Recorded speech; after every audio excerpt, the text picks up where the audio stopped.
The moment this guy opens his eyes, he freezes. He's not in his own body anymore. He's a barbarian, a massive, muscle-packed tank who lives off monster meat and can crush goblins with a single finger. Barbarians in this world are insanely strong and ridiculously tough, basically walking monsters themselves. And that's exactly when Lee Hansu realizes he's screwed, because it's the world of a brutally difficult game he used to play, non-stop, for 10 straight years. He first picked it up out of boredom while stuck in a hospital, and now he's inside it. He's standing at the initiation ceremony for young barbarians. One by one, they're being called forward to choose the weapon they'll carry for the rest of their lives. That's when the guy standing next to him suddenly yells out, asking what they're even doing in the game. One look at his panicked face and those terrified eyes, and Hansu immediately knows this guy's another human summoned here just like him. The old geezer who's been handing out the weapons pops up in front of the poor guy without wasting a second and asks if he was the one who dared to speak. The geezer pauses for a second like he's putting together a puzzle, then nods to himself. And when the other human tries again, asking if this place is dungeon and stone, the geezer just slices his throat open without a flicker of emotion.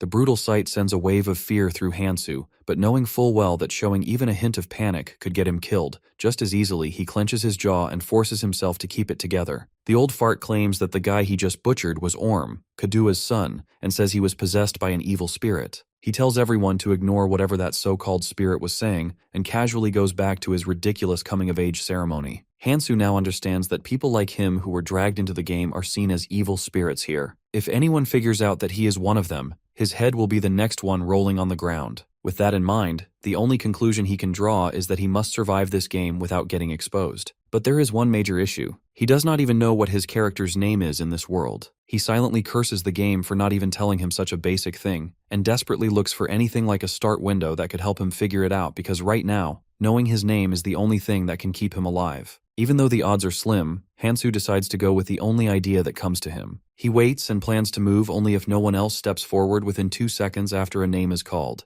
That name could belong to another trapped player, but he decides to take the risk. The geezer then calls out Jandel's son Bjorn. No one moves. After a brief pause, Hansu steps forward, hoping that Bjorn is the name he has been given in this world. The look on the old geezer's face sends a chill down Hansu's spine, but to his relief, the man simply calls him a young warrior and tells him to choose a weapon. Knowing he just survived that mess makes Hansu smile for a moment before he shifts his focus back to the task at hand. Bjorn now knows that these brainless barbarians are cursed with 0 magical abilities, but in return, they're granted overwhelming physical strength. That's why he decides to build himself into a close combat specialist, picking up a simple shield like some knockoff version of the shield hero. At that very moment, back in the real world, his computer starts syncing, and his in-game data gets quietly transmitted to some sus administrator. The first time Hansu played this barbarian race, he went with a massive greatsword, which was the obvious choice since it looked flashy and cool. But thanks to that decision, he ended up dying more times than he could count. He kept switching weapons, testing every possible option in search of better survivability. Then one day, a wild idea hit him that maybe barbarians are not just mindless damage dealers, and maybe the real way to go is tanking. So he tried out a shield, hoping it would mesh well with the barbarian's natural vitality and strength. Although becoming the shield hero seemed like the worst possible decision, he still decides to give it a try, and to his surprise, the results turn out to be incredible. He even manages to take down massive dragon-like monsters and becomes absurdly overpowered. So now he's confident he won't be regretting this choice. Just then, the old geezer orders the gates to be opened and announces that the barbarians who attended the ceremony must now enter the labyrinth within the city of Raffonia.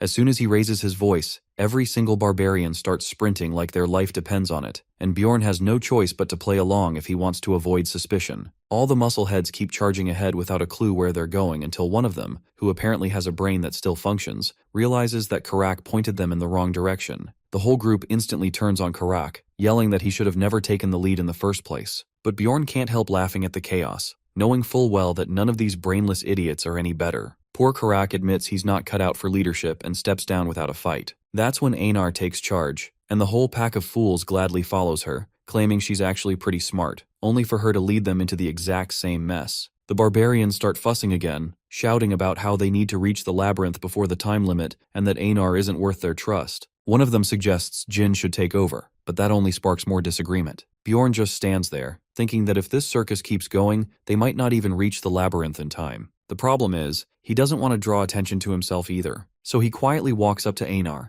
The poor girl, already exhausted and fed up, assumes he's just another one coming to blame her, but Bjorn calmly says he's not here to scold her and just wants to help her get to the labyrinth. He tells her to keep it low and then points toward a nearby party, casually strolling while making fun of the barbarians for their lack of brains. He simply tells her to follow them. Anar quickly rushes to the group and announces that she has figured out the way to the labyrinth. She confidently takes the lead, and before long the brainless muscleheads finally reach the entrance. The purplish glow surrounding the gate feels majestic to them as they start calling it the sacred dimension of battle. Bjorn stands there wondering if he should really stay with these idiots, or quietly slip away. Because honestly, with how clueless they are, they probably would not even realize someone is missing. Meanwhile, Hansu, who has spent most of his life in hospitals, questions whether someone like him who has never even thrown a punch could actually survive a fight against dungeon monsters. He starts thinking of another way to pay the taxes of Raffonia without entering the labyrinth. This tax system is one of the most twisted parts of the game where every citizen above the age of 20 is required to pay. Failure to do so does not just mean punishment but execution. Hansu remembers that in this world, money could either be earned by entering the labyrinth or doing jobs like working at a bar. But being a barbarian brings a huge drawback. The villagers treat them like beasts and never offer any proper work. Barbarians are seen as reckless troublemakers, so they are the only race that receives a weapon right at the start of the game. As Bjorn stands there, lost in thought, time keeps ticking away and only 10 minutes are left before the gate shuts. The worst part is that this cursed gate opens just once every month. Missing this chance would mean struggling to survive in the city for another whole month. His thoughts spiral out of control as he thinks about failing to find a job or running out of options. He tries to push himself forward, thinking that his condition might hit rock bottom if he stays here for another month. But the fear is so overwhelming that his feet refuse to move. Just when he is about to break, Einar shows up and tells him they are the only ones left and need to hurry too. Bjorn tells the lady to go ahead, assuring her that he will follow soon after. As she leaves, Einar thanks him for the help and asks what she must do to become wise like him, calling him the only clever barbarian she has ever known. Bjorn secretly mocks her, thinking she would probably need to be reborn into a different race, but ends up giving her a vague piece of advice that she should always think before acting. The lady takes the advice to heart and promises to repay his kindness if she ever returns from the labyrinth. Hearing her speak about the chance of not making it back, Bjorn asks if she too is scared of dying. Einar responds with another question, saying it is only natural. She admits that she is afraid, but says that since she was born as a warrior, she has no choice but to fight and survive. Hansu realizes how human these barbarians truly are. They fight not because they want to, but because they have no other path. That's why they act proud and always push forward. At that moment, he starts to admire them and feels proud to be one of them. With only a minute left, he runs toward the gate with a smile. He reminds himself that he has the experience of raising thousands of characters and feels confident that he will make it out alive. Just then, everything fades to black, and he finds himself in complete darkness as the system informs him that he has successfully entered the Level 1 Crystal Cave, though he has absolutely no idea where that is. As he walks through the pitch-black darkness, he remembers how he used to be an expert at this game,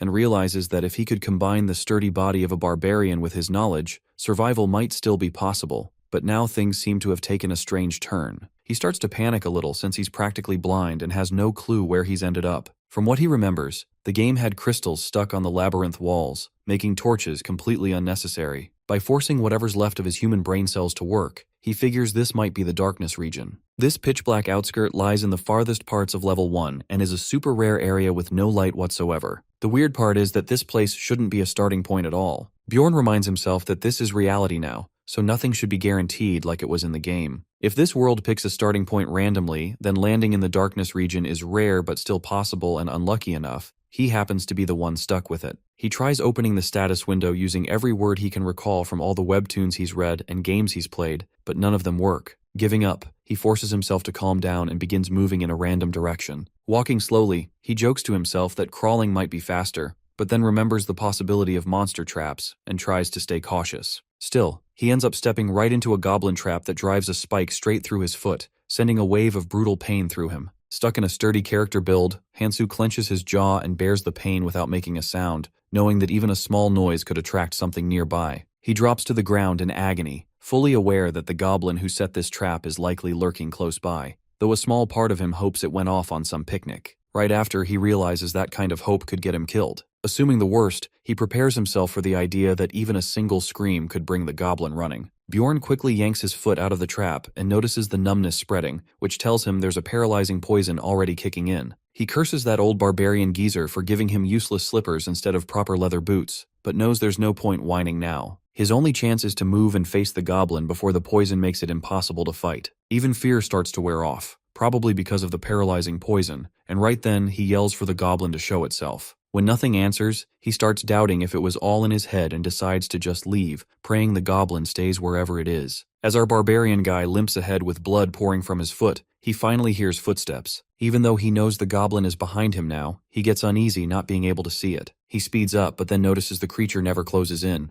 It stays at the same distance and stops exactly when he does. That can only mean one thing. The goblin is simply watching him bleed out and enjoying it. Its creepy laughter confirms it. Knowing this is his last shot, he runs ahead a bit, then fakes the perfect fall straight on his face. Just as planned, the goblin takes the bait. But it turns out this one is no ordinary fool. It throws a rock at him first, trying to figure out whether he is actually dead or playing dead. But Hansu outplays the goblin, and just as it creeps in close, he springs up and swings a fist at it, hoping to knock the creature out. Unfortunately, his reach turns out to be too short. Yet somehow, his barbarian body takes over, reacting on its own, and with a clear sense of where the goblin is, he yells that now it's the goblin who's the prey, and unleashes a storm of punches. He gives the creature a proper beating for all that creepy laughing, then grabs a stone with both hands and smashes it down, ending the goblin's life. The foul monster collapses without a sound, and Hansu receives just a single experience point for all that trouble. As it always went in the game, the goblin's body vanishes and leaves behind a stone that serves as currency here. But the thing is, as useless as it gets, just a grade 9 magic crystal barely worth a piece of bread. He lets out a pitying smile, almost laughing at himself for going through all that only to end up with junk. Even though he remembers everything from the game he once played, he reminds himself not to mix that world with the one he is now trapped in. With that in mind, he walks off, foot still bleeding badly. The system keeps nagging him with the obvious, reminding him over and over that his foot's bleeding, until he finally ends up dragging himself across the floor. Turns out the thing's probably fractured, and to avoid the pain he figures it's better not to use that leg at all, somehow managing to crawl faster than he thought he could. All he wants now is just one tiny reward, like not stepping on another one of those annoying traps. He barely dodges one as he goes on, but now the real problem is finding someone, especially after losing that much blood. He sticks to one direction, pushing through the darkness, hoping he'll somehow make it out alive. As death starts closing in, he starts thinking about that guy from the entrance ceremony, wondering what happened to him, whether he'll wake up in his old body or just stay dead for good. When he's hanging on to the last 5% of his vitality, it finally hits him why humans bother with religions,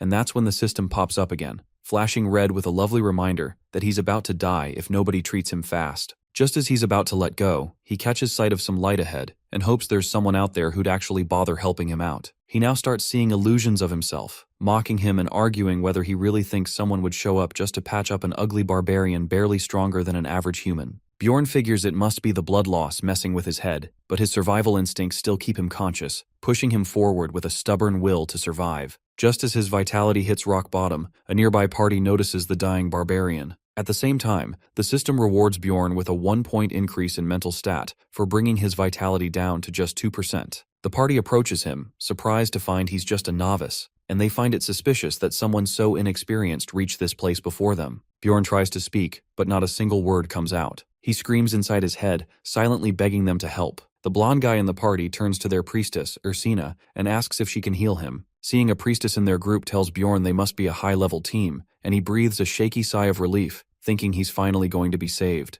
But things take a turn for the worse as Ursina coldly refuses. The blonde guy then asks Patsran to hand over a potion, one they had saved strictly for emergencies when divine healing would not work. He pops the cap open and tells Bjorn to brace himself, warning that this is not some gentle divine blessing, and it is going to hurt like hell. Hansu's vitality shoots up almost instantly, but the moment the potion kicks in, it feels like his entire body is melting from the inside out. The pain is unbearable, strong enough to drive anyone insane. That is when he finally understands why the game never allowed potions to be used in the middle of battle, since the pain alone could knock someone out cold. Within seconds, his body recovers and he somehow gets back on his feet, completely stunned that he is even alive. The blonde guy eyes him curiously and asks how a novice managed to reach this place before them. He even offers to buy the information if it turns out to be some kind of hidden shortcut. Bjorn realizes that just being ahead of the others is what saved him, since the blonde guy only seemed interested in getting some information. Still, it's probably for the best, because a favor without any reason feels more suspicious than anything else. So our guy gives the safest response he can, saying he doesn't know how he got here because the moment he entered the labyrinth, he was already in this place. The blonde knight seems convinced and says he once read that dimensional instability could sometimes cause someone to appear right on the outskirts of the darkness,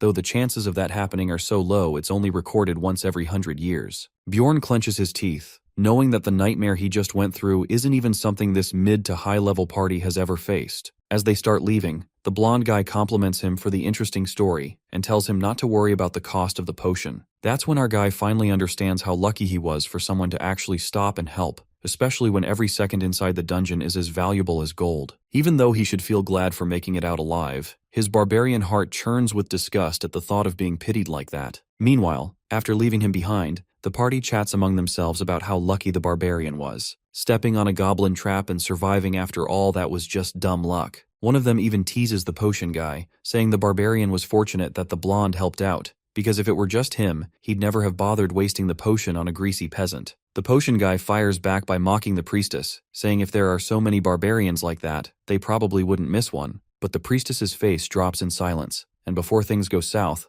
the archer girl steps in for her, firmly saying she would have helped the barbarian for sure if only the temple's rules didn't stop her. She then clings to the potion guy and tells him to learn something from Drouse, since that blonde actually asked the barbarian about the secret path just out of consideration, knowing how much barbarians hate being pitied like that. The party keeps walking, but something keeps bothering them, which is that the barbarian's trail just doesn't seem to end. As they push on, they eventually reach the gate to the second floor and activate the portal. But right when they're about to step through, what they see there is something they can't even believe. Lying right next to the gate are the barbarian's sandals caught in a goblin trap, which means the lunatic didn't take any shortcut and actually crawled over 15 kilometers, and did it all while surrounded by complete darkness. The geezer in the party thinks this is absolutely insane, and everyone feels a chill creeping up their spine. That's when the potion guy remembers how the barbarian had reached out his right hand toward them. They all finally realize that the brute was actually holding up a magic crystal, trying to offer it as a trade. The potion guy takes back every stupid thing he said earlier, and admits that barbarians really are something else, built to keep moving no matter what, and way too stubborn to ever treat death like an escape. After nearly brushing death, Bjorn keeps stumbling across more and more goblins,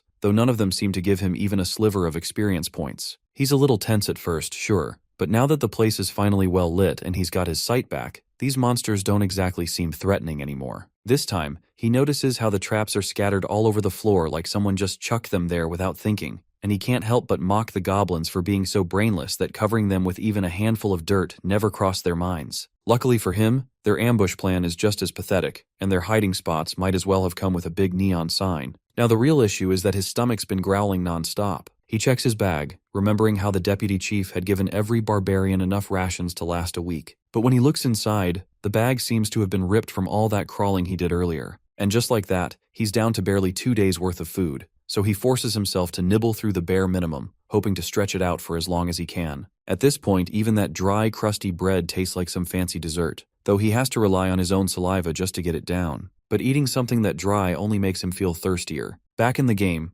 Hansu only had to worry about carrying food, but now that this isn't some game anymore, going without water just isn't an option if he wants to stay alive. He figures if that old chief didn't bother handing out any water, then there's probably a fresh supply hidden somewhere inside the dungeon. And right on cue as he's walking by, he hears the faint sound of water and heads toward it. That's where he runs into some random adventurer just sitting on the floor who gets up and walks off without saying a word, like there's some unspoken rule that no one talks unless it's absolutely necessary. Bjorn then checks the stones and starts counting, realizing he's gathered 44 of them now. With his basics taken care of, he ends up facing one last issue as he's absolutely exhausted and about to drop from how sleepy he feels. He remembers there are only 2 practical ways to sleep inside a dungeon. One is to leave everything to fate and sleep anyway, hoping no one attacks during the night. The other is to team up with someone and take turns keeping watch. But thanks to his terrifying barbarian look, everyone keeps running away from him, and he's left with no one to rely on. That alone drives Bjorn mad because all he wanted was a bit of sleep and maybe someone to stand guard for the night. Just then, a guy with a somewhat friendly face walks up and casually asks if Bjorn happens to be looking for an overnight companion. Bjorn instantly finds him suspicious, but the guy says he only approached him because he looked like a reliable barbarian, someone who could help him get a safe night's rest. Bjorn relaxes a little and admits that yeah, he's been looking for one too. Once they agree to be night companions, which is an actual mechanic from the game, the guy introduces himself as Hans. Hansu returns the favor, introducing himself back as Bjorn, son of Jandel, and reaches out to shake hands. Hans says it might take too long to find someone else, so why not just the 2 of them crash together for the night, which honestly gives our guy some heavy rainbow vibes. Then he suggests they play rock, paper, scissors to see who gets to sleep first, and of course, the guy wins. Bjorn quietly curses his rotten luck. Then Hans pulls out a watch and explains how it works, clearly assuming the barbarian doesn't even know how to tell time. Bjorn just stares at it, wondering how expensive it must be, while the guy comfortably knocks out like he's in a 5-star hotel. He watches him sleep and thinks he actually looks too cozy. For a second, he wonders if the guy would lend him the sleeping bag if he asked nicely. He stares at the clock, begging the time to move faster, and finally wakes Hans up when the shift ends. Now it's our guy's turn to sleep, but trusting someone that easily just doesn't come naturally. So he gives it his all to fake being asleep, even throws in some loud snoring just to sell it. In his head, he's convinced that if the guy had any shady intentions, he'd definitely act now, since barbarians are supposed to be dumb and obvious like that. But turns out, our guy stays up for 2 whole hours straight and doesn't catch a single wink even when he has the chance. When it's finally his turn again to stand guard, he mentally slaps himself for being this paranoid, though deep down he knows he can't help it. Trusting someone that quick just isn't in his blood. He's so drained now that it feels like he might just collapse from fatigue, and before he knows it, he passes out, and only wakes up when Hans starts nudging him while denying that he was drooling in his sleep. Hans says he won't complain much since nothing really happened during his shift. Still, our guy tries to make up for it by saying Hans can rest even more and that he'll take the next round without dozing off this time. But the guy turns out to be almost annoyingly nice about it, lets the barbarian rest without a single complaint, and doesn't even bring up how he passed out when he wasn't supposed to. Just when Bjorn finally lets his guard down and drifts off to sleep, his eyes snap open and right there, he sees the guy towering over him, weapon raised and just a second away from smashing it straight at him. Bjorn notices this and quickly gets up to evade his attack, which leaves Hans quite shocked. Our hero quickly gets serious, and after looking at Bjorn's murderous face, he tells him to stop and listen to what he has to say. He thinks that he's trying to cook up some excuse, but without a second thought, he strikes him in rage while Hans shouts and tells him just to wait. After a clean uppercut to his chin, he is not able to stand as his legs are shivering in fear. He is still trying to tell him to wait and just listen to what he has to say. Our boy ignores it all with blind rage and refuses to hear a word. He figures the guy is built tougher than goblins who drop after one hit, so he'll need to throw in some more hits. This time he slams him with the shield, and the impact sends Hans flying before he crashes down and starts coughing blood, barely making it out alive. Bjorn steps over him with this deadly pressure hanging around while the trembling wreck mumbles that he is sorry and swears never to try anything like that again. Bjorn narrows his eyes and demands to know why he tried to kill him. With his face wrecked and no excuse to crawl behind,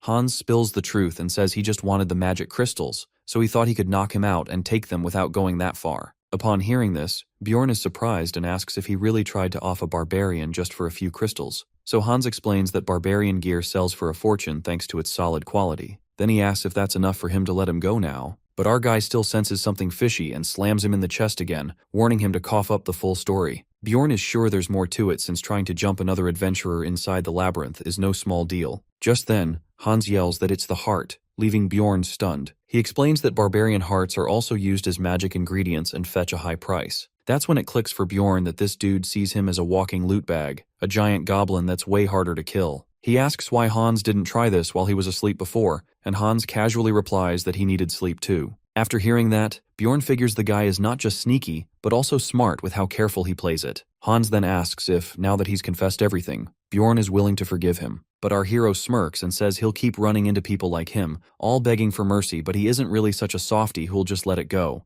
Hans insists he's not like the rest and promises to give up everything he owns once they return to the city, saying Bjorn won't regret it. But our guy tunes out the pathetic whining from this human trash, and just like that on his first full day in the game, he ends up killing a man. By the second day, he's already stacked with solid gear to keep himself alive. No more roaming around half-naked like some lost caveman as he now drinks bottled water, checks his direction with a compass, tells time with a watch, and uses potions for wounds. It's pretty ironic he only gets to live like a normal man after going full death machine on a man. Still, he is now powerful enough to crush a goblin with one clean hammer swing. At the beginning, he never thought he'd be this good at fighting, so he didn't even bother picking a weapon, still stuck in his middle-aged Japanese man mindset. But being a barbarian now hits way different. On day 2 in the labyrinth, goblins start showing up in pairs, but with his new gear, his combat stats shoot up big time. Bjorn makes good progress now that he can kill a pair of goblins without much effort. Yet exhaustion starts to build from the non-stop fights and the brutal lack of sleep. Our guy figures he doesn't have a partner to cover nights yet, but still feels his odds of surviving a goblin stab are better than getting backstabbed by another Hans. He feels annoyed since every time he tries to fall asleep, goblins show up right in front of him. He swings at them with fury because barely 10 minutes have passed since he dealt with the last batch. What frustrates him more is that these filthy goblins somehow treat his nap time like playtime. He completely loses it and unloads everything on them because it's only been 10 minutes since he took out the previous group. Bjorn rests his back against a wall and believes he has cleared every goblin in sight. He hopes they stop showing up now since all he wants is a little sleep. His eyes shut as he drifts off, but then a goblin stabs him in his sleep before he even senses it, and he lashes out at once with rage. The second one sees this and bolts, but Bjorn feels grateful that it runs off because he has no energy left to go after it. He realizes that if he had been slightly shorter, or if the goblin had jumped just a bit higher, it could have slashed his throat. That thought sinks in hard, and makes him admit that he badly needs proper rest since he failed to sense the goblin at all. He looks at the wound and knows he must heal it, though sadly the only option is a potion that stings even more than the wound itself. 14 hours fly by and players begin to look around for overnight partners, but Bjorn knows he cannot afford to trust anyone since a barbarian's heart sells for quite a price. In this situation, the only one he believes won't try to kill him is another barbarian, so he sets out to find one. Unlike yesterday, a bunch of humans now ask him to be their overnight partner since he is drenched in blood and missing a shoe, so he comes off as someone who's been through hell and back. Before, he looked way too pathetic for anyone to team up with, but now he tells every person who approaches that he is only looking for a barbarian. One of the humans seems shocked after hearing that and tells him he probably won't find one because there are likely fewer than 100 barbarians left on this floor since most have already moved to the higher levels. After saying this, the guy wishes him good luck and walks off. Bjorn feels it's kind of tragic that someone as ripped as him is stuck struggling on this floor. He figures there's no point hoping for another barbarian to show up since it's clearly not going to be easy, so he needs to keep his expectations in check. He knows he doesn't want a human partner, so he has to find someone from another race. They may be fewer than humans, but are larger in number than barbarians. It could be a dwarf who shares the fiery spirit of a barbarian, or maybe an elf who always sticks to their word, but he doesn't really care as long as they are not human. Most of the other pieces have a sense of pride and loyalty, so they wouldn't harm adventurers, unlike humans who are blinded by their greed. After settling on this choice and wandering the area for nearly an hour,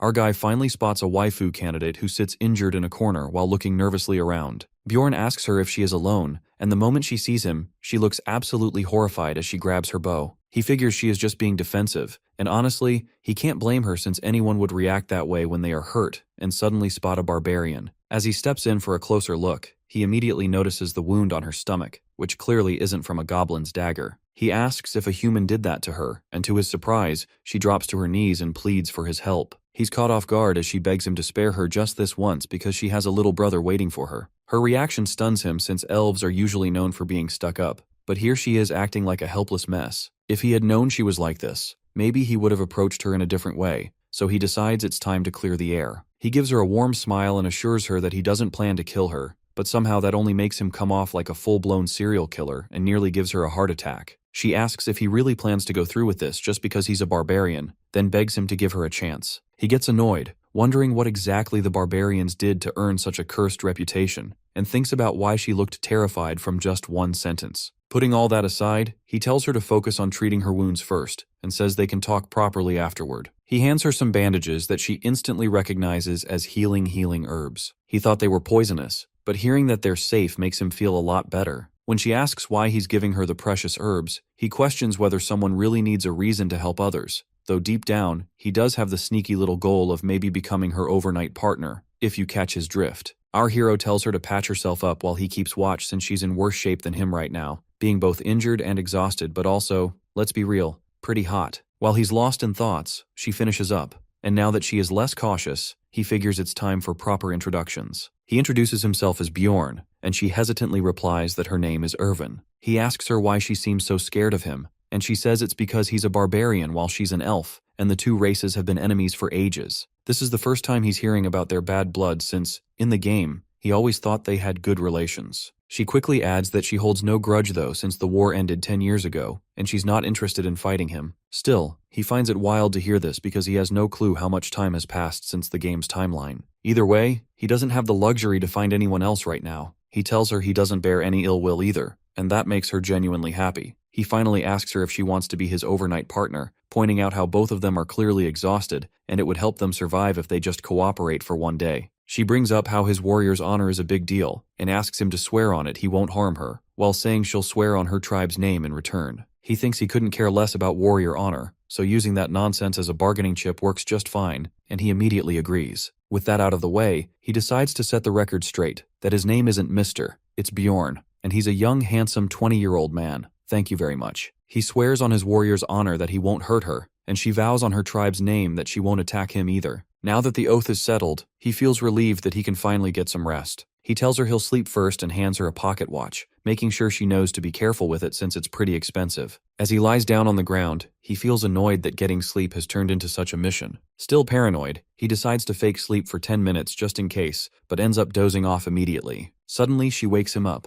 and for a second he assumes it's some kind of emergency, but she casually says that 2 hours have already passed. He realizes he didn't even manage to fake sleep properly, probably because the combo of a blanket and backpack just hits different. He figures if Hans had let him have these, there's no way he would have survived that ambush. So he decides to lend them to her and tells her she's free to use the blanket and makeshift pillow if she wants. The moment she takes them, she lights up with joy and knocks out faster than a crackhead crashing mid-high as soon as her head hits the pillow. Seeing that, he guesses she must have been properly exhausted too since she's clearly been through just as much as him. It feels like they've been in this hell for 5 days already, even though only 3 have passed. Still, he feels a lot better now, and blames the heavier mood on the pointless thoughts he keeps dragging around. He reminds himself that even if he could go back, there's nothing waiting for him there anyway. If he clings to that idea, his will to survive will crumble. After switching a few more turns for lookout duty, the clock ticks closer to the next phase, and only 10 minutes remain. He starts thinking that maybe he should ask her to team up again. As an elf, she can be a real asset in battle, but making her a teammate means splitting the rewards. That'll cut into his loot, but for the past 3 days, goblins have been showing up in nasty numbers. He can handle 3 or 4 solo, but now he has to choose between a safe nap and bigger profits. Before he can decide, 2 adventurers show up and recognize Erwin from her gear. They turn to him and ask what kind of relationship he has with the elf. Bjorn tells them exactly what they can see, that she's his overnight companion.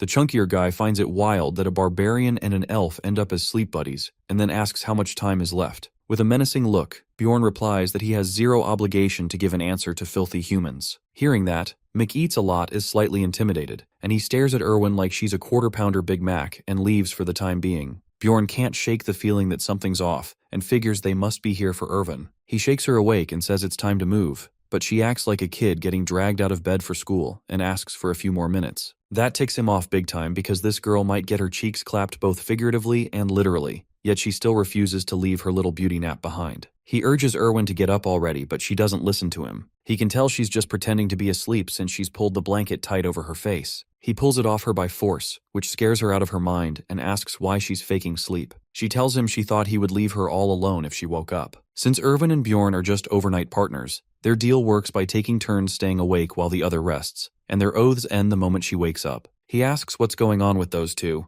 and though she says it's nothing too serious, he presses her to explain how they even know her. She tells him they might belong to the same clan as the human who attacked her since they wear the same symbol that represents the crystal group. Hearing that, our guy figures he should probably go his own way before things go south, especially since it's a full group and not just a couple of randoms. Still, he feels for her since she's also a 20-year-old with dreams and ambition, not that different from him. Bjorn tells her they'll talk it through while they move. She asks if he plans to help her, but he says he'll decide after hearing the full story. She starts explaining how it all began on her first day in the labyrinth when she ended up with them as overnight partners. Something felt off, so she got up fast and saw him trying to force himself on her, though she managed to escape. Sometime later, she learns he's the leader of a clan that mostly does business on the first floor. The people from his clan chased her down, which is how she got hurt. Bjorn asks how that's even possible. She figures they must be tracking her through message stones. He realizes he has no clue what those are since they weren't part of the game he remembers. He asks for more details, and she explains that they're mysterious tools that let you talk to others if you sync them before use and have a rough range of about 300 meters. Bjorn thinks they sound like magical walkie-talkies, and now he knows that if he leaves Erwin, he's a walking target since that clan has too many people and way too many unfair tools. He probes her why Union is chasing her when she hasn't even done anything wrong, wondering if they're just trying to shut her up.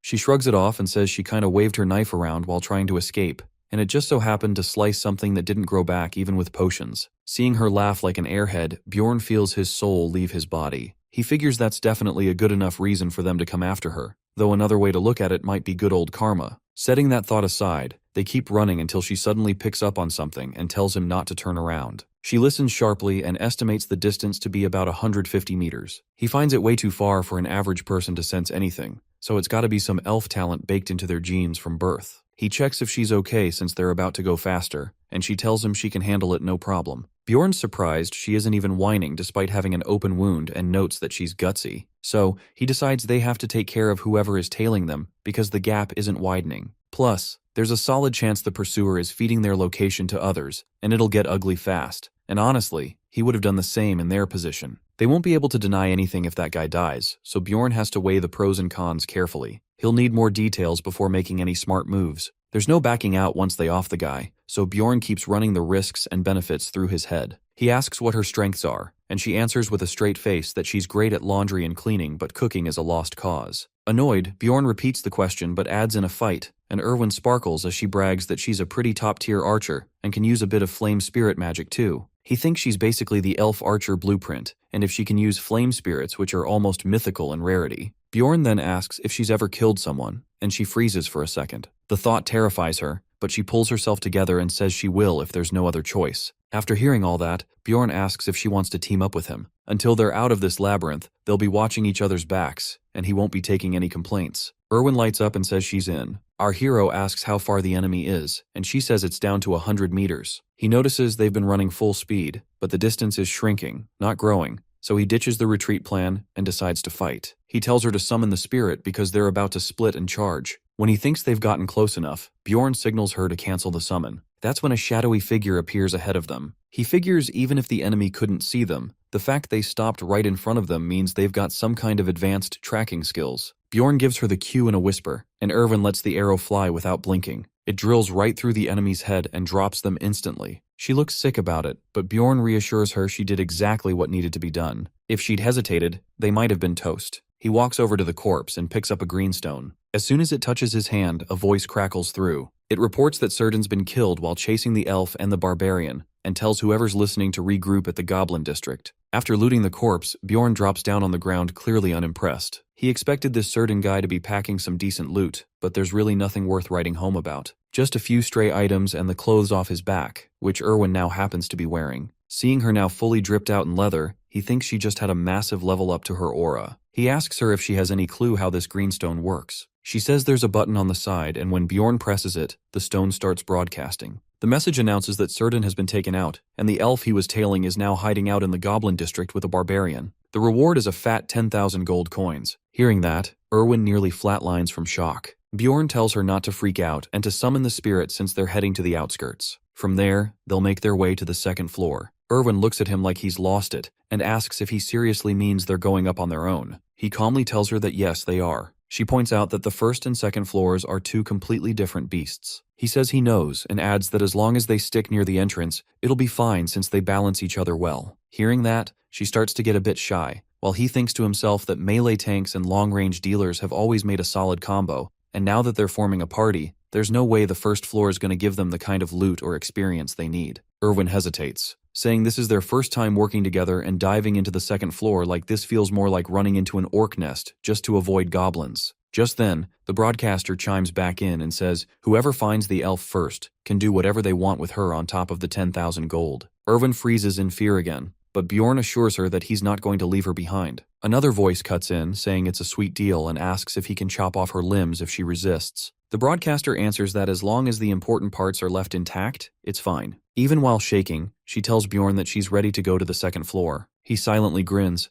thinking he didn't even have to push her. This worked out way too well for him. Bjorn's always been the type to help someone out when it benefits him, so if he can wipe out this kind of trash and get that satisfying do-gooder feeling while he's at it, he's all in. There's no downside in sight. Erwin then asks if he even knows how to get to the second floor. He admits he doesn't know the exact path, but says they'll find it if they just keep heading north. The dungeon is set up in such a way that if someone keeps following the shadows, they'll eventually hit a portal that leads to the next level. Suddenly, Erwin tells him to stop as she spots a goblin trap up ahead. Bjorn is confused at first since it's been a while since they last ran into one. It quickly clicks for him that the traps don't usually show up this often in lighted areas, so clearly he's just having terrible luck today. She offers to handle it and tells him to rest for a bit. Bjorn warns her not to use the flame spirit since she needs to preserve her energy, and she quickly says she wasn't planning to anyway. Then, right out of the shadows, a few goblins leap out. She jumps back in an instant, nails a clean headshot on one, and sidesteps the second like a pro before finishing it off without breaking her cold, deadpan expression. With a proud glint in her eye, she asks Bjorn how she did.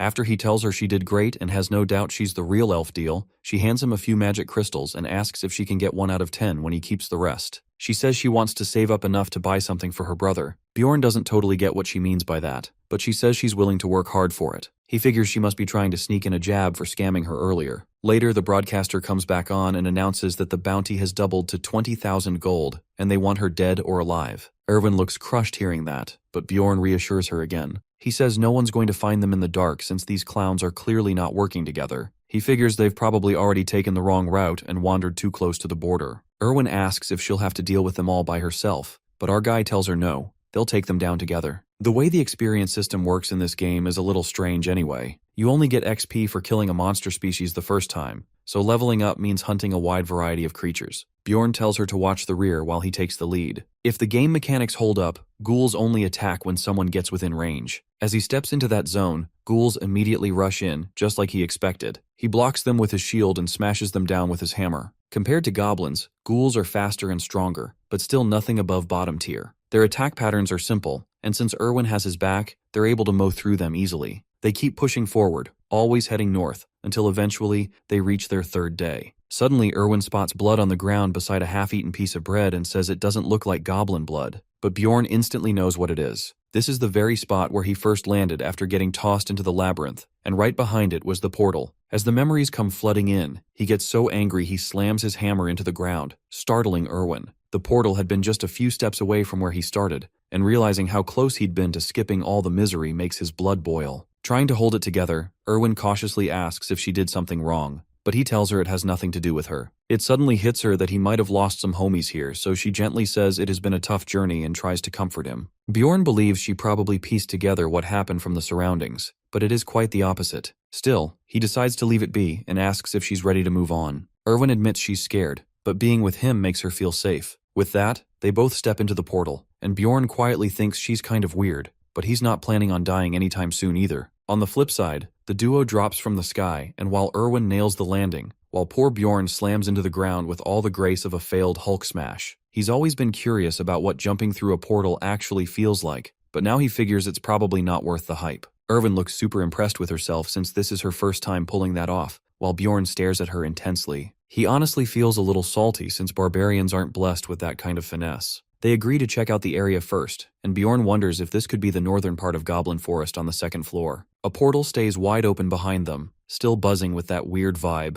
leading straight to the first floor, and our guy doesn't catch even the tiniest hint of life within a 50-meter radius. He sees things pretty clearly thanks to the stars above, but since they're still stuck inside the labyrinth, it's obvious the place won't be getting any brighter anytime soon. Erwin asks if this really counts as the second floor because she's never heard anything about it being a forest, and he figures they must have meant the other one since there are 4 different portals, and each one drops you in a totally separate region. Hearing that, she instantly recalls how no matter where you end up, all paths eventually lead to the third floor, which he confirms is true. She then asks what the game plan is now, and Bjorn throws the question back, asking if she knows how to get back to the city from inside the labyrinth. Erwin explains that they get sent back automatically once the labyrinth closes, and Bjorn agrees she's got it right. He adds that they've got 168 hours for the first floor and 240 for the second, and once the timer hits 0, the labyrinth just yeets everyone back out whether they're ready or not. He says they can Netflix and chill here until their time runs out and then return to the first floor. But since sitting around all day isn't really an option, he suggests they explore a bit and tells Erwin to take the lead. She gets hit with a wave of nostalgia because the place reminds her of the fairy shrine back at home. She tells him to step exactly where she steps, since the area is packed with traps waiting to ruin someone's day. He says he doesn't see any traps at all, and then watches as she confidently chucks a stone onto a leaf pile that instantly triggers a trap.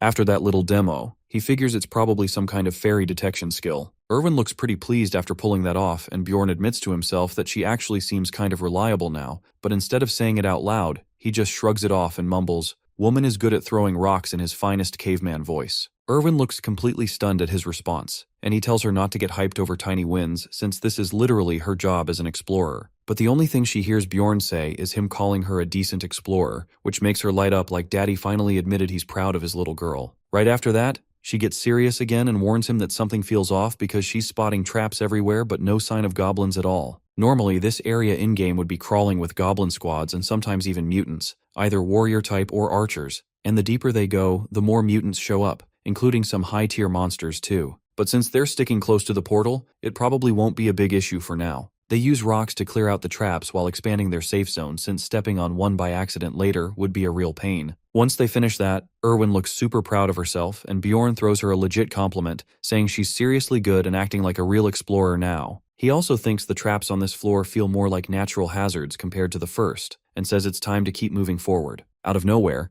Erwin suddenly picks up on a group of goblins nearby, and Bjorn quickly asks how many. She says she isn't exactly sure about the number, but it's definitely more than 10, around 50 meters away, and they haven't noticed the duo just yet. Bjorn makes the call to fight and asks how close they can get without getting noticed. Erwin replies that if she goes in solo, she can close the gap to around 30 meters, and he decides to go along with the plan. She moves forward like a ghost, not making a single sound, and our guy is genuinely impressed by how smooth she is. After closing some distance, she signals him and fires off an arrow straight into the goblin group. The moment he sees the cue, Bjorn charges in without holding back. He quickly realizes the second floor hits different because the goblin count is nearly triple the usual, and even though they're just goblins, the sheer number is kind of intimidating. There's also a goblin warrior in the mix, which should be scary, but instead his battle-hungry barbarian heart kicks into overdrive with pure adrenaline. He crashes into the goblins like a wrecking ball, smashing them with his hammer and battering them with his shield. Out of nowhere, one sneaks up from his blind spot and lunges, but he narrowly dodges, thinking that if he'd been a second slower, his head would have flown clean off. Goblins get dangerous when they're more than 5, and alone he might have taken damage, but none of that happens because Erwin lands a perfect headshot right through the attacker. Fueled by rage now, he bolts straight into the chaos, fully ready to wipe them all out.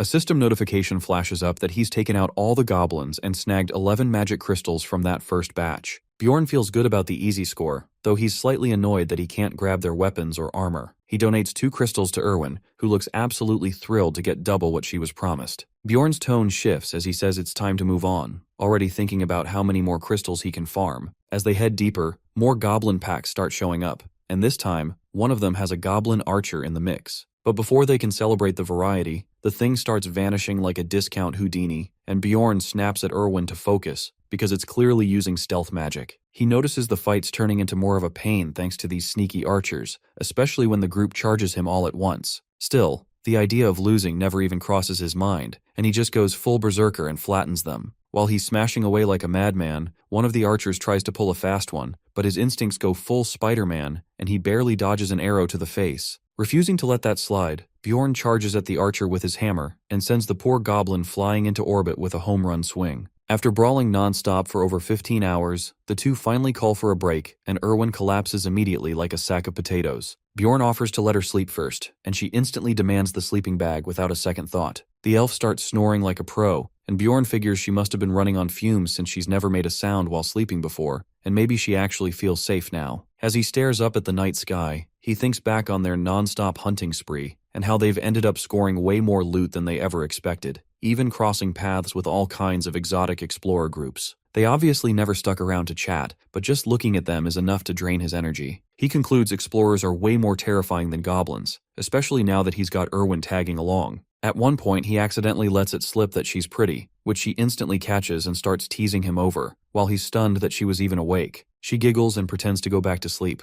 leaving him wondering if he somehow ended up with a defective elf or something. By day 4, they're still trimming the goblin population like it's their part-time job, and as the days tick by, they keep farming more magic stones until the 7th day finally comes and it's time to head back to the first floor. Erwin complains she's going to crash the moment they're out, and Bjorn agrees and tells her they should head back now since early is always better and safer. On their way back, she reminds him to still watch out for traps, since they probably reset by now. She then points out that there's a goblin group around 70 meters ahead, and this one includes mutant variants, but Bjorn doesn't even flinch and says they're fighting them anyway. Meanwhile, the goblins are laughing it up like they're in some sitcom until Bjorn starts cutting their numbers and stares them down with the eyes of a full-blown serial killer. He lets out a war cry loud enough to let every goblin in the area know there's a Sigma male on the field, and begins hammering them into the dirt while Erwin handles the archers like a pro.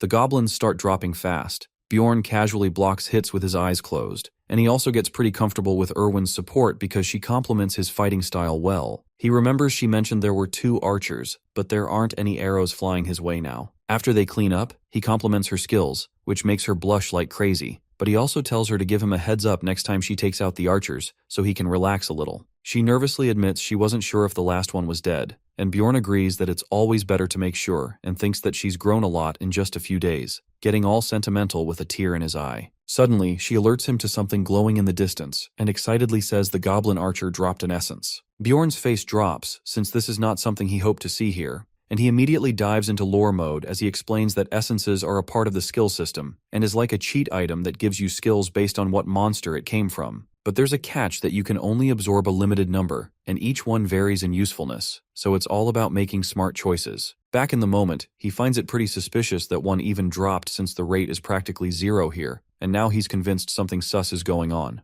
Erwin wonders if someone who eats it turns into a goblin, which Bjorn denies, and explains that the guy earlier got an essence of a razor wolf and used it to track them. He then asks Erwin if she wants this one, and her eyes light up like it's Christmas morning, though she tries to play it cool, and says she'll take it if he doesn't want it, while Bjorn regrets teaming up with what he's now sure is a malfunctioning elf. Meanwhile, he already knows exactly which essence he wants, though getting it won't be easy. Just as he starts to say something to Erwin about trading for the essence, a random voice cuts him off, and they find themselves face to face with a group of adventurers yelling at them to freeze. A red-haired guy steps up demanding answers, and Erwin tries to explain their side. But Bjorn's gut tells him his luck is never this good, so he grabs Erwin without another word and launches her straight at the essence, forcing her to absorb it. The redhead completely loses it and screams that the essence was theirs while getting more cranky by the second. Bjorn stands firm and supports Erwin, who looks a bit weak and starts monologuing that he already expected to come across guys like this. These guys probably sensed the essence and rushed over hoping to snatch it for themselves, but too bad for them as Erwin already swallowed it. With a nasty grin, Bjorn taunts them to step forward if they're feeling brave, even though they clearly have the numbers. But that's exactly why backing down isn't an option here. His eyes flicker with something wild, and he tells them to either try their luck or get lost. And just like that, the two book it from there, while Bjorn immediately yells at Erwin not to look back and to keep running toward the exit. She is still confused as she states the 4 guys are already gone, but Bjorn seems confident that even if those guys backed off, there's a good chance they'll run into them again. He quickly explains they were a party of 4 and were probably exploring the 2nd level, and since they're near the entrance, they likely plan to head back up to the 1st floor and return to the city. He states that in simple words they have the same plan as the duo to return back, and Erwin starts fangirling over how amazing he is. Just then her ears go into alert mode and she warns there's a goblin group about 50 meters ahead. Bjorn doesn't hesitate and shouts that they'll avoid them this time, but she shakes her head and says the goblins are already charging straight at them. Bjorn clenches his jaw in frustration, noting that they've always been the ones to find the goblins first, not the other way around. Now he's starting to wonder if this is more than just a coincidence as he orders her to follow him and quickly turns back the way they came.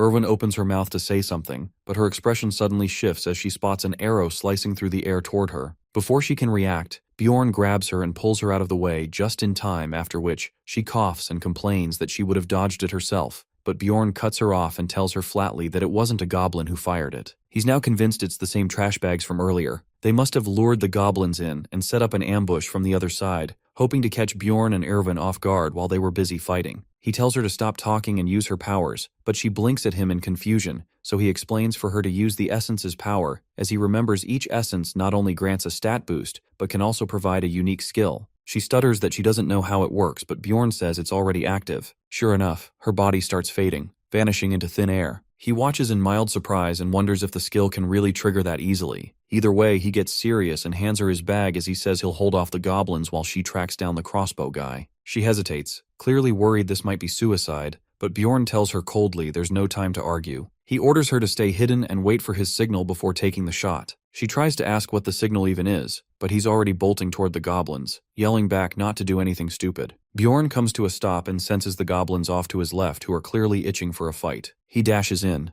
noting that the cowards still haven't shown themselves since the first arrow, but he bets they'll appear once he finishes off the goblins. He swings his hammer with confidence as he counts around a dozen of them, 2 wielding swords like they know what they're doing. He relaxes slightly, relieved there are no archers until his shield catches an arrow out of nowhere. He curses himself for jumping the gun, and just as he regains focus, a sharp pain jabs in his back as a goblin stabs him. But Bjorn, being the absolute unit he is, kills the thing without flinching. Even while he's brawling with these gremlins, he's got to stay alert for the crossbow punk since Erwin isn't around to cover him. He starts breathing heavily as the hits stack up, and he realizes the situation's spiraling fast. His instincts flare as he senses 2 arrows flying his way, one from a goblin and the other from that rat with the crossbow, and realizes instantly that blocking both is impossible. Thinking fast, he decides to block the crossbow and grunts as the goblin's arrow slams into his elbow. The poison kicks in almost immediately, and he can't move his arm now, and with only one working arm left, he knows he has to choose between his two weapons. Without hesitation, he drops the hammer and rips the arrow out, deciding the shield gives him a better shot at surviving this mess, as the explorers are more dangerous than the goblins. So he starts smashing goblins with the shield like he's clearing a buffet line, but gets furious that their numbers just won't go down. Finally, the goblins sense the shift in his energy and run away in fear, while he breathes out in relief that he doesn't have to chase them down.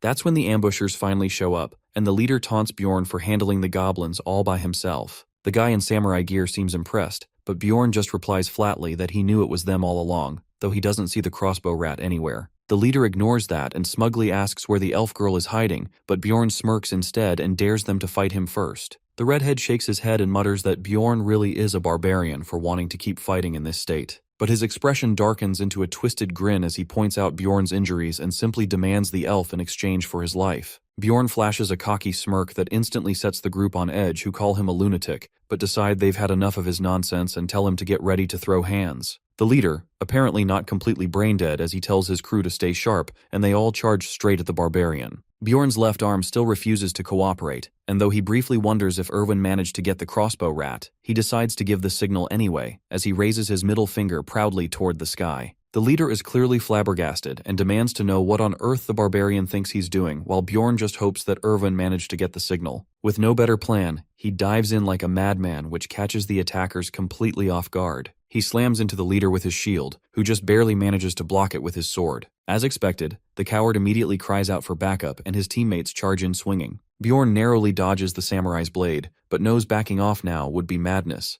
So he goes in again and swings wildly, as he hopes to create some kind of opening for Erwin. A thought starts to nag his mind as he wonders if she got defeated by the crossbow guy, but just then, an arrow comes flying past which catches everyone off guard. Bjorn wonders if that arrow's hers or not, but the tank jumps into action and blocks it easily, confirming it's from the elf. The big guy calls out that he'll handle the arrows so the rest can dogpile the barbarian. He even manages to deflect another shot and taunts her like he's got this all figured out. Bjorn curses under his breath that the tank clearly intended this from the start. Now the rest of the squad surrounds Bjorn, and he knows he can't outlast them all, so he decides to sacrifice what he can. Since his left arm's already useless, he decides to trade it for a shot at the redhead as he charges in and bashes the guy's skull like he's cracking open a melon. Without wasting a beat, he spins around to face the samurai and manages to dodge his slash as he jumps back to open up space between them, while the samurai is visibly thrown off by how fast Bjorn moved. Meanwhile, the shield guy jumps in to catch another arrow, only for this one to be a flame arrow which lights up his shield. Bjorn grins as he mocks the guy and asks if he really thought he could block everything. The tank immediately tosses the burning shield aside while the samurai rushes in again as they get desperate to end it. But no one warned them that Erwin is a spirit archer, and a glowing arrow slams right into the tank's shoulder, which makes him scream like a toddler. The redhead panics while he looks around like he's in a horror movie, and bolts for the forest as he screams that he'll handle the archer himself. Bjorn watches him run and decides to trust Erwin to handle him, while the samurai shouts for Bjorn to just give up and keep swinging.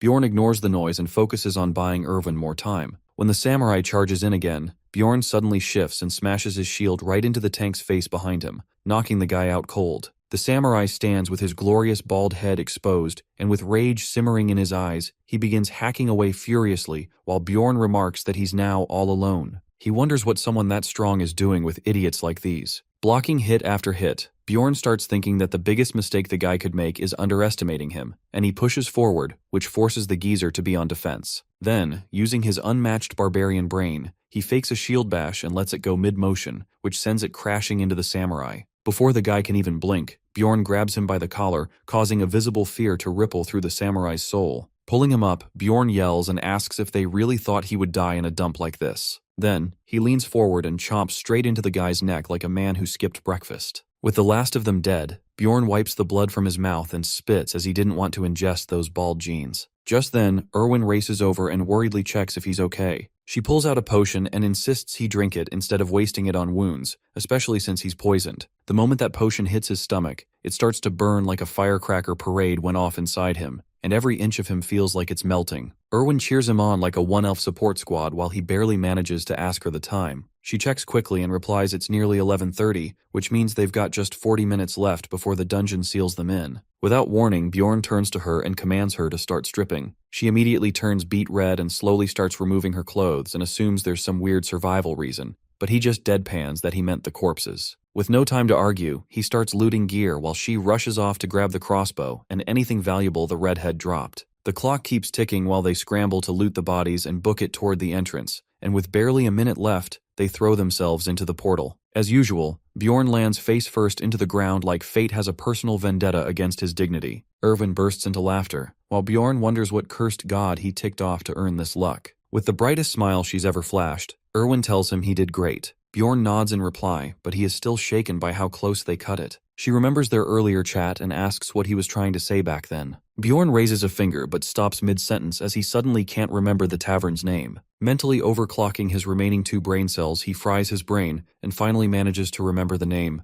Black Whale. He tells her to meet him there, and with that, the portal closes behind them as they're whisked back to the city. With a slow exhale, Bjorn mutters under his breath that he's back in Raffonia, while his eyes scan the other returning adventurers. Bjorn figures that while it's no surprise there are tons of explorers here, the sheer scale still hits different. Time flows weirdly in the labyrinth that only a single day passes outside, so he has to reset his clock every time. Right then, someone calls out his full name and he scrambles to place the voice. He manages to get the guy's name right, Jirak, and shakes his hand while another barbarian shows up and their chat grows. Before he knows it, a whole squad of barbarians piles in who start swapping their adventure stories, while Bjorn looks completely lost and wonders if this turned into some accidental reunion. Eventually, the chaotic crew decides to hold a friendly contest and starts heading to the checkpoint, while Bjorn tries to fade into the background, but gets pulled along anyway. At the counter, the cashier lady starts counting the stones and announces a fat total of around 41,000, and everyone starts to hype up Karak's haul. Meanwhile, Bjorn whips out 3 bags of his own, and the cashier side-eyes them and questions if they're all monster crystals. She counts them faster than a gold digger, and in just a few seconds, she's done and drops the number, 182,000. Everyone stares in disbelief before losing it and declaring our boy the new record holder. That's when they really start noticing his dripped-out fit with the new bling and declare him the peak of warriors. They break into a chant, and Bjorn understands their passion as he went in looking like a caveman and came out a distinguished gentleman. Finally, the mood gets to him. He yells at the top of his lungs that he's the best, which triggers more chaos as they throw him in the air while the checkpoint staff desperately tries to calm the chaos. The barbarians apologize louder and louder, turning the entire scene into a never-ending mess. After a while, the noise dies down, and Bjorn decides to just stick with the other barbarians for now, thinking there might still be some things he missed the first time around. That's when he spots someone familiar from a distance and recognizes that it's Erwin who is happily talking to her buddies. Bjorn just watches and sighs that it must be nice while he on the other hand is surrounded by gorillas. Erwin notices him and waves, and he mouths that they should meet up tonight. She agrees instantly, but the girl next to her starts looking sus and asks if she knows him. However, Erwin panics and immediately denies it. Out of nowhere, Karak pipes up and asks if Bjorn knows the fairy, and he also denies it without blinking. Karak takes it too far and says it's for the best that the best warrior shouldn't associate with those cowardly, pointy-eared types. The elder lady catches the slur, and Bjorn just wants to dig a hole and disappear as he's this close to snapping thanks to these savage morons. Spotting the last of the barbarians clearing out, he quickly tells the rest that it's time to bounce as he figures there's no way he can talk to Erwin with this circus around. Just then, a kid yells for his dad and runs into a hug, and Bjorn watches silently as families reunite with tearful joy. But that joy's balanced by grief as he also sees a woman losing it because her husband isn't among the explorers, and many others mourning as well. Even though he's played this game more times than he can count, seeing real human emotion instead of flat graphics hits different and leaves a bad taste in his mouth. Later, the barbarians start partying like animals and inhale beer while Bjorn quietly sips his in a corner. He tagged along hoping to find some juicy info he missed earlier, but clearly these guys are just wasting themselves and his time. Slamming a hand on the table, he gets up and says he's got places to be, and immediately the others start freaking out like he's the protagonist or something. But surprisingly, they all wish him luck and get back to partying like nothing happened. Bjorn walks through the city and sees kids playing and thinks how peaceful it feels here that there are no monsters or humans trying to kill him, just random noobs chatting in the background. The city has rules and an oddly comforting vibe that if he tripped here, someone might actually help him up. Entering the inn, he thinks that while this world might be wilder than the real one, it's also a hell of a lot calmer. After scrubbing down and ditching his stinky clothes, he He faceplants onto the bed and barely holds back tears as he realizes just how much he misses home. He falls asleep and wakes up late at night with a stretch and guesses that he's been out for about 5 hours, so he figures it's finally time to go meet Erwin at the tavern. Cut to a shopkeeper who hits him with the bombshell that the Black Whale Tavern has been gone for 10 years and was sold off ages ago due to some random noble's mistake. Bjorn freezes in disbelief and pieces together that the game world's timeline is way behind this one, then asks for the place's new name. A while later, he's standing in front of Python Puth and wonders if it's even the right spot since the vibe's totally different, but he's relieved he can still read the language at least. As he walks inside, the chaos greets him, and a waitress gives the usual welcome. But before he can take a proper step, Erwin calls out as she waves him over from a table where she's chilling with the elf from earlier. The short-haired one stares daggers at him, but Bjorn still introduces himself and asks who she is. She calls herself Erwin's big sis, but he wants a name, and she finally gives in with Theresia. However, Bjorn already guessed it but lets it slide. Theresia wastes no time and slams her hand on the table and demands to know what a barbarian like him was thinking to invite a young girl to a place like this while she gives him a death look. The sister snaps coldly that he dragged Erwin out to such a shady place last night, then bailed like a clown and left her to spend the night alone, before going off with some straight-up racial slurs. Bjorn's patience starts running thin, and he asks what she's on about with this last night business, but she just assumes he's doing the dumb act on purpose. He ghosts her like your most forgettable ex and turns to Erwin instead and asks her, who replies with a solid 30 hours, completely flabbergasting him. Maybe that's why he feels so refreshed right now after waking up, as it turns out the guy slept through an entire day and mentally apologizes to Erwin, who just stands there looking mad confused. Then our boy finally owns up and apologizes for sleeping the whole time, which honestly shocks them both more than it should. Theresia looks too stunned to stay pissed and instead demands to know why he dragged her out here at this hour. He just keeps ignoring her like a pro and tells her to go ask Erwin herself if she's that curious, which grinds her nerves even more and gets him branded a rookie. But our boy doesn't let that slide and warns her to drop the attitude if she plans to babysit Erwin forever. Almost popping a vein, she slams down a fat pouch on the table and hands over 3 50,000 stones made from the essences. This makes Bjorn's brain short-circuit that this is turning into an ugly K-drama where she slaps him with money and tells him to stay away from her sister. Theresia starts side-eyeing him as she gets confused why a barbarian isn't grabbing the cash, and gets suspicious that there's something else going on. Being the gentleman he is, he instead asks Erwin if she's cool with this setup, and reminds her that the deal was she'd help out until he got what he needed. That catches her off guard, and then he casually adds that they'll be splitting everything 50-50, which perks her up. But she quickly dips into sad mode and apologizes, which leaves Bjorn blinking in confusion. Theresia explains that from now on, Erwin's sticking with her, as she had to let her go solo before because of tradition, but not anymore. Bjorn mentally curses the universe for already giving Erwin an overpowered sister to carry her, while Theresia pushes the pouch forward like a final warning and tells him to take the hint already. Bjorn stops her and asks if this payment is for the essences they earned together. When she confirms it, he points out he's still short on a few stones from the agreed rate. The elf hits him with a fake sorry face and pulls out the rest, making him wonder if she seriously tried to pull a sneaky on him. That ticks him off even more, and he finally gets why barbarians have beef with fairies, then flatly asks her to leave so he can speak with Erwin alone. Theresia looks like she can't believe there's still something left to say, and while Erwin thanks her for showing up, she also politely tells her she can go now. Theresia catches the hint that Erwin's not a kid anymore, but pulls a last-minute move and demands that Bjorn swear he won't sleep with Erwin. The poor girl looks like she wants to evaporate, while Bjorn wonders if all the other options are still fair game,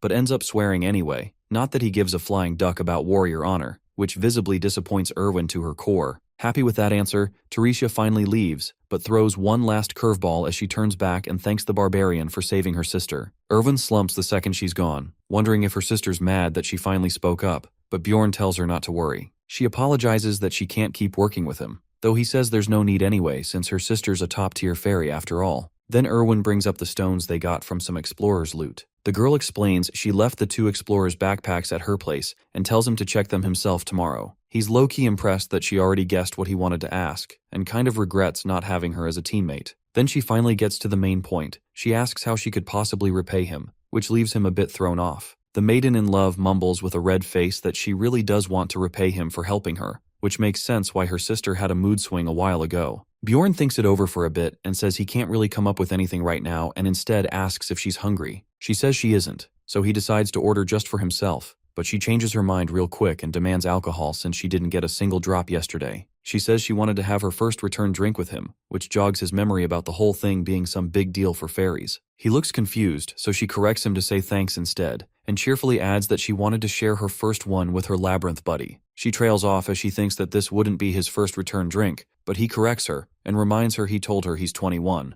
That throws her off, and he smiles and says this was his first labyrinth dive too. With a mouth-watering feast, the two raise their glasses and toast each other. A bit of chaotic drinking later, Erwin's all flustered and blurts out that he's actually wearing a shirt now, but he just downs his beer quietly while thinking it's time to move on to the serious stuff. He wipes his mouth and brings up that she wanted to repay him earlier, and says he finally thought of something. Erwin starts getting a little too excited as she asks what it is. Bjorn mentions that the security will probably catch them if they stay here, and she jumps to the entirely wrong conclusion as she suggestively says they should just head up to his room then. Back at Bjorn's place, he tells her to spread out a bit more, and she lets out a grunt, but it quickly shifts to their room where Bjorn is seen folding Erwin's arm backward to test her newly gained flexibility skill, only to be caught off guard when she starts screaming that her arm is about to be ripped off. This makes him realize that he still doesn't have a proper handle on his own strength. She yells that her arm has never bent that far in her entire life, but Bjorn still has the nerve to ask if she's really sure, as if the tears running down her face aren't proof enough. Erwin swears on her entire family line that it never did, and our guy finally figures it might be a good idea to stop and let her rest for a while. The moment he lets go, Erwin scurries into a corner, loudly declaring her disbelief that she's actually still alive and genuinely wondering how her arm is still even connected to her body after that free chiropractor session she definitely didn't ask for. Bjorn thinks to himself that maybe a +4 stat boost in flexibility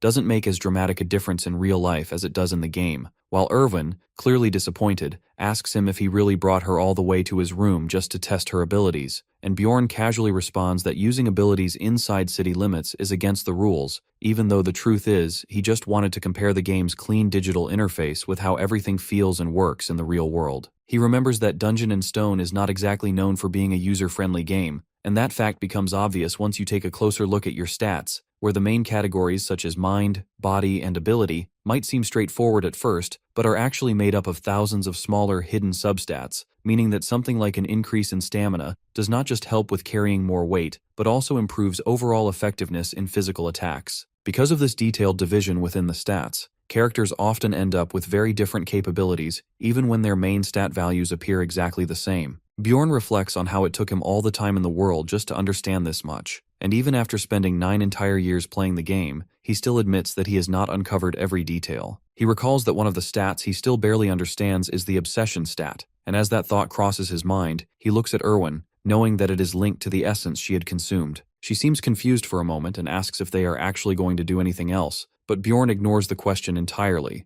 and instead asks if she has noticed any strange changes since leaving the labyrinth, such as thinking too hard about small things or suddenly having less patience than usual. She thinks it over for a moment and says she is not really sure, adding that the only thing she can clearly remember is craving cookies after they came back, which makes him wonder if the stat just amplifies desire in general, and that might be why it never showed any noticeable effects during his own gameplay experience. He stays lost in thought, reflecting on the other stats he still knows nothing about, when Erwin tugs at his sleeve and tells him she is tired, and although he still wants to run more tests, he figures it is better to call it a day and get some rest. He puts out the candle and they both settle into bed, and just as he is about to drift off to sleep, he suddenly remembers Teresa's warning along with the promise he made not to sleep with Erwin, but he brushes the thought aside, convincing himself that it does not really matter since he has no bad intentions toward her in the first place. The next morning, Erwin takes him to her place to show off the loot they managed to gather, and it turns out to be such a massive haul that even he finds it hard to believe.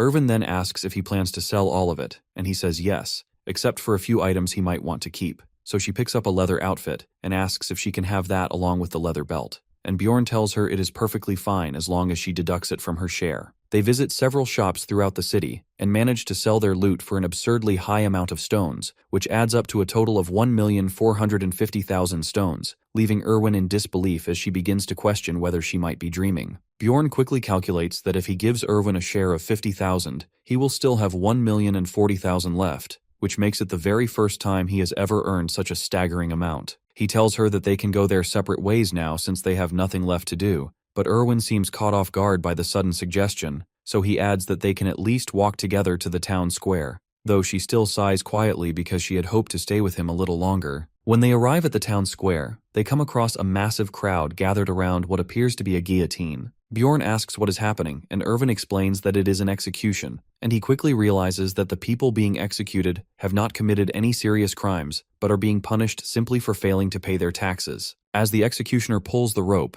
Bjorn remembers that Raffonia is the last remaining city in this world that managed to survive the witch's curse, and since the only location where resources can be harvested is the labyrinth, the government deals with those who cannot pay taxes by executing them, which helps reduce the number of mouths they need to feed. As soon as the executions take place, the crowd suddenly rushes toward the gallows and begins dipping their bread into the blood before eating it, a sight that naturally horrifies both our heroes, and Erwin turns to Bjorn and asks why anyone would do something so revolting, to which he calmly replies that they believe in a legend saying that consuming the blood of the executed will bring financial luck. Disturbed by what he just saw, he asks Erwin how much the tax is for the first year, and she tells him it is 700,000 for non-humans, which he notes is different from the game but not too far off. She then adds that starting from the second year, the tax goes up to 800,000 stones, and there are also additional taxes for exchanges. He thinks the rising tax structure feels just like the game, which means he will have to become stronger within the year. He comes to the grim realization that if dying does not take him back to the real world, and he is not strong enough to survive in this one,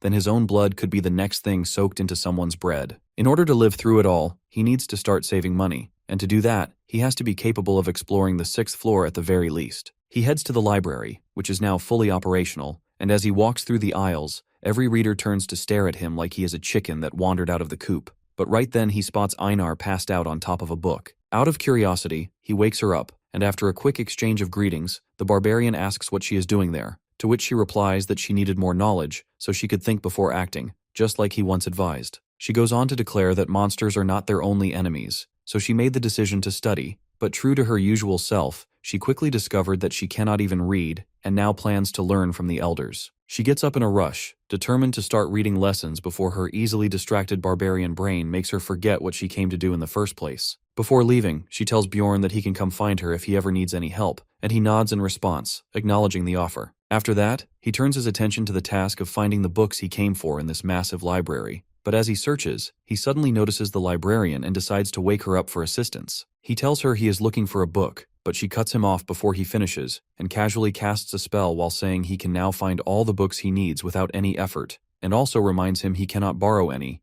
before slipping right back into her slumber like nothing even happened. Not bothering to question her logic, our boy strolls through the shelves and watches as the books he needs literally glow to show where they are. He starts with the first one on the history of a place called the Fallen World, where the author explains how a witch's curse turned all lands lifeless, but somehow Raffonia managed to survive the disaster through some miracle. The royal family ends up opening a portal into another dimension now known as the Labyrinth, so they can collect resources for survival. The second book, titled Alchemy's Basics, explains how magic crystals taken from monsters turn into bread, water, steel, and other essential stuff. He locks in the important points and then moves on to the third book titled The Sacred War, which covers the fight between barbarians and fairies in full detail like Twitter. The fourth book he reads, titled The Evil Spirit of the Abyss, covers evil spirits who are actually people from other dimensions that possess someone, which unfortunately includes our guy too. The book skips the part about their origins, but clearly says the royal family and the temple tried their best to wipe out these spirits or players completely from their world. He figures he has to be careful not to blow his cover before moving on to the fifth book titled Death of the King, which details the death of the so-called immortal king Levigian III that took place 150 years ago. So Bjorn figures out that since his game starts right after the king's death,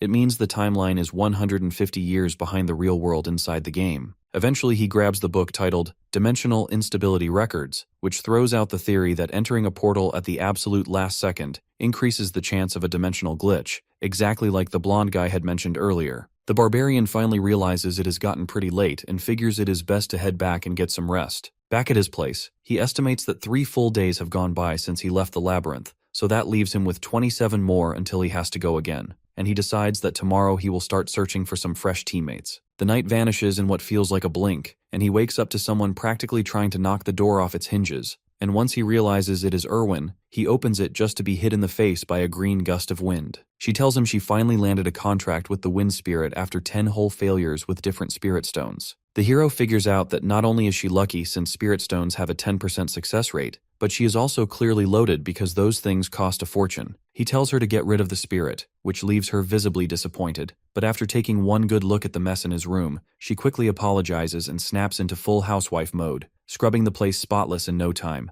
leaving Bjorn quietly impressed. He congratulates her but also points out that it would be smart to use her time wisely before heading back to the labyrinth, and she responds by saying she just wanted him to be the first person to know. Realizing she feels attached to him, the hero decides to use this connection on a business level, so he tells her she can always come to him if she ever needs help. Later, he chooses to spend his time well and heads to the Angry Bull Inn to meet Anar for a training session, but without him knowing, all the barbarians start chanting his name as soon as they recognize him. One of them comes up and asks if he plans to stay there since it is dirt cheap at only 300 stones a night. But before he can even wonder why, he spots 10 barbarians stacked like Lego pieces across 5 beds and instantly gets the idea. He explains that he is there to meet Anar, and as luck would have it, they bump into her soon after. He asks her for help with training since he still feels too weak to take on the other barbarians. She leads him out to the field and tells him she will fight him whenever he asks, so the battle kicks off right then and there, while everyone gathers around to watch the showdown. He charges at Einar with his shield, but she casually swings her broadsword once, and Bjorn drops like a sack of stones. The crowd loses it and cheers her on as the best warrior, while Bjorn, oddly satisfied with his choice, gets up for round 2 only to get destroyed every single time. Once the day finally winds down, they both sit down to rest, and Bjorn admits that Einar is strong and clearly a lot sharper than most other barbarians, so he asks if she plans to go into the labyrinth alone next time and then offers to team up. Our money-grabbing barbarian declares that he wants 80% of the loot, but says he will cover the party fee, and Einar shuts him down on the spot and then shakes his hand before he even has time to process, saying she'll trust him. The next day, the two of them head to the barbarian shrine where the elder greets them and asks Bjorn why he has come. Bjorn tells him he is there to get the spirit seal of the immortal. He recalls that every species has its own unique trait, like how fairies form contracts with spirits to use their powers, dwarves receive armor blessings that boost the effects of items, beast folk gain the ability to bond with ancient spirit beasts, and barbarians alone have access to the spirit seal. Right then, the elder cuts through his thoughts and asks how someone so young could possibly know such classified information, and Bjorn puts on his best poker face while claiming he just read about it in a book and heard it played a big role during the war against the fairies. Hearing that, the elder gives him a solid pat on the back and tells them he is proud they even bothered to read, though he also casually drops the bomb that the spirit seal costs 800,000 stones, completely unaware that our boy has been shamelessly looting and scheming his way through everything. Bjorn doesn't even blink and confidently says he will pay up front, which leaves Einar completely stunned, but he is ready to throw down the money now since he knows the higher his level goes, the rarer the ingredients he will need for the seal, so he pulls out his pouch and shows the elder he can afford it. The elder looks absolutely floored and asks where he managed to get that much money, and Bjorn, already prepared, spins a tale about finding an injured fairy in the labyrinth, turning her into a slave, then feeding her an essence so he could squeeze cash out of her sister later as payment. The elder loses it and laughs out loud while the other barbarians start howling too. Pleased with him, the elder gifts him 200,000 stones on the spot, saying he sees great potential in him, while also cackling about squeezing more gold out of those chonky ear elves. After that, Bjorn heads over to the witch doctor and remembers that barbarians receive tattoos right after birth to keep their soul pathways clear even as they grow. The witch doctor warns him that once he chooses the immortal seal, he cannot receive any other spirit seal later, but the hero stays firm since the seal fits him well as a tanker, so the doctor begins the process. He knows the seal boosts performance, but that doesn't stop him from acting like a total wimp because of the pain. His stats immediately start going up and he thanks the doctor, who bursts into laughter because barbarians apparently don't thank people. Realizing he might have blown his cover, Bjorn scrambles out and heads straight for the commercial district to grab new equipment. From his recent training, he figures out that swordplay just isn't for him, so he settles on a one-handed blunt weapon, and after a whole lot of indecision, finally picks a slightly oversized mace. He gets himself a custom helmet and a solid half armor, which unintentionally makes him look like a background NPC, with only 50,000 stones left in his pocket. He starts to reflect on how his daily routine somehow just falls into place, like having breakfast with Erwin, heading to the library to study until afternoon, grabbing lunch at random spots to pick up local folktales, training alongside fellow barbarians while even managing to win a few duels, and finally wrapping up the night with dinner alongside Erwin again before she heads off. On the final evening, she wishes him good luck and he does the same, thinking it is wild how fast the time slipped away. The next day he shows up at the Explorers Guild and asks to activate the Unity magic for teaming with Anar, and ends up paying 15,000 stones for the process, which feels steep for single-use magic, but it allows teammates to spawn close to one another inside the labyrinth. The receptionist explains that the price rises depending on player rank, and the spell lasts for exactly 24 hours. Once that is sorted, he takes Anar out for a proper meal and spends 800 stones on something expensive to lift their spirits, which works like a charm on Einar as she proceeds to stuff her face like a barbarian does. They arrive at the labyrinth's entrance where they spot the new batch of young barbarians arriving after their Age of Coming ceremony, which clearly brings back memories for Einar. The portal opening is soon announced, but Bjorn tells her to wait for the right moment, and she agrees, although she completely freaks out when the countdown reaches just 1 minute. Bjorn calmly tells her to hold off until the guard gives the final call that the portal is closing, after which they both sprint forward and leap right in. And when the chaos settles down, they open their eyes inside complete darkness, which makes our hero grin with satisfaction as his theory proves correct. He pulls out a torch, and they make their way through the pitch-black zone until they find the portal to the second floor, thrilled that his clever little trick actually worked. They enter the portal, and right away, Bjorn's experience points and level go up, while Einar, clearly confused, wonders how he managed to reach the second floor so early since the Elder said it would take 3 days. He casually explains that he found the answer in a book. Our hero checks out the terrain and the vibe of the place and figures out they have arrived in the land of the dead. As they move ahead, he asks if Einar also feels energy rushing through her veins, and she congratulates him, saying it means his level just went up. That's when he remembers that leveling up increases the number of essences a person can collect. Einar questions how he managed to level up without even fighting a single monster, and he explains that stepping into the portal first counts as an accomplishment. He recalls that killing a certain monster type only grants 1 accomplishment, but entering first gives 1 every single time, which makes XP farming a breeze. He tells Einar to keep this trick to herself, because they need to avoid being seen by other adventurers to keep suspicion low, so they quietly move on. Bjorn straps the torch to the front of his helmet like a headlamp, something he picked up from other explorers, though wearing it makes him feel like a total dork. Einar seems surprised it doesn't burn him, but to Bjorn it's obvious since the torch counts as a magical item. He reminds himself that while the land of the dead has stronger monsters than the goblin forest, the lack of traps makes it easier for clumsy barbarians to manage. They soon run into 3 ghouls, and Bjorn notices that there should have been more if they had arrived on the 3rd day. Einar takes the lead and wipes them out in a few fast swings, feeling good about the floor being easier than she expected, until a distant blood-curdling scream shatters her confidence. Bjorn calmly explains that it's a banshee, and unless provoked, it won't attack. But if they strike first, the banshee becomes immune and curses them until they leave. Suddenly, Einar freaks out again, almost choking Bjorn in panic before realizing it's just skeletons, then runs off to fight them solo. Our boy tries to point out the skeleton's weak spot, but Einar crushes them before he can even get the words out. They keep heading north and face all kinds of new monsters along the way, like elder ghouls, skeleton warriors, and even skeleton archers, though none give them much trouble since it's still the first day. The mace and armor suit Bjorn perfectly, letting him strike harder and block more confidently, while his helmet proves useful enough to stop arrows from weak bows with ease. He glances at Einar, who demolishes a whole pack of skeletons in one swing while yelling Valhalla. He starts shouting the name too just for fun, and ends up loving the energy of being part of the dumb as bricks barbarian squad. Einar suddenly points out his injured arm, but he holds it up to show that it's healing fast thanks to the immortal seal, and he recalls that it helps close minor wounds within a minute, and also restores stamina, making all the pain he endured to get it totally worth it. He crouches to feel the ground for moisture and notices the terrain has changed, then warns Einar that 8th rank monsters must be nearby. Right then, they hear a chilling roar, and Bjorn quickly tells her to get ready because a death fiend has just shown up. He had only heard rumors that it feeds on light, but seeing it appear so suddenly, and look this terrifying in person, throws him off a little. He tells Einar to go for the head, and both of them jump into action. Einar strikes first, but the fiend parries clean with a blade-like limb, and as Bjorn circles around and slams it from behind, he is stunned to see it completely untouched. He immediately understands this is going to be a serious fight, but Einar charges in again and just barely misses its head, landing a hit on its shoulder instead. To their horror, it only leaves a shallow cut and she is sent flying with one swing. She gets up and admits that it's built like a tank, while Bjorn realizes that even her blade left nothing but a tiny mark, which healed in just 3 seconds, thanks to its passive ability called body preservation. Without warning, the fiend lets out a roar, activating its skill called Call of the Dead, and suddenly they are surrounded by a wave of ghouls. Bjorn shouts at Einar to handle the ghouls while he darts off to take on the death fiend alone, but all he manages to do is either block or barely avoid its relentless blows. He keeps dodging and parrying until finally Einar returns after finishing off the ghouls and charges in behind the monster to deliver a clean strike to its head,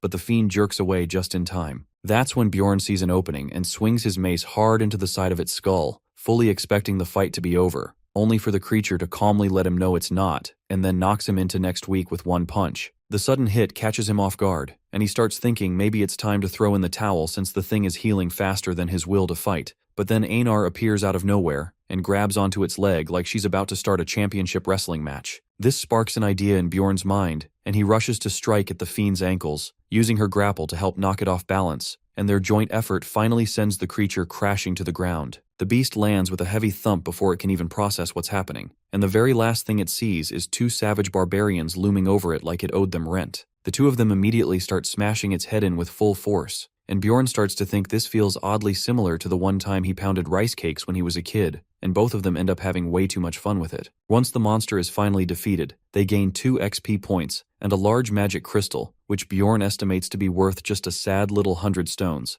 which leaves Einar stunned, but he casually mentions that for fiends who summon ghouls, the price usually climbs to 300 stones. Einar randomly asks him how much the cream pie they had earlier cost, and when he says it was 300, her entire face lights up at the idea of earning 1 pie per fiend. Bjorn figures she has a very advanced food-based economy in her brain and is far too happy to realize she's supposed to split it 80-20. He still appreciates the hype since it's way better than Erwin's sleepy attitude, and with that, they begin full-on fiend hunting by knocking them over and beating the soul out of them one by one, eventually stacking up about 70 in just one day. Bjorn quietly reflects that most players shape their build based on the very first essence they eat, but he already has his sights set on the Death Fiend's essence for its passive healing, even as Einar snores like a chainsaw next to him. By the next day, the fiends start showing up in pairs, but the two stick with their reliable tactic of knocking them down and bashing their heads until they stop twitching. Still, the risk of being swarmed by ghouls becomes real, and by evening, things take a turn as the fiends now start appearing in terrifying groups of 3, which is way beyond what the two can manage, so they wisely wrap up their Death Fiend hunts after the second day. They manage to find a decent spot to rest, but just as they begin to settle, a group of human adventurers shows up, and Bjorn steps forward to confront them, only to be interrupted by Einar, who coldly tells them to scram if they value their lives, scaring them off instantly. Later, she tells Bjorn that they need to relocate since others now know their location, and he begins to suspect she may have gone through something unpleasant with humans on her first adventure, though he decides not to press the issue for now. While they search for another resting place just as good, their hunt gets interrupted by a sudden cry for help nearby. Both immediately recognize the desperate tone of a human calling out, and without wasting time, they run toward the sound, only to discover 4 freshly dead bodies lying there with no monster in sight. Standing before them, they spot a lone woman who gives off the suspicious vibe of a plunderer. Our hero spits some of his gamer knowledge and explains that plunderers are pros who hunt down players instead of monsters just to jack their loot. Obviously, it's illegal with death as the penalty, but much like how no one cared, he unalived those 6 before, everything's fair game as long as you don't get caught. The lady smirks and spins her dagger while mocking him and asks if this is his first time running into a plunderer. Bjorn starts to realize they've walked into a mess because even among plunderers, this one looks high level. He notices her unique features that should have made her super easy to identify,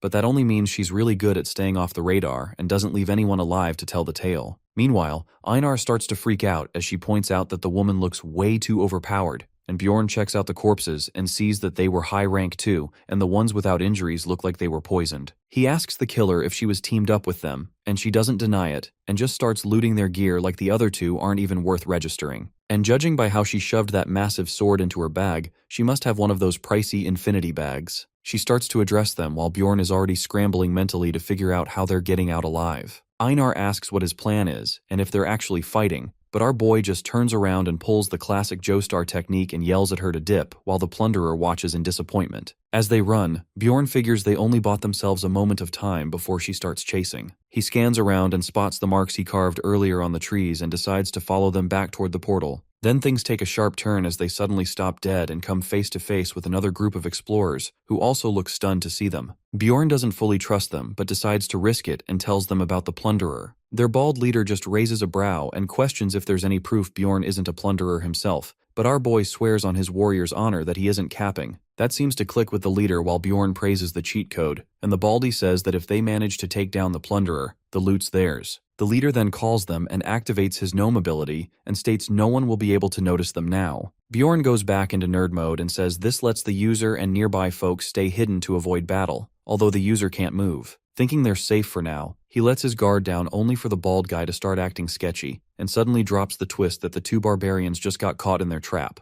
That crusty egg activates suppression on both of them, which freezes them in place so they can't even speak, while he starts gloating and our boy can only roast these guys in his mind. He gets hit with the realization that the only essence a group like this would realistically have is the gnome's suppression, and quietly panics as he pleads to just take 1 damage point. The garbage squad starts digging through their stuff, and one of them gets his nasty hands on Anar, calling it a shame that the first woman they managed to touch is a barbarian. Another one calls it a win since barbarian hearts are apparently trending right now, while Bjorn shoots daggers at the chubby rat who took his crystals, but the guy just mocks him that staring won't change a thing. Then the boss orders the overconfident lackey to finish them off in 1 strike, and the brat smirks and says he's never missed. Bjorn freaks out internally and starts to think maybe this is really how it ends, as the rat lunges to stab him. But our boy ain't letting that slide and just barely manages to tilt his head back and avoids a deep enough fatal stab. He immediately brings his mace down hard on the smug idiot's face, sending him straight to Respawn City. The rest of the scum squad starts panicking and yells to get the barbarian,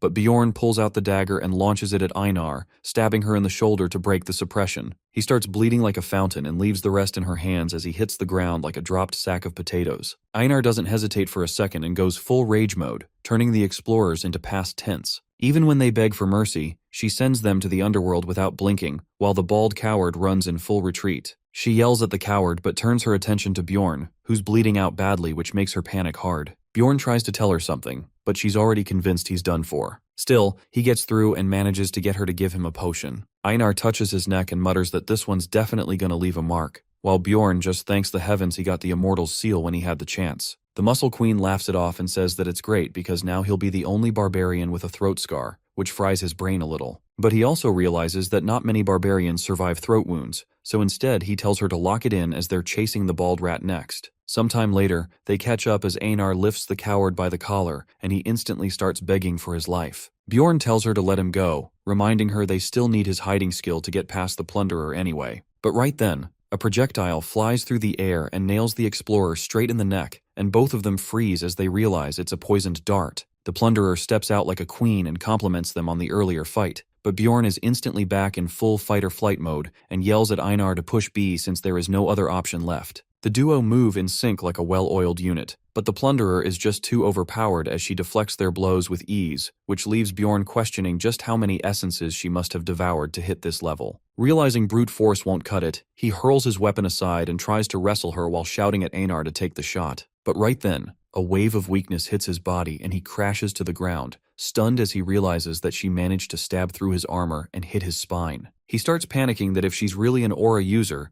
then they're completely outmatched, and just as the thought hits, Einar charges in with her sword, only to get sliced clean through like a block of string cheese, and starts to cough up blood. Bjorn clenches his teeth as he watches his comrade drop, while the plunderer spins her knife and calmly mentions that the basilisk's poison is already spreading in their bodies. His eyes widen at how effortlessly superior she is in every way, and starts to wonder if this is where it all ends. However, the plunderer seems done with the killing and offers them a deal to stay silent about everything and she'll let them walk. The redhead explains that she owes the barbarians a favor, and Bjorn pieces together that maybe that's why she cut in earlier, since the others would have offed them anyway. Einar coughs and warns Bjorn not to buy it, so he asks what happens if they refuse. She casually states that she'll kill them both, and when he pushes for more info, she just cuts him off. Seeing no other way out, Bjorn swears on his warrior's honor, and the plunderer notes that he's definitely not like the rest, as she notices the wound on his neck already starting to heal. Then she turns to Einar and asks for her answer. Einar bluntly refuses, so the plunderer shrugs and gets ready to end her. Bjorn doesn't want to let that happen and yells at Einar to swear too. She stares at him like he's lost it and starts ranting about how sacred the pledge is, but Bjorn just shuts her down and urges her to trust him, all while silently cursing the barbarian mindset.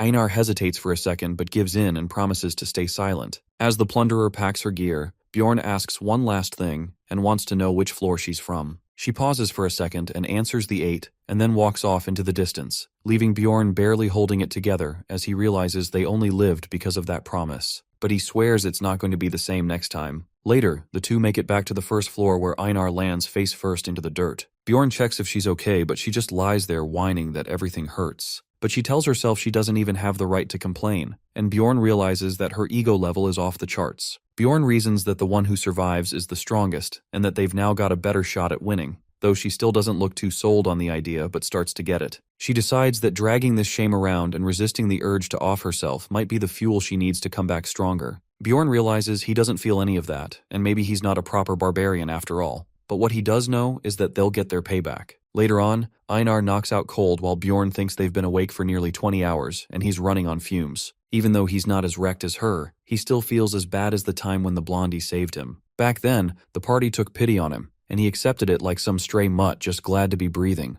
But he knew he couldn't let that slide, and swore never to end up like that again. He tried making the best of it and wonders if there was ever really another option. His mind flashes back to when he first woke up here and saw a guy lose his head out of nowhere along with a whole bunch of other cursed stuff, so he had no choice but to choose survival. At that moment, he locks in and realizes he can't keep living like this. He wakes Einar up and asks if she wants to become stronger even if the risk is massive. She answers without a second thought that she's in as everyone dies anyway, and Bjorn agrees that in this unpredictable life, it's better to strike first. Then he starts laying out his plan to dive into the rupture because what doesn't kill them will level them up. Sometime later, they start grinding experience by taking on every kind of monster in sight, which makes Einar surprised as she had no idea this kind of place even existed on the first floor. Bjorn tells her it's one of the more ignored zones because of the 4 monster types here, plus the full blackout vibe, so people only come through when they're desperate. But that just makes it perfect for hiding things, and Einar asks about a random stone pillar nearby. He says it's a memorial to the labyrinth's first explorer and reads the inscription aloud, and recognizes it as the same line from the game, and realizing the hidden condition might match too. He tells Einar he's about to open the rupture, and from this point, everything needs to stay secret. She swears on her honor, but then awkwardly asks what a rupture even is, which Bjorn explains that it's basically a labyrinth inside another labyrinth, and in the game it was called the Instance Dungeon,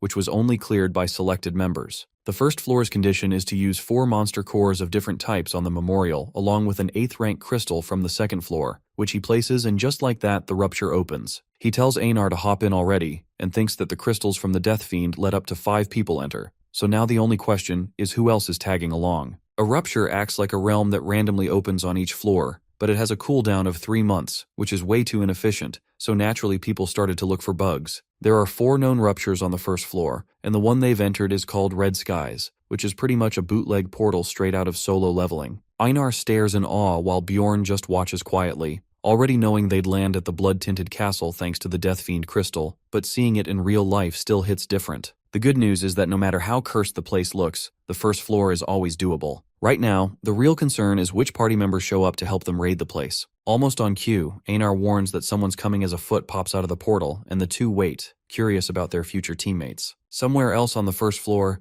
Erwin is getting scolded again for depending too much on her spirits. She tries to argue that the dagger's hard to use, but Teresia shuts it down and insists she needs to defend herself without help. Erwin mutters that Mr. always told her to play to her strengths and trust her team, to which Teresia agrees, but reminds her the world isn't that kind. She places a hand on her shoulder and says bluntly that teammates are just teammates, so don't trust anyone too easily. Erwin nods but still thinks Bjorn isn't bad at all. Trying to shift the mood, Erwin asks if they can go to the second floor already and jokes that Bjorn must be farming coins like crazy. Teresia smirks and says floor climbing isn't about grinding harder but smarter, and tells her they should aim for a rupture. Erwin looks confused since she thought entering a rupture required pure luck. Teresia admits that very few manage to get in, but it's been 8 months since the last one opened, so the next cycle should be soon. Erwin's surprised Bjorn never mentioned this, but Teresia thinks that's expected since he's still just a rookie noob. She grins and says she'll make Erwin stronger than that brute. Just then, a familiar sound interrupts them, and Teresia's face drops as the rupture has already opened, and she tells her sister to dive in quickly. They sprint for the portal, but it vanishes right before they reach it. Back at the castle, Bjorn and Einar wait as their first party member appears, which is a bearded dwarf who greets them cheerfully. Next comes a wannabe Barbie mage who doesn't even seem surprised the rupture led here. Bjorn's shocked there are still mages on floor 1 and thinks the team looks promising.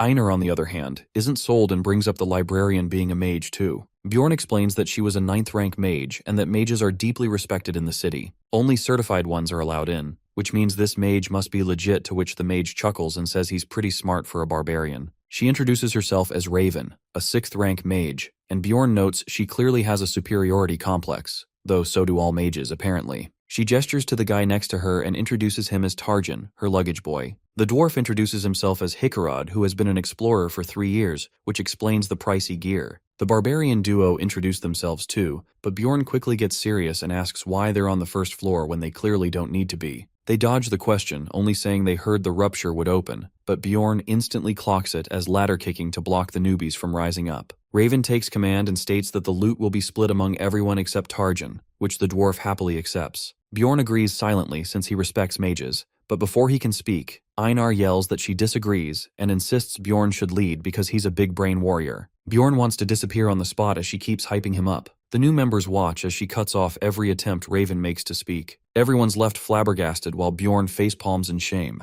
Hikurad lightens the mood by joking that he's jealous of Bjorn for having such a caring wife, which makes Einar go red and deny everything. The two bicker like kids until Raven finally gets them to focus on the castle raid. Bjorn's grateful that at least Raven stays on task as she explains they need to investigate heavily, and he quietly hopes she keeps ignoring him. Hikurad tries to bring up introductions again, but she cuts him off, saying the castle's monsters are all 7th rank or lower, so she and Tarjan can handle them alone. He tries to protest but gets steamrolled as she declares she'll also be taking the Guardian's loot for research with a smug smile. That finally sets Hikurad off, who rants about how loot matters and asks if she thinks he's some kind of idiot, while Bjorn recalls that nearly all fights in the game always boiled down to loot. He also recalls the Guardian loot being the Rupture's flower, which is important both for mage research and explorer profit. Hikurad accuses her of leaving him scraps and she seems caught off guard by the pushback. Eventually they strike a deal that she gets the essence and he gets the numbered item, but they'll toss for the Rupture Stone. Bjorn feels left out and finally steps in and says he doesn't care about the item or essence and just wants the Rupture Stone. Both give him the nastiest look for being too greedy, so he backpedals and asks for just 2 essences instead, which after a moment of thinking, they agree to. Still, Bjorn feels depressed that's all he is getting, which they probably don't want anyways, while the other two turn back into best buds. They head toward the castle like lifelong friends while Bjorn trails behind,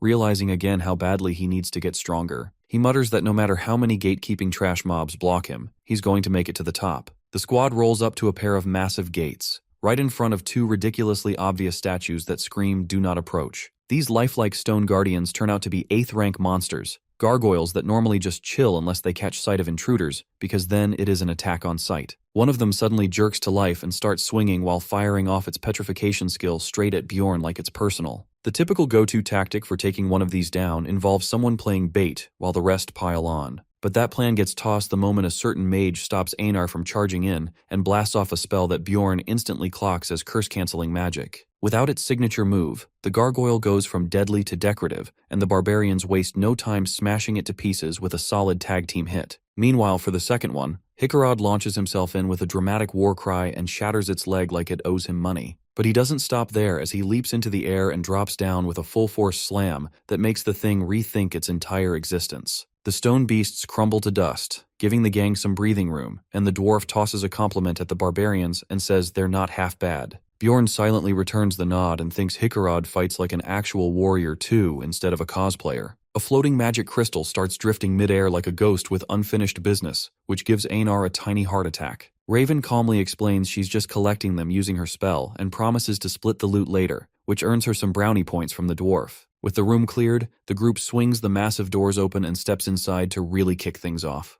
Hikurad comments on the pitch-black darkness ahead while Raven fires off another spell, lighting the path like it's no big deal, and as if right on cue, they spot some walking trash bins heading toward them. These things are deadmen, which are chunky zombie-type monsters with no ranks, loot, or even experience points, and only occasionally drop an essence. Raven immediately declares it's not worth wasting mana on them, which Hikurad agrees without hesitation, while the fleshy blubber beasts start waddling faster. Without missing a beat, the heavy hitters move in and absolutely wreck them as they slice through and turn them into minced regret. Bjorn perks up when he notices one of the dead men dropped something odd, which turns out to be a blowhorn. Einar's already fixated on it like it's a new toy, and Hikurad just tells her she'll figure out what it does soon enough. Moving forward, they come across a thick steel door, and Hikurad straight up declares his hammer is too small for this door. Raven casually steps up and says to leave it to her. She throws out another spell, and before anyone can blink, a massive fireball melts a huge hole right through the steel. Bjorn stands there mildly horrified while Raven tilts her head all sweet and asks if they're good to continue. They move into what starts the first chapter of the raid and reach a drawbridge. Raven is already ahead of the plot and says the ramp is up just as expected and asks Einar to blow the horn she found earlier. Einar inhales dramatically and lets out a questionable tune through the horn, which does the trick as the drawbridge starts to lower. At the same time, she starts freaking out as she points out at the blood-red water below that's slowly rising. Looking closer, she spots something moving in it and panics harder, but Raven casually waves it off and says, Those are just more dead men, nothing serious. Bjorn drops into internal monologue mode and lays out the chapter's goal, which is just to survive until the drawbridge fully comes down. Normally that would be a serious challenge for a regular squad, but with a mage like Raven around makes things very easy. She smirks like she's already won and tells everyone to huddle close. Right after that, she begins charging up a spell that radiates pure mana, sending shockwaves across the area and instantly unalives every undead blob in range. Hikarad mutters that the spell was insane, but Raven just shrugs it off like she does this before breakfast. Bjorn clenches his teeth in irritation as he didn't expect there to be such a ridiculous power gap. She simply announces that now they just have to wait for the bridge to finish lowering, while Bjorn stands there in silence, as he finds it hard to believe they finished so early. After some painfully long seconds, the gang crosses the bridge together, which officially wraps up the first chapter of the blood-tainted castle, while Bjorn still looks mildly betrayed that it ended way too quickly. They pass the drawbridge without hassle and step into the outer castle. Normally, this is where mobs would swarm, but the mage just unleashes her spell again, which wipes out the butterballs like they're caught in some magical gas leak. Bjorn notes that even though she can't one-shot them all, the spell still wrecks over 90% of the enemies in a single blow. Still, the death fiends survive as they must have regenerated somehow. Raven announces she's done and leaves the rest to them, and the 3 heavy hitters charge in to finish the rest of them off. The Barbarian duo tackles the death fiend like it's a wrestling match and slams him down before going to town on his head like they are pounding spices, while Hikarad just watches in absolute horror. Raven isn't slacking either, as she casts another spell that worsens the creature's injuries fast. Since the only edge was its regeneration, and now that's out of the picture, it's just a lump of meat which the trio carves it up without hesitation. After that, Raven grabs the stones with a smile while Anar admits she now sees the appeal of mages. The dwarf agrees, saying mages are incredibly handy, and while Raven tries to act modest and acts like it's just talent and hard work, Bjorn can tell she's soaking up the praise on the inside. She sweetly asks if they'd help gather more for her research, and Bjorn agrees too as to stay on her good side. After a short scavenging session, Raven thanks them and says it's time to move on. Einar starts fantasizing about cream peas as her reward, but Bjorn feels a bit off as despite her looting spree, Raven left the statue untouched, and he wonders if she just doesn't know what it does, even though it is quite easy to smash. Some gamers can't help but hit every interact prompt when something looks suspicious, and Bjorn's exactly that type, which helped him discover a lot of hidden treasures. However, Bjorn realizes that pointing out something she missed would just make her feel dumb, so he decides to drop it and follows them deeper into the castle. They arrive in a ruined hall. Raven calls the inner castle and says she's heard of this place before, but now that they're here it seems pretty underwhelming, so they decide to move on further in. Bjorn finds a hidden trapdoor, and Raven instantly perks up while Hikarad takes point as they enter the first floor of the underground prison. The dwarf casually asks Raven what kind of monsters show up here, and she rattles them off like a walking dictionary. Hikarad says he's fought all of them except the corpse golem, and seems almost eager to meet it. Raven warns him not to get too close though, as flesh explosions are nasty. As the two start vibing, Bjorn nearly snaps in irritation, and wonders when the two stopped bickering and started bonding. Einar points at a rat skull and asks Bjorn if it's a monster, but Raven cuts in and says they're rankless pests you can squash. But Einar grumbles that she wasn't talking to her, and Raven pouts at the cold response, but a sudden scream breaks through the air. Einar flips out and clings to Bjorn like a toddler and yells about the banshees. Raven laughs and warns her to be careful, or she might have a seriously horrifying experience, which only terrifies her more. Bjorn just watches and wonders why the mage is acting like she's 5. Einar demands more info, but Raven claims she forgot, but Bjorn steps in and mentions he's heard mages have a way to deal with ghosts. That surprises Raven, as she didn't think he'd know that, but instantly switches gears and promises to handle it and starts to charge up a spell. The banshees charge right away, but she nukes them with a fireball before they even get close. Turning to the team, she smiles and tells them to move forward while the guys are too stunned to speak as they follow her to the second floor. The real nightmare begins now as they pull up to the underground prison, which looks straight out of a mad scientist's fever dream. Hikarad throws Raven a compliment on her skills and asks if she's not creeped out. She shrugs it off and says she dissects corpses regularly, all while searching along the wall for something. Eventually, she finds the trapdoor she read about and warns them they'll be meeting the corpse golem sooner than planned. They drop their bags and gear up, and Bjorn puts on his torch helmet as Raven announces she's opening the path. The second the passage opens, they're hit by a wave of rot so thick it practically chokes them. A canal of decomposing bodies stretches out before them as the stench burns their noses and makes their stomachs twist. However, they keep on going while Bjorn thinks that the stink isn't having an effect since he is a barbarian. But the luggage boy starts puking instantly, and Raven's right behind him as she starts gagging hard. Bjorn figures she probably isn't used to smells like this, while Hikarad praises the barbarians for holding up and urges them forward.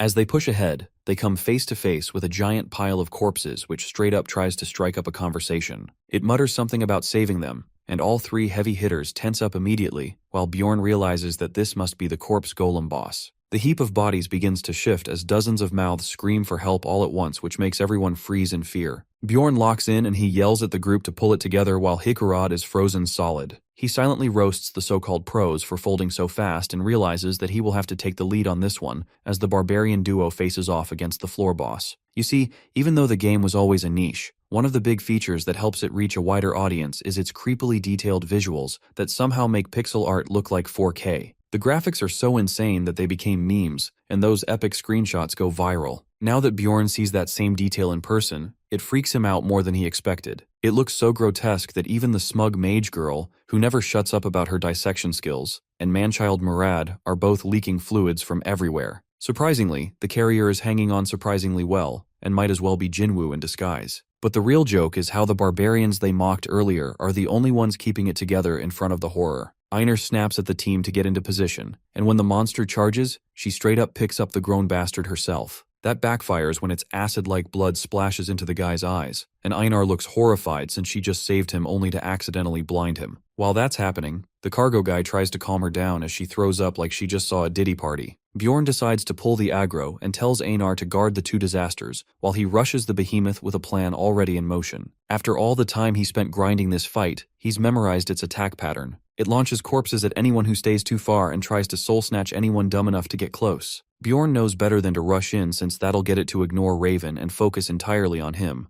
so he plays it smart and keeps its attention long enough for the barfing mage to get her act together. When she finally recovers, she drops an advanced fire spell that torches the behemoth from head to toe, leaving the barbarian duo totally stunned by her power. He's shook that the entire first phase, which normally eats up a whole stockpile of torches, gets wiped out with just one spell. From under the charred mess of corpses, the second phase skeleton rises, and Bjorn immediately tells Einar to aim straight for the skeleton's chest and hit it with him. Normally this thing is a rank 7 monster, but with its flesh suit roasted, it's weak enough for 2 Unga Bunga barbarians to smash to pieces. The second they Hulk smash that bad boy right in the sternum, a level up menu pops up to cheer them on. As she watches a brilliant spark of light glow from the monster's soul, Einar asks if it really is what she thinks it is, and Bjorn confirms that it's the corpse golem's essence. It's explained that ruptures are basically dungeons with a loot chest waiting at the end, and the swarms of elite monsters inside make them prime XP farms for explorers. But the real prize is the insanely boosted drop rate of monster essences. Seeing a powerful monster's essence in real life stuns Bjorn, who stands mesmerized until Einar snaps him out of it and asks what they should do with it. He answers that it's obviously going to him, since they had a deal. And even if they didn't, he was the one who kept the boss busy and gave the others a chance to survive. Deep down, he wishes the drop included at least one more essence since he's got his eye on the Death Fiend essence, basically a Region 2 potion from Minecraft, while the Chimera Wolf boosts strength like a cheat code. Still, he's satisfied with the Corpse Golem essence, since it's a rare drop usually only found once in the entire blood-stained castle. The stat boost leans heavily toward tank builds. While his senses will take a hit, the upgrade to his bones, now nearly as strong as steel, sounds more than worth it. On top of that, the pain suppression and poison resistance will come in handy against underhanded creeps like that plunderer woman. The only real downside is the flesh explosion skill, which is complete trash. Not only does it deal ridiculous self-damage, it also drains his health like crazy. The passive skill that gives his blood acidic properties is another headache, since it risks melting through his own armor. So even if the stat gains are cracked, using the essence will come with a lifelong increase in potion bills and armor repair costs. He decides to put off making the final call until Murad gets patched up.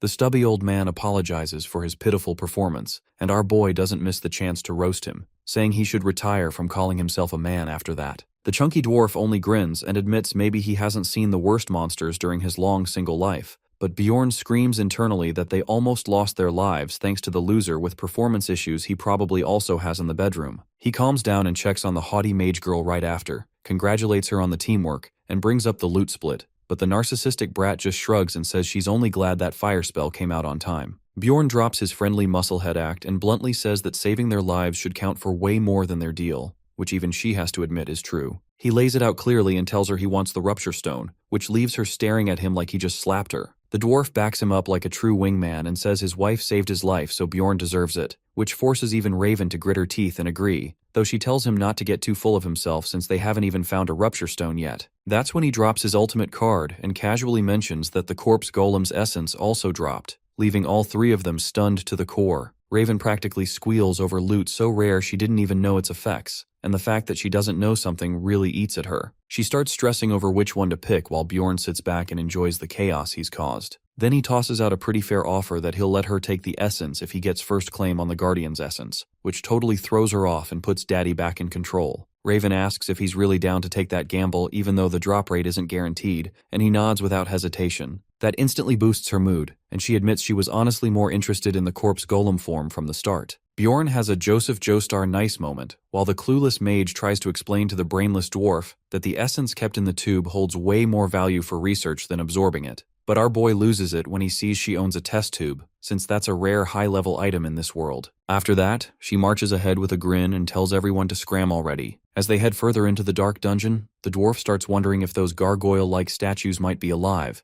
but Raven quickly says there's no magic in them and touches one of the carved-up faces, which suddenly makes a bunch of books drop from above, that she snatches mid-air, blowing the dwarf's mind at how she saw it coming while Bjorn knows quite well this sneaky girl read it off the wiki. Our boy curses his luck since the sneaky hoe already knew about the necromancian that sells for a stupid amount because he planned to quietly grab it on the way out. The smug brat acts all dramatic, saying it's a shame they can't vote on it since she's the one who found it, and throws in a pretentious laugh for good measure. Even so, Bjorn is impressed that she knows about this item, though she's totally clueless about the one hidden inside the fountain. As they continue, some of the gargoyles turn out to be actual statues, and aside from the chimera wolves, the third monster they deal with is a mini-boss known as the Bone Knight. Raven gets hyped as they found another rare monster, and Bjorn agrees they're lucky since Bone Knights come in 3 versions. First up is Depression, which creates a fog that makes players trip with hallucinations. Then there's the Angry one that's way harder, not because he throws tantrums like a toddler, but because his level drain ability sucks. And finally, there's the Lust version they end up facing, the mini-boss whose only trick is regeneration, which would have been annoying if Raven didn't pull out her busted anti-heal. With that nerf active, Bjorn and Einar rush in and beat that bony punk down, and by pure luck, the skeleton knight drops an essence too. Bjorn flashes a proud grin at the double win and feels like his luck is finally turning around. The dwarf gives him props, but Bjorn passes it to Einar since it suits her way more than him. That lifesteal works best with swords, and he's not touching swords again anytime soon. And honestly, after all this time with her, he can tell she's a keeper who'd be beyond grateful. Einar dashes in and grabs the essence as her entire body lights up with a bright aura. Once the transformation ends, she thinks nothing has changed until she suddenly notices Bjorn looks huge, and not just him, everyone does. Our boy finally spills what he's been holding back this whole time that she shrank a bit, leaving her straight up stunned. Raven isn't surprised though, and explains the Bone Knight's essence shortens the user's bones in return for making them dense enough to cut incoming damage in half, and the active skill grants lifesteal. She tries to calm Einar down and says it's not a big deal, but her ears nearly explode when Einar starts yelling about how screwed she is now that all the dumb barbarians are gonna call her a little girl. Raven counters that she's gotten prettier, which doesn't help much. Bjorn chimes in too, saying she's got queen vibes, even though now she just looks like a regular girl with way too many tattoos. Seeing how down she is, Bjorn tells her she won't feel that miserable once she sees how badly she can mess up strangers like the death fiend waiting up ahead. Her face says someone just decked her grandma,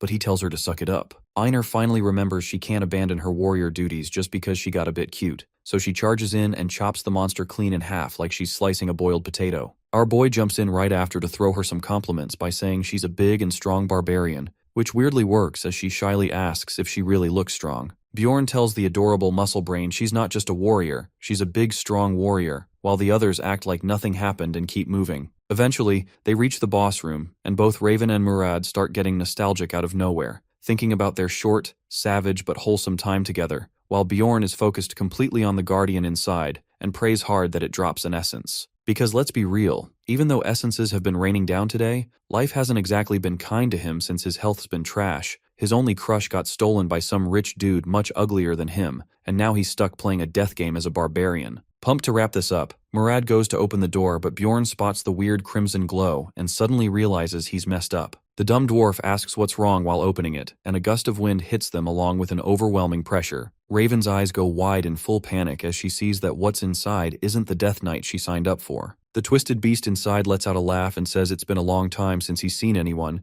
and a system message flashes that the Guardian has changed. Raven is frozen solid as she sees the vampire standing there, one that only shows up above the 6th floor, and even then, only rarely. He's not just any monster either, he's a named variant, the busted ugly Alucard knockoff from Temu, Duke Cambermere. It is explained that even simple monsters like goblins can have basic variants that fight with swords or bows. Then there are advanced ones that are much stronger than the usual crowd, and rare monsters like the corpse golem which only show up in special places like ruptures. But the top of the food chain are the mythical named monsters who always come with their own personalities and unique powers. Bjorn yells for the squad to get out as fast as possible, and ignores Murad's dumb questions since the Vampire Duke is a 5th rank boss with busted physical strength and dangerous dark magic. The carry guy doesn't waste time and scoops up Raven like she's paralyzed or something while she's complaining that this shouldn't even be a thing. Bjorn's just as stunned since even after years of playing he never ran into the Vampire Duke, who's only been spotted in ruptures on the 3rd floor or below, and even then he only caught it in a live stream by sheer luck. While her manservant carries her princess style, the annoying brat asks how Bjorn knows all this, but he tells her to quit yapping and keep running. He remembers he noticed the subtle color shift in the door handles because he spent countless hours copying every move from that one live streamer who got close,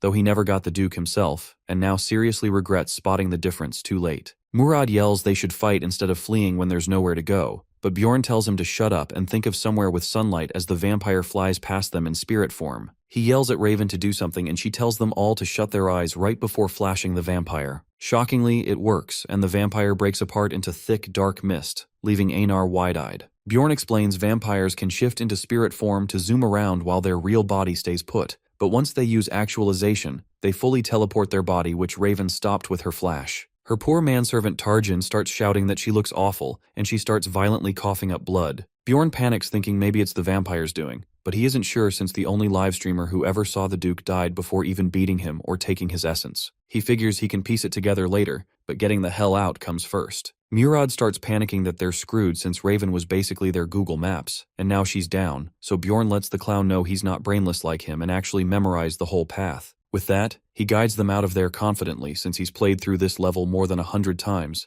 and even Murad admits maybe the Barbarian isn't as brain-dead as he thought since he actually got them to the exit. Right then, our hero senses the vampire's spirit form closing in on the gang, and he shouts at them to straight up Leroy Jenkins out of there. They all somehow manage to make it into a courtyard-type area just in time, and the Duke's spirit fades into shadows since he's weak to light, and thankfully the sun is still out. When the dwarf sees Bjorn actually memorized the route on the first go, he questions if this guy really just came of age a month ago, but waifu number 2 jumps in to say it's only expected because Bjorn's a real gangsta. Even so, the sun's already going down, and our boy reminds them they can't slow down until they hit the outer castle walls where they'll be safer and less exposed. Tarjan tries arguing that Raven's exhausted from being carried around too long and needs to rest, but Bjorn tells the fool to keep those legs moving unless he plans on getting paid by a dead brat. He also warns him to protect her with his own damn life since she's his only hope left. Meanwhile, he heads to the fountain to grab that item he spotted earlier. After beheading the Stone Guardian, our hero receives a one-time healing item that works especially well against dark magic attacks. Then he turns to Raven and asks if she's feeling better while she looks like a pregnant woman just got punched in the gut. He questions what kind of essence could hurt her that badly, and she explains it's the Duke's pain-sharing effect. She says it'll take her around 20 minutes to fully recover, but even then, she'll only manage 5 spells tops, which is nowhere near enough. Our boy straight up asks Raven if she can use sun magic, which instantly offends her because, in her words, a man never asks a woman her age or what magic she can cast. Bjorn just picks his nose like he couldn't care less since he's just a dumb barbarian anyway. Annoyed, Raven finally admits she can use Sun Sphere, which is basically a fire spell with some solar energy slapped onto it. Hearing that, Bjorn tells her to power it up, and she says she'll need 10 minutes, but he boldly says he'll stall the vampire for 30 somehow, and tells her to focus only on charging the spell. She agrees without fuss at first before realizing she's actually taking orders from a filthy barbarian and snaps,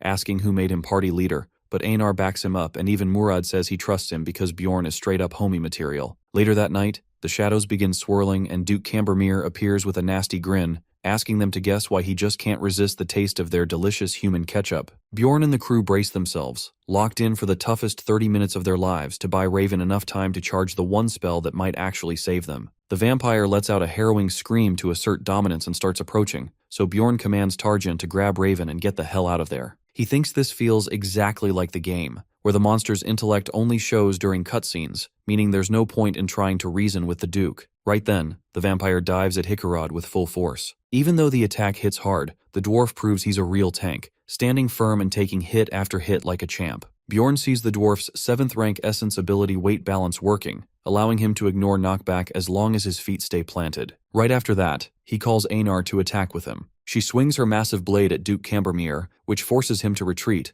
only to get banged by a barbarian from behind without a warning. Our hero then uses every bit of strength in his body to smack the vampire away, and the force nearly snaps his wrist. Feeling a lot more pain than usual, our boy wonders if that's because of the Duke's pain-sharing effect, though the real issue is that the Guardian hasn't taken any real damage so far. Suddenly, the Duke transforms into a swarm of crows and floods the party like a hurricane. Realizing there's no other way to save them, the ward reveals his second secret ability, Emergency Restoration, to stop their armor from crumbling under the endless flurry. As he and Einar smash through the cloud of annoying crows, Bjorn notices that their blood is covering everyone's bodies, which he knows will cause serious trouble. Moments later, both Einar and Hickarod start reacting to the blood. Bjorn grits his teeth as a sacrificial seal appears on his cursed torch helmet, and a system notification tells him the Duke's power increases with each blood-soaked sacrifice. It's explained that vampires have a skill called immortal that boosts regeneration the lower their HP falls, and drinking blood lets them steal enemy skills. Bjorn gets frustrated thinking about how broken the Duke's powers are, from turning into shadows or crows to dodge attacks to summoning monsters and casting dark magic. While he's thinking all this, Duke Cambermere finally tosses the dwarf out of his stance. Just before Hickarod says goodbye to life, Bjorn jumps in to save his dwarf butt, all while wondering how much longer that magic girl is going to take. Seeing the dwarf out cold, Raven yells that she still needs 5 more minutes, and Bjorn seriously doubts he can hold out since Einar looks just as exhausted as he is. So he comes up with a completely wild plan and tells Einar to grab the comatose midget and get away while he handles the tanking himself. She doesn't hesitate for even a second before doing exactly what he says, leaving our guy standing alone against the Guardian with nothing but his shield. While sweat drips from the madness of what he's about to do, Bjorn yells Yahello at that pale excuse of a duke and lets the pale freak shove his fist clean into his stomach like it's a handshake. Our crazy hero doesn't seem even slightly worried because he guzzles a potion right there on the spot, keeping his HP up no matter how brutally his guts get scrambled. Raven watches from a distance as this unkillable barbarian holds his ground against the nastiest monster she's ever laid eyes on, and she can't even believe what she's seeing. She wonders if he seriously plans to just tank every strike like a human sponge by downing potions like they're Red Bulls. She watches this blood-covered maniac scream while a torrent of blood flows from him, somehow enduring the raw agony of getting mauled and healed at the same time, which should be downright impossible. The pain from potions only gets worse with deeper injuries, and when she notices the pile of empty bottles around him, she realizes this guy radiates an aura proving he is built different. She figures it's just a matter of time before he blacks out from the sheer pain shock, but Bjorn shuts that thought down by blocking one of the Duke's attacks in his mangled state. She can't believe the guy can even breathe when his body is being diced like fruit salad from the non-stop barrage, yet somehow he still manages to avoid every strike aimed at his vital spots. That's when she remembers reading something about barbarians, saying that the true power of barbarians isn't in their beefy bodies, but in their meaty minds. Looking at this real-life wall of pain in front of her, she finally gets what that meant. Out of nowhere, Tarjan tells his lady they should run, while the dumb-as-bricks fool takes the hits, but she replies, there's literally nowhere to run, and the only way to survive the rupture is to beat its guardian right here. Feeling completely hopeless, Raven wonders what the hell she is doing, watching a young barbarian who just came of age outmatch her both in raw skill and power, but in big brain leadership too, which is supposed to be her specialty. As a mage, she refuses to sit there acting useless like Aqua and just watch, so she orders her manslave to go and keep a watch on the Hickarod, so Einar can go and support Bjorn instead. She believes a mage isn't just some glorified turret chilling in the rear, but a mastermind who does an in-depth analysis of the situation like Kowalski, breaks it down, and turns the tide with their 5-head strategies. That's why she does what needs to be done and pulls out her most treasured essence. She activates every aim boost trick she has since her throwing game is garbage and launches the test tube straight at Bjorn, who looks utterly confused when it smashes into his iron biceps. Suddenly, the corpse golem essence bursts out and forcefully bonds with him, instantly jacking up all his tank stats. With the power of the golem surging through him, Bjorn rises tall and stands unfazed by the vampire duke's relentless attacks. Flashing back just a few moments, Bjorn feels his mind turning into a hazy mess, yet he still refuses to back down. He pushes his brain to the limit, trying to decide which body parts he can afford to lose just to stay alive. Right then, his vision glitches hard as an essence forcibly shoves itself into his body. Back in the present, our boy instantly feels the difference. The Duke's claws barely leave a scratch now as his bones harden like steel thanks to the new durability boost. He realizes that Raven just used the corpse golem essence on him, which completely ruins the top-tier build he had mapped out, But the silver lining is that his survival chances shoot up by a mile. A second ago, he was just a meat sack pretending to be a shield, but now he can actually strike back. He dodges several attacks, but even with the new power, he knows his body is one step away from collapsing under the insane punishment from a Rupture Guardian. Just then, a potion bottle hits him in the back, and he is shocked to see that the anorexic sorceress just used a greater potion of healing on the peasant who will keep her alive, meaning she's locked in and ready to survive. Our boy regains his confidence thanks to the powerful regenerating effects, and then Bear slams into the ugly vampire hissing at him without any hesitation. He activates what he calls his Unga Bunga Kamikaze mode, where the vampire keeps slicing his flesh into shreds, but because his blood is acidic, it will continuously deal damage over time to the Duke. The vampire rages at his dumb high IQ strategy, and Raven makes it even more tilted by throwing another potion at Bjorn, instantly patching up his wounds like it's no big deal. Boiling with rage like the beefy barbarian stole his wife, Duke Cambermere unleashes a brutal strike to throw him off. Before he can press the attack, Anar comes in and forces the vampire to retreat. Just as the Duke's about to complain, our boy comes in swinging with a nasty sucker punch that nearly connects. Cambermere counters by stabbing him straight through the chest, making Bjorn spit out blood mid-charge. As he and Anar make a last-ditch effort to hold the Rupture Guardian off, Bjorn wonders if Raven's 5 minutes are going to last as long as the fight between Goku and Frieza. With both of the vampire's claws inside his body, our hero hears Raven yell that the spell is ready. He gets a glimmer of hope and realizes it is all or nothing, so he grabs the Duke and uses all his power to yeet the bastard into Hikarod.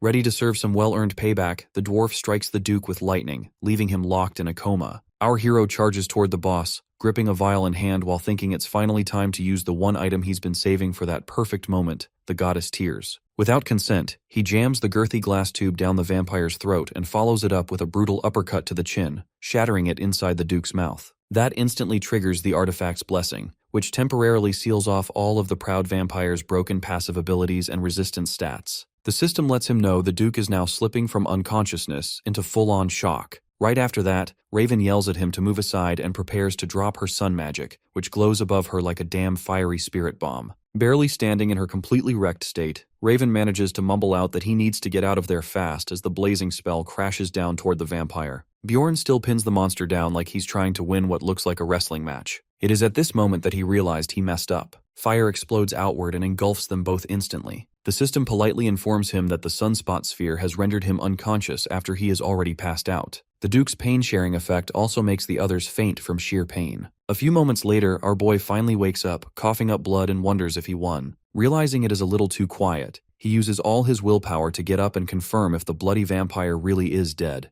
But his eyes nearly pop out of their sockets in shock as he watches the bastard barely hanging on to life with only a skeleton remaining. Bjorn gets a prompt saying that the immortal skill doesn't just slow injury, but also seals them tighter as they worsen. On top of that, the Duke's passive keeps him alive unless his heart gets destroyed. Watching the body patch itself back up in real time, Bjorn realizes their entire effort will mean nothing if he allows this monster to recover. Noticing everyone around him lying unconscious, the guy decides it's finally worth the risk and strolls over to the Duke's body with a plan to end things properly. He knocks the body down and gets on top in a position that looks sus. He spots how the chest somehow stayed intact because the Duke protected it with his own arm at the last second, and that tiny realization pisses him off enough to slam his fist straight into the chest Hulk smash style, and then fires off the corpse golem essence skill called Flesh Explosion. He yells out because it hurts like hell, but instead of backing off, he just keeps firing the skill over and over like he's got a few screws loose, even though his whole body clearly wants to check out. It clicks pretty quickly for him that if he somehow keeps blasting his way through to the vampire's disgusting heart,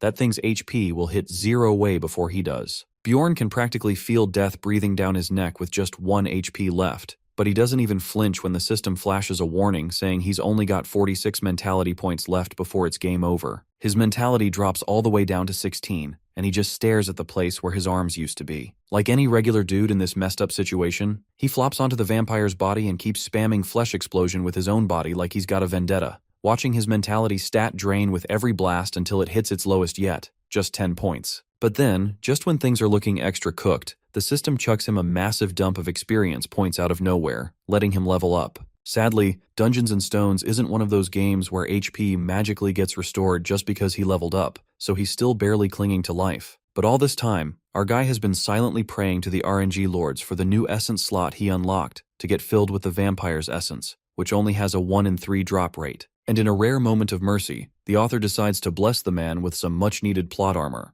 Thanks to his brand new Vampire Essence passive skill, his health creeps back up to 1% because his heart somehow stayed untouched. On top of that, his completely insane kamikaze mission earns him a bonus 10 mentality, though it also catches the attention of the administrator himself. Bjorn jerks awake in a full-blown panic, only to realize that he's currently using Anar's extra thick thighs as a holy pillows. She looks down and casually asks if he's finally up, but he immediately asks instead what happened to the others, and she tells him they dipped about 3 days ago, but she is more worried about him. However, Bjorn is more concerned that he managed to sleep for 3 whole days. Without warning, he bolts upright while struggling to process the fact that he's been out for that long, and it finally hits him that today's the 7th day. As he moves around, he finds that his body's mostly fine with no visible wounds, but then his eyes go wide and he freezes. He awkwardly asks Anar what happened to his pants as somehow he is now fully exposed. Anar shows no reaction and happily admits that his clothes were shredded, so she tore them up. Bjorn is visibly distressed, but she reassures him not to panic since she already saw what a fantastic warrior he is, but he'd rather just curl into a hole and disappear. He shifts focus and asks what went down after he passed out. She explains that the dwarf grabbed the numbered item while the mage scooped up the rupture stones. Bjorn puts 2 and 2 together and realizes the only reason he's still breathing is because he absorbed the essence. It makes sense that the Guardian must have dropped all 3 items. That sets off a train of thought, but Anar reminds him about the dice bet for the stones. Apparently the mage refused to play fair and insisted she could only make up her losses by taking the stones, and the dwarf just shrugged and said he didn't care. Then the mage dropped something weird that Bjorn already got the best loot he possibly could, so there was no point in arguing. That clicks instantly for him that she must have known about the vampire's essence from the start, not to mention that she also gave him the corpse golem's essence earlier. She basically kept losing things just to help him win, which makes him feel a tiny bit better. On the other hand, Anar keeps ranting that the greedy mage scooped up everything else lying around without even waiting for Bjorn to wake up. Seeing no easy way out, Bjorn smartly takes her side and calls Anar the dependable one, which she totally eats up. Getting back on track, she asks if they should leave now too, but Bjorn stops her and says there's still something left to do here. He figures that even if the mage looted everything else, that one item should still be in the room, and he's definitely walking away with it. However, first things first, he asks Anar if she's got anything he could wear. After some light scavenging, they finally make their way back to the crystal cave. The labyrinth shuts down, and the system sends them back to the city. Bjorn glances around and hopes that all that suffering translates to a fat payday. Unfortunately, the guild lady crushes that dream instantly and tells him he only made around 230,000 stones. He's mad disappointed, though he tries to cheer himself up by remembering he scored 2 essences as well. When he reaches out to collect the payment, she yanks the pouch back and squints while saying it's a little sus that he made that much and demands to know what's inside the backpack. Bjorn is confused as no one ever asked that in the game, but before he can even respond, a squad of knights suddenly appears and points their weapons at him. Reality hits him like a truck that he's in real trouble. They order him to get moving and escort him straight to the interrogation room. Meanwhile, Erwin also manages to return to the city in one piece. She wipes the sweat from her brow and mutters that she didn't think the 3rd floor would be that brutal. She expected the 7th rank monsters to be tough, but even with her sister handling the 6th rank ones nearby, it felt like a proper adventure. She's already hyped to tell Bjorn all about it. She looks around the area but doesn't spot him anywhere, which dims her mood a little. She wanted to show off her new essence, one she's certain he'd want to test out on the spot, but she still wants to meet the big oaf. The guild staff counts up her stones and notes that it's a hefty haul for someone at her level. She explains that she was rolling with her sister, which seems to satisfy the receptionist enough to let her go. Later, she heads back to her room to take a relaxing bath, and throws on a fresh dress while wondering if her hunk's back yet. She happily daydreams about buying him dinner with the money she earned, and pictures how excited he'll be to hear all her stories and share his own. But then, reality smacks her across the face when the hotel manager informs her that Bjorn hasn't returned yet. Worry starts to creep in that maybe something went wrong, but she still holds on to the hope that he'll come back soon. A whole week drags by and Bjorn still doesn't show. Erwin ends up catching the hotel guy clearing out Bjorn's room and demands to know what the hell he's doing. The guy sighs and says he waited long enough out of courtesy, but it's time she faces the truth that he's not coming back. She tries to argue, but he cuts her off and bluntly says Bjorn probably died in there. Later on, Erwin is found huddled in the pouring rain, sobbing like her world ended. Her sister walks up and tells her she heard the news but gently asks how long she plans to stay like this. Erwin lifts her head with her eyes burning with something darker now, and tells Teresia that she's going to get stronger no matter what, so she can protect the ones she loves. Meanwhile, it's already been a full week since Bjorn got tossed into jail under suspicion of plundering, and the whole thing is really starting to get under his skin. During the first round of interrogation, the investigator demands to know where he got the crossbow. Bjorn explains it came from the guy who literally tried to end him, and unless the law is completely upside down, he's pretty sure defending himself from other plunderers isn't a crime. The investigator acts smug, saying they'll figure out who attacked first, which immediately ticks Bjorn off, and he starts suspecting something's off about all this. He remembers how it used to be an unspoken rule that explorers couldn't be questioned over loot unless there was solid evidence. But lately, the guild's been rewriting rules just to cut down on plundering, which clearly opens the door for abuse. Bjorn figures life's miserable no matter where you go, but now he's convinced this shady setup has probably locked up way more innocents than just him. The investigator goes in again, telling him to spill the truth already, but Bjorn sticks to his story. He explains how he was targeted by Baldy and his crew, though he skips over the part about the woman. Still, the investigator finds it hard to believe that he took a knife to the neck and lived and demands to see the scar which Bjorn tries to show, but that's when it hits him. The scar must have healed thanks to the vampire's essence, and now he just looks like he's bluffing. Then he brings up the rupture, hoping that'll help, but the investigator now thinks he's just piling on fairy tales. A vampire appearing at such a low level sounds like pure fiction, and the guy even laughs at him. Bjorn's had enough as he shouts at him to bring in a mage who can read memories and confirm if he's lying or not. The investigator ridicules him for suggesting such an idea, as only explorers ranked 7th or above are allowed to request such verifications. Bjorn says he'll pay for it, but the guy shrugs that they'd take his money either way, so why waste it? Eventually, he offers to consider it if the mage is guild-affiliated. 2 days later, a mage finally shows up, but claims that Bjorn's mental barrier is too tough to break. He says they'd need someone from the magic tower, and Bjorn can only curse his luck. He tries again and takes the name of the mage and the dwarf, but the investigator just smirks and repeats the same tired line, telling him to confess already. On the 7th day, the investigator bursts into the room looking like he's won the lottery. He slams a message receiver on the table and proudly announces that he finally has real evidence. Bjorn instantly recognizes it as the message stone from the Crystal Union fight. The investigator reveals that this wasn't the first time Bjorn's been caught plundering, and the Crystal Union guys even submitted statements against him. He grins and declares that Bjorn will be executed in 3 hours, however the Barbarian doesn't say a word.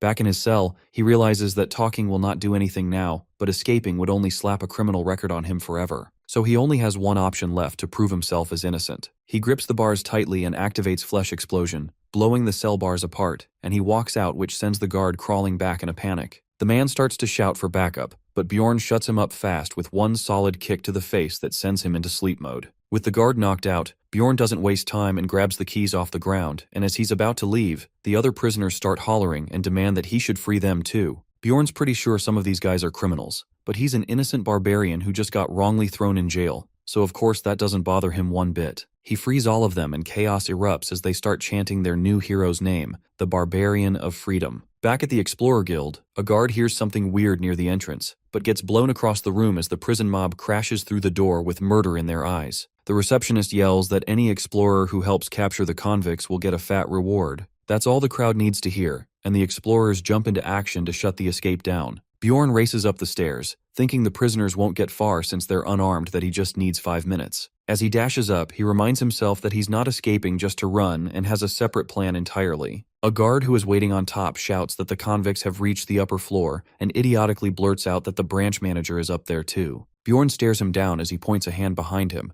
and unleashes Flesh Explosion again. Blood rains down on the prisoners below, causing them to shriek like terrified toddlers as the acidic spray hits. He then activates his vampire ability and boosts his stats as he feels a surge of energy. He smirks that his doping is complete and charges the guards barehanded, who start trembling at the sight. One poor guy gets slammed into the floor like he's a new tile while another swings a sword, but Bjorn blocks it with his arm, leaving the guard stunned as he watches the wound heal instantly. Bjorn follows up with a punch that knocks the man's teeth out clean. Bjorn gets high on a power trip while the other guards start panicking, yelling that the Barbarian should only be 9th rank. Bjorn just smirks that the branch manager only locked up the low ranks, so they never expected this much power. After wrecking every last one of them, he finally stops in front of a door, arriving at the branch manager's office on the 3rd floor. Our boy pushes the door open slowly, trying to act like a civilized human being, but someone's already lurking behind cover. He catches on too late that it's an ambush as the guy leaps out and slashes him. The branch manager looks smug, thinking he got the jump on him, but his victory face quickly melts away as Bjorn's blood splashes onto him and starts burning through his skin. Then Bjorn catches movement from the corner as a girl panics and calls out to the manager, but the second her eyes land on Bjorn, her whole body starts to shake. The branch manager yells at Bjorn to back off because the girl is the daughter of the district manager, but for the Barbarian with 5 stars, she's his get-out-of-jail card. He brushes off the warning and knocks the manager out cold with a clean right uppercut. He thinks he never meant to take things this far, but her being here completely flips the situation. The girl tries to keep a bold front, spouting that he's not getting out of this alive now and accusing him of planning all this out just to get to her. Bjorn simply clamps her mouth shut and tells her to quit it. Using her as leverage, he turns to the guards creeping up on him and demands to see the inspector, the guild leader, and a mage from the tower. If they don't bring them, he'll end the girl right then and there, which gets the guards moving. Stepping out onto the balcony, he takes a deep breath and begins shouting down to the crowd. He introduces himself as Bjorn and announces that the guild tried to frame and kill him. He shouts again that the corrupted Explorer Guild is setting him up, swearing on everything that he's innocent. Deep down, he knows this public mess is now too big for the guild to just sweep under the rug. Meanwhile, at the Magic Tower, the senior mage tells Raven that the branch manager called her in to deal with some lunatic. She looks puzzled, but he explains that a lunatic freed a bunch of prisoners and is now holding the district manager's daughter hostage. Raven figures the guy must be a complete idiot, but decides to head over anyway as she throws on her Barbie-level outfit because she has her own business there too. Sometime later, Bjorn stares at her in disbelief and asks if they seriously sent her. Raven looks just as stunned and demands to know what the hell he was thinking. She starts berating him like a grandma as she never expected him to pull something like this. But Bjorn cuts in and tells her to stop wasting time and just use the memory magic already. She tries to argue, but he insists they don't have time to mess around. She agrees, but only if he owes her a favor later, to which Bjorn agrees, as long as it's doable. She lights up that he agreed and starts casting the spell only to immediately pause in surprise. The spell isn't working even though Bjorn claims that he's not wearing any anti-magic gear. Just then, the investigator rushes in and heads straight for the unconscious branch manager as he helps him up and demands to know what happened. He reports that most of the prisoners have been taken care of, but then spots Bjorn. His eyes go wide and he instantly starts yelling that this guy is the mastermind behind the chaos, which the branch manager already knows. The manager asks if Bjorn's claim of being framed is true, then turns to the investigator and gets serious. He wants to know what proof they had that Bjorn was a plunderer. The fat man flinches at the question, but quickly rattles off his reasons that Bjorn brought back way too many crystals, looked suspicious, and had a bag full of equipment that looked stolen. Then they traced the message stone back to someone from the Crystal Union who accused Bjorn of murder and theft. Bjorn snaps back that none of that testimony was verified by magic. The branch manager turns to the investigator and asks why that step was skipped. The guy tries to pivot and goes off about how Bjorn's been lying all along about getting stabbed and entering the rupture. The mention of vampire essence leaves the branch manager confused too, and the investigator takes advantage of that and asks how any of that could possibly make sense. He insists that Bjorn lied because he knew magic wouldn't work, so why should they waste resources proving anything? He sounds way too sure of himself, but then Raven breaks in, casually dropping the bomb that Bjorn did indeed consume a vampire essence inside the rupture. Both men stare at her, stunned, and press for answers, to which Raven coolly replies that she was there, but unluckily magic cannot be used on her to prove it. The potato waddles over and starts pressing her, asking why she's backing him up and warning her not to lie just because she knows him. Raven raises a brow and fires back if he really thinks she would lie. He immediately starts to backpedal and starts to beg like a pro. A mage's influence is on the level of a noble, and they know how to protect them. For a basic guild staffer to question a mage's word, he might as well have dug his own grave.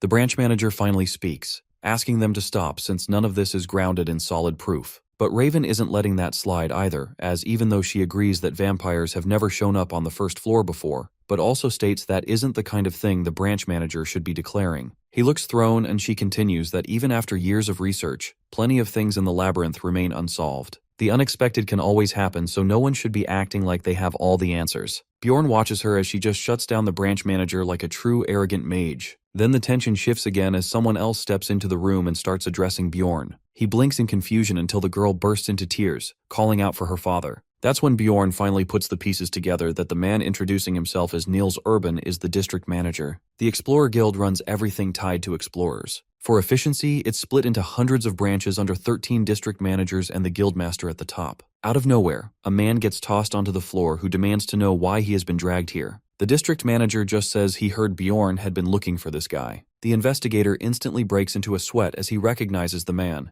while Bjorn gives him a cold look and identifies him as someone from Crystal Union. His voice sharpens as he accuses the guy of making a fake witness statement about the message stone. The man tries to deny it, but Raven steps up and casually activates her truth magic and reveals that he is capping hard. Bjorn celebrates inwardly that he's got a tower mage backing him, and this guy's definitely finished. The liar nearly collapses as the district manager sighs and asks Bjorn for his name and officially declares him innocent. Bjorn releases the girl and asks what'll happen to the guy now. The district manager says he'll be investigated further, and Bjorn suggests they should check into his clan too. The manager agrees that the Crystal Union has been shady lately, so digging deeper isn't a bad idea. Then he turns to the investigator and coldly announces that he's fired. The fat man panics and claims he followed the rules, but the manager cuts him off hard. He won't let someone like that tarnish the guild's name anymore. All his previous cases will be reopened, and if anything's off, he'll be punished. The guards drag the investigator away as he sweats buckets. The district manager then addresses Bjorn's compensation and offers to promote him to 7th rank and replace all his gear. Bjorn's eyes narrow and he scoffs that this is basically a scam as he could reach 7th rank alone, thanks to the vampire essence.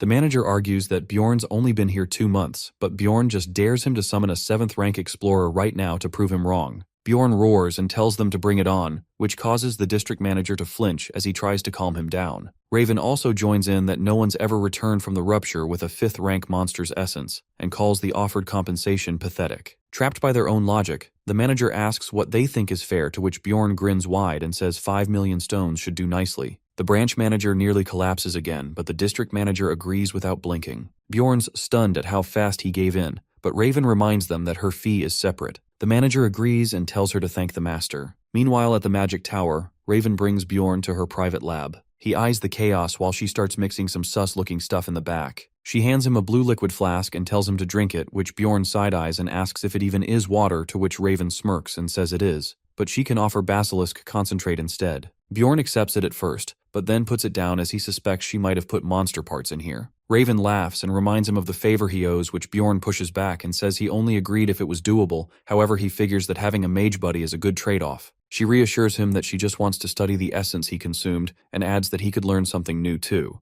Bjorn notes she's gone full lab nerd with the rare essences and wonders if all new grads from the tower act like this. Before she starts yapping again, Bjorn interrupts and asks about the terms in that document she had him sign. Back then she agreed not to speak about what happened, but she added one clause of her own that they won't report that he took the vampire essence. At the time, Bjorn thought she was being generous, but now he's not so sure. She tells him to visit her lab once a week for 6 months, which Bjorn immediately tries to cut it to 3. However, she facepalms and says she literally saved his life and got him rich on top. Our boy agrees but makes it clear that doesn't mean she gets everything her way. He leans in and asks why she isn't paying him. Raven blinks in confusion, and he continues that she was the one who shoved the corpse golem essence into him. She shrugs and says it was free, but Bjorn calmly counters that it was forced on him, which definitely makes it a problem. She argues it saved his life, but he tells her he didn't want it, and says she should pay him 10 million stones to have it removed. That sets her off, and she starts yelling and swearing at him, but Bjorn doesn't flinch and tells her it wasn't an essence he asked for, so she technically harmed him. She flips the argument again, saying it's so rare that she should be paid instead. He shuts her down by saying mages can't even use essences, so she doesn't get it. He tells her to ask another explorer. Thinking that he is bluffing, Raven storms off and activates her communication sphere. It finally connects after a short while, and she greets the person on the other end. She says she has a question, that if someone forced an essence on him that he didn't want,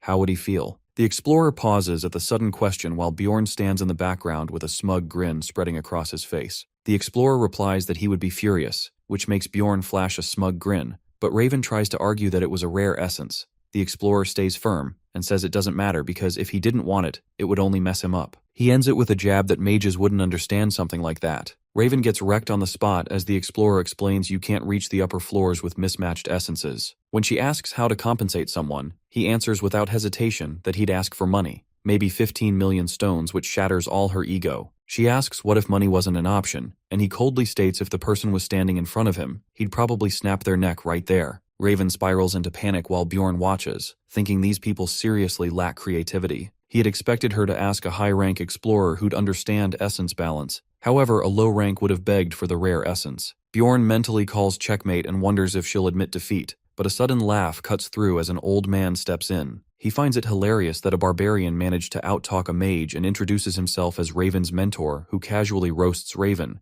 and Bjorn instantly clocks him as the head of Altemian's school, and is probably one of the most powerful figures, even above district managers. The old man says he enjoyed the chat, while Raven is stunned since she was sure she used soundproofing magic, but he tells her it needs work. He adds that he got curious when his student brought a live barbarian into the tower, which makes Bjorn repeat the word live with a raised brow. The old man smirks and says most barbarians arrive here dead or sometimes a heart. Bjorn doesn't laugh at first, and instead he throws back his own joke, saying maybe he should crack that skull open. The old man tenses immediately, but Bjorn grins and says he's just joking while telling him to lighten up too. Raven nearly collapses from stress as Bjorn pats the man on the head and repeats that it was just a joke. The old man wheezes with laughter and tries to hide his anger, but he admits that Bjorn's the real deal. Bjorn plays into it and praises the geezer for having a sense of humor, while the guy looks ready to blow. Trying to regain control, the old man changes the topic and offers Bjorn an object in exchange for the 10 million stones. He pulls out a numbered ring, and Bjorn's eyes light up as numbered items are rare and powerful,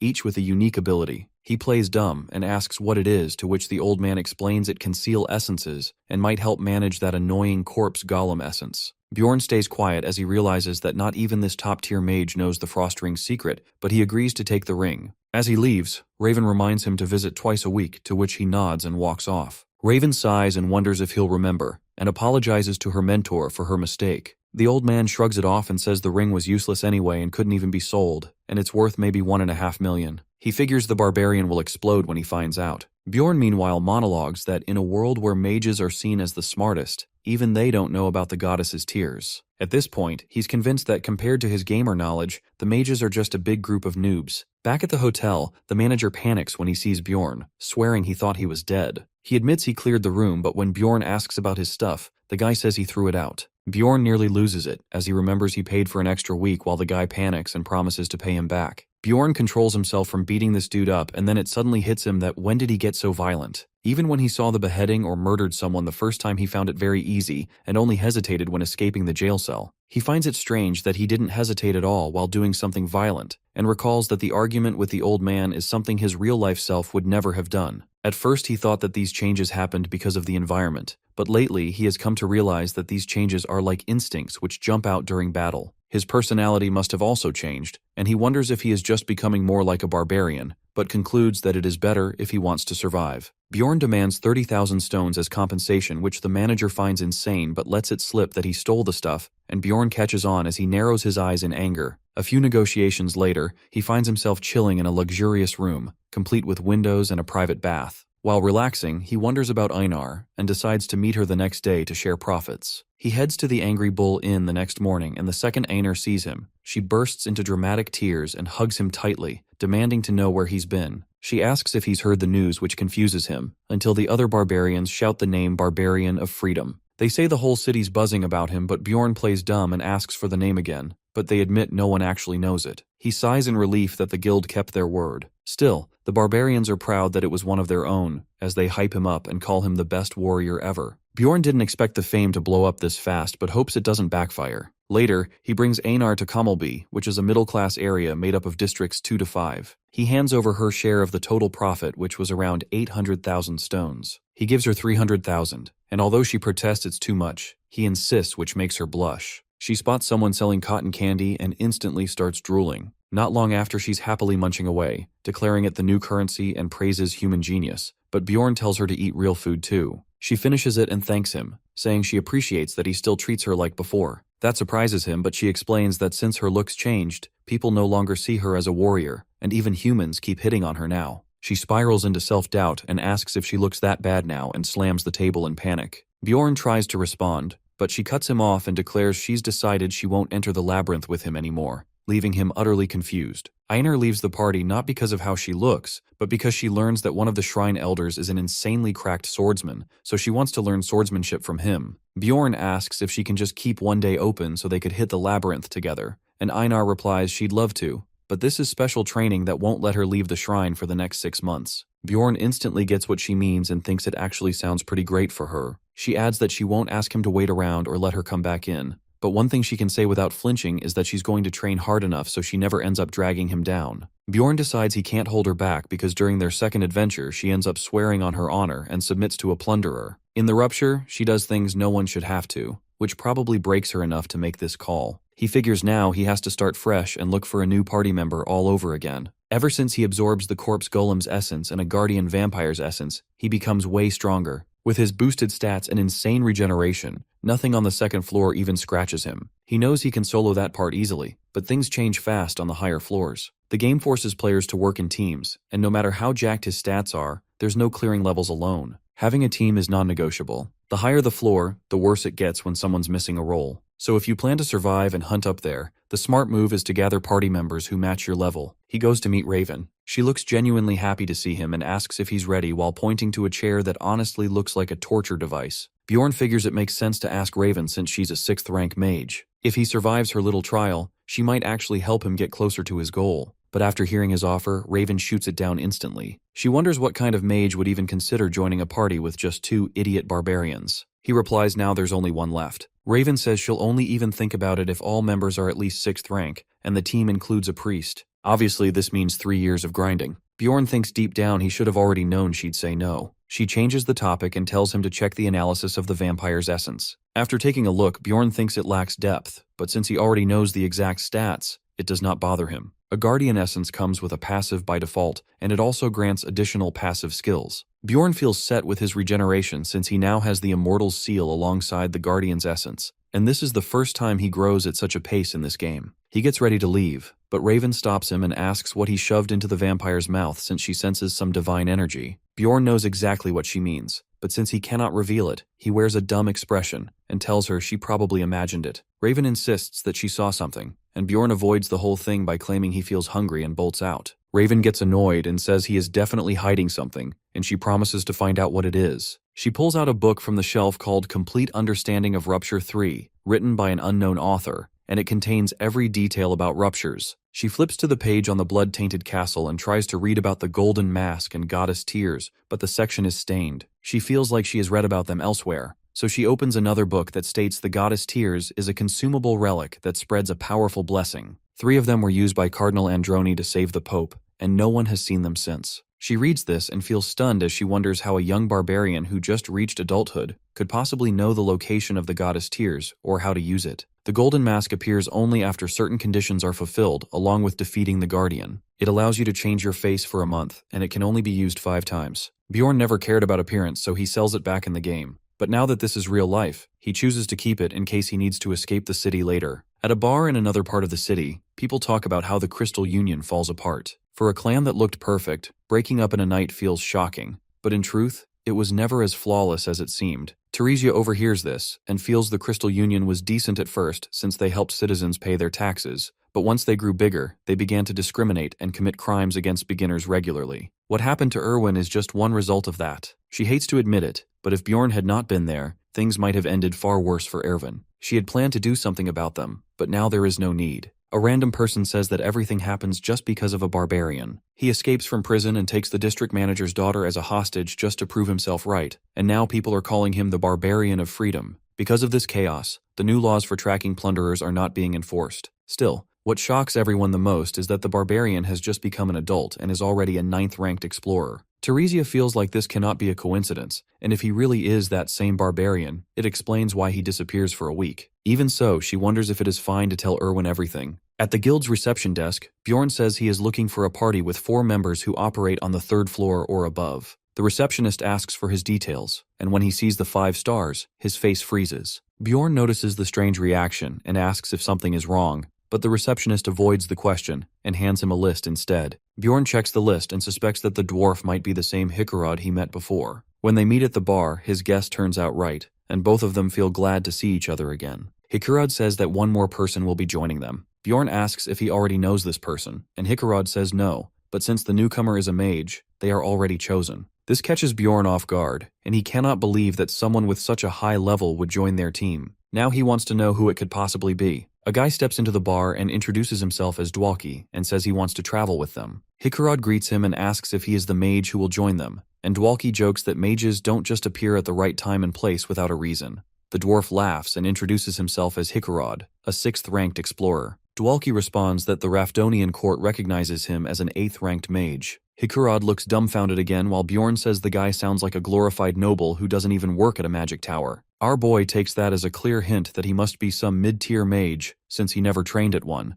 though he can't believe how the dwarf has no idea about the lore about the world. Dwalki seems properly impressed by Bjorn's insight and asks for his name, though our boy finds the mage annoying but hides it, gives his name and tells the pretty boy to sit. Our boy gets straight to it and asks why he wants to become an adventurer, since low-ranked mages almost never go into labyrinths. They don't gain much from the lower floors and can't go higher since they're not strong enough, and with access to magic they can just earn easy cash elsewhere. Dwalkie says he simply wants to raise the Martin family's name by becoming a famous explorer. When he hears the word Baron, Hikarad gets scared and assumes Dwalkie is a noble, but the mage explains that it's just a distant relative from his mother's side and says he doesn't treat anyone as beneath him. Our guy hears it all and figures the guy must be some clueless fraud trying to sell a story. With that shiny face, golden hair, and decent height, the guy also knows administration magic, curse, and ice spells, which only makes him feel more sus. Bjorn still doubts him but knows that with a mage in the team, better folks will start applying, so in the end, he lets him in. After that, experienced people flood them with requests, so he and Hikarad meet several times a week to go through papers. But honestly, Bjorn handles most of it, and eventually they settle on someone and finally the team is complete. Our boy hauls all the gear into the library, and she asks what it's supposed to be. He acts like a pro and says it includes a shield and armor made of latinium and a backpack that expands. The librarian stares at him with a cold face and says he needs to take it off since there have been complaints, so he agrees, but decides she just doesn't get humor. While walking home, he notices a barbarian crouched in a shadowy alley without a weapon. That stuns him since a weapon means more to a barbarian than life itself. With a serious stare, he tells the guy there's no need to be scared and asks what he's doing there. The lone barbarian says he sold his weapon since he had no money left. After hearing that, Bjorn figures he's definitely another player because he speaks with a weirdly formal tone.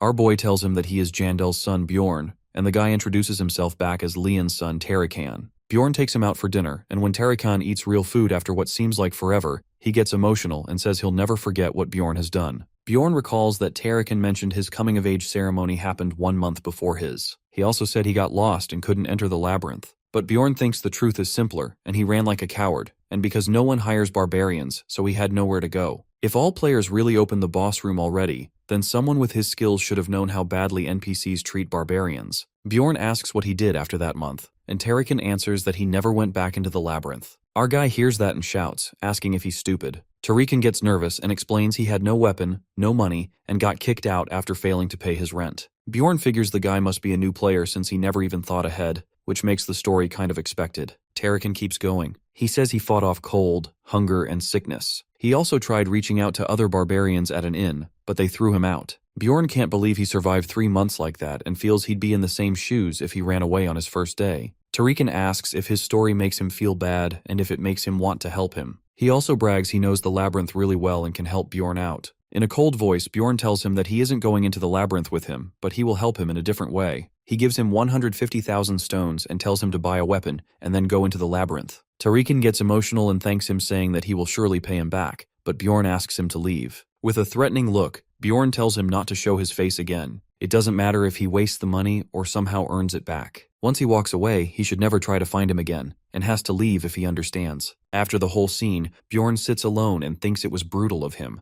A logical person would say he acted stupid, while an emotional one would be mad that he didn't help more. Both of them would be right, but this was the only thing he could do to keep Tarikan alive. When the entrance day finally arrives and they step onto the first floor, Dwalkie looks around, full of excitement, and asks what the plan is now. Being a scout with 8 years of experience, Rottmiller tells him to wait as he needs to inspect the area for a moment. After checking, he says it's safe to follow the route they chose earlier. Hikarad comments that it's been a long time since he last explored with a proper team. Then Misha Karlstein joins in. She's a beast human explorer, also 7th rank with 5 years under her belt. She says she's done waiting and can't wait to chop off a few monster heads. Misha, though, stands out for her weird habit of throwing in a nya after almost everything she says. While laughing, Hikarad jokes that he can't follow orders from the princess. Misha turns red and tells him to stop calling her that, which reminds Bjorn that she once mentioned being the 13th princess of some tribe he no longer remembers. Rottmiller calls everyone to stay close and tells them to move forward. Just like that, their first team exploration begins. They reach the 2nd floor portal in under 10 hours with Rottmiller's help,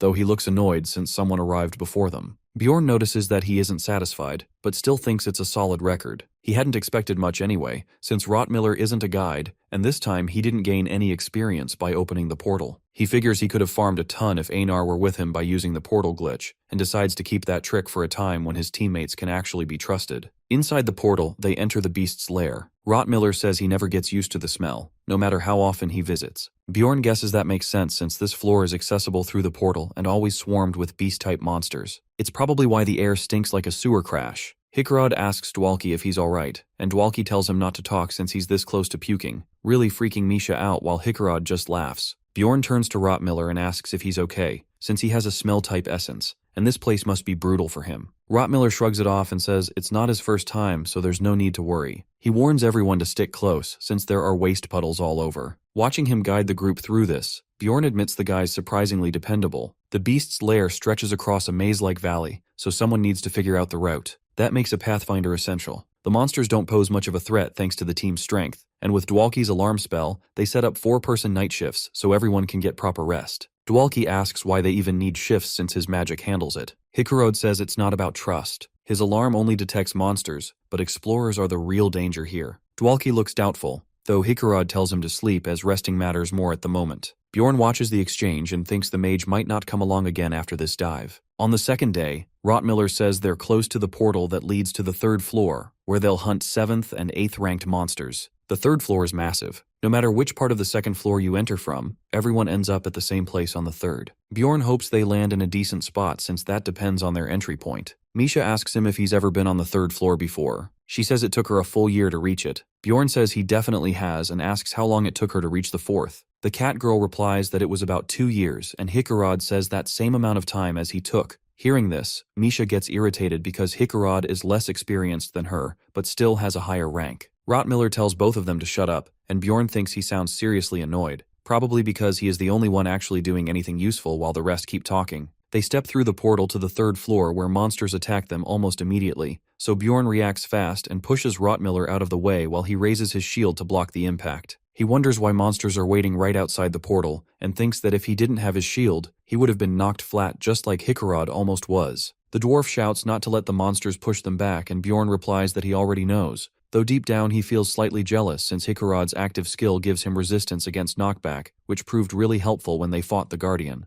Hikarod uses his skill to stop the beast while Dwalki casts his curse spell to weaken it, and the dwarf follows through with a clean strike that finishes it. Misha spots another one, so she shouts that one is still left and leaps into the air by stepping off Bjorn's backpack, then hits the Ayantaro with her essence and takes it down in a single shot. Bjorn finds it strange that Ayantaros would show up here and asks Rottmiller if anyone is nearby. Rottmiller checks for body warmth but senses nothing, though from the lingering smell he guesses others passed through recently and must be about 2 minutes ahead of them. Our boy thinks they probably saw the group and moved on, and when Hikarod asks if someone is trying to kill them, Rottmiller says no and explains that luring monsters to the portal is a cheap tactic used by plunderers to catch others off guard. Misha gets fired up and says they should chase those guys down and kill them since it would pay well, but Rottmiller tells her that tracking them is hard and without proof. If something goes wrong, they would be the ones blamed. Misha shrugs and says it doesn't matter because dead people can't talk. The dwarf suggests they leave a warning message behind and walk away, while Dwalki looks completely shaken by all of it. Misha tells Rottmiller she didn't know such tactics existed and says he is impressive, though he admits this is his first actual encounter and he only heard about it before. She adds that meeting plunderers is rare, and when Bjorn asks how many times she has seen them, she says 8 in 5 years. Bjorn is stunned since he has already faced 5 in just 3 months.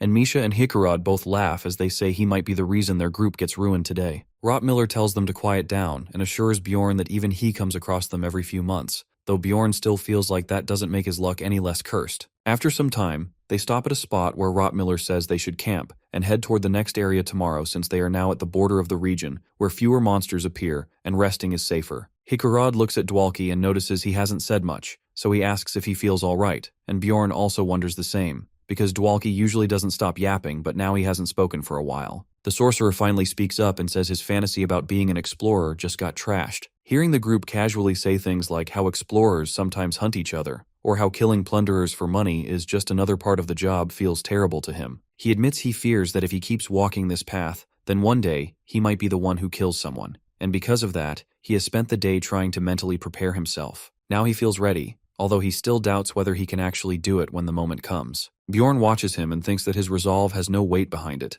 so he is full of fear and hesitation, but that honesty makes him better than the cowards who pretend to be brave until danger breaks them. Rottmiller agrees and says that arrogance is what truly gets people killed, and someone who admits his limits feels far more reliable than someone who just lies and says he can handle anything. He adds that he wants to show everyone something important if they give him a little time. Rottmiller later takes them to a spot with a stunning view and tells them that this is the only time of day it appears like this. No one really knows why it happens on the 3rd floor, but honestly, it feels irrelevant when you're actually staring at it. He then turns to Dwalki and asks if he's still got the guts to keep exploring after seeing something like this. As the labyrinth falls into darkness, only Bjorn stays awake while the rest sleep, though after everything, Dwalki's breathing has eased. If his math holds up, he's earned around 50 experience and needs 150 for the next level. For now, he's able to absorb 3 essences and has already taken in 2, so there's room for 1 more. He isn't rushing to level up, but he still wants his next one to actually be worth it. They eventually reach the Orc Habitat, a region swarming with monsters where only 8th ranked or higher ones appear. It's the top hunting spot unless someone's aiming for the 4th floor. Hikarad mentions they'll now plan every move and stay coordinated. Out of nowhere, a bunch of orcs rush straight at them. They brace for battle. The dwarf and Bjorn handle the front lines as the tanks, while Rotmiller and Dwalki stay back and rain down long-range attacks while Misha handles melee. Things go smoothly until the orc witch doctor casts Berserk, and suddenly the orcs become more powerful, allowing one of them slips through their shields. In such situations, the priority is to protect Dwalki as he is the most vulnerable. Rotmiller shields him from the incoming attack, and Misha finishes the orc with a brutal strike. Bjorn targets the witch doctor and ends him quickly, and they quickly wipe out the group. Our boy still feels their damage output is lacking since it takes them 8 full minutes to deal with the orcs. It's not fast, but it's safe, and he actually likes this team for that. They move closer to the center of the habitat, where the orc count starts rising. Along the way, they encounter a great warrior orc, a 7th ranked beast, but defeat it with ease. Still, when everything's going too smoothly, trouble usually shows up. An old man suddenly casts a spell and drops a boulder from the sky right in front of them, telling them to leave because the habitat belongs to the Jarwi clan. Even though Dungeon and Stone is a single-player game, territory can still be restricted. At first it seems like travel is just blocked, but if someone forms a clan, they can claim hunting zones. It's pointless unless it's a rare area since it takes major effort. Bjorn wonders why a clan like Jarwi is locking down a 3rd floor area. Hikarad says the Jarwi clan normally operates on the 6th floor, so he straight up asks what they're doing here. The old man says he doesn't owe anyone an answer. Hikarad mentions that while some big clans are officially allowed to claim parts of the labyrinth, he's never heard about Jarwi owning this place, and they can't even be sure if these guys are really from the clan. The old man finds that remark amusing, saying he's heard it a lot. Bjorn notices the dwarf getting kinda aggressive. Meanwhile, Misha looks like she's seen a ghost and nervously hides behind Bjorn, making him wonder if she's avoiding someone. Suddenly, someone calls her a halfling and she freezes covered in goosebumps because she instantly recognizes the voice. When Misha calls him Big Brother, Talon is clearly irritated and reminds her that he already told her not to say that in public, and she quickly apologizes. He follows it up by saying she really knows how to broadcast that she's a halfling, making things even more awkward. The old man watching the exchange casually asks if she is actually his sister, to which Talon confirms that she is. The old man then says he owes Talon a huge favor, so if Misha's his sister, he'll let them leave. Talon tells him there's no need for that because thanks to some complicated family issues, even their father doesn't consider her part of the family anymore. The old man at least shares a reason for their presence and explains they're after the great warrior orc's essence, hoping that if things go right, they might return to hunt again. Bjorn finds it odd that a 6th floor clan would go through all this trouble just for a basic essence, so something about this clearly doesn't add up. The old man then tells them flat out that they should leave, as there won't be any monsters left to hunt with their group around. Bjorn thinks they probably should, because in the labyrinth, power decides everything, and staying would only make them obstacles. Even though he knows exactly what Hikarad must be feeling right now, he understands that survival often means knowing when to step back. At that moment, Dwalki suddenly steps forward and offers to try and smooth things out. Dwalki politely says he's glad to meet a senior mage, mentioning that he is also recognized as an 8th ranked mage. But the old man shuts him down hard, saying he isn't a mage, just some clown who picked up a few beginner spells and now walks around thinking he's important. He adds that just looking at him makes his stomach turn from secondhand embarrassment. Completely wrecked, Dwalki falls silent, and Hikarad bursts out, yelling that the old man is being far too harsh. The old man simply shrugs and says he's only speaking facts. Enraged, the dwarf prepares to fight, while Bjorn wonders if they're really about to take on a 6th floor clan.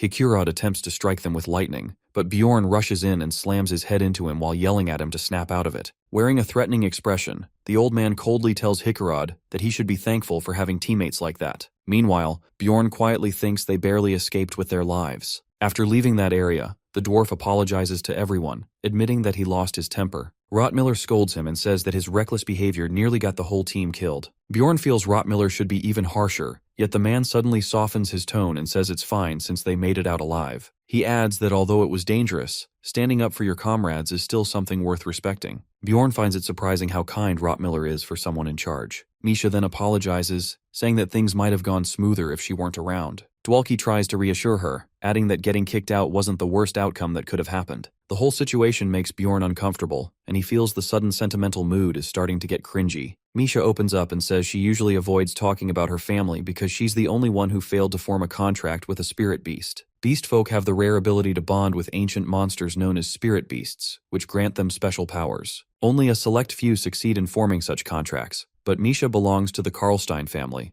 and her failure clowns on the family name. She explains that she once had a close relationship with her siblings, but after failing to be chosen even in adulthood, they began avoiding her. People started throwing cruel labels at her like illegitimate child and halfling. Since her mother passed away when she was young, she had no way to defend herself. Eventually, she couldn't bear it anymore, so she left home, learned to fight, and became an explorer. Visibly moved, the dwarf comforts her by saying she must have gone through a lot and that he's genuinely grateful she chose to open up. Misha says it's not a big deal because he sees them as teammates and always defends them without hesitation. Hikarad says it makes him happy to know they see him that way. On the other hand, Bjorn is still quietly annoyed by how emotional things have gotten. Hikarad then jumps in to share his story, revealing he once dreamed of becoming a blacksmith but didn't have the talent. On top of that, financial struggles forced him to quit training, so he ran away and started exploring when he turned 30. Listening to all this, Dwalki admits he feels even more useless than Aqua. He explains that while his family's social standing got him into magic, he lacked any real skill and couldn't make it into the magic tower. He adds that maybe the old men would have respected him if he'd been born with a little talent. Hikarad tries to comfort him by saying that he is a fine mage and that the old man is an idiot. Out of nowhere, Rottmiller says that he has been in countless teams but has never seen this kind of thing before. Hearing this, Bjorn gets happy that finally someone is going to end this absurd drama show. But the scout also gets emotional and says he should apologize as well for judging the demi-humans without knowing anything about their backstory. He admits he used to think they just whined for no reason, even though being born as a non-human species came with unique advantages. They both agree that being a human explorer also comes with perks, since humans can learn aura skills, become mages, or even reach the level of saints. Hikarad laughs and says they should just keep watching each other's backs, since they're all halflings anyway, and everyone nods, ready to give their best. At this point, our boy feels like it's his turn to join the confession circle, and the others begin staring at him with the kind of teary-eyed look that makes it impossible to escape. Bjorn wonders what he's even supposed to say because emotional conversations are not his thing. So, without thinking too hard, he blurts out that he never had a mom since she died giving birth to him, and his dad vanished into the labyrinth when he was still a kid. Now he can't see either of them again, even if he wants to. There is a moment of silence while my guy thinks he did a good job telling them his tragic backstory Anar told him. Everyone buys it completely and tells him he's strong for hiding so much pain behind all his cheerful energy. Seeing how moved they are, Bjorn feels like he's become the saddest guy in the group. Still, he doesn't really mind, because even if he's just a motherless barbarian, he still managed to hit 7th rank in only 3 months. Although, he admits, the flashbacks of risking his life again and again hit hard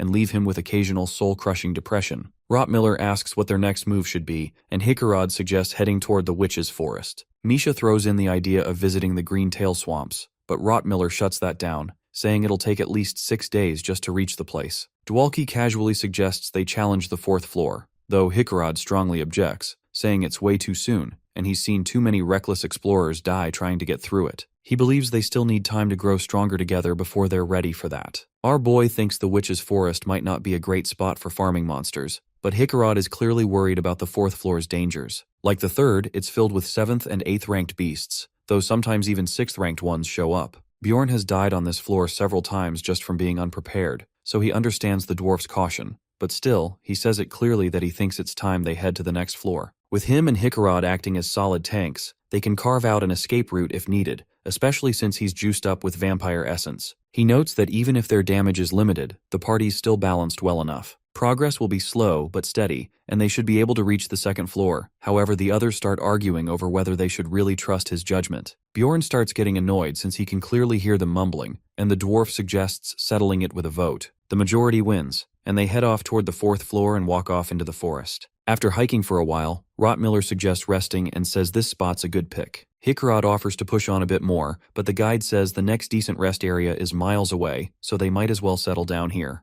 Bjorn checks the time that it's exactly 9 at night again, just like the past 2 days when they stopped, and figures Rottmiller must have planned for everything, which earns some respect. Bjorn asks about the plan tomorrow, to which he answers that they will arrive at the Witch's Forest by tomorrow. Bjorn notes how Rottmiller doesn't even pause to think before answering and realizes the guy's a total pro. Everyone turns in for the night while one keeps watch. A few hours later, Rottmiller wakes him up, and Bjorn asks if it's his shift already, but the scout shakes his head and says it's something else. Bjorn immediately gets alert and asks if it's a monster, but Rottmiller casually answers it's both. which Bjorn quickly figures out he means explorers. Suddenly, a desperate cry for help echoes nearby, and Bjorn finds it sketchy that they're being chased by monsters. Rottmiller agrees it feels weird and then asks if Bjorn remembers that boar monster from before. He recalls that it all felt like a setup, and Rottmiller nods and says, "This smells exactly the same as back then." While they still have no clue who's after them or why the group's being singled out, they assume it's another attempt to sneak into their formation. Misha yells at them to quit stalling since the group's already here. Bjorn calmly locks in and decides to run with a little trick and tells everyone that if they can't act, they should just shut up and let him do the talking. As the group of strangers gets closer, Bjorn raises his voice and tells them to stop where they are, which freezes them in their tracks. He warns that if they take another step, they're signing up for a good old-fashioned face smash. One of the strangers calls out that they're being chased and promises a reward if they help. Bjorn flatly tells them to drop all their weapons, but they immediately start arguing instead. Bjorn looks toward the forest and notices the orcs that were supposedly chasing them are just waiting in the distance, not doing much. That makes things easier as he gives them the coldest look and tells them it's really simple, that either they can drop the weapons or go meet their maker. Out of options, the strangers throw down their gear and beg for protection. Bjorn orders Rottmiller to collect the stuff while the orcs grunt in frustration and quietly walk away, leaving Bjorn figures they might have had at least one working brain cell. The priestess snaps him out of his thoughts with a sweet thank you and introduces herself as Elisa. Bjorn stays quiet, but Hickarod instantly zones in on her exposed holiness and tries to riz her up, which earns him a mental bruh from Bjorn. The two guys introduce themselves, and one of them drops the name Hans. Bjorn immediately gets weird vibes and remembers the first Hans he ever met, but the guy laughs it off that it's a common name and tries to start a chat. However, Bjorn is still on edge. Elisa dramatically says she has no idea what they would have done if the heroic barbarian hadn't stepped in, and name drops the deity Liatlas. Rottmiller immediately catches on and asks if she's a priestess, which she confirms and starts to go off like it's a well-rehearsed skit. Bjorn smells something off and is convinced they're faking it and waiting to stab them when the time is right. But then the priestess suddenly heals one of the wounded guys with an actual miracle, leaving Bjorn completely thrown off. Hickarod is stunned as well, and Misha quietly asks Rottmiller if he's still sure about his gut feeling. Rottmiller looks lost now, but insists he really was, and Bjorn figures it makes sense, as in this world, most people are die-hard believers, so getting fooled by a priestess act is easy. Then Elisa nervously chuckles and asks if that miracle was proof enough, and politely requests their weapons back. Bjorn hits her with a hard no, which instantly drains the color from her face. He tells her he doesn't care if she's a priestess, as barbarians have different gods with different rules and absolutely no sympathy. He demands a reward for saving them, thinking that's more than fair for a barbarian. Elisa blinks in confusion, but then admits she's heard of that custom before and asks how much he wants. Bjorn calmly drops the price, 2 million, and says that sounds about right for the value of their lives. She tries to argue they don't have that kind of money on them. Bjorn doesn't even acknowledge the excuse and demands valuables instead, that if they don't have cash, they can pay in gear. He says their armor will do just fine for trying to pull one over on him, and the older guy sighs and surrenders it, admitting life is worth more than some fancy armor. Bjorn eyes the gear and thinks he's stripped them of everything now. The group asks if they can finally rest, but instead of answering, Bjorn tightens his grip on his mace and cuts Elisa off mid-sentence. With zero warning, he swings it full force and smashes her straight in the face, launching her backward like a crash dummy. Everyone gasps in pure horror at the savage display. Bjorn just smiles like a lunatic and wipes the blood across his face and says he thought they were plunderers. The two guys go into full panic and freeze as they stare at something on the ground. Bjorn's confused for a second, but before he can ask, the long-haired guy suddenly starts coughing up blood and collapses to the ground.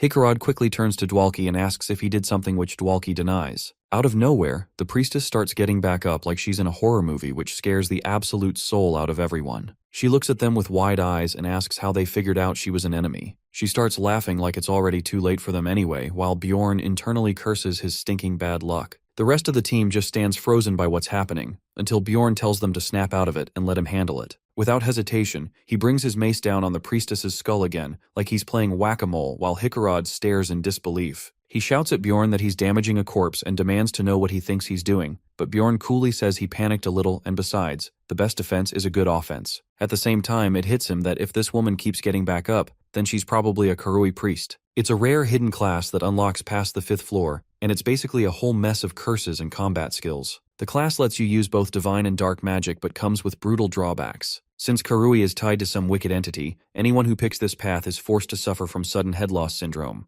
With this class, the person has to regularly sacrifice souls, which pretty much explains why she's a plundering lunatic. As if right on cue, The old man clutches his throat and drops like a sack of potatoes, while Elisa tries blaming their deaths on Bjorn. Bjorn fires back that maybe her parents should have done a better job raising her, and reminds her the two died because of her, so it's only fair she follows them. She looks absolutely stunned, but Bjorn keeps it going, declaring he'll avenge his two fallen brothers, even though he did take all their gear, and the rest of the party side-eyes him hard for that one. Then out of nowhere, the two dead guys suddenly twitch back to life, which Hikarad notices first and warns the others. Bjorn recognizes instantly that it's the dark skill Death Calling, which raises fallen warriors as undead. Elisa commands her puppets to tear through the group, but the tankers leap in to intercept them. Misha launches off Bjorn like a springboard and slices into one of the zombies with her poisoned blade, while Dwalki summons ice spears to pin the other. Bjorn watches them coordinate so well and feels a little proud, but sighs when he remembers undead resist both poison and ice. He shouts for Rottmiller, who yells back that he's almost done. Seconds later, the scout warns everyone to back off and tosses a Molotov straight into their faces, lighting the corpses up in flame, which is a good move since fire works pretty well against the undead. But of course, Elisa pulls another card from her sleeve as she casts Black Fire and sucks up all the flames around them.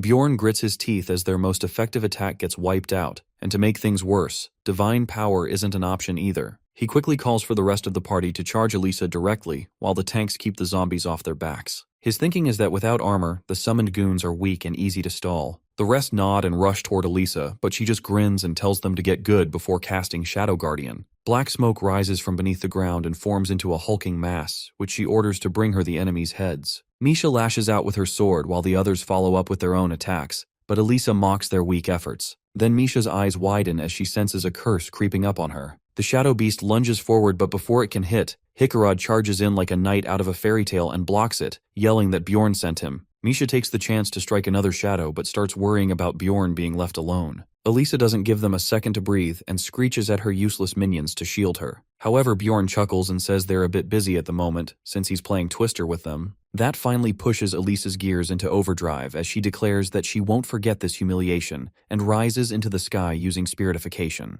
Bjorn's jaw tightens that he clearly didn't expect her to pull a flight card. Elisa swears none of them will make it out alive and vanishes into the night. Bjorn curses his luck again, disappointed that he didn't get one more hit in, and now she can actively strike against them at any time. Just then, a flurry of curses activate on his body, which must be a parting gift from her. He grumbles but shrugs it off and figures that Dwalki can handle it. He turns to the mage and tells him to remove the curses, but Dwalki just stares while Bjorn reminds him that he said he could deal with curse magic. Dwalki scratches his head and says he only meant he knows about it but doesn't know how to remove it. Bjorn just glares at his sorry excuse of a face and starts internally cursing him out. Bjorn is internally throwing every curse word he knows as he sprints like a madman through the forest. Hikarad asks if he's doing alright, but Bjorn just says he'll manage, though he's pretty sure he's going to die. He's been running under a pile of curses for over 5 hours, and if it weren't for the vampire essence giving him some resistance, he'd have collapsed long ago. The rest of the squad is cursed too, but they're only carrying a couple each, unlike him who got gifted more than 15 by that lunatic priestess who swore he'd never make it out alive. Worst of all, he ended up with the one curse that drops stamina and stops it from regenerating. In the game, if the stamina falls below 10%, movement practically dies, and by his own count, he's probably got around 30% left. Rottmiller slows down and tells him to hold on just a bit longer, while Bjorn's body keeps moving on autopilot. Then the scenery shifts, and they finally make it to the witch's forest. 5 hours earlier, they were still discussing how Karui priest skills are on par with monsters from the 5th floor, and how if they had faced her in a direct fight, half the group would be toast. Bjorn reminds everyone that if he hadn't taken the enemy's weapons,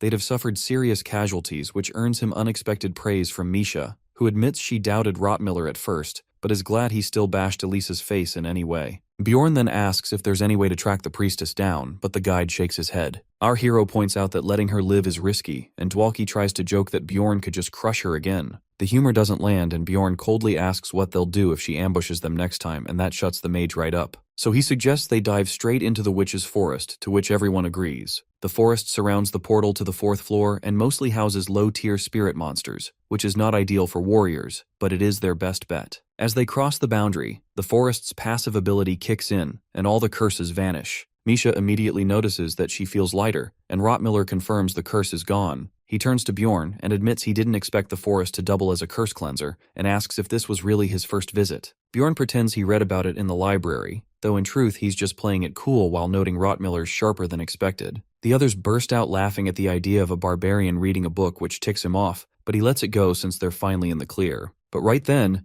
Another weird status hits them, and the trees start to verbally harass them non-stop. Bjorn's resistance keeps him unaffected, but the rest are clearly struggling. Misha complains it's unfair that Bjorn just shrugs it off, and even though the others manage, poor Dwalki ends up puking everywhere. Bjorn looks around as he tries to decide if they're hallucinating, but everything is distorted anyway, so it's hard to tell. He asks the mage if he can still fight like that, and Dwalki insists he can cast just fine. Bjorn can't help but think mages really are just little twigs. Hikarad suggests they rest before continuing since they didn't sleep the night before. He offers to keep watch while the rest recover, and Bjorn immediately crashes from exhaustion. The dwarf crouches beside him and brings up Elisa again, but Bjorn corrects him that her name is Trash now. Hikarad doesn't push it, and instead explains that back during the recruitment phase, a woman came up to them asking a lot of questions, and now he's starting to think that was her. Bjorn is stunned for a second, but the dwarf goes on, saying he got his hands on some numbered items after the vampire fight, and might have mentioned them out loud, which she could have overheard. Bjorn remembers that the gauntlets Hikarad found were in the 3000s and had some solid special effects. Meanwhile, he's mentally imploding that someone who basically did nothing ended up with such expensive loot.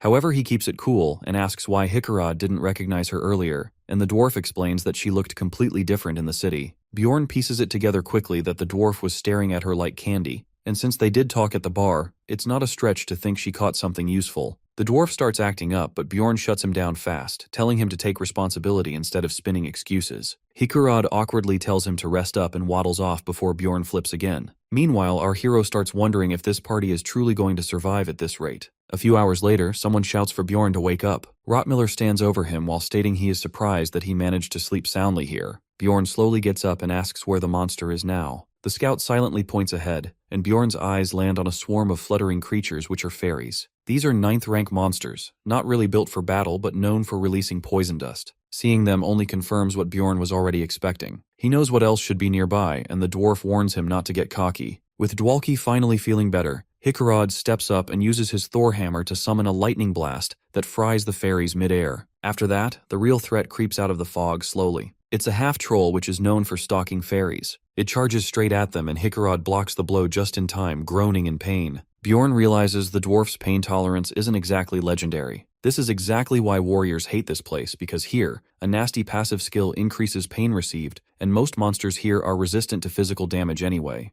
Hikarad shouts for magic support and Dwalki finally launches his ice spear, piercing the troll and bringing it down. Unfortunately, it doesn't drop any essence, which is a shame considering how tough it was. Rottmiller tells them not to stop now since the area's not safe. Bjorn goes on full alert again as a new group of explorers steps out from the trees and a familiar face greets them. Elisa puts on her best innocent act and lies through her teeth that Bjorn's group slaughtered her comrades. The simps step up and tell Elisa to stay back while Bjorn mentally curses her existence for dragging them into more chaos. He knows this is going to spiral quickly and yells at Hikarad to pull out his item already. The dwarf stares at his gauntlet for a moment before slamming it into the ground, triggering its effect that grants their team temporary immunity from harm. Bjorn immediately tells everyone to run while they still can. Misha sprints ahead, demanding to know why the woman followed them even though this zone was supposed to be safe. Bjorn starts piecing it together and guesses that once they entered the witch's forest, Elisa probably lost her tracking ability. So she must have convinced some random explorers that they were dangerous plunderers and baited them into helping her. Her plan was likely to make them fight so she can feed on the survivors. He yells at Misha to stop ranting and keep running since the gauntlet's effect only lasts 5 minutes and time's almost up. As if right on cue, the curse effect kicks back in, making them all a bit weak. A scout detects enemy movement first and leads the squad through the cleanest route possible, and they rely on Rottmiller to move through the maze efficiently. The paths until the 3rd floor are familiar, but the witch's forest is a different beast where a scout's real skills truly shine. Rottmiller's main weapon is his sense of smell, and he uses it to navigate through the mess of shifting trees. Despite the landscape constantly changing, he manages to guide them deeper into the forest with surprising accuracy. As his senses sharpen, he picks up faint traces of mana and uses it to choose the safest trail. However, he warns them that the enemy is gaining on them fast and with precision, so he switches gears into overdrive as it is now a death race to see who reaches the portal first. Misha starts panting hard and then trips over a rock which twists her ankle as she hits the ground. Bjorn rushes to her and asks if she's alright. However, she insists it's just a cramp, but he immediately knows it's a clean break. Without saying more, he picks her up and carries her while she tries not to pass out of embarrassment. He tells her to stay still and not make it worse, to which she nods with a blush. But just then, Bjorn stops in his tracks and realizes the rest of the group has vanished into the trees. Misha starts to panic that they're lost and asks why he didn't follow the others while she pounds on his back. He tells her to zip it, that the smartest move now is to stay put and wait for the others to double back. He knows that without a scout in the witch's forest, their chances of getting out alone are near zero. Bjorn is on the brink of passing out from exhaustion when Misha nervously asks how long they have to wait. Suddenly, a scream echoes through the trees which freezes them both in place. Bjorn immediately recognizes the voice and Misha urges him to help, but he explains that running toward the sound could get them trapped or worse, and their friends won't have time to track them down if they go missing, which is why they need to move now. In a full-blown disaster, the only thing that matters the most, even more than resources, is mental strength. Bjorn sprints away from the sound and drags Misha along as she starts wailing that she doesn't want to die. He tells her to calm down while thinking this is one of those moments where you just have to accept reality and deal with it. Misha keeps crying that if she hadn't tripped, none of this would have happened, but Bjorn snaps at her to focus and do exactly as he says. He tells her to grab the healing potion from his bag and fix her busted ankle, to which she nods with teary eyes and gets it done. A little later, they stop in a clearing to catch their breath. Misha is wheezing like crazy and says she thought she was going to die back there. Bjorn asks if her leg's good enough to fight, and she says yes. He thinks about how they've already survived 4 days here, and how the next stretch will only be harder. On top of that, they're short-range fighters, stuck in a zone where the monsters here are immune to normal attacks, so they need attribute damage to even stand a chance. Bjorn makes a decision and suddenly asks Misha if she's married, which obviously throws her off, to which she says she isn't. Then he asks if her culture has any weird rule about not showing skin to strangers, to which she again answers no. Bjorn flashes a grin and says that's perfect, then starts removing his helmet. Misha panics as she backs away and demands to know what he's trying to do. She insists she's not ready for whatever weird thing he's planning, but instead of anything sus, he pulls out the frost ring he'd been saving and hands it to her. He takes her hand like some heroic smooth talker and asks her to swear she'll stick by his side through this, which makes her brain short-circuit. Bjorn swears on his honor that he'll protect and support her always and asks her to make the same promise. Misha gets redder than a tomato and asks if he's being serious and admits she doesn't totally hate the attention. Then she apologizes that she's never really thought of him that way, but quickly adds that it's not because he's ugly or anything. Bjorn nearly short-circuits himself trying to process what she's saying, but then she blurts out that she's into skinny guys. Bjorn starts freaking out and demands to know what that's supposed to mean, to which she huffs and says she's just not attracted to some thick-headed barbarian. Bjorn throws his hands up in surrender and explains she misunderstood. He meant for them to only be comrades. Misha freezes in embarrassment and starts fanning her face while admitting he almost got her for a second. Bjorn then casually explains that the agreement can be broken any time, either by giving him a matching ring or paying 15 million stones. She stares at him like he's lost it, asking how a ring could possibly be worth that much. But Bjorn grabs her hand again and says it's a steal for someone chasing their lifelong dream. He figures that if he hadn't spent 12 years grinding this game, he wouldn't have made this call. Misha is still confused and doesn't fully get what he means, but Bjorn locks in anyways that he is going to awaken Misha. The frost ring Bjorn got from the magic tower might look painfully ordinary at first glance, but turns out to have an unusual effect when destroyed. It seems completely worthless at first until he figured out through repeated attempts that if it's worn by a beast person who hasn't yet bonded with a spirit beast, it triggers a unique event once that condition is met. Acadia, a glacial magical beast, awakens from its long seal and offers a contract to Misha, who doesn't hesitate for even a second and accepts while touching its snout as a brilliant field of glowing energy wraps around her and lifts her into the air, where the contract finalizes successfully. She floats back down gently and, while still recovering from the surreal moment, says she never thought it would be that easy to form a contract, asking Bjorn what kind of ring this is even. Though her mood drops a bit as she wonders why her father never told her anything about something like this if it truly existed. Bjorn replies that her dad probably didn't know, which catches her off guard completely. He explains that it's something recently discovered after extensive research, though when she questions how he himself knew about the ring, he smoothly avoids the topic by saying they should talk about it after she puts on some clothes. She looks confused until she glances down and immediately starts panicking at the sight of her bare body, while Bjorn casually mentions that he laid her clothes out while she was unconscious. As she's getting dressed again, she notices that Bjorn is wearing new gear too, but gets straight to the point by asking why the hell she was even naked in the first place. Bjorn calmly explains that he took her clothes off because during the contract, the wearer's equipment tends to get destroyed, though she immediately huffs and demands to know why he brought up the marriage stuff then. He answers confidently that if she had a spouse, that guy would definitely be fuming right now over the situation, while she keeps going on about how he should have explained everything beforehand, but he waves it off by saying there wasn't enough time and quickly shifts the topic, asking if she has anything to say to him in return, which makes her freeze for a second before she softly thanks him for everything. Bjorn keeps pressing her if there's more she wants to say, but she goes into frustrated mode, which he immediately calls out and tells her to say it properly. After a pause, she finally starts opening up about how she once tried to unalive herself, but her father found her just in time and pulled her back, only to tell her that if she really wanted to die, she should do it in a dungeon, instead of embarrassing their family any further. Bjorn takes a mental pause to fully appreciate how next-level crazy her family dynamic is while she continues, saying that this was exactly why she came to the labyrinth. She didn't want to die, but instead wanted to escape from all that, and maybe prove something by becoming a great explorer, as she hoped deep down that maybe her father might finally acknowledge her. But after her power-up, she's no longer sure that matters, and admits, maybe it's better that way. With a respectful bow, she thanks Bjorn from the bottom of her heart, and says she'll never forget this act of kindness until her dying day. This makes Bjorn smirk and ask her to swear it on the guardian spirits, and without hesitation she smiles wide and gladly swears it. Beastfolk like her can gain 3 skill types from contracts, which are summoning, strengthening, or powers, but in Misha's case, she ends up permanently fused with Scadia, which gives her a strength-based buff. Not long after, she jumps into the air and punches a wraith straight into oblivion in one hit, and stares at her icy new powers like a kid on a sugar high, while Bjorn internally thanks the heavens that they finally have a tribute-based damage to deal with the annoying spirit monsters. He notes that those things are weaker overall, so it's easier to handle them, though Misha starts commenting that she feels weird whenever she lands a hit. Like Bjorn's barbarian spirit seals, her spirit buddy can also be leveled up,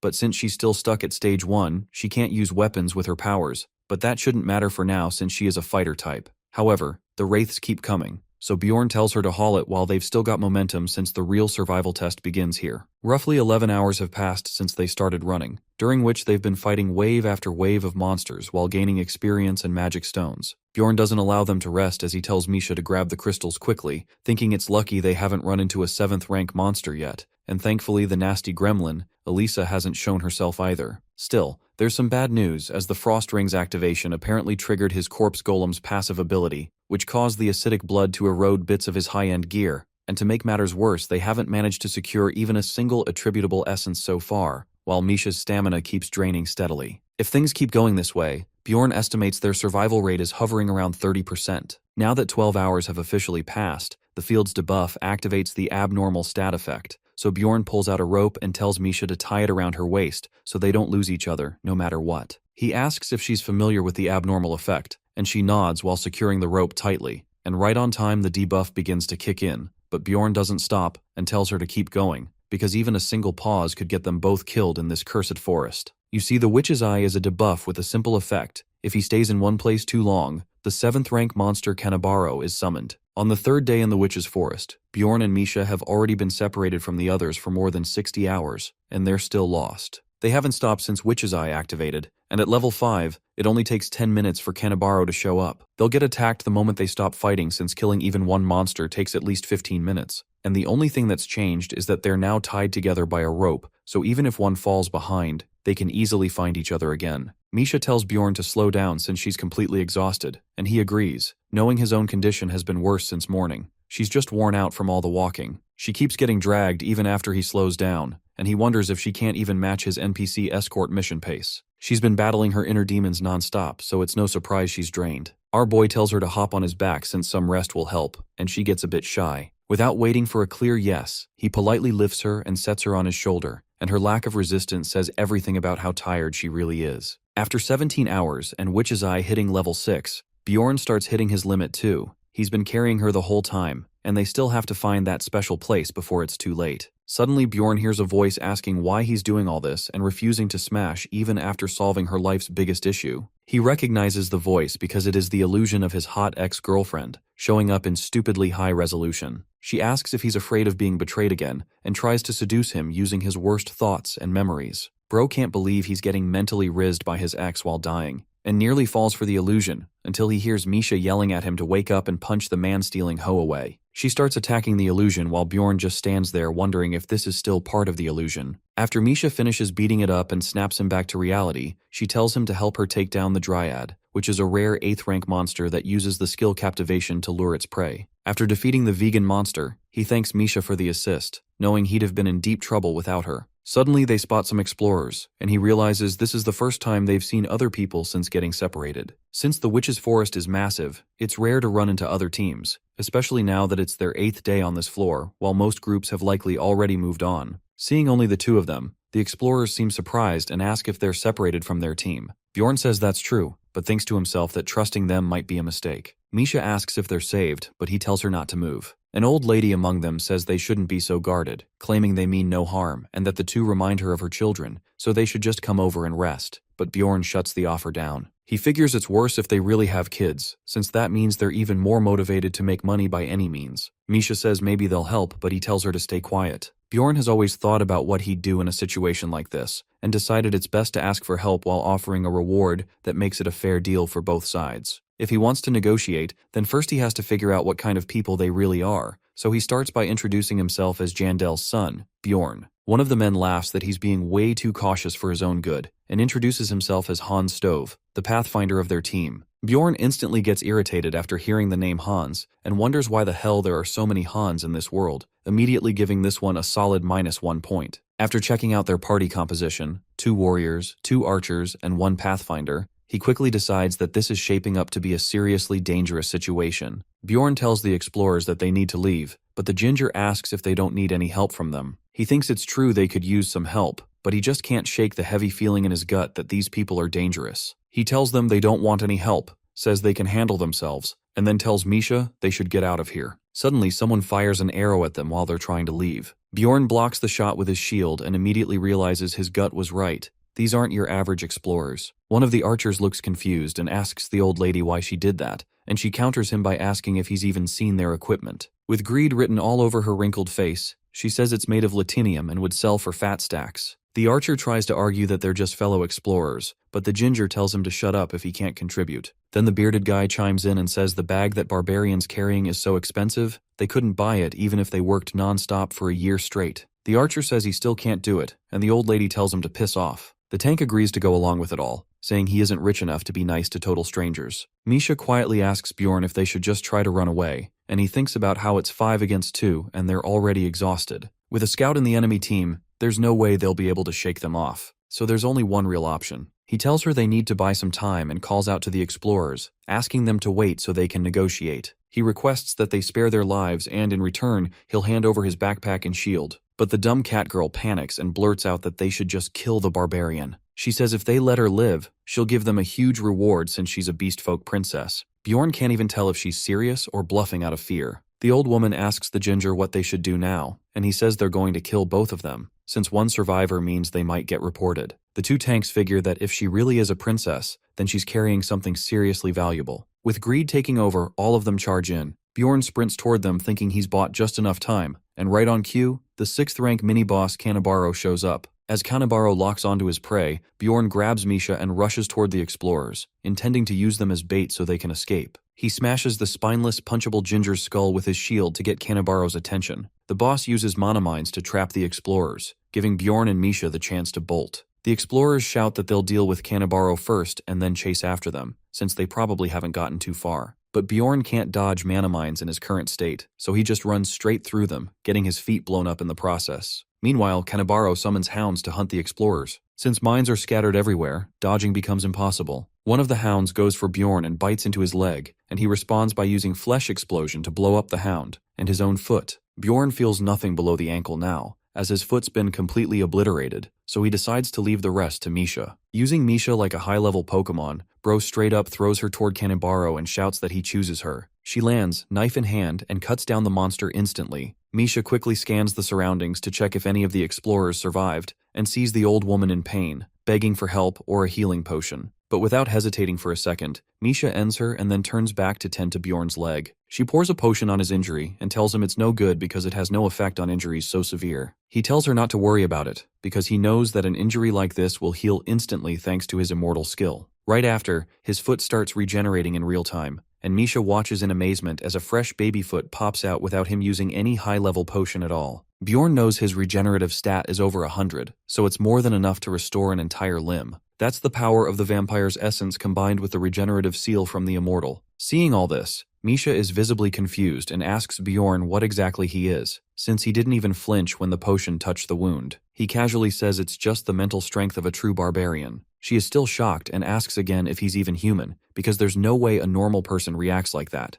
to which he simply replies, "Barbarians are just built different." He remembers how Anar never flinched when taking potions either. Bjorn gets up and tells Misha they need to keep moving before more Kanabaros show up. Still confused, Misha asks how he even knew those explorers were dangerous in the first place. He says one of them was named Hans, and he absolutely despises that name. Misha hears this but still doesn't really get it. He says it's fine anyway since they managed to get out alive, but Misha looks sad. She admits she didn't expect the old, kind lady to be that kind of person. She really believed she might have been someone good. Our boy says that might have been true if they didn't look weak and didn't have valuable equipment, or if they met her outside the labyrinth. But here inside this death trap, that old lady was just a greedy goblin in disguise and made the first move. Misha still doesn't seem to get it, so Bjorn asks what her reason was for entering the labyrinth. She tells him she needs money. He nods and says those explorers are just like her. In this world where you get executed if you don't pay your taxes, the only thing that protects people is money, and he's learning that lesson the hard way on this expedition. On the 109th hour of being hopelessly lost, they finally find the only place where they can rest for a while, at the witch's hut.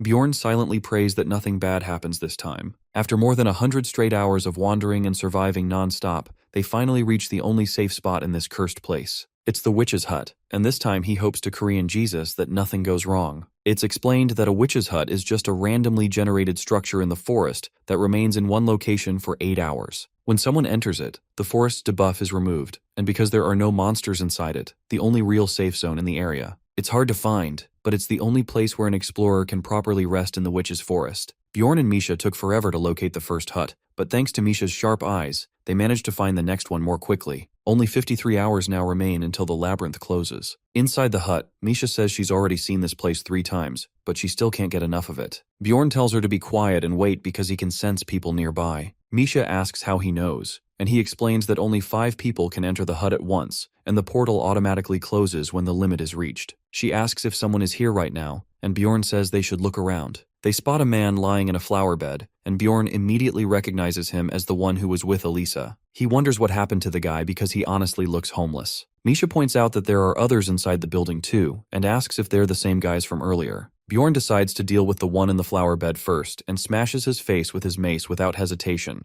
The cat girl is dumbfounded as she thought he was just going to knock him out. After beating all 3 of them, she's surprised to see that one of them is still alive, though probably not for long. Bjorn pours a potion on the purple cloak guy, and he screams in agony as he regains consciousness. Bjorn asks if he's awake, and the guy recognizes him right away. The man shouts that they were being used by Elisa too, and it is just a big misunderstanding. When they caught up to their teammates, they attacked the Pathfinder, but it was nothing serious, only a scratch. Then out of nowhere, a sudden blast of light knocked them out, and when they came to, their Pathfinder was already dead with an ice spear stuck in his skull. Bjorn figures Hikarod's group must have gotten away and that the scream he heard earlier was Rottmiller's. The guy continues that without their Pathfinder, they were stuck wandering around, unable to chase after their team. But the real trouble started on the second day when they realized, with their own eyes, that Elisa was a worshipper of Karui. He swears everything happened because of her, and insists they weren't trying to plunder anyone. Bjorn tells him to shut up, but the guy cries out that he's sorry, tears welling up in his eyes. He begs for mercy, saying they were tricked, and they'll compensate for the damage. Misha looks to Bjorn and says she'll follow whatever decision he makes. Bjorn, meanwhile, starts thinking hard.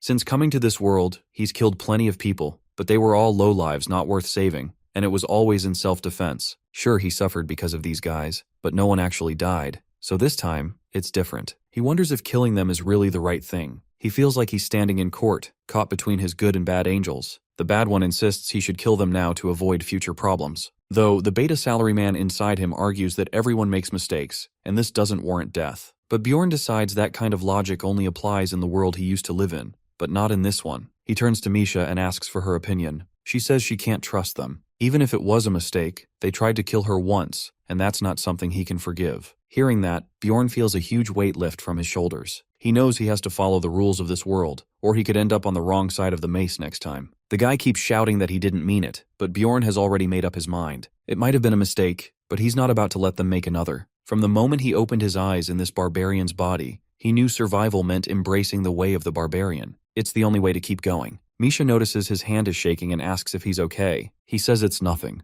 Bjorn picks up the bodies and tosses them into the fire. Misha asks what he's doing, and he calmly tells her there is no other choice. Bjorn thinks it's just like in the game. The time limit in the hut can be increased by 8 more hours by sacrificing a body, and with 2 extra bodies, they've bought themselves a full 24 hours of rest. He asks Misha if she's going to rest, but she doesn't answer, so he decides to go first. He lies on the bed and realizes how comfortable it is. Our boy starts to understand that the more he embraces the barbarian way, the more human he actually feels. As he sleeps, he has flashbacks of his past life. When he wakes up, He finally accepts this brutal new reality, that he is now living in a barbarian's body, and fighting monsters to live to see another day. Bjorn wonders if he really slept for 7 whole hours, and when Misha came in, he tells her to wake up, but like a stubborn kid she mumbles that she needs 5 more minutes. That grinds his gears, so he wakes her up the good old barbarian way with some brute force that makes her screams echo throughout the hut. Only 24 hours remain until the labyrinth shuts down. There's also just 1 hour left before the hut disappears. Bjorn thinks the moment has finally come, and if they can survive 1 more day, they'll make it back to the city. Misha whines that this expedition has been pure hell, and the first thing she's doing when they get back is taking a long bath. She asks Bjorn what he plans to do, and he tells her he honestly doesn't know. Once the hut closes, they're transported back to the forest, and immediately notice the area is glowing in a deep crimson hue. It seems the special condition has been triggered. The Floor Lord appears, and Bjorn instantly realizes what that means. The Floor Lord is basically a field monster, known in the game as a floor master, and every floor has its own. Misha starts to panic and tells Bjorn to stop joking because she's heard that the 3rd floor doesn't even have a floor lord. But Bjorn explains that summoning it is a secret mechanic, so most people think the 3rd floor just doesn't have one. That's because if some lunatic actually manages to summon it, the thing goes on a full-blown killing spree. This one is called the Lord of Chaos Riakis, and the moment he appears, every other monster on the floor hides. He doesn't just affect the area, he slaughters anything and everything in his sight until either it dies or he does. Running isn't even an option because teleportation and dimensional movement are blocked once he's summoned. If you're stuck on the 3rd floor, then you'd better be mentally prepared to die. Misha demands to know why this thing had to appear now, and Bjorn admits that it's probably because of them. Burning corpses in the witch's hut is one of the hidden summoning conditions. He'd assumed it wouldn't matter because it had been 10 years since Riakis was last summoned, and burning only 3 should not have triggered anything. But apparently someone had already burnt 4 bodies before them, and their contribution just completed the requirement. The cat girl freaks out and cries, yelling at Bjorn for dooming them both. She shouts that they're going to die because of a brain-dead barbarian. Bjorn, annoyed, tells her to lower her voice before people start connecting the dots and realize they're the ones who summoned the boss. Misha breaks down, screaming that she's going to die thanks to a walking meat stick, and Bjorn can't help but note how the tables have turned, seeing as last time she treated him like her knight in shining armor. He tells her to pull herself together because they need to get out of here fast and head for the orc habitat. According to the dwarf Jarwi clan who operate on the 6th floor, they're seriously strong and well organized. If anyone can survive a floor lord rampage, it's probably them. Sticking with the Jarwi clan might be their best chance at making it through this alive. When they arrive at the orc habitat, they see it packed with teams already gathered. Bjorn guesses the Jarwi clan must have at least 10 squads stationed on this floor to hold it down. Misha nervously says there are way too many people here. On a makeshift platform, a man named Iraz shouts at the crowd, trying to calm everyone down and asking them to follow instructions. One explorer yells he's willing to pay anything for them to just use a portal spell and get them out. Another accuses the clan of being the ones who summoned the floor lord in the first place. Iraz keeps a cool head and assures them this place is safe. Their priest has activated a protective barrier, and their searchers are patrolling outside. He reminds everyone that the labyrinth will close after 1 more day. As part of their contract with the royal family, the Jarwi clan will do their best to make sure most of the explorers return unharmed. But anyone who disobeys rules or stirs trouble will be kicked out with no exceptions, because this isn't a democracy. Bjorn admits the guy's good at speeches as the panicked crowd is calming down already, and with the priest's barrier up so they'll finally be able to rest for a bit. The proclamation spell is one of a priest's key skills that allows humans to move in and out freely, but blocks monsters completely, like it is the Mexican border. Still, Bjorn isn't relaxing just yet. He knows better. They won't get kicked out, but he can already smell problems brewing. He tells Misha to keep her ears open and listen to nearby conversations, as her hearing is better than his. Bjorn eavesdrops on one guy whispering that it's been a decade since the floor boss showed up, and they're just lucky the Jarwi clan is here now. Our boy thinks that it's a gamble, but they might be able to get out of here alive. While holding on to Bjorn's arm, Misha is all snuggled up and sleeping peacefully. He moves his arm, causing her to crash harder than the Twin Towers. She asks him what's wrong, to which Bjorn explains that there will be a problem soon, now that at least 500 people here and only around 50 people from the Jarwi clan are left. She asks what the plan is now, and he says they'll wait and observe how the clan plans to manage this huge crowd. Iraz suddenly shouts again, saying this is the only truly safe area on the floor, all thanks to the priest's spell, and that it's time to show their respect to Jesus himself with the most holy item of all, cold hard cash. Every explorer must immediately pay 1 million stones or items of equal value. Bjorn realizes this is a clever way to disarm everyone. No explorer walks around carrying 1 million stones in cash, so they'll be forced to hand over equipment and valuables. Iraz explains that the payment is both a show of faith and a protection fee. In return, the Jarwi clan promises to guard every person in the barrier with their lives. Bjorn admits that the priest's spell is pretty overpowered, but it's still nothing compared to the chaos Riakas can unleash. Even with this setup, the floor boss could wipe them all out. Still, he tells Misha to start pulling out stuff they can afford to give up. A bunch of people leave, unwilling to part with their gear. Bjorn is relieved that their loadout is decent enough that they don't need to hand over anything essential. The Jarwi clan must have made a good 300 million stones with all the payments and have fewer people to manage now, so it's a win-win situation for them. That said, if Riakas shows up, even they might not make it. Since the third floor is enormous, most people try to stay positive and think they won't be the unlucky ones to cross the boss's path, but Bjorn's preparing for the worst. Only 5 hours remain until the labyrinth closes, and then it happens. The worst-case scenario begins, the sky darkens, and the Rain of Despair, which is a wide-area passive skill of the Floor Lord, begins pouring across the surroundings. Everyone inside gets hit with the Chaos debuff, and Misha experiences it firsthand. She clutches her head, overwhelmed by distorted thoughts and pain.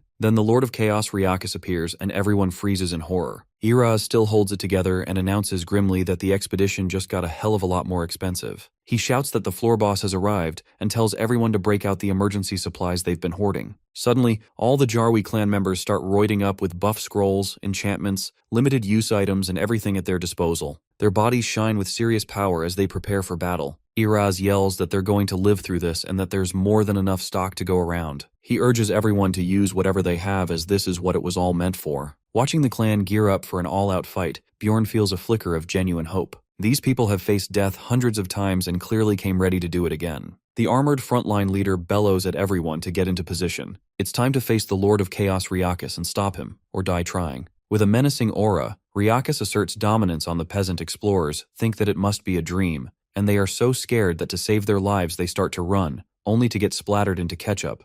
Bjorn's curiosity on what will happen is immediately cleared up as the melee fighters and tanks struggle to dodge the heavy attacks and block the lighter ones, while after getting healed, the warriors simply go back to fighting. As time passes, one guy is crushed instantly, while Riakas's breath takes the lives of 3 long-range damage dealers in a snap. Seeing all this unfold, the bystanders are just scared and say whatever kind of trash they want, but they don't know that the clan is honestly doing its best, as the warriors are maintaining their positions up front while the mages are dealing constant damage from the back. Riakas tries to unleash his powers, but Iraz orders everyone to stop attacking since it feels threatened, and instead tells them to aim for the orb. Bjorn is completely sure that they also know about the second phase of Riakas, as they are preventing it from happening by carefully controlling the attacks. At this rate, they might actually survive because they clearly know how to beat the floor boss. Only an hour remains till the labyrinth closes, and our boy thinks that since only 11 people have died so far, it will not affect the battle that much. But the real problem is the explorers who have already started to panic. As more explorers who paid the protection fee die,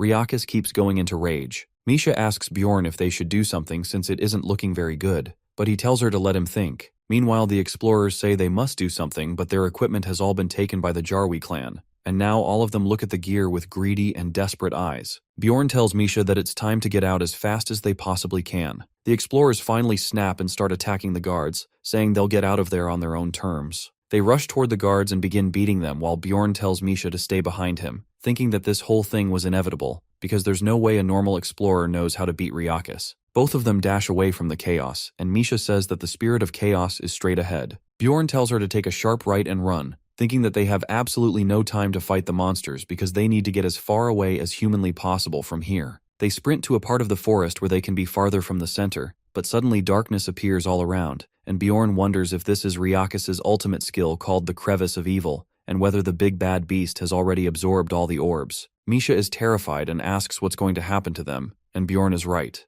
This is indeed Riakas's ultimate skill, Crevice of Evil, which gets activated when he absorbs all 10 chaos spheres. In the limited time window, you have to escape the affected area, but the catch is you'll get pulled to the center because of a special effect. All the people get teleported to the center in the blink of an eye, and Bjorn estimates there are nearly 200 explorers left, out of which only 20 are from the Jarwi clan. There were 50 when this madness began, but many of them died in just a few short minutes. The explorers and the clan members start arguing loudly and blaming one another. A clan member tells them to be thankful they're not being executed, and says not to expect that the clan will take care of them anymore. Suddenly, an NPC speaks up and says he knows about all of this and explains that if they don't get out of here in time, they're all going to die. They can be free if they just go 5 kilometers in any direction, but they'll have to work together since monsters will definitely attack them. To Bjorn's surprise, the guy is actually correct, but the real problem is that Riakis's clones and spirits of chaos will relentlessly attack them non-stop. The explorers shout that they will give it a shot since doing nothing just means death anyway. Misha asks Bjorn what their move is, and he thinks that they're not going to gamble on such a pathetic possibility. Instead, they will gamble on something with much higher chances of succeeding. So he takes Misha with him and heads to his brother Talon.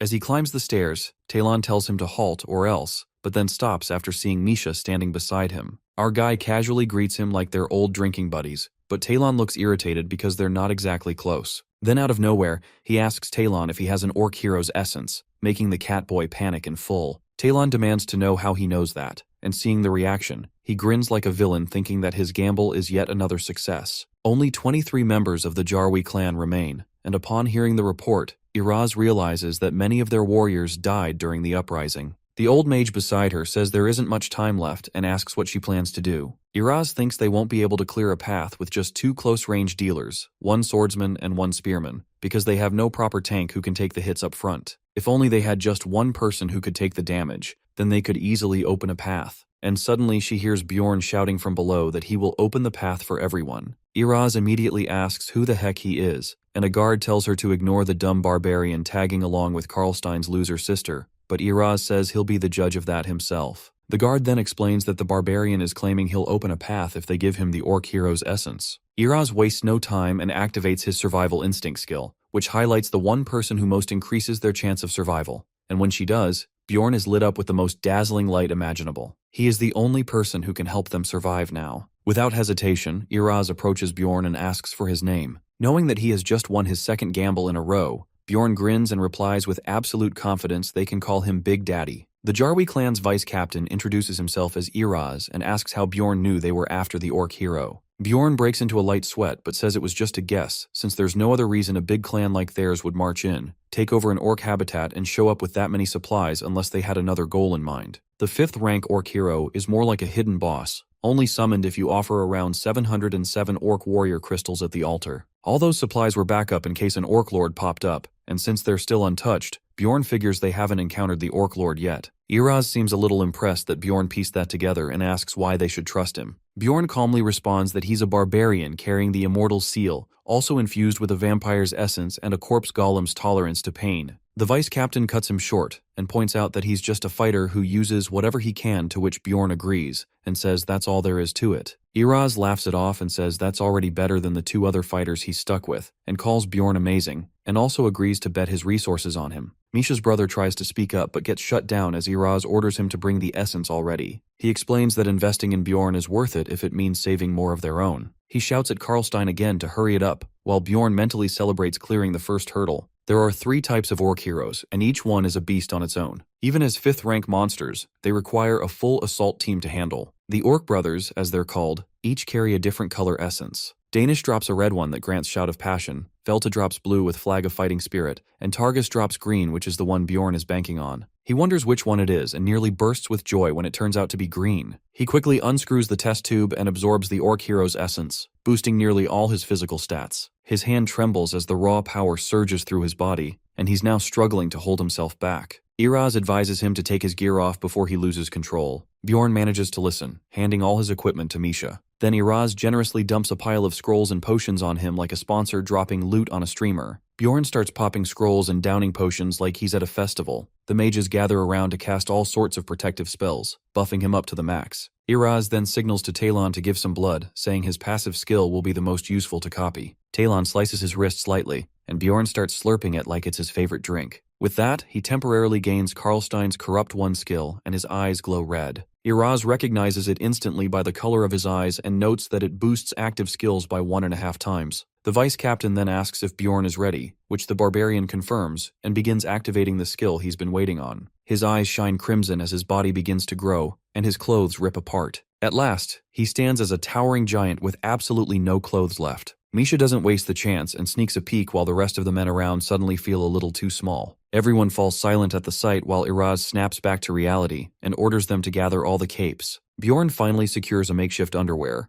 and Iraz asks if he can wrap this up in under 30 minutes. Bjorn grins confidently as he takes a deep breath and lets out a full-blown barbarian war cry before charging forward like an unstoppable tank. The vice captain shouts at the others to follow the giant half-naked man, and they all storm in after him. Bjorn takes note of the lives placed in his hands and activates the sacrificial seal ability to boost himself even further. His face twists into a grin as he feels the sheer power surging inside and decides he won't bother holding back anymore. With no hesitation, he charges straight at Riakis like it owes him lunch money. A wave of mini-clones appear in his way, but standing barely 2 meters tall, they don't stand a chance against him. He crushes them one by one, however their curses cause him immense pain, despite the pain tolerance from the corpse golem essence. But as long as he protects his heart, the rest doesn't matter thanks to his vampire essence. Iraz yells not to go overboard, but with his size, Bjorn can't help it. His boosted taunt skill turns him into a walking monster magnet, which works out since that means the explorers stay safe. Karlstein tries fighting one of the clones but immediately feels the curse hit back and shouts at the priests for healing.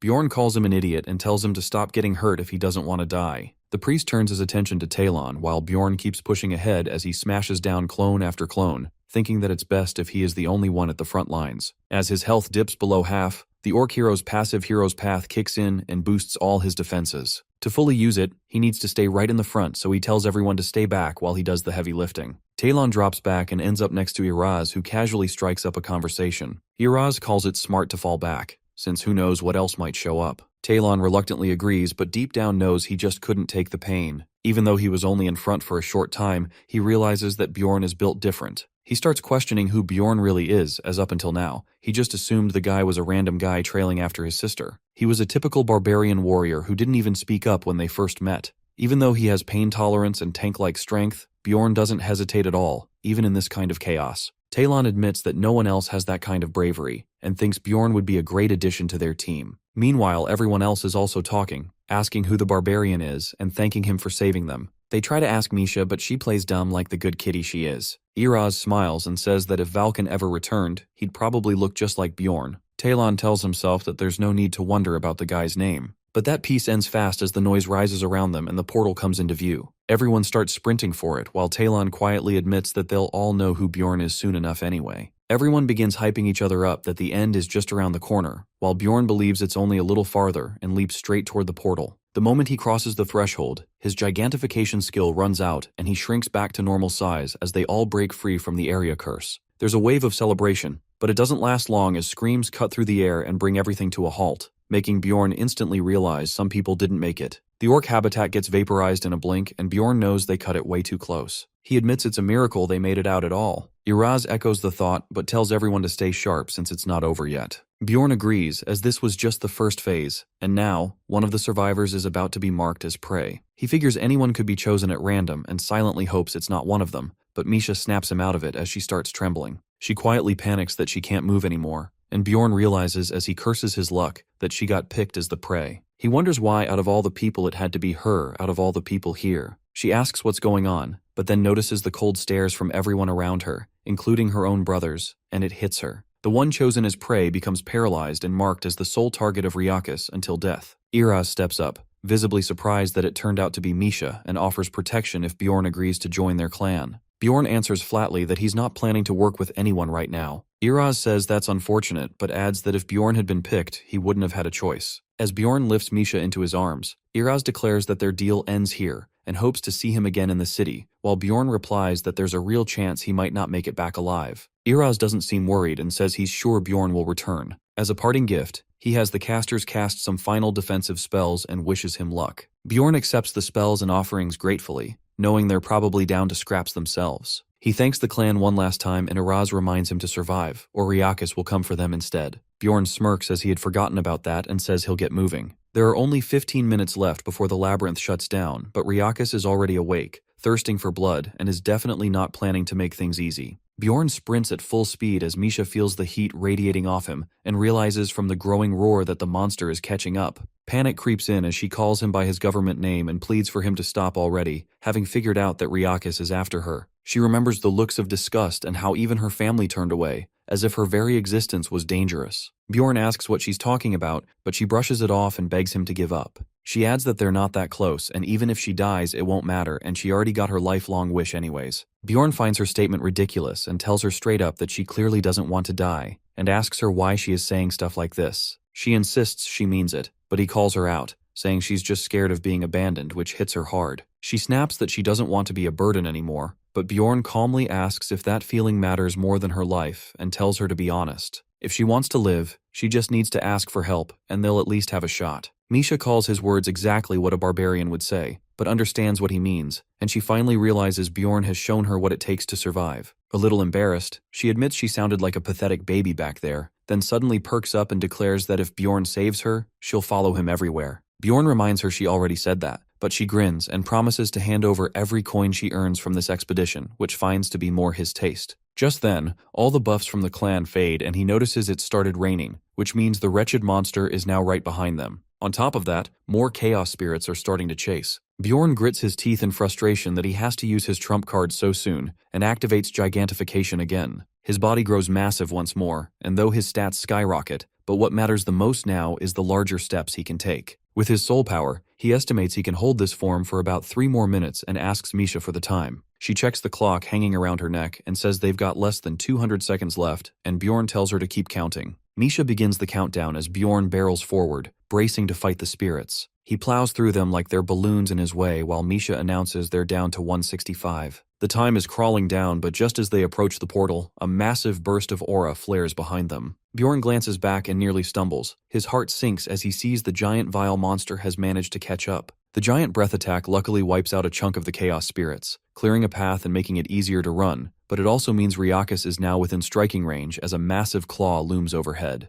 It slams down with brutal force, though Bjorn manages to dodge in time while Misha keeps calling out the countdown. Bjorn grits his teeth as the towering chaos monster yells and stares down at them. He takes off again, but Misha starts slipping back into her panic mode, saying it's pointless to save her. He snaps at her to shut it and makes it clear that abandoning her isn't on the table, though she still tries to argue. He cuts her off, reminding her that he made her a promise. She finds it insane that he'd risk his life for a promise, but he fires back that no one said anything about dying. He shouts that he's planning to make it out alive, but just then, the monster blasts another beam that tears his arm clean off. Without even reacting to the pain, he demands to know the time. Misha stammers as she threatens to break down again, but he yells out, and she finally sobs out that 60 seconds remain. Bjorn clenches his teeth as he realizes he just has to hold out for 1 more minute, and now that his arm is gone, escape is not an option. Without hesitating, he leaps high into the air and Misha screams that he's charging toward the monster. He snaps back at her to give the time again, and she calls out 50 seconds as he notes that aiming a breath attack under its own legs is harder for the monster. It's risky, as Riakis could flatten them instantly, but Bjorn rushes in anyway and starts dodging left and right. He recalls the Jarwi clan's battle and how it helped him read Riakis' attack patterns. At 30 seconds, they're still in the fight, but just when it looks like he might make it, he lets his guard down,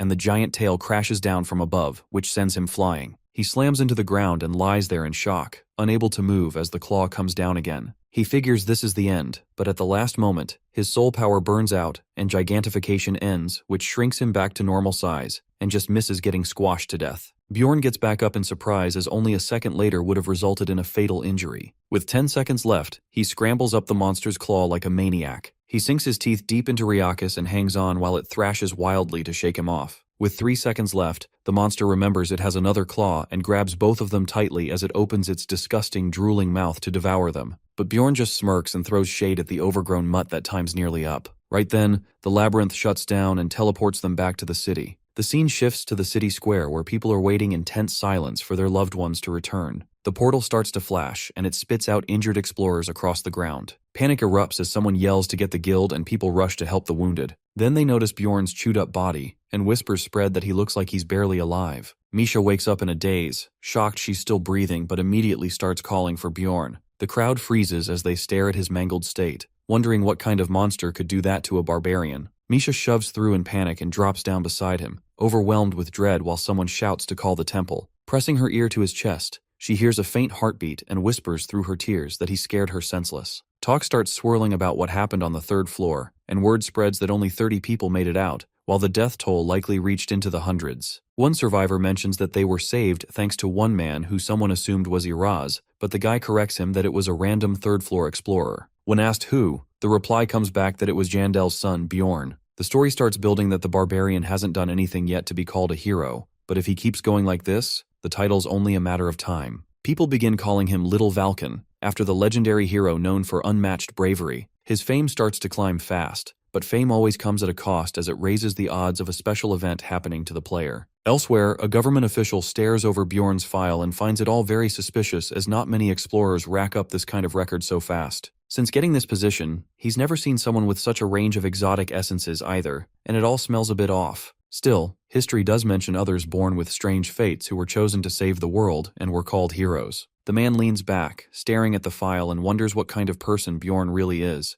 whether he is a destined hero or an evil spirit. Bjorn finds himself reliving everything that happened in the dungeon from the moment Ryakis awakened to Misha becoming the prey to their brutal escape, and the final moment where he tricked that oversized mutt. Groaning as sunlight hits his face, he realizes he's still alive while Misha's passed out on his leg, and he gives her a small head pat. 2 days later, gossip around the third-floor boss and the so-called Barbarian hero who saved everyone is still going wild. Bjorn's fame stat is skyrocketing while some explorers nearby argue over who triggered the floor boss, insisting the real culprit is still out there. The rest of the crew finally shows up, relieved to see the duo safe. Rottmiller tries to apologize for getting injured, but Bjorn cuts him off and says, "Food comes first." Over a drink, he asks Hickarod what happened after they got separated. The dwarf explains that when the scout got hurt, they used the wrist guard's power again to buy time. Misha is surprised that it worked so often, but Bjorn figures he used a combo. Hickarod explains he used emergency restoration to reset the item's use count. As Misha tries to force feed broccoli to Bjorn,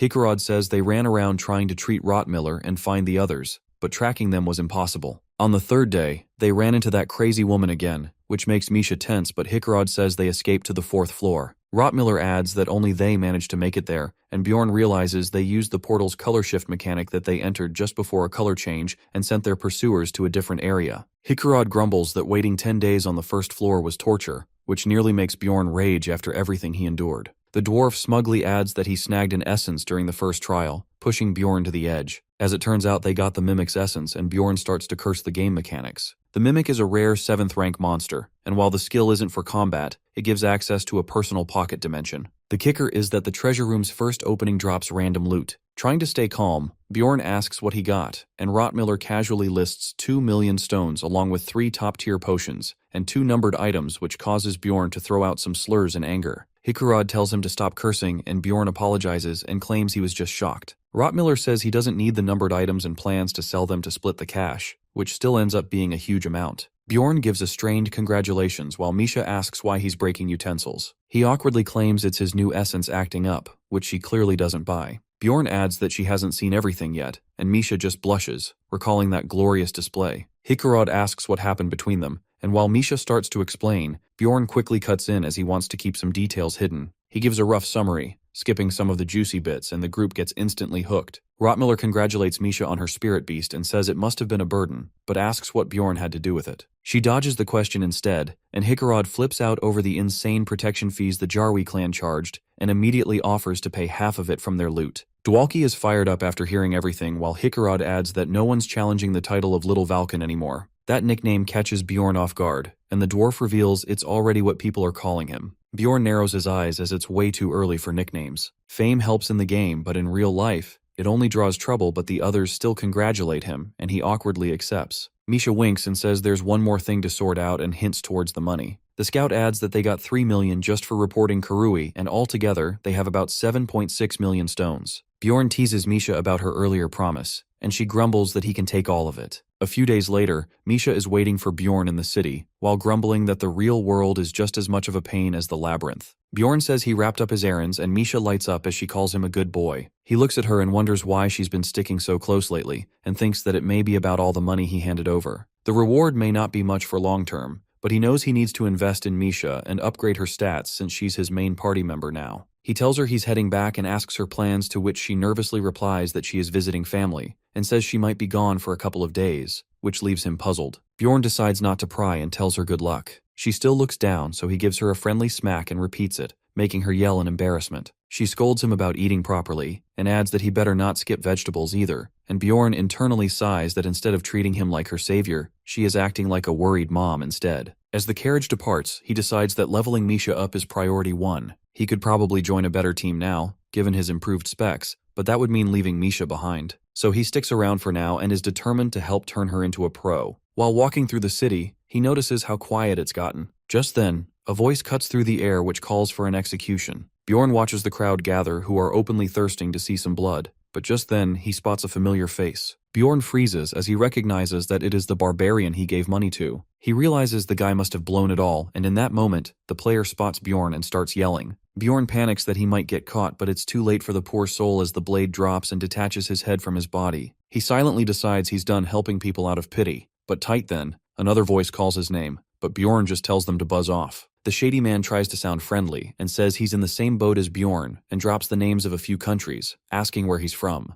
Everything about the situation feels off, and Bjorn's gut tells him this guy's trouble. The man just keeps yapping like he's aiming for a world record in annoying small talk, which forces Bjorn to finally pull out his secret weapon, the Anar method. With the full spirit of a barbarian, he glares and tells the guy to just say whatever he's trying to say already. That makes the guy sweat and nervously comment that Bjorn's acting has come a long way, despite only being here for 3 months. Bjorn doesn't let up and bluntly tells him to cut the cheese and ask his question, but the guy still keeps running his mouth. At one point, he even mispronounces the word game, which sets off alarms in Bjorn's head. The man keeps going as he compliments Bjorn's rapid rise and then starts rambling about his own life, which ticks Bjorn off even more. He repeatedly calls Bjorn an outsider and asks if he wants to join their so-called Gu-Aim association. But before he can finish, Bjorn catches on as he looks him dead in the eye and questions if he is an evil spirit. The guy looks confused, but assumes it's part of some act and plays along and claims that he actually is. That's the last straw as Bjorn yells out loud, recalling his vice chief's advice to erase any evil spirit he meets, and then follows through with a punch so fast it even shocks the annoying guy. Sometime later, Bjorn finds himself in a security agency office. A captain there is hyped to meet him since Bjorn saved his brother in the labyrinth, who was one of the few who paid the protection fee. Our boy says he's hungry and wants to leave and still feels bad for not finishing off that evil spirit wannabe. Back at the execution site, the crowd tried to stop Bjorn, who shouts out that the blondie is an evil spirit. The captain says the matter is under investigation, but before he can go on, a knight rushes in and announces that the suspect had a token of an evil spirit hunter. They all head to the suspect's room, where an official declares that the guy isn't an evil spirit after all.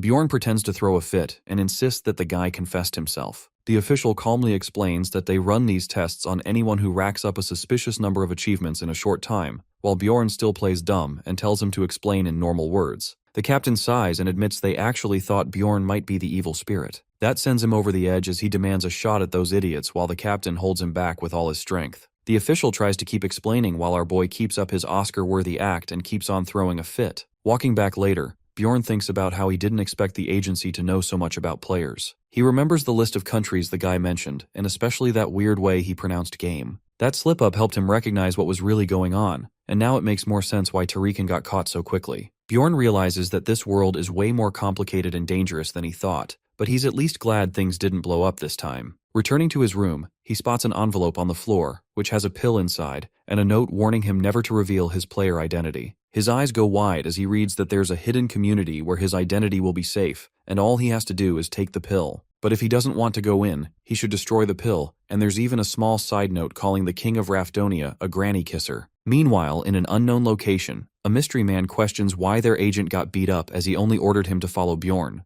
The official explains that the blonde idiot got overconfident and tried to catch him instead, while the mystery man moves on and asks for the test results. The official tells him to watch it for himself and switches on the magic sphere. Watching the replay, he strikes a Sherlock Holmes pose before concluding that a real evil spirit would have run away rather than throw hands in public. He gives the verdict that Bjorn is not an evil spirit, which the official has no choice but to accept. While the mystery guy smiles and says the city could always use more heroes and wonders if Bjorn is one after all. The next day, Bjorn heads to the magic tower as he thinks the letter might be legit and wants to dig deeper. At the lab, Raven greets him with a teasing comment about his sudden fame, which catches him off guard. She explains that anyone who gets famous enough receives that letter, though she's disappointed she didn't get to see the original writing since it vanished. Bjorn makes a confused comment which makes her explain further that it's a message from the evil spirits. She mentions there should have been a pill with it, but Bjorn plays dumb. Raven explains that the pill is made by a powerful mage who specializes in dimensional and mental magic, and it lets a person enter a specific spirit realm. Bjorn tries to process, but she tells him to think of it like a different dimension where the soul travels while the body stays behind.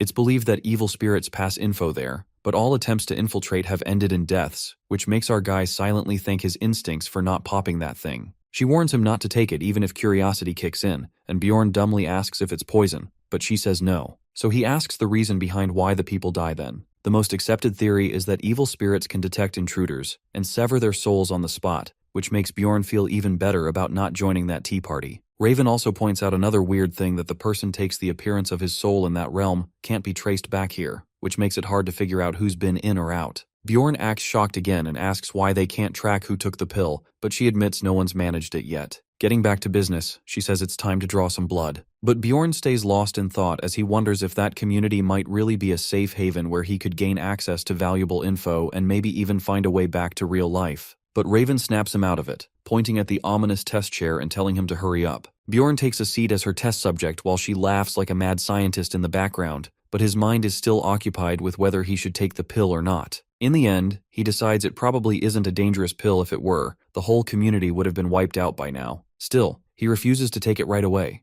thinking it could tip off the sender if he ends up being the most recent person they targeted. So he decides to wait half a year before joining in. 15 days pass, and deep in a dark, mysterious magic lab, a voice informs a robed figure through a glowing orb that the newcomer still hasn't shown up. The robed man figures the barbarian isn't a player after all and tells the person on the other end to send out the other letters. He sounds disappointed, because he was secretly hoping that the legendary player was the one playing as Bjorn. The scene shifts to Bjorn at the guild, where he's informed of his promotion to 6th rank. Over the next few weeks, he trains hard every day and burns through money like it means nothing. First, he buys a massive mace suited to his size and armor resistant to acid to counter the corpse golem essence, and pants with balls protection that resize when he transforms into a giant and back, much to Misha's disappointment. He also buys Misha the Lich twin blades shorter than what she's used to, but she adapts quickly after practicing on training dummies. Lastly, he gets his immortal seal upgraded by the witch doctor from his village. The process is just as agonizing as the first day he stepped into the labyrinth. The level 2 immortal seal boosts mentality, physical strength, magic resistance, and endurance. Surprised that he managed to stay conscious through the upgrade, the witch doctor offers to tell his fortune using an ice cream stick with his birthday number before laughing that no dumb barbarian remembers that kind of thing. Still, the old madman reveals that Bjorn is destined to face countless once-in-a-lifetime events, whether they be fortune or disaster, which is the path of a hero. Our boy scoffs at the idea of fate, firmly believing he controls his destiny no matter what life throws at him. He flashes back to the witch doctor being shocked he got his 3rd seal so quickly, and then he offers him a choice between 3 spirits. Without hesitation, Bjorn chooses the Spirit of Wilderness, which increases the user's threat level and unlocks the ability called Wild Outburst. That ability makes just breathing attract monsters to him, and because it boosts his physical attacks even further, he can shred all those poor critters and become a literal tank. Using gigantification on top of that only amplifies the effect, and he can't help but be happy at how far he's come in just 3 months. After that, the witch doctor suddenly confesses he forgot to mention something about Bjorn's full fate. He warns him to be wary of those who hold hatred toward him, because if he doesn't resolve that hatred in time, he'll end up suffering for it. With that warning in mind, he leaves the hut, thinking about the last thing on his checklist when Anar suddenly pops out of the bushes. With actual twigs in her hands, she looks like a cheerleader as she congratulates him on earning a famous title so early and demands he spill how it happened. She listens to his tale with full attention, like a little girl hearing her bedtime story from her dad, and by the end, she's genuinely surprised he teamed up with Hikarad again. After the story, he takes a look at her and asks if the stupid elder's been eating all her food, since she looks like she's got malnutrition, but Anar claims her muscles are just condensed. Then she admits she has no idea what that actually means. At that moment, the elder starts shouting her name in the distance. Hearing that, she quickly apologizes for the short visit, and Bjorn says he's got things to do anyway. As she runs off, Einar tosses him a parting compliment saying that even though he looked cool back when he was all survival mode like Bear Grylls, the new calm and collected Bjorn is just as awesome. Our boy just stands there, dumbfounded while she disappears into the bushes, and wonders if this really qualifies as a slow and relaxed life. Back at the library, Lagna speaks before he even sits down, congratulating him on becoming famous as she casts the reading spell. That catches him off guard. He wonders if she actually wants to say something. Still, he figures there's no point in approaching a great mage like her at his level. Besides, the fact that she's wasting away in a dusty library probably means she's got her own issues, just like Dwalki. Sinking into a few depressive thoughts, Bjorn realizes that he's just rationalizing as a form of survival. He tells himself there's no time to be nice to everyone if he wants to stay alive. That's why he judges people coldly, makes allies when it benefits him, and slays those who might become threats later on. As his thoughts keep spiraling, he suddenly snaps out of it after remembering the time he broke his principles and refused to leave Misha behind. As he thinks he's gotten a bit too comfortable in his new life as a barbarian, Bjorn decides to keep on being a barbarian, a gentlemanly one. So, he walks straight up to the cute librarian, slams his hand on the desk, and tells her to spill whatever she wants to say. A little flustered, Lagna asks how he knew, to which he smoothly says her eyes are more beautiful than pearls were calling for him. The next day, Bjorn pulls up to a cafe jam-packed with women and barely manages to squeeze through the door, already regretting his decision, even though the ultra-girly name should have been a dead giveaway. Inside this pink dessert trap for single ladies, a woman waves him over with way too much energy after figuring out he's the client she's been waiting on. She introduces herself as Shavin, a blue-haired lady and a friend of Lagna who apparently sent Bjorn her way. After dragging a literal barbarian into a sweet tooth's paradise, Shavin has the nerve to ask what he wants to eat, so he straight up tells her to grab him some beer and steak with full sarcasm. He then throws the real question at her and asks what she wants from him, only to see her genuinely shocked Lagna didn't fill him in on anything beforehand. She skips the small talk and says she needs someone to go do patrol duty in the sewers because tax-evading freeloaders keep squatting down there. The catch is none of the previous patrol guys ever made it back. That's where Bjorn comes in. Lagna thinks he's the best fit for this sewer horror show. He tries to argue that there are way more qualified explorers out there, while secretly suspecting this is above his pay grade if it's got evil spirit hunter vibes. But Shavin, being the nerdy otaku type, says it's clearly because he's the trending hero on fantasy Twitter, and looks at him like that alone seals the deal. Then she hits him with a shameless request, and begs him to let her pretend he's buying the cookies she's about to get, just so she can flex to her friends that he gifted them. He agrees without blinking. She finally mentions that the pay is a solid 200 grand, which doesn't sound bad at all, but she doesn't stop there, and explains that working with her organization boosts his resume since they're super picky with who they hire, so it'll help him gain credibility and land more gigs in the future. But he quickly shoots that thought down, because no matter how good his reputation is, no one really wants to hire a barbarian,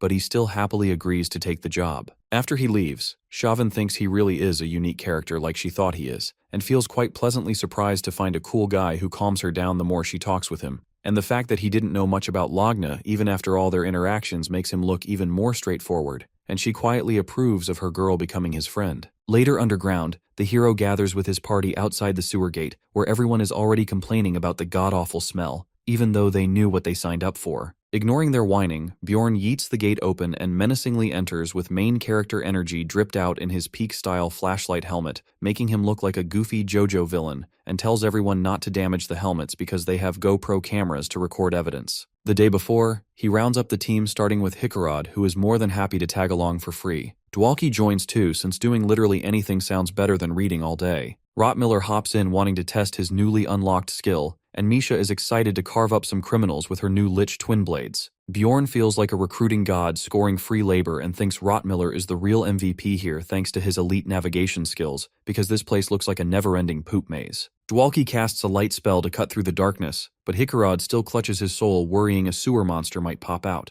Misha throws the sorcerer a question about monster intel, and he tells her mages dump their magical waste down toilets sometimes, so maybe a chemical freak beast could totally be born. That cursed idea nearly kills Misha on the spot, but Bjorn shrugs it off, saying there's been 0 monster reports in the last 2 years. Just then, Rottmiller stops. It's not the stench that tips him off because everything stinks, but his sixth sense picks up another presence nearby. Trusting his mimic essence, Bjorn instantly gets ready to throw hands. Misha suddenly points at the dude hiding on the wall like a low-budget ninja. Bjorn snatches him off and slams him down hard enough to cancel his invisibility. The guy starts cussing and draws his sword in a panic, but Bjorn grabs his arm and snaps it like a twig. He stops there, sensing the guy's just desperate to stay alive. He questions the dude curled up and crying on the floor, and kindly offers to snap his neck next if that doesn't loosen his tongue. The guy bawls even harder and confesses he's just a broke tax dodger trying to live. Rottmiller notices the tattoo on his forehead and says it marks a great sin. Hikarad adds that he's seen that mark before while working with shady folks back in his blacksmith days.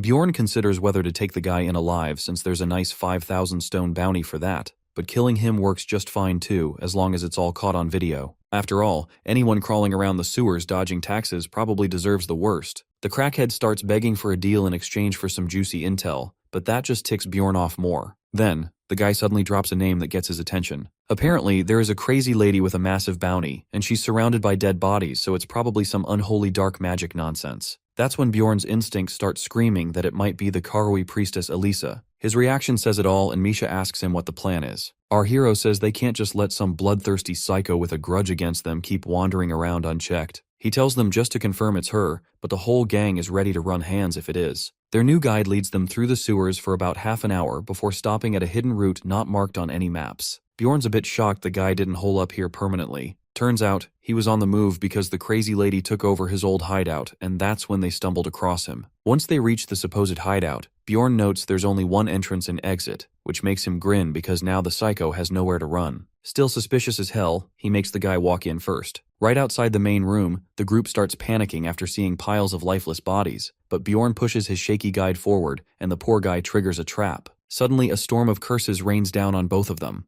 Bjorn yells at the rest to fall back fast as the crackhead gets shredded by a revenant's curse that saps his max health every time it hits, and can feel his soul getting vacuumed away. On the other side, Elisa instantly knows her curse just got triggered, and wonders if the attackers are from the temple. Her heart races since she still hasn't found the entrance to the underground city, so she listens to the voices in her head for her next sacrifice. Meanwhile, a notification alerts Bjorn that over 100 revenants ambushed him, but thanks to his dark resistance, he only loses a third of his maximum health. Clutching the crackhead as his personal meat shield, Bjorn lets Misha know that somehow he's still breathing, even though she's clearly worried. One look at the guy's hollow corpse with 0 maximum health tells him exactly how that curse would have ended for him, and he is really grateful the expendable hobo with no family took the hit instead. Hikarad spots a nameplate on the guy and finds out this dude is yet another Hans. They move into Hans's room, which surprisingly looks way too clean and well-furnished for someone who claimed to be a homeless wreck. Still, there's 0 sign of Elisa inside until Dwalki senses some magic pulsing from a spot on the floor.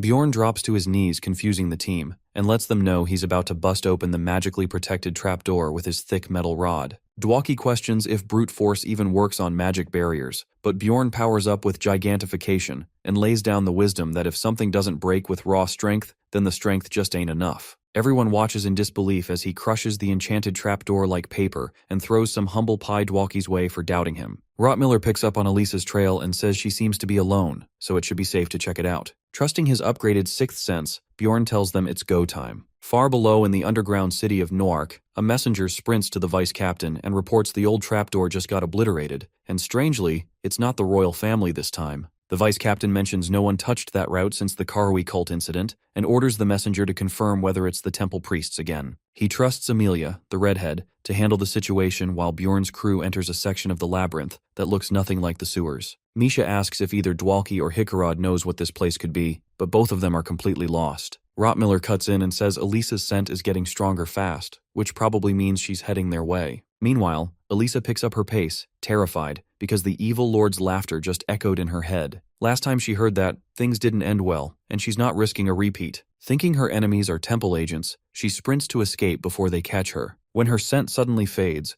Rottmiller suggests they chase before she disappears again. At that moment, Elisa hears Misha's voice in the distance and realizes this isn't random. It's Bjorn's party, and she decides it's finally time to wipe them all out for good. The Karui priestess opens the gates of hell and unleashes wraiths, but Misha slices through them like butter thanks to her powerful elemental attack bonus buffs. Not staying behind, our boy activates his wild outburst to grab the wraith's attention and crumples them up like used tissue paper. Rottmiller and Hikarad provide backup from behind, leaving Elisa frustrated and utterly confused at how the trash tier party somehow got strong enough to completely overwhelm her. She casts multiple curses in an attempt to give our hero the most painful death he can possibly get, but Dwalki comes in clutch and casts his light magic, pressing undo on all the dark magic. Giving her absolutely no time to breathe, our hero nearly bashes the priestess's head in, and then signals Dwalki to just do the thing. The sorcerer stares in confusion, but Bjorn tells him to use it quickly as he rushes into range with Elisa closing in. Thinking she's smart, Elisa pulls her 5-head move of becoming a spirit at the very last second and dodges the physical attack. But Dwalki's materialization spell pops out just in time to bring the hoe back to Earth in her annoying human body. Our boy grabs her by the collar and lands a visibly painful hit with his shield right in her pretty little face, and continues pummeling her so hard that the rest doubt if he even plans to leave her alive for the 3 million at all. After pounding her face till it's beyond recognition, he ties her up and casually tells the party they should now get going.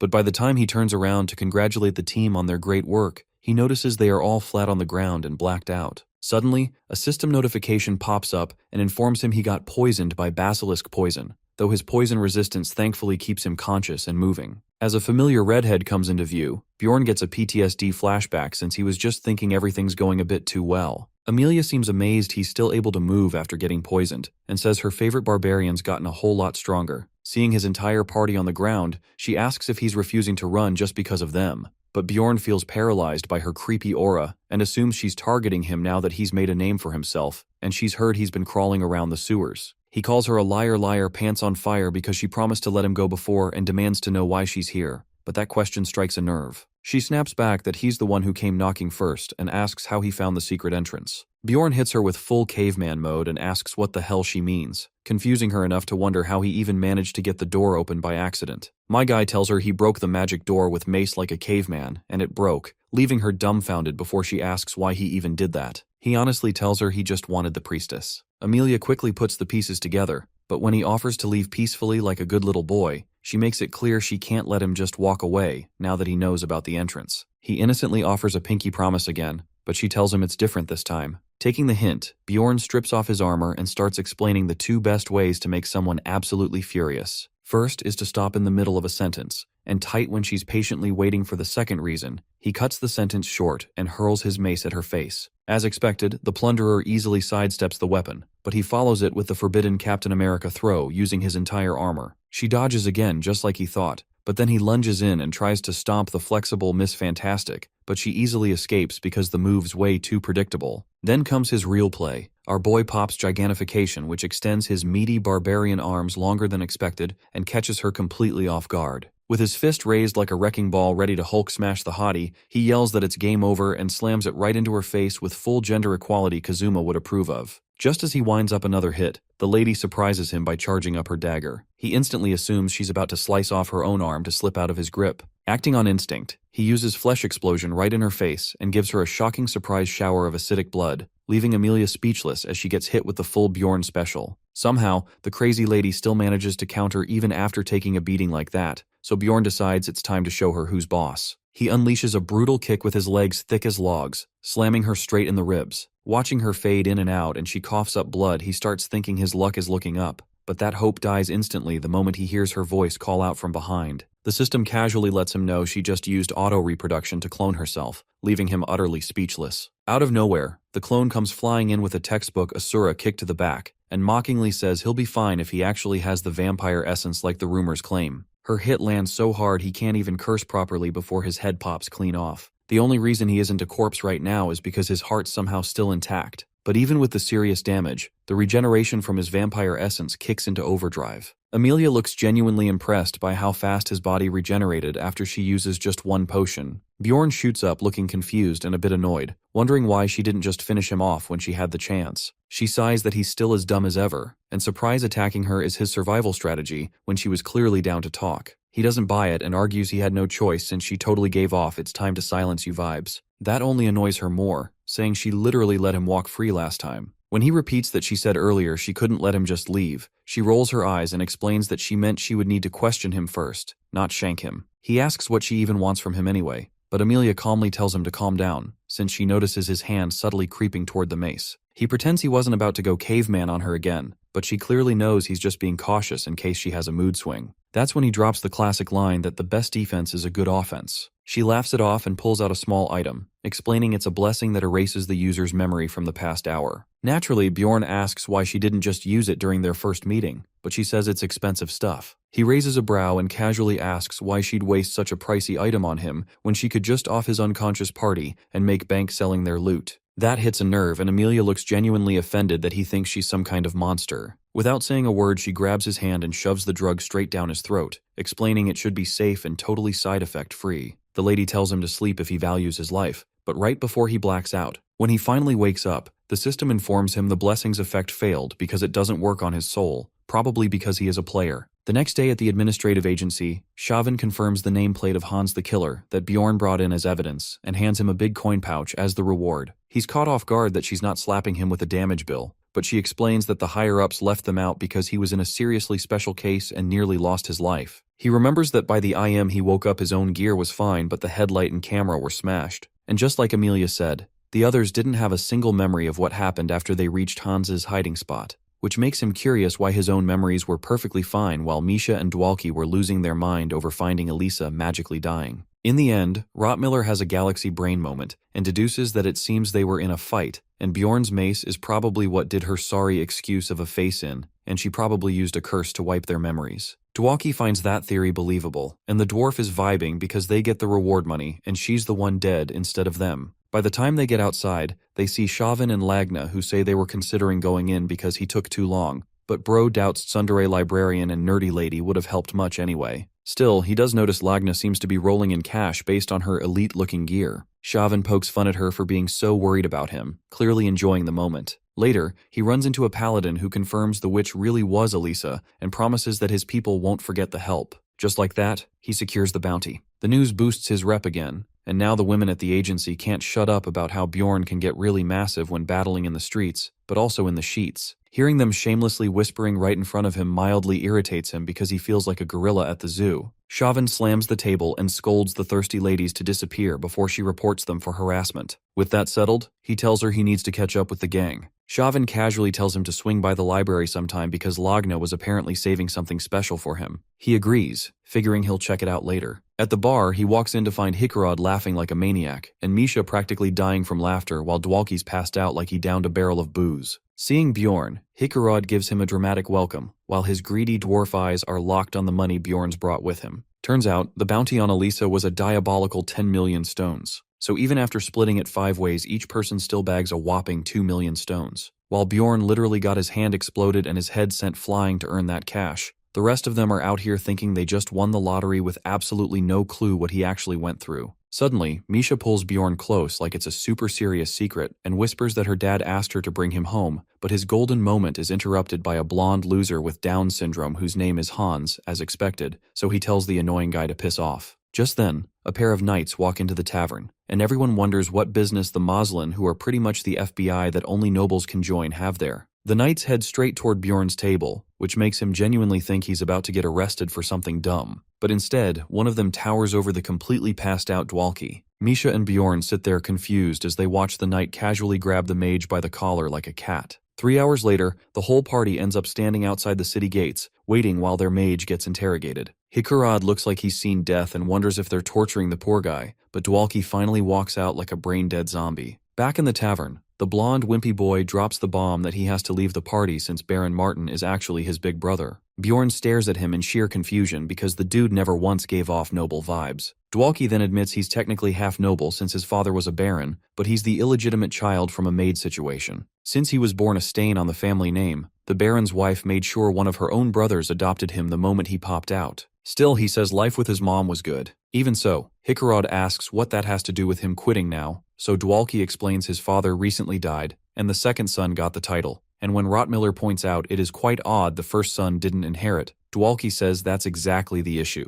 The ruthless new baron had his own brother, and every thread in the branch family's wiped out, mafia style. So this random Moslin visit is probably a soft warning to keep Dwalkie out of the spotlight. Annoyed, Dwalkie says he was just starting to enjoy life for once, but thanks to someone getting famous, now he has to disappear from everything. Bjorn asks if he's seriously quitting just because Big Brother said so, and the man-child admits it. Instead of getting hit with a full charge of blasphemy, the Moslin gave him a labyrinth ban. It's a huge pain in Bjorn's side since now he's only got 9 days to find a new mage. That night, they all say their goodbyes. When Misha hears he's heading to the library, she asks to tag along because she's bored, but he tells her to go train instead of wasting time. Later inside the library, Bjorn formally introduces himself to Lagna. When she asks why he's come to read so close to closing time, he politely asks her to ditch her job and join his dungeon squad. She instantly shuts him down. Seeing her act all smug about it, he flips the script and says it's a shame she's too weak to be of any real help. Our boy starts teasing the librarian, saying there's no need to be embarrassed about being weak. Lagna snaps back that she never claimed that, and he guesses that she's got some skill. Instead, she changes the subject and asks if he's been curious about this all this time.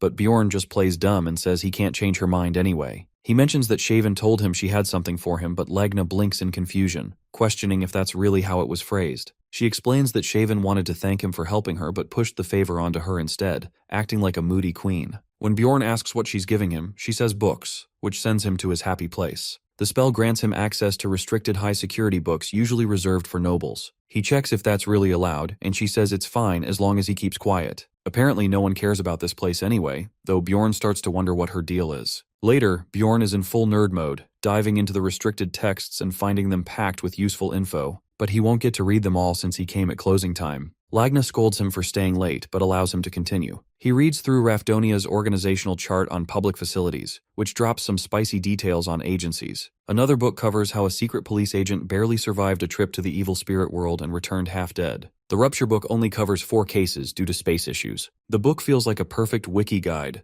matching everything he learned over his 9-year grind in the game. But what really shakes him is the author Oriel Gabus is the developer of Dungeon & Stone. That sets off alarm bells, as either a player wrote this or the developer did. If it's the second option, then this whole situation is intentional and way more complicated. Bjorn starts thinking the dev might be some kind of divine entity and figures it's lucky he found this clue. It's a reminder that he still knows next to nothing and wonders if the Abyss Gate could be his key home. Maybe tracking the author's name might help him return someday, and he debates asking around. For now, he checks through the book again in case he missed anything while sweating harder than a League player. Just before he knows it, morning comes and he notices Lagna passed out in her chair. He wakes her up and asks why she stayed quiet all night. She says she didn't do it for him and only stayed because she was tired from organizing books, making him suspect she's a bit nuts. She insists otherwise, and he just nods and stares, prompting her to ask why he hasn't left yet, which makes Bjorn start to think she might not be so bad after all. A few hours later, he bangs on Raven's door. She opens it, half asleep, and asks what he's doing there. He tries recruiting her again and she immediately slams the door shut. Bjorn yells that he has a task, and she reluctantly opens the door after seeing he brought a ripped piece of paper from the book, asking her to find where it was made. She lets him in and states that it won't come for free. But first, she questions the relic he used on the vampire and where he got it. He says he smashed a statue, which makes her suspicious. She demands to know how he knew, but Bjorn says he broke it out of boredom and never read about it. She presses further, asking how he figured out how to use it, and he claims it was just instinct. She asks him to swear, but finally sighs in disappointment, thinking she might have finally scored the Rupture book while Bjorn briefly considers telling her it's in the library. She changes the topic and agrees to help, but only if he assists her seniors with their research. She promises to tell him the results next week and scolds him not to show up again unannounced, to which Bjorn agrees. Later during a team meeting, Misha dramatically bursts into tears while saying Bjorn wasn't home. He tells her he was at the library reading books, which makes her suspicious. She narrows her eyes and asks if he's sure, causing him to sweat a little. He tries shifting the topic and asks what she wanted to say yesterday, which causes her to panic. Before she can reply, the rest of the team arrives, saving her from the embarrassing situation, while Bjorn notes her odd behavior. Hickarod begins the meeting and starts with Bjorn, who bluntly suggests they find a new mage. The dwarf flares up, but Dwalki holds him back and agrees. Hickarod starts ranting about thinking things through, but Bjorn tells him to get to the point. He explains they should talk to the Baron, who often visits a nearby tea house, and should be arriving soon. The dwarf goes dramatic while claiming they'd have to wait a month if they miss this chance, and gives the puppy eyes, to which Bjorn grumbles but agrees. Sometime later, the Baron enters the tea house and Dwalki recognizes his second brother, after which Misha nudges him to go talk to him. Dwalki approaches and nervously requests an audience, and the bald butler informs the Baron he's Lady Carolina's son. The Baron asks what business he has, and Dwalki stutters so badly that Bjorn has to step in and apologize for the mess. The Baron is intrigued to be addressed by a barbarian, and says that it has been a long time since he last saw one. Bjorn explains their situation and asks for Dwalki's ban to be lifted, but the Baron coldly asks how that's his problem. Bjorn notices the confusion on his face as the butler explains Dwalki is an illegitimate child, to which the Baron says that it is a waste of time, draining Dwalki's color. Bjorn pushes again, but the Baron stays firm until the butler whispers something. The Baron freezes as he realizes this is little Valken. His mood flips and he praises the butler for recognizing Bjorn. Flashing his golden rings, he agrees to lift the ban, but asks Bjorn for a favor in return, that he wants Bjorn to attend a banquet in 2 months. Then he jokingly asks Bjorn to perform circus tricks, which ticks him off, but offers 1,000,000 stones as payment. Bjorn stays quiet for a moment, then smiles and says he'll gladly do it for the sake of his team, and definitely not for the 1,000,000 stones. The next day, the gang rushes to check on Dwalki, who still looks completely drained. He explains that while he's allowed back in the labyrinth, the process felt way too easy. Bjorn figures it's all thanks to the Baron's ridiculous status and quietly wishes to reach that level himself someday. Hickarod then distributes the promised reward, but no one ends up taking it out of shame. He thanks Bjorn for putting his warrior pride aside, though Bjorn just thinks it would have been plain stupid to throw away 1,000,000 stones like that. The dwarf gets all emotional and swears he'll never forget it and will repay him one day, but Bjorn brushes it off. Dwalki jumps in too with his own heartfelt promise, flustering Bjorn as Misha laughs and teases him. On the day of the labyrinth's opening, Bjorn leads a group of rookie barbarians to the portal as they chant his name like he's some kind of angel. He gives them a lecture, promising they'll grow into great warriors if they follow his advice. They all agree and thank him for his help, and he then sends them off. The barbarians keep hyping him up while Hickarod jokes that he's such a nice guy, though Bjorn just shrugs it off and says this is better than learning through blind experience. He narrows his eyes, remembering what Karak said about most of their original group dying, and how only a handful remain. Bjorn can't help thinking that with proper training, things might have turned out differently. Meanwhile, Misha asks Rottmiller why he isn't carrying a weapon, and he explains that he stored it inside his pocket dimension, and with that, the gang finally heads out. Bjorn recalls how garbage his past runs have been, and now that it's already the fourth one, he's bracing himself for whatever madness comes next. Thanks to a lucky starting point, they breeze through the first and second floors, hunting everything in sight and reaching the next portal within 4 days. By the 8th day, they slice through the witch forest and reach the sky towers of the 4th floor. The area is crawling with monsters, including 6th ranks and a few exclusive ones. Bjorn charges in without hesitation, seeing it as prime experience farming ground and wipes the monsters out fast. After a good round of hunting, they make nearly 4 million crystals in profit, which isn't bad but still not enough to impress the gang. Hikurad jokes that maybe Bjorn's curse has finally been lifted. Our hero stares at his share, realizing it's less than what he earned the first time, and starts to understand why plunderers exist. For the next 30 days, he spends his time reading and getting roped into Raven's experiments. He also finds out that the Rupture book was written 150 years ago, which is the same year the game's timeline began, and the founding king died, which means that basically, everything started snowballing at once. Bjorn's desperate to know what happened back then, but without answers, he decides his only option is to dive back into the labyrinth. Sometime later, the labyrinth reopens, but their profits are about the same as last time, which leaves the whole crew disappointed. Back in his room, Bjorn tells himself not to stress, that things are going well, but immediately flips, questioning where that lazy thinking came from. Every time things seem peaceful, something awful happens, and he knows that pattern too well. He slaps his forehead and vows to get stronger, and if someone saw him right now, they'd probably think he's lost it. But even if he looks crazy, at least he'll survive. The next morning, Misha pours him food and asks if something's wrong while saying he's got that violent gleam in his eyes again. Bjorn realizes he's been distant with her, and while staying idle annoys him, he shouldn't take it out on others. Just then, Misha leans in and asks if he wants to touch her eyes, which almost makes him choke on his food. She says that used to calm her brothers down when they were kids. Bjorn's brain short-circuits as he wonders what kind of household she grew up in, but figures she's just trying to be kind and doesn't get why that sounds weird. He tells her not to say stuff like that, or others might get the wrong idea, which catches her off guard. He thinks that if he didn't know Misha liked skinny guys, he might have taken that way too seriously. Misha says he's not like most people but still looks a little sad, but then shifts the topic and offers him more meat instead. Bjorn then heads to the library and chats with Lana. He's about to say something but notices her expression and tells her to just ask what she wants to. She hesitates for a second but warns him that something serious might happen soon. She says there could be a dimensional collapse inside the labyrinth, which is something far worse than any floor lord, and our hero clicks that. Maybe that is why everything has been so peaceful lately. Bjorn still looks skeptical, so Lagna adds that the warning came from a mage at the Terupani school who specializes in researching these collapses. Bjorn thanks her and starts walking away, which surprises her. She asks why he's leaving already, but he just waves and walks away now that he's got a new quest. At first, he doubts the mage is even real, but then rumors start to spread everywhere, and even Misha brings up the collapse. Everyone in town starts whispering about it, which makes Bjorn suspicious that someone might be spreading this on purpose. He's frustrated and wants access to better info, but that's hard when you're a barbarian. Eventually, he finds himself holding the pill which he originally planned to use later, but figures 2 months should be fine and swallows it. As midnight hits, the system registers his presence, and his soul begins transferring to another realm. He wakes up in an unfamiliar place, however he is now back to his original body. Meanwhile, in the real world, the police are discussing our boy Hansu's disappearance as they focus on leads involving his company and his family, though his mother doesn't seem to care at all. The senior officer questions why the case was even handed to them, and his partner explains that the cameras showed him entering but never leaving, with all the windows still locked. The senior flips through the case file and mutters that something about this is definitely off. He notes there's no sign of a break-in or even his card usage over the month. Even the clothes he was wearing were found, almost like the body just vanished while still inside them, which makes him think that this might involve a crazy serial killer. He asks if the scene was untouched, and tells his partner to contact the National Forensic Service, but before that, the guy wants to show him something. He brings up the monitor in Bjorn's room, which still has power despite not being plugged in. That alone sets off alarms and both of them find it creepy. On the screen are Bjorn's in-game achievements, and the senior stares in disbelief as he wonders what in the world is going on, while the partner adds that there have been similar cases overseas. Back in Bjorn's world, he's deep in thought as it's been 5 months since he arrived, and he's done some truly unthinkable things just to stay alive. He questions whether there's anything left of his humanity. He then notices his old computer in the spirit realm and sees that it wants a password. He typed in the only thing that came to mind,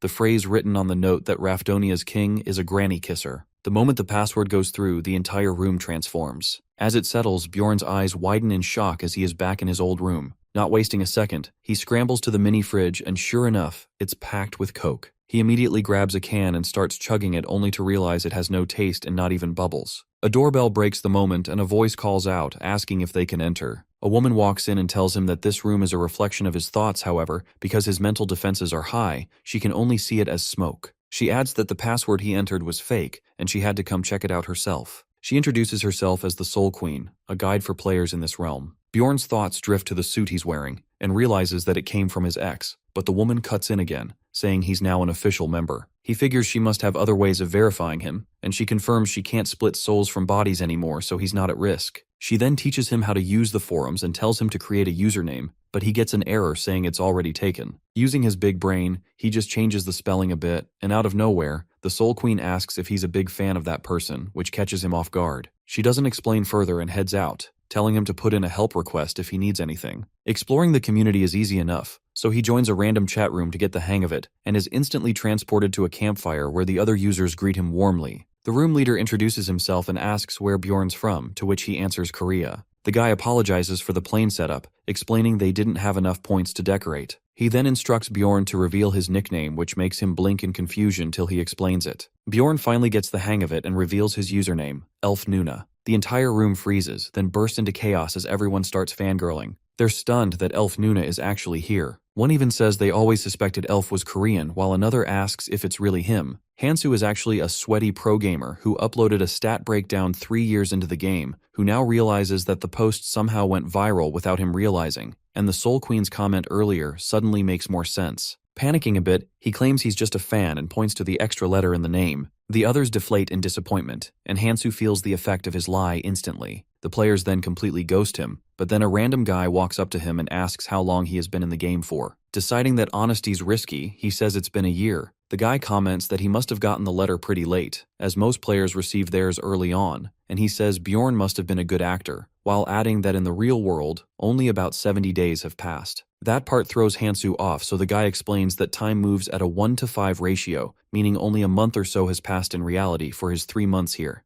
Hansu asks how to go back, but even Pink Guy doesn't know. He then asks who the first player was, and the guy replies that someone's been here over 20 years, which is when the community first started. Hansu is floored as he thinks that clearing the game in 5 years is insane, and even he has to respect that. But the realization crushes his gamer ego that these people reached the Gate of Abyss long before he did. Before he can say more, the guy asks what difficulty Hansu played on. He's completely thrown and Pink Guy keeps pressing, asking which remake difficulty he cleared. Hansu still has no clue what he's talking about, but the guy then explains that Koreans might know it as cheat mode, which was uploaded 5 years ago. Pink Guy proudly shares that he beat the game on 50 times less difficulty, making Hansu's brain implode. That version had tweaks to levels, drop rates, even essences. He asks again what difficulty Hansu used and Anar barely manages to answer 50. Pink Guy laughs, saying that was still hard, but the top player beat it on 15 times, while the average was around 60. Back in the real world, the chief asks his secretary if they secured the computer. She confirms that not only did they take it, but she also erased every trace in memory. The chief then asks about the man himself. She reports that he's average across the board except when it comes to gaming. The chief finds it impressive that such a guy managed to beat Oriel Gabus's legacy. She adds that the world building in the game was phenomenal, but the servers were shut down 5 years ago since no one could clear it. The old man says it wasn't a failure because our boy did clear it, but now he's curious just how far someone like him can really go. Hansu realizes his chat with Pink Guy ended up being a lot more useful than expected. He recalls how the guy asked what food he missed most, and Hansu had answered without hesitation that it was hot soup with rice. It's the most efficient meal he ever made, and thinking back, Pink Guy really helped relieve some stress. Staring at the screen now, he wonders whether this space will close on its own once time runs out. But he remembers Pink Guy mentioning that the duration was shortened from 12 to 7 hours. With that in mind, he decides to search for anything related to the dimensional collapse and opens up the trade market. He immediately sees tons of players offering information in exchange for money. Wasting no time, he immediately filters for the highest paying requests and thinks this is probably the most efficient way to make a fortune. With years of sweaty gamer knowledge under his belt, he starts printing money like a human cash machine as he knows the game better than most, and takes full advantage of that. As soon as he posts his own request, a seller pops up with the same name as him. The Picasso knockoff asks if he's after info on the mage and the school, Hansu had worded it that way on purpose, figuring too many people would lie about the collapse if he asked directly. He takes a seat and confirms he wants to know what the mage is really up to. Picasso immediately picks up on it that what Hansu wants is info about the collapse, and when asked if the rumors are true, he denies them. Hansu asks for the source, but the guy says it involves higher-ups, so Hansu offers even more money, which works like magic. The guy explains that Taratane School specializes in dimensional magic, and the headmaster wants to run an experiment on the labyrinth. It's not dangerous, but requires fewer people in the labyrinth, so the school spread false rumors to keep explorers away. Hansu asks if it's really fine for him to be spilling all this, but the guy shrugs it off that he's just here for the money. He adds that the royal family will soon shut the rumors down, because fewer explorers means fewer magic stones. Satisfied, Hansu offers to finish the payment, but the guy waves off the extra charges, saying he was too harsh on a fellow fan. That makes Hansu realize this man is so well established that he doesn't even care about money anymore, so it's no wonder that he knows all these tiny details. Our boy locks in the idea that it doesn't matter what difficulty the other guy beat the game on. This world isn't just some game anymore, it's reality which is governed by brutal rules where only the fittest survive, and right now, he's just a rookie. He smiles, even though it is still a very long road, as he feels the thrill creep in. He recalls the info dumps he sold to all those players and the years it took them to get where they are. It's exhilarating that the idea of falling behind never even crossed his mind. Meanwhile, in the real world, the chief looks at Hansu's achievements in disbelief and says the kid is totally insane. He's one of the rare few who reached the second floor on his first run,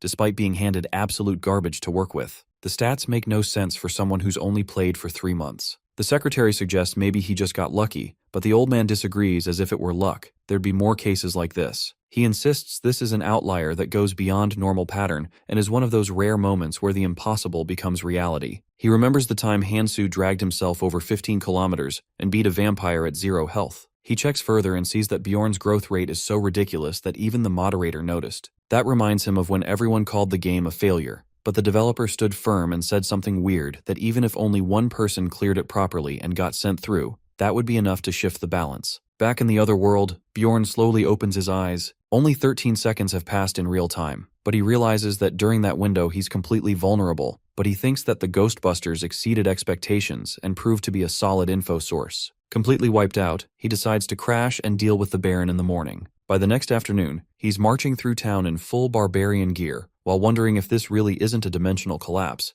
Then what exactly is going to happen? He decides to first speed run through today, but can't help thinking the parade looks ridiculous. Just then, the Baldy stops him and tells him to play the part properly in front of the crowd, making Bjorn mutter that maybe they shouldn't have hired a barbarian in the first place. He ends up walking over 6 kilometers in the summer heat while listening to the bald guy's non-stop yapping. However, the Baron looks happy as ever and says he's never received this kind of attention before and promises a generous reward. He tells Bjorn to enjoy the banquet and leaves to meet the Count. Meanwhile, the guests side-eye the barbarian and whisper if it's even safe to leave one unattended. Our boy starts sweating a little until a uniformed man walks up and praises him for the job, while telling him to take it easy until the Baron returns. Our boy asks why the guy isn't mingling with the nobles, and he responds that he used to be an explorer, so he's not welcome in their crowd. Our boy asks for his name, and the man introduces himself as Carls, who Bjorn starts to click with since has no arrogance at all. He wishes the butler could learn a thing or two from him, but speak of the devil, the bald potato shows up again and immediately starts nagging them for sitting down. Carl shuts him up and informs that he told Bjorn to rest. But the bald pest won't let it go and orders our hero to get up,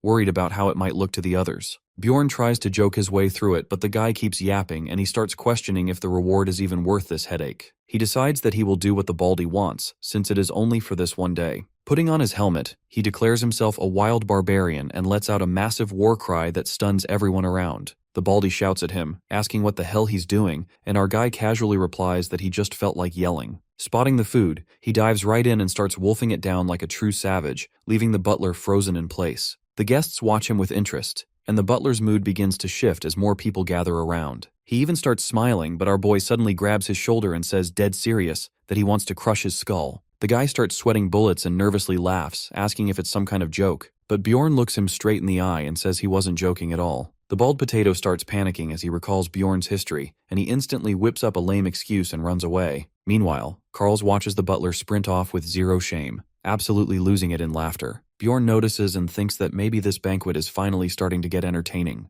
After stuffing his face a little more, a few nobles start approaching and some freaky noble girls ask if they can touch his arm. He humors them with a flex and they all squeal as they run their hands along his jacked, veiny arms. The other nobles join in, asking him to shout like before, and Bjorn doesn't disappoint as he slips into opera mode and belts out a roar that brings a couple of elderly nobles to tears. Requests keep rolling in, and Bjorn starts feeling like a walking, talking mascot. The guards standing nearby start grumbling in jealousy and make nasty remarks. Our boy catches wind of their comments and starts getting ticked off, but just then, the Baron shows up and drags him away for a stroll. The Baron shows him off like a prized trophy, proudly parading him through the crowd, and even introduces him to the Viscount, who's already heard of little Valken and wonders what he's doing here. Bjorn answers that he's repaying the Baron for a personal favor, which leaves the Viscount impressed. The Baron milks the whole situation and forces him to repeat his scripted lines with a proud smile. The Viscount finds Bjorn's sense of duty admirable, while he quietly despairs over the fact that he has 13 more of these exhausting meet and greets ahead. Still, the result isn't bad as his fame stat skyrockets from all the exposure. Once the intros are done, he gets pulled into the role of entertainer and starts bending metal bars while the crowd loses it. Just then, a familiar paladin shows up and greets the Baron, surprised to find Bjorn in the middle of this crowd. The Baron finds it interesting that our hero knows the captain, but Krovitz humbly says he's not worthy of such a title, though the surrounding nobles strongly disagree, while Bjorn starts to wonder why the hell a paladin captain was collecting corpses. The captain tells him he can come by any time and offers his support, recalling the impressive favor Bjorn once did for them. This takes the Baron by surprise, who starts looking at our boy with a zesty expression. Around 30 minutes later, the Count finally arrives and the Baron hurries Bjorn over, saying the Count's been dying to meet him, though this gives him a weird feeling. The Count greets him enthusiastically, shaking his hand with a huge grin, while Bjorn finds it odd that a Count is being this friendly with a barbarian. The Count jokes that maybe it's time to start calling him Big Valken instead. Then out of nowhere, he announces a great idea that he's planning a sparring event between knight trainees and asks if he wants in. Everyone around starts whispering, clearly eager to see the barbarian fight, while Bjorn remembers the reward for winning is 2 million stones and a numbered item called Garpa's necklace. This thing can create random substances with a crystal, and like the frost ring, it also has a special event hidden inside it. Though he's been feeling like something bad is on the horizon, he crushes that anxiety as if he tries to run from everything. The only ending waiting is a bad one. He admits he's nervous, but realizes that he needs to embrace his fears and move forward. The Baron asks how strong he is and says he better not lose, while Bjorn just replies that 10 seconds is all he needs to smash a few skulls. The butler nearly faints at that, while the Baron laughs and promises to double the reward if he wins. With new fire lit under him, Bjorn stands and says he'll give it his best. Later, one of the knight trainees walks up and starts mouthing off about how arrogant he is for saying 10 seconds, while our boy recognizes this punk as the same guy who mocked his little Bjorn. The other knight tries to intimidate him with empty threats, and Bjorn instantly remembers him as the one who insulted his pride. The orange-haired knight starts adding his own nonsense, but Bjorn cuts him off and asks if they're all brain damaged. He then calls them out as cowards for ganging up on one guy, saying even toddler warriors would show more spine.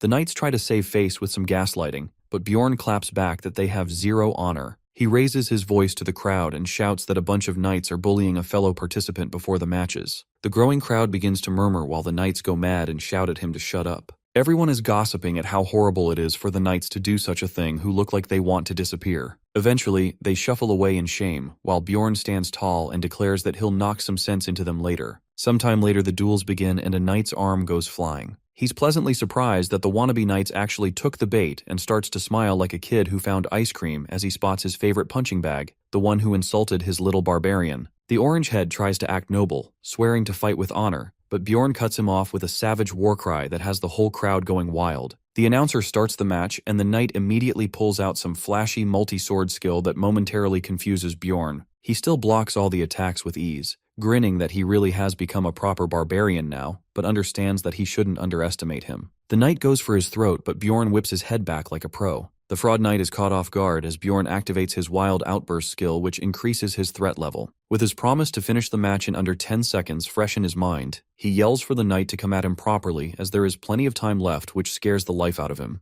While Bjorn's wild burst skill raises his threat level, that doesn't affect humans directly. Still, if someone is scared enough, it makes them cower, and if they're brave, it pumps them up with even more fighting spirit. Our boy gets curious to see which way this goes in Sylvania's case, and it turns out to be the second one. Bjorn quietly wishes he had a shield right now, while Sylvania comes in trying to slice open his arm with a sword, but the attack barely breaks skin. The ginger just stares in disbelief, and Bjorn tells him the obvious: he's way too weak. As he casually pulls the sword out of his arm, a few drops of blood splatter across Sylvania's face. The ginger tries to save face by calling it a dirty trick, while Bjorn wonders what exactly he's done wrong. Something must seriously be wrong in that guy's head. Bjorn reminds him of his earlier promise, that the next time they meet he'll finally fix whatever brain damage he's got. So naturally, he grabs him by the neck and lifts him off the ground with one hand. Since there's something wrong with the head, he figures the barbarian solution is obvious, and punches him right in the face. Later in the medical tent, Bjorn asks the priestess if Sylvania is dead. She says no, but adds that maybe he could have held back just a little. Bjorn argues that he only used his hand and not even his axe. He didn't expect that one punch would knock the loser out cold. The priestess is clearly annoyed and says it wasn't just a knockout, he hit him so hard that some literal brain fluid leaked out. Bjorn silently enjoys giving her a taste of barbarian stupidity. Suddenly, Sylvania wakes up and asks where he is, swearing he was just on his way to the duels. The priestess calmly explains that he probably lost a bit of memory from the injury, and it'll come back soon enough because she's already healed him physically. As the ginger thanks her, Bjorn casually steps closer and asks if he seriously doesn't remember anything. Sylvania nervously says no and tells him to stay back because he's not enjoying this one bit. Bjorn can tell he's not lying and says he'll leave, but first, he wants the guy to do something. He asks Sylvania to repeat the same words he once used to make fun of him. The moment those words come out of his mouth, everything clicks. His memory returns instantly. But Bjorn doesn't stop there. He towers over him with full intimidation mode, and Sylvania immediately folds and starts begging for mercy.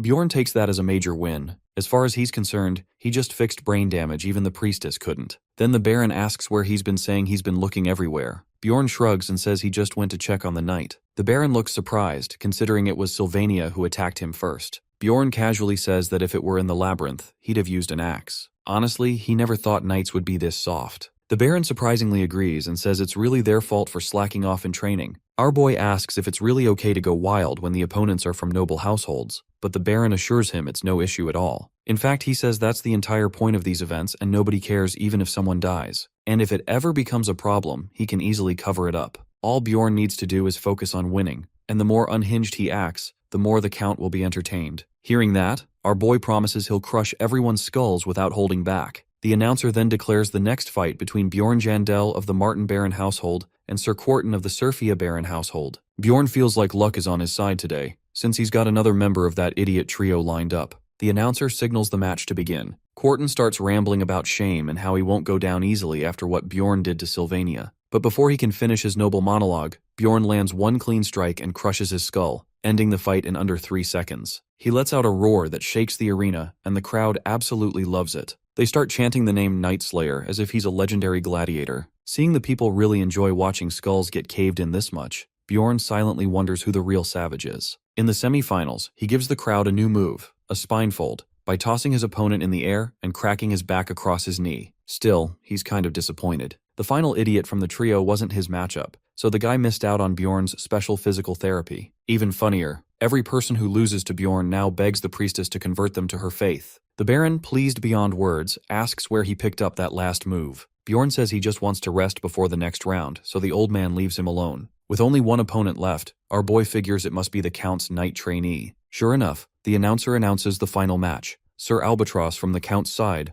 versus Bjorn from the Baron's. As they face each other, both exchange brief greetings. Bjorn already analyzed him during his earlier match. He's got the essences of a great orc warrior, a giant golem, and a cyclops. A pretty standard combo for brute force. That tells Bjorn all he needs to know about what kind of man the Count is. Albatross wonders where Bjorn's gear is, and Bjorn casually explains it felt uncomfortable, so he ditched it. That response actually reassures Albatross. Maybe this fight won't be so one-sided after all. The announcer signals them to begin, and Albatross invites him to come at him, but Bjorn knows exactly what he's trying to do. He activates Gigantification and Wild Outburst at once, and the moment Albatross sees it, he freezes. Then he panics and bolts like a toddler, running off the field. The announcer declares him disqualified, but Albatross begs for a redo, claiming it was a mistake. The Count interrupts looking disgusted and asks how much longer he plans to humiliate his house. Meanwhile, Bjorn wonders if maybe using Gigantification was a tad too much. Meanwhile, at Erwin's place, she grows obsessed with the idea that becoming stronger is the only way to get everything she wants. Teresia enters her room and asks if she's all right, and Erwin responds by questioning why she thinks so. Teresia says it's because she was talking to herself, but Erwin cuts her off, saying she's busy talking to her spirits and they can talk later. After leaving Erwin's room, Teresia thinks she must be the only one in the city who doesn't know about Little Valken, so it might be good to tell her,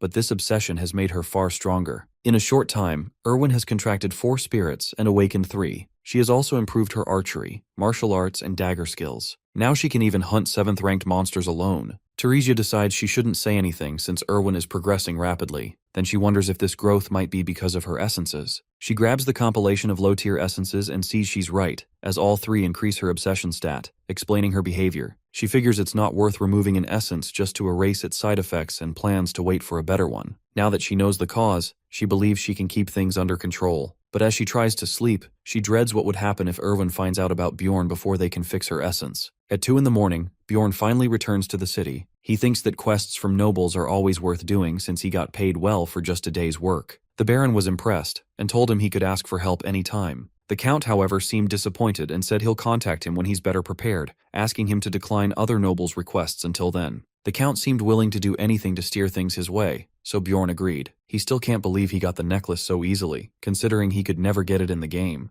Bjorn feels he's been too lucky lately, so now he even breathes with caution. The next morning, our boy receives a wave of requests from different nobles, but he's forced to reject them all thanks to the Count. He still can't figure out what that guy is thinking, but the look in his eyes definitely shook him. What really worries him, though, is not knowing the motive for what a noble would want from a barbarian. Bjorn decides he'll dig into it at the next community meeting, especially since it's his last month helping Raven with her research. When he asks her who he's assisting today, she looks nervous as the old man suddenly shows up. Seeing him, Bjorn gets annoyed and tells Raven that when she said senior, he didn't expect an actual senior citizen. The blonde girl apologizes, saying the old man was just too stubborn to shake off, while the mage casually adds there's no reason to be tense. Bjorn still thinks he muscled his way in, and sure enough, the old man reveals he just wanted to see whether his magic tool can detect an evil spirit's soul or not. At that, our boy realizes he needs to calm down and brace for the worst, and to avoid any suspicion, he acts shocked about the magical part of the tool instead of the evil spirit part. Then, he questions if the device is actually safe considering all the messed up experiments Raven has already put him through. The old man is annoyed and asks if Bjorn doesn't trust him while reminding him that he's a big deal at the Altemian school. He then assures him that there's no danger at all, because Raven herself is going to prove firsthand it works. Hearing that, Raven looks disturbed, but the old man brushes it off like it's no big deal. She replies that she is only fine with checking the formulas. Bjorn watches them argue and figures the disciple's obviously going to back her master, so he can't trust either one of them.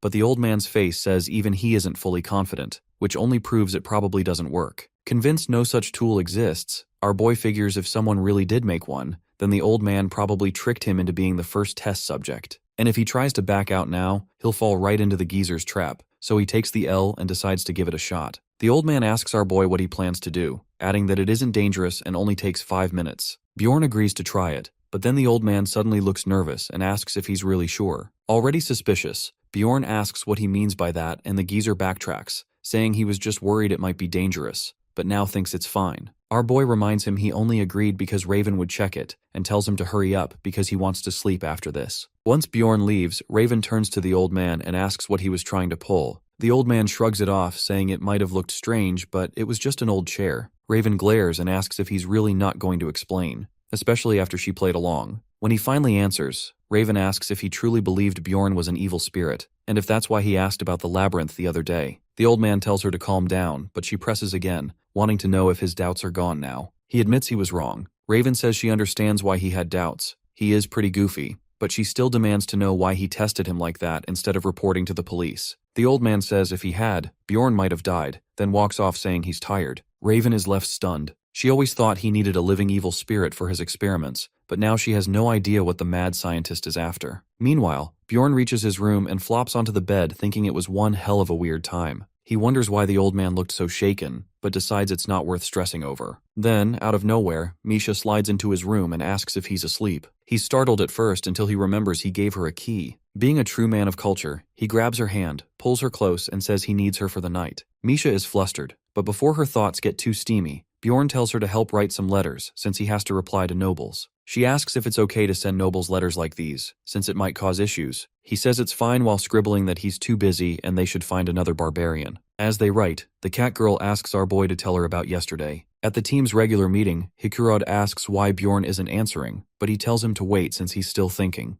Only 10 days remain before the labyrinth opens, and the dwarf announces he won't be joining this time because if a dimensional collapse really happens, they're all dead anyway. Dwalki and Rottmiller share the same view. Misha then asks our boy what he plans to do. Bjorn thinks he could convince them with what he knows, but there's no real point because it's better for him this way. He can use the rupture to level up, and since he can't say everything yet, he'll just take Misha along. Our boy says it's settled, This time, only the two of them will go. Misha is surprised, but Bjorn asks if she really thought he'd go alone. She hesitates, so he tries some emotional blackmail, saying he'll go solo if she's worried. But Misha fires back, saying maybe he should have asked her first or spoken more nicely. Bjorn then properly asks her to come along, and she says there's no way she'd let him go alone. He's a bit shocked at how easily it worked. Bjorn announces it's settled, and this time, it's just Misha and him. The next day, word spreads that the royal family has denied the rupture rumors, blaming the magic school for spreading lies. Hikarad bursts into Bjorn's room and says they can now go to the labyrinth since it's safe, but Bjorn turns them down, saying he already accepted a request and slams the door in Hikarad's face. Misha asks when he accepted a request, and he casually admits he was just making an excuse. He then tells her the truth that this time he's planning to enter the rupture. She asks how he's going to do that and whether he figured something out from the library. He says it's something like that. She wonders why he's keeping it a secret,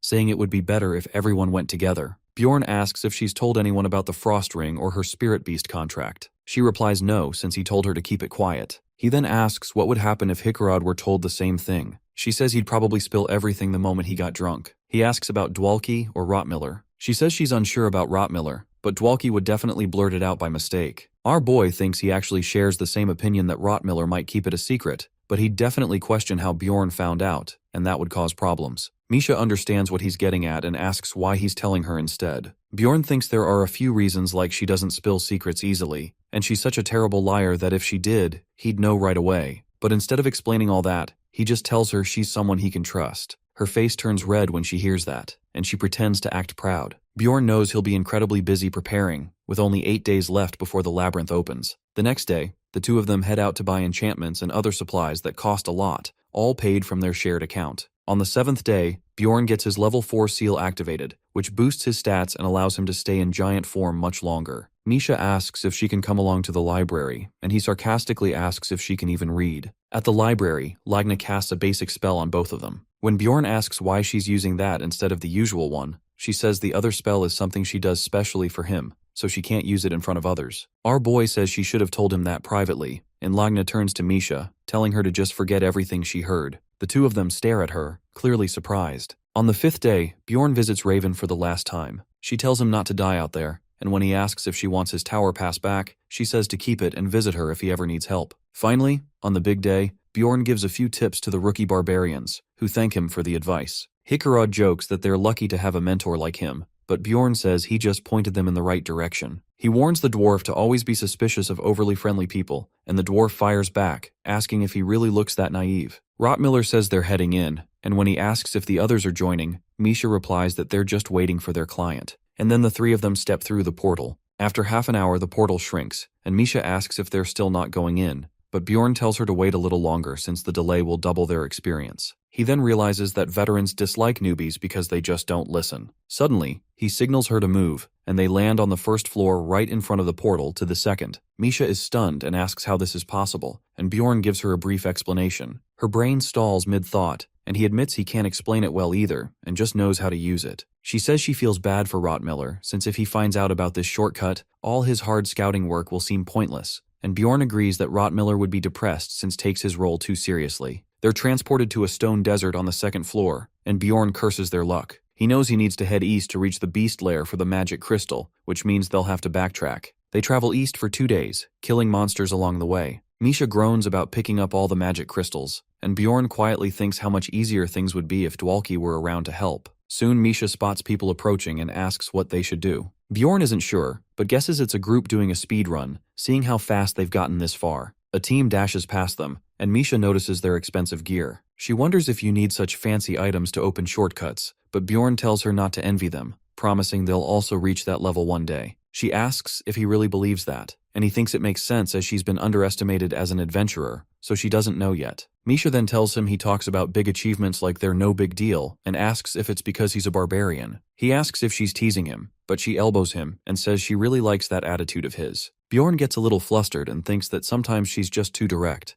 then quietly wonders if she is becoming a barbarian or something. As they move along, the explorers start commenting on Bjorn's big, girthy mace and his magic backpack. He's caught off guard, not expecting how suspicious it must look for elites like them to still be hanging around the first floor entrance. Seeing him chuckle, Misha asks what's so funny, and he finds himself thinking back to when he was saved only by the pity of elite explorers. He also wonders how Erwin is doing since she was the first partner he ever had. Right then, he catches some ugly dude throwing him a nasty side-eye, and it practically makes Bjorn feel his jealousy practically stab him. The guy really creeps him out, so he tells the ginger to just spit out whatever he wants to say. But the guy immediately apologizes as it's hard to keep up the attitude when a 2-meter Hulk starts looming over him. Misha grabs Bjorn's arm and asks what's got him so worked up, making him feel like some gangster trying to act tough in front of his wife. Still suspicious, Bjorn asks the guy to state his name, and sure enough the NPC says it's Hans. Bjorn calls him a liar at first, but the guy explains that his name used to be Hans, and he changed it because it was too basic. That explains why Bjorn was feeling like garbage just standing near him,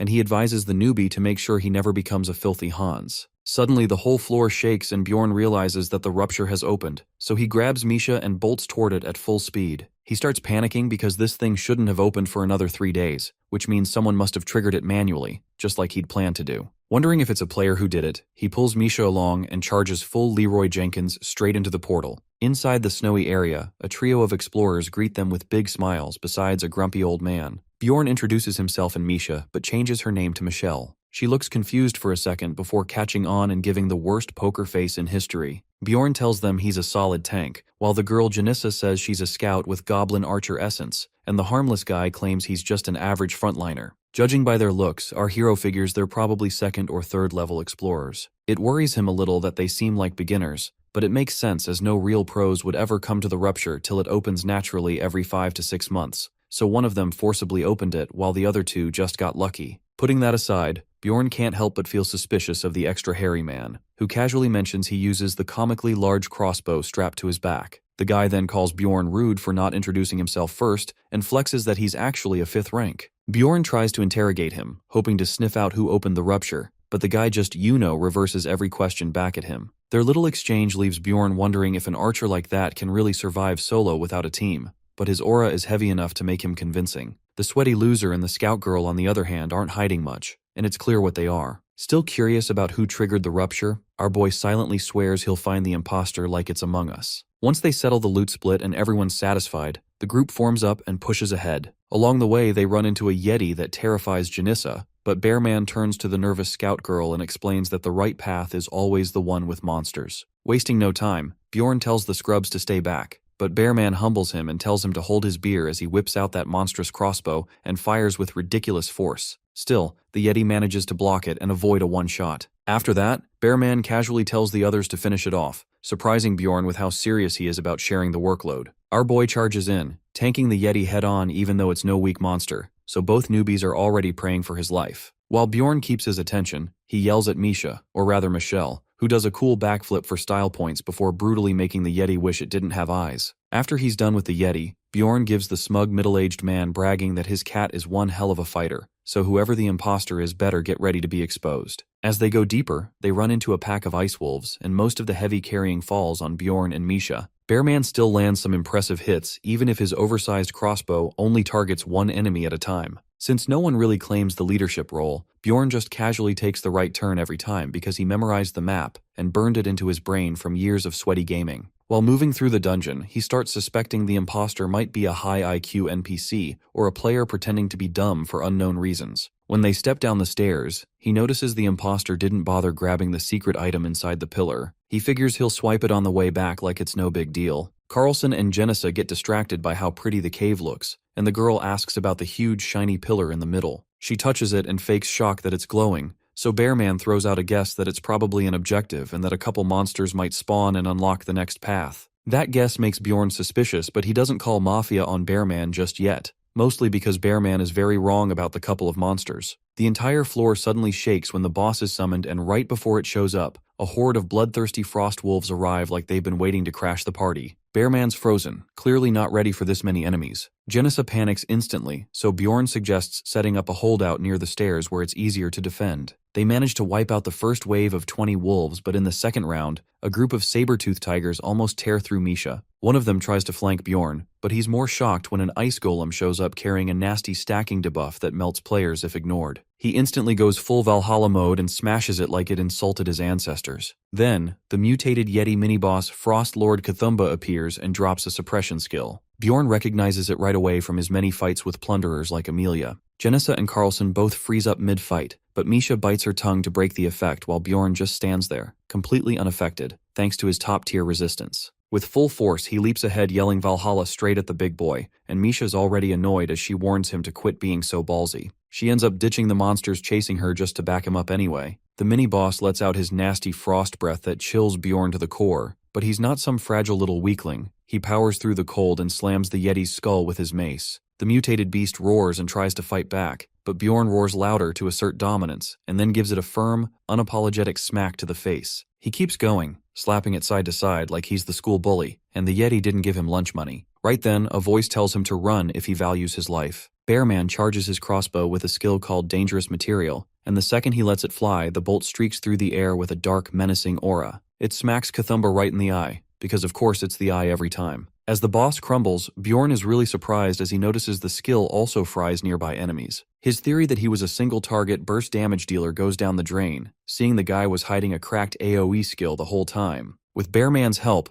our duo wipes out 9 full waves of monsters, and 2 essences drop earlier than expected. Bearman politely tells the newbies they can pick first, but Bjorn steps in and tells them they're free to take the Frostwolf one after calling dibs on the Yetis. Carlson acts angry for a moment, but that quickly dies the moment Bjorn gives him his angry caveman look. Misha congratulates him on the power-up, but he corrects her that it's actually for her. She nervously twiddles her thumbs and asks all innocent how he expects her to repay him, since essences aren't exactly cheap. Bjorn blanks out for a second, wondering how evil she thinks he is. That's because the Yeti's essence is no joke. It boosts cold affinity and packs some top-tier stats. Even better, they landed the rare blue-tier version with a powerful active skill that skyrockets the user's cold affinity. While Bjorn does think she might be a bit too underleveled to unleash its full potential, the cat girl grabs him and shakes him, begging him to stop torturing her and just say what he wants from her in return. He smoothly tells her he only charges temporary party members, and because he plans on staying with her a long time, she owes him nothing. Misha is both stunned and thoroughly rizzed after he adds she should stop hesitating if she plans to stay by his side forever as well. She says screw it and finally absorbs the essence, which makes her feel weird instantly. Afterward, Bjorn asks the noob duo what they picked.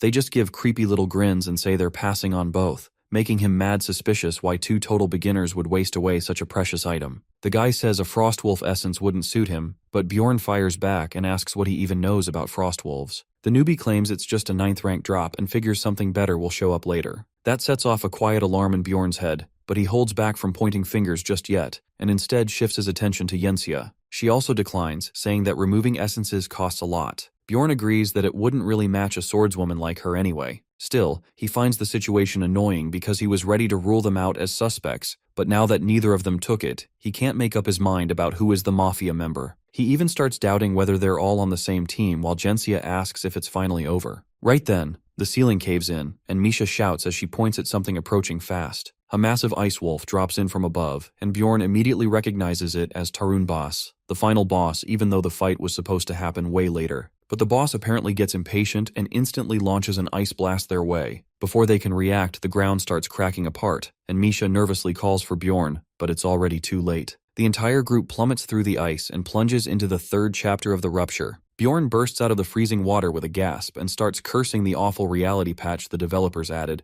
because in the game you'd just teleport to the next stage with some health loss. But here, they got slammed around and then tossed off a waterfall. Bjorn groans as he finally understands why the health drops at this level and complains that every part of his body hurts after all that. Misha calls out to him in a panic, and he reassures her that he's alright before asking about her, while the newbies drag themselves out of the freezing water. Avman calls everyone over to the fire he made, and Misha's surprised that he carries firewood everywhere. He shrugs it off, saying it's obvious for a solo traveler, which Bjorn silently agrees to as well. Still, the newbies are trembling like broken vibrators and whine that the fire doesn't help. Avman figures it must be some kind of special zone, and Misha notes that it reminds her of the witch's forest. The muscle man admits that while the cold makes sense, their bodies shouldn't be locking up like this. Misha casually adds that she doesn't feel cold anyway since she has resistance, and asks Bjorn if he's freezing. He tells her he'll manage, which makes her blink in confusion, so he explains that while he's definitely shivering, it doesn't really hurt. She calls him a dumb barbarian and offers to warm him up with her body, making his entire face turn tomato red while Mr. Bear lets out a teasing whistle. Later on, they decide the area is safe enough and figure it could work as a campsite. However, Bjorn knows deep down he can't trust anyone else enough to really sleep.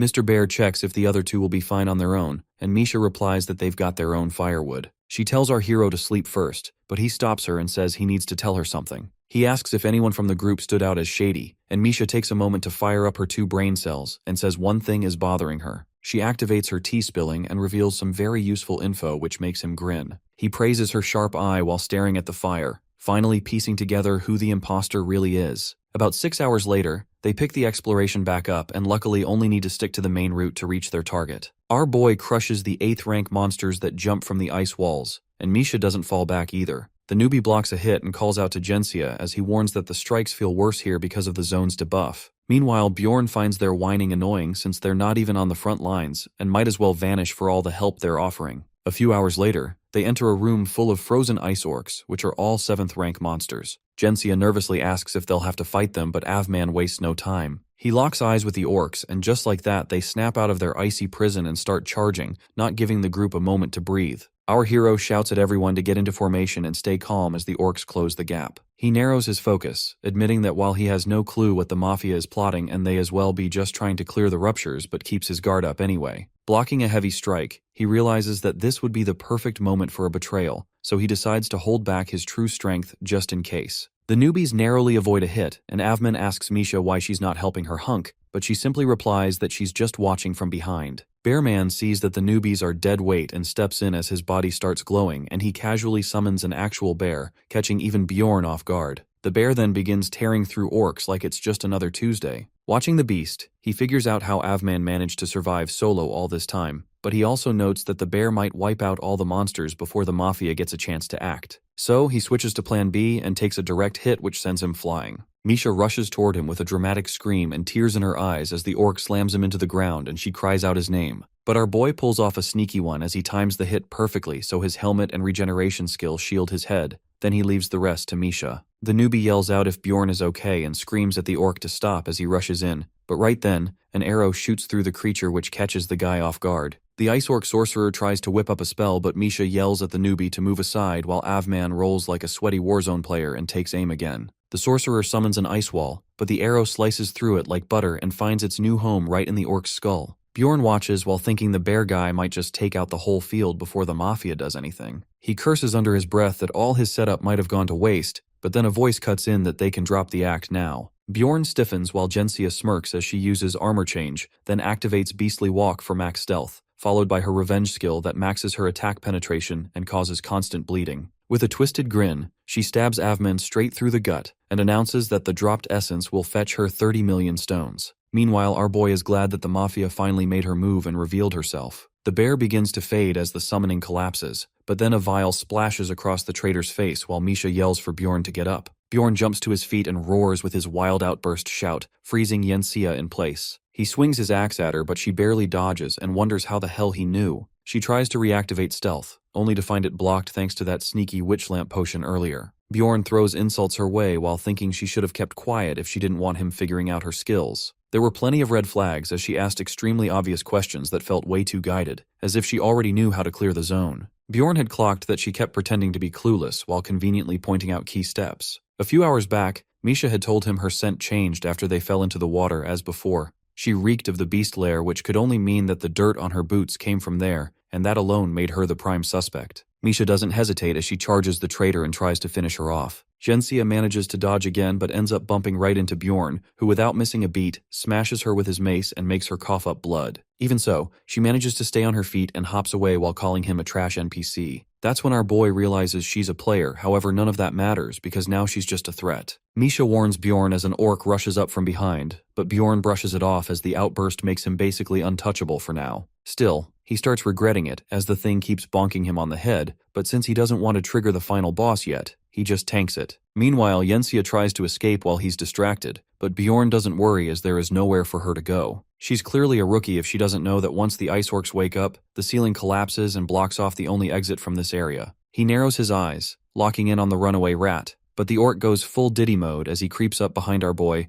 and begins bonking his head again while Misha offers to keep it occupied out of pity. The two players face off again, and Gensia suddenly tries using Talk no Jutsu, but Bjorn sees right through it that she's just trying to stall until her revenge skill comes off cooldown. In other words, she has no real way of breaking through his defense, but she tries anyway out of desperation. Bjorn shuts it down fast as he swings his mace hard and smashes her arm, which knocks the sword out her hand. Now that she's handicapped, he calmly asks what she was trying to say. She stammers as she tries to come up with something, but Bjorn doesn't wait. He slams his mace across her face and wonders how she ended up falling for that. Looking at her gear, he sees it's clearly built for direct combat, and considers giving some to Misha, but figures he'll have a proper chat with her first. Before anything else, he bashes all her limbs and also forces her to switch forms, just so he can grab her second armor set too. She starts begging for her life again, and Bjorn asks why she went after them in the first place. She says she couldn't risk her identity getting leaked and figured it was safer to strike first, but Bjorn follows up with a sharper question and asks why did she even open the rupture. Jensia admits that the Heart of Frost can only be found in this zone, and thought it'd be easy since the monsters are just 8th rank. But something clicks, and she suddenly asks how he even knew she was the one who opened it. Bjorn freezes, realizing he slipped and tries to play dumb, but she starts sobbing and begs him to let her go. She cries that she worked so hard to survive, that she only wanted to go home, and apologizes over and over. She says she would have never attacked if she knew he was a player and pleads that he shouldn't kill a real person. Bjorn yells at himself to say something, but he surprisingly stays calm. He labels her an evil spirit as she begs for her mother, but without another word, he finishes her off while the system marks his achievement that he unalived another player, boosting his mental strength. Bjorn makes his way back through the darkness, trying to figure out what he just did and whether there was even a trace of fear or excitement in him. In the end, none of that really matters since it was something he simply had to do to survive, and he continues heading back to Misha. She asks where he had gone and says she thought something might have happened. Right then, the newbie yells out for help as he barely blocks a heavy swing from the orc and gets thrown back. Bjorn tells Misha she can handle the ice orc now, and suggests she try out her new skill while she is at it. She powers up her blades with buffs, and just when the orc is about to turn the guy into sushi, she cuts in and slices off its hands. Our hero notes that the attack dealt frostbite damage, and while cold affinity stops regeneration, its biggest strength is how it slows enemies down. Since the ice orc has resistance, the frostbite only spread to its wrists, but a regular monster would have lost movement up to the elbows. He tells her to go for the neck this time, and she charges forward.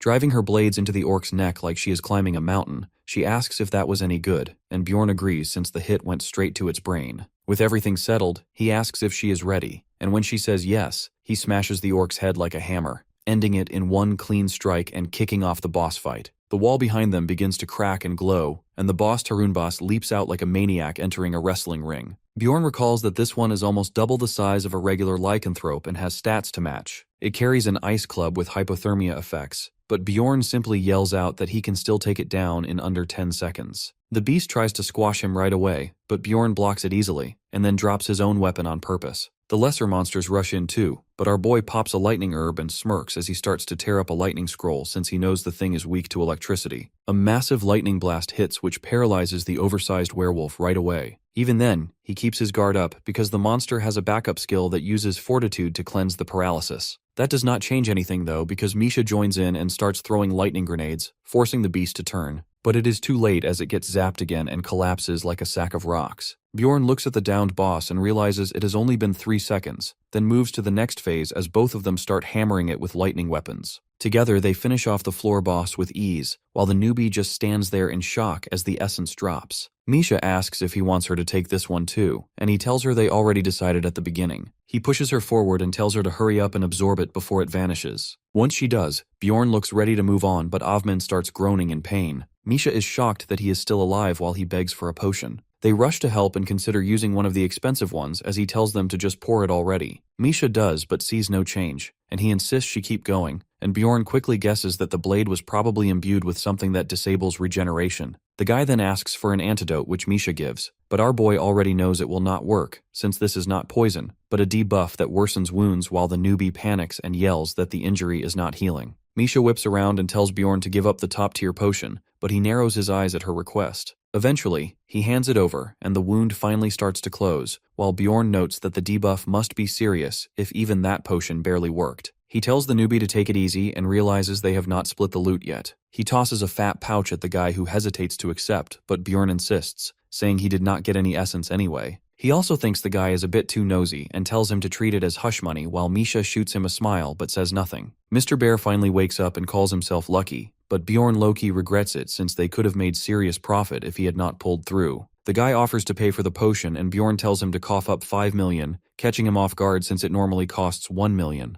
Our boy just plays dumb and says he must have been scammed earlier, to which Avman only smirks and says the value of an item changes depending on the situation. Since he does not have the money right now, he gives up a numbered item as collateral. It is a rare piece that basically grants 3 second chances from death. Bjorn debates whether to just take that instead of the stones, but Avman cuts him off and says his real name, catching Misha off guard. She demands to know how he knows that, but he simply says he will never forget what they did for him, and leaves through the portal. Misha prepares to go through too, but Bjorn leads her the other way, saying there are things he needs to do, and they walk off into the icy cave together. Later, he hands her a glowing red crystal, to which she asks if he found it in the ice. He says it is something useful for him, and it boosts both their cold affinity stats. Misha is confused as our boy lays out the blankets, but he says they did not get enough sleep earlier, and that nothing is safer than a cleared-out rupture. Bjorn pretends to sleep but stays wide awake as his mind spirals, and he starts to wonder how things would have gone if he had been alone. There was a time when he thought the girl might wake up again in the real world and come back,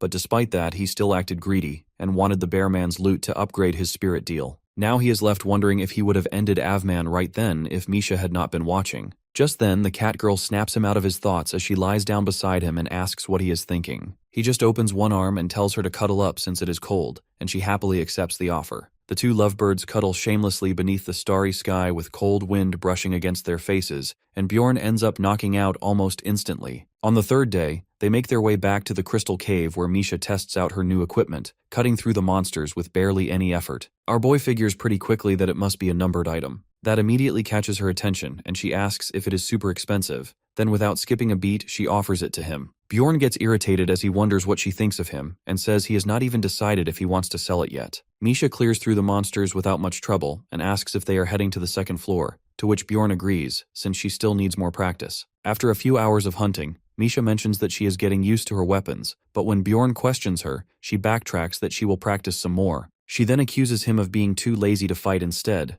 but the look he gives her is enough to straighten her out immediately. Bjorn feels a wave of pride seeing how far she has come, especially since he did not expect her to pick up another essence so soon. The boss's essence is almost as good as the Yeti's for her since she is a swordswoman who needs that armor penetration skill. It's a set of abilities that only grow more useful over time, especially when combined with the Yeti's ice affinity and the need for consecutive attacks or to resist crowd control. He tells her to start chaining her skills together on her fists, otherwise the monsters would die instantly from her weapons. Though even with all that advice, the monsters still go down in one hit anyway, so he tells her they will properly test it out on the second floor. He figures she thought she was going to catch a break and starts to say something, but she cuts him off and beats him to it, saying there is no easy path. She gives him a smug grin and says they better get going, while Bjorn wonders if she is just that happy to have guessed what he was going to say, but he lets it slide and plays along. As they move down the path, the crystals suddenly start to glow red, which makes Misha freeze up, but Bjorn tells her to relax, since it is just the floor lord waking up, and that she should keep going. She nods happily until the word finally registers, and then she freaks out,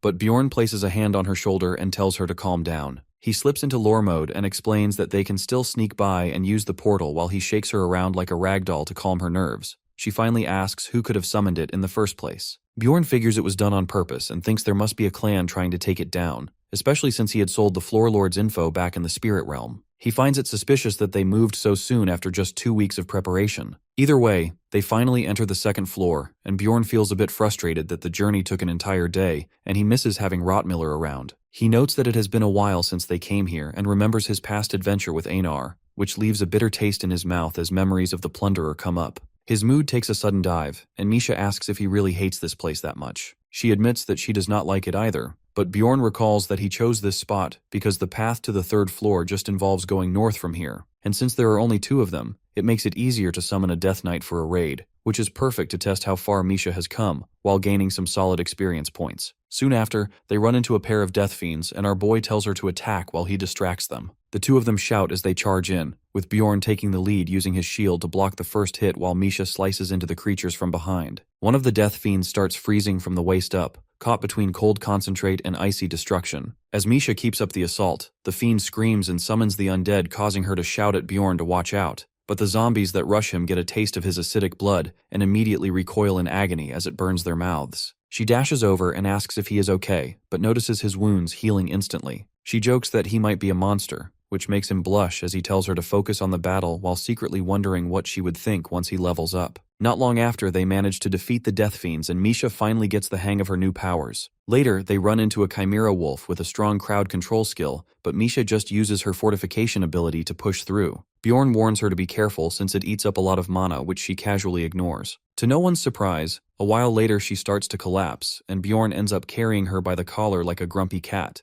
and he tells the sleepy kitten to take it easy and recover her strength. Sometime later, they camp out near some ruins, and Bjorn overhears a few unexpected explorers chatting nearby who have no idea that a barbarian is resting right there. He figures it is better not to bother with them since it is almost time to wake Misha anyway. But then one of the voices stops him cold as they begin joking about another barbarian who is sleeping somewhere and laugh about stealing his heart. The final straw comes when one of them jokes that mages like their ingredients fresh. That sends Bjorn over the edge and he stands up in a rage as he crushes the stone he had been holding without hesitation. This was one thing he couldn't ignore as a precious baby barbarian was involved. Bjorn slips into a flashback as he remembers that only a third of the barbarians from his original batch made it out alive. What bothers him even more is that it wasn't just the monsters that caused those losses. Shaking that thought away, he watches the shady explorers settle down to sleep and starts wondering what to do next. He seriously considers wiping them all out on the spot since it would be the fastest and safest option, but instead he decides to wake Misha and tells her to get suited up.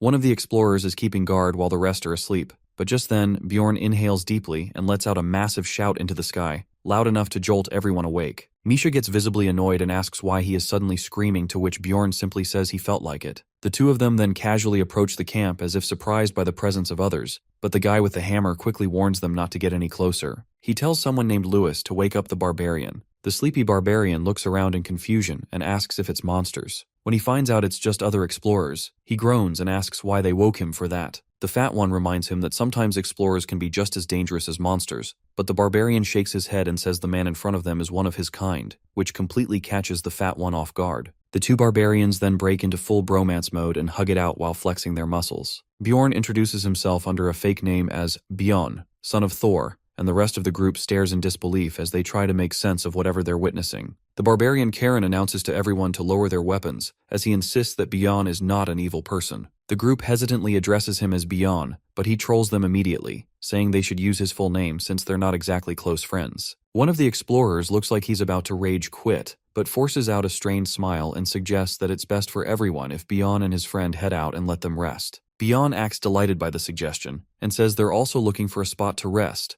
offering to become overnight companions, which throws everyone off. The other two look completely confused, while Bjorn thinks this is just the first course of the meal. The hammer guy tells Bjorn to go get his brain checked, since people only bother with overnight companions until the first floor. Bjorn then tilts his head and innocently asks if that means they're refusing the idea. The man breathes a sigh of relief, thinking the matter is finally closed, but right then Bjorn shouts that something is clearly wrong with their heads. He explains that since they're only 4 people, having 2 more would mean they could all sleep longer with proper shifts. Karen's mind explodes with this divine revelation, and he immediately declares it a bloody brilliant solution. Meanwhile, the hammer guy looks like he's about to lose it. The man steps forward slowly and tells Bjorn to get lost, but his words stall as his eyes land on Misha. He scans her from head to toe and bites his lip before asking what she thinks. Misha gives a playful twirl and says she's not too sure, but considering they've got a fellow barbarian in the group, maybe they're not all that bad. She sighs and says this buffoon of a barbarian lost his weapon, so she can't really trust him to stand guard. The hammer guy pretends to be shocked, and Bjorn quickly spins a tale that some monster ran off with his gear, which the explorers buy without question. Bjorn tells them to decide quickly, and after sharing a shady glance, they agree to let the two spend the night with them, though their tone hints at something sinister. Later, the explorers tell Bjorn and Misha to get some rest, saying they'll take the last shift. The two pretend to sleep together while Misha whispers with a red face, asking if they really have to go through with this, but our boy promises to grant her a wish later if she does. As the explorers begin creeping towards them with nasty grins on their faces, Bjorn starts feeling their movements and tenses up. Karen is still asleep, leaving him to assess the situation. He quickly realizes that they intend to eliminate all 3 of them at once. Just as the first attacker is about to swing, Bjorn suddenly stretches and lets out a fake yawn. He opens his eyes and greets them while asking if they're hungry too, to which the explorers immediately fake a smile and offer him beef jerky. Meanwhile, the hammer guy winds up for a heavy swing as he calls our boy a fool and slams it straight down on his head. But then he gets the shock of his life as it did nothing, and Bjorn asks him coldly if his hand just slipped. The guy starts sweating and claims it was a mistake, but Bjorn doesn't wait for an explanation and smashes his fist straight into the man's face. The second guy watches in complete horror while Bro casually says maybe his own hand slipped too since he was hungry. Karen finally wakes up and asks what's happening while the panicking explorer shouts for Louis to shoot. Karen spots the arrow in the reflection of his axe and barely manages to block it with his arm, then storms over to the fat explorer and lifts him up by the neck. He yells and demands to know what the hell that was about. The fat explorer pleads for his life but gets nothing back from the furious barbarian. Meanwhile, the last remaining enemy gets dropped as Misha knocks him out cold with the blunt side of her sword. She admits she wasn't sure about all of this at first, but now sees that Bjorn was absolutely right that these guys are all some second-hand trashy plunderers. A few moments later, the fat rat starts flipping through his notepad, reading out past conversations along the lines of wiping out barbarians like it was a hobby. Right as he's about to blurt out something worse, he freezes, but Bjorn calmly asks him why the yap fest stopped. Without waiting, our hero tightens his grip around his hand, which makes the rat squeal in panic until a bone crunches and the chubby loser caves in, deciding survival is better than pride. With tears streaming down, he forces himself to read the next line, which is a quote calling barbarians worse than monsters and as dumb as one. Karen just blinks in disbelief as he is unable to process this and asks who dropped that line, which turns out it to be Victor, but Bjorn doesn't flinch and tells the rat to keep going. Soon the conversation slides into appearance talk and Misha's name pops up, labeled as stupid but attractive. The note mentions that some of them weren't sure if they should get involved with someone who's apparently sleeping with a barbarian, which sends Misha's face into tomato mode as she snatches the notepad and reads ahead. Her eyes flash with murder when she learns it was the hammer guy who said it, and she claims that this one's hers. The fat rat is visibly trembling as he starts to read out another section which was discussing their action plan. Apparently, he was supposed to take out Karen, which leaves the young barbarian completely lost, who then stares at Bjorn in confusion about what exactly he's meant to do with that. Before anything gets cleared up, Karen suddenly swings wide and gives the archer a case of sudden head loss syndrome, while Misha turns the leader's jewels into soup and ends him on the spot. The last guy starts begging like his life depends on it, which it does, and Bjorn throws in a fake moral test about whether he'll be a good plunderer now. The guy agrees to every word that comes out of Bjorn's mouth, but our boy just grabs his head and unscrews it clean off like a jar lid, while thinking to himself that the only good plunderer is a dead one. Karen pops a healing potion, and Bjorn notes that he's being stingy on purpose so it'll scar, which is a proper badge of honor for any barbarian. He tells the kid to loot whatever he wants, but Karen hesitates, saying he doesn't think he deserves it. Eventually, he settles on a battle axe and our hero silently approves the dual-wielding style. They nudge him to grab more and he tries to stay humble again, before realizing he can just sell the rest and call it a day. That gets Bjorn smiling as he offers to escort the kid to the first floor himself. Later back at the Crystal Cave, Karen starts to address him but Bjorn cuts in and reintroduces himself, which makes the younger barbarian nearly explode with excitement after realizing he's talking to little Valken. Karen immediately agrees to the earlier offer and says he'll sell the loot to buy proper gear. Bjorn drops some more fatherly advice about getting stronger, which fuels the kid's fire. Right now, barbarians are still seen as the weakest race and as prey, even though they've got untapped potential. A thought sneaks into Bjorn's head that just maybe if more skilled barbarians started showing up, the cycle could slowly flip and they'd grow powerful enough to survive long term. He figures it's in his best interest too, since stronger kin means less cannon fodder and more credibility for him. After all, mages only got their reputation thanks to the magic tower. Otherwise, most of them would be nothing but overconfident crybabies. Our boy kicks into full dad mode and shares every tip and trick he's got, from gear loadouts to attitude. But suddenly the duo stops in their tracks as they witness what monster they've created. Karen gets this cold tone in his voice as he states that if his next so-called human night buddies pull anything, he'll crush their heads like he is cracking a walnut. He follows it up saying that if he meets another rookie barbarian, he'll pass on the same lessons, to which Bjorn silently nods, realizing that anyone who crosses this one again is going to get flattened instantly. 2 days later, the duo makes it back to the land of the dead, and Bjorn starts wondering if the Death Knight will show up this time. Misha tries to calm him, saying the theory is that a huge gravestone appears on the 7th day where the summon happens, but he has no clue if that is true or not. She mentions that not every book's accurate anyway, and suggests he stop acting like a bookworm and hang out with her more often.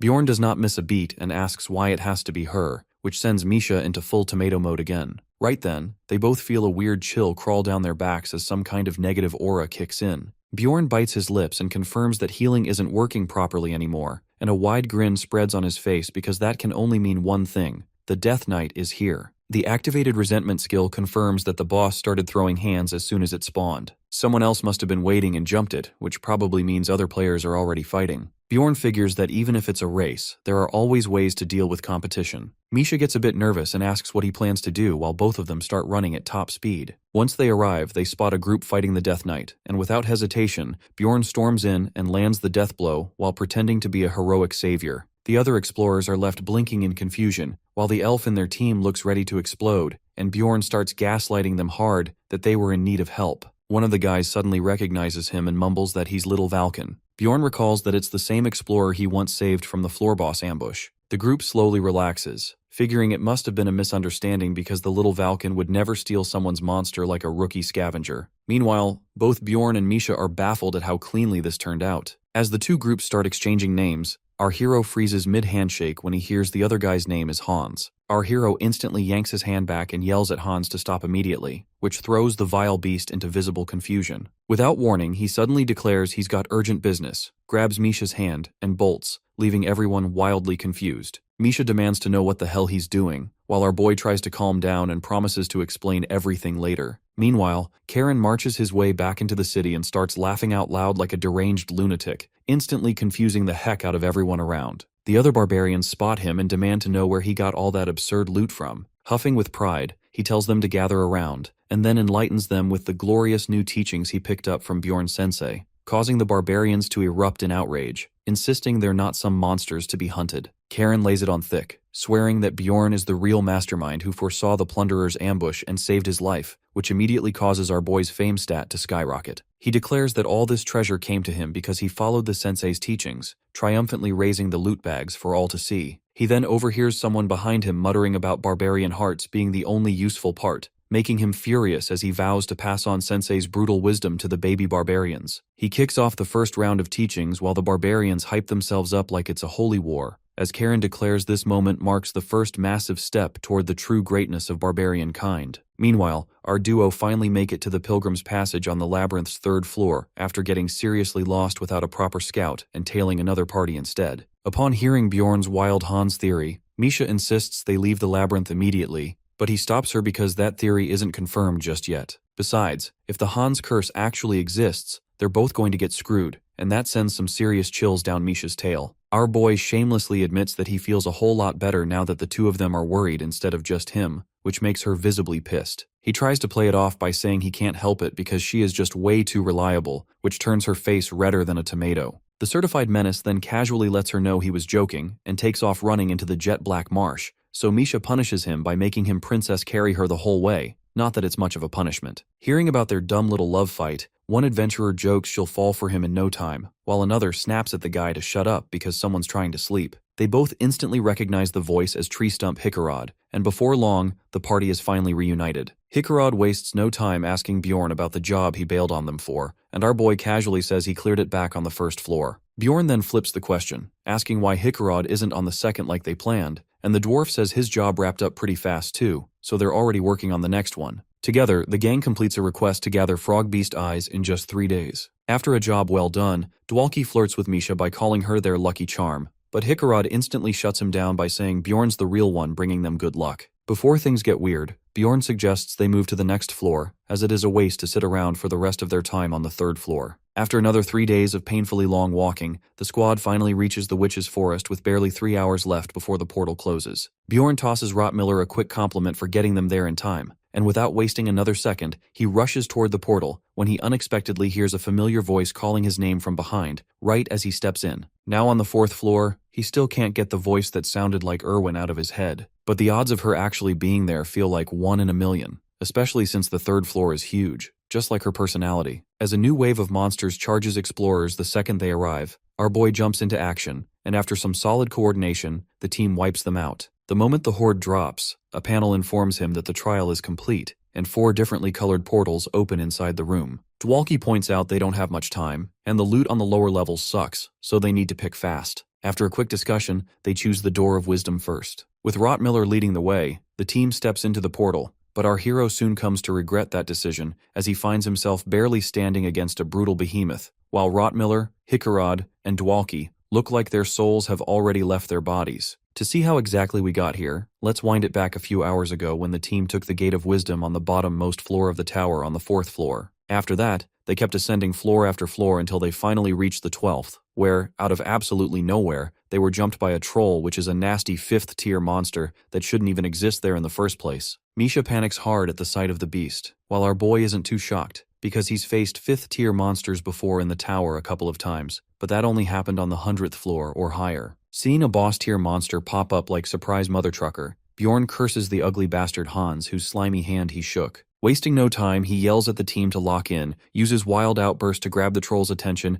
and jumps right into battle. The monster's first hit is so hard it nearly whacks the shield out of his hand. Seeing him struggle, Hickarod tries to block the next jab, but even with his knockback immunity skill, the dwarf quickly loses all his confidence as his shield is shattered like a cracker. While his skill repairs the shield, Bjorn yells at the money-hoarding dwarf. This is why he always told him to upgrade to a proper shield. He lands a heavy hit on the troll, but it snaps back like it barely felt anything. At the same time, Dwalki charges up an icicle augmented with magic boost and hurls it into Piggy's face, but Piggy shatters his tiny icicle alongside his self-confidence. Misha tells him to snap out of it, but the blonde sorcerer throws a tantrum saying there's no way they can slay it. Bracing another bone-shattering hit, our boy tells Blondie to stop the yap session and start fighting while he looks desperately for a way, anyway, to get out of the situation. Last time he got lucky against the 5th-tier vampire lord because he had a seriously cracked magic user with him who could use sun magic, which was the undead boss's weakness. Not to mention he also used the one-shot item Tears of the Goddess. Even then, the bloody pain in his side didn't die. Meanwhile, the ugly bastard he's fighting now is the king of not dying thanks to its insane regeneration and hard-as-rock skin.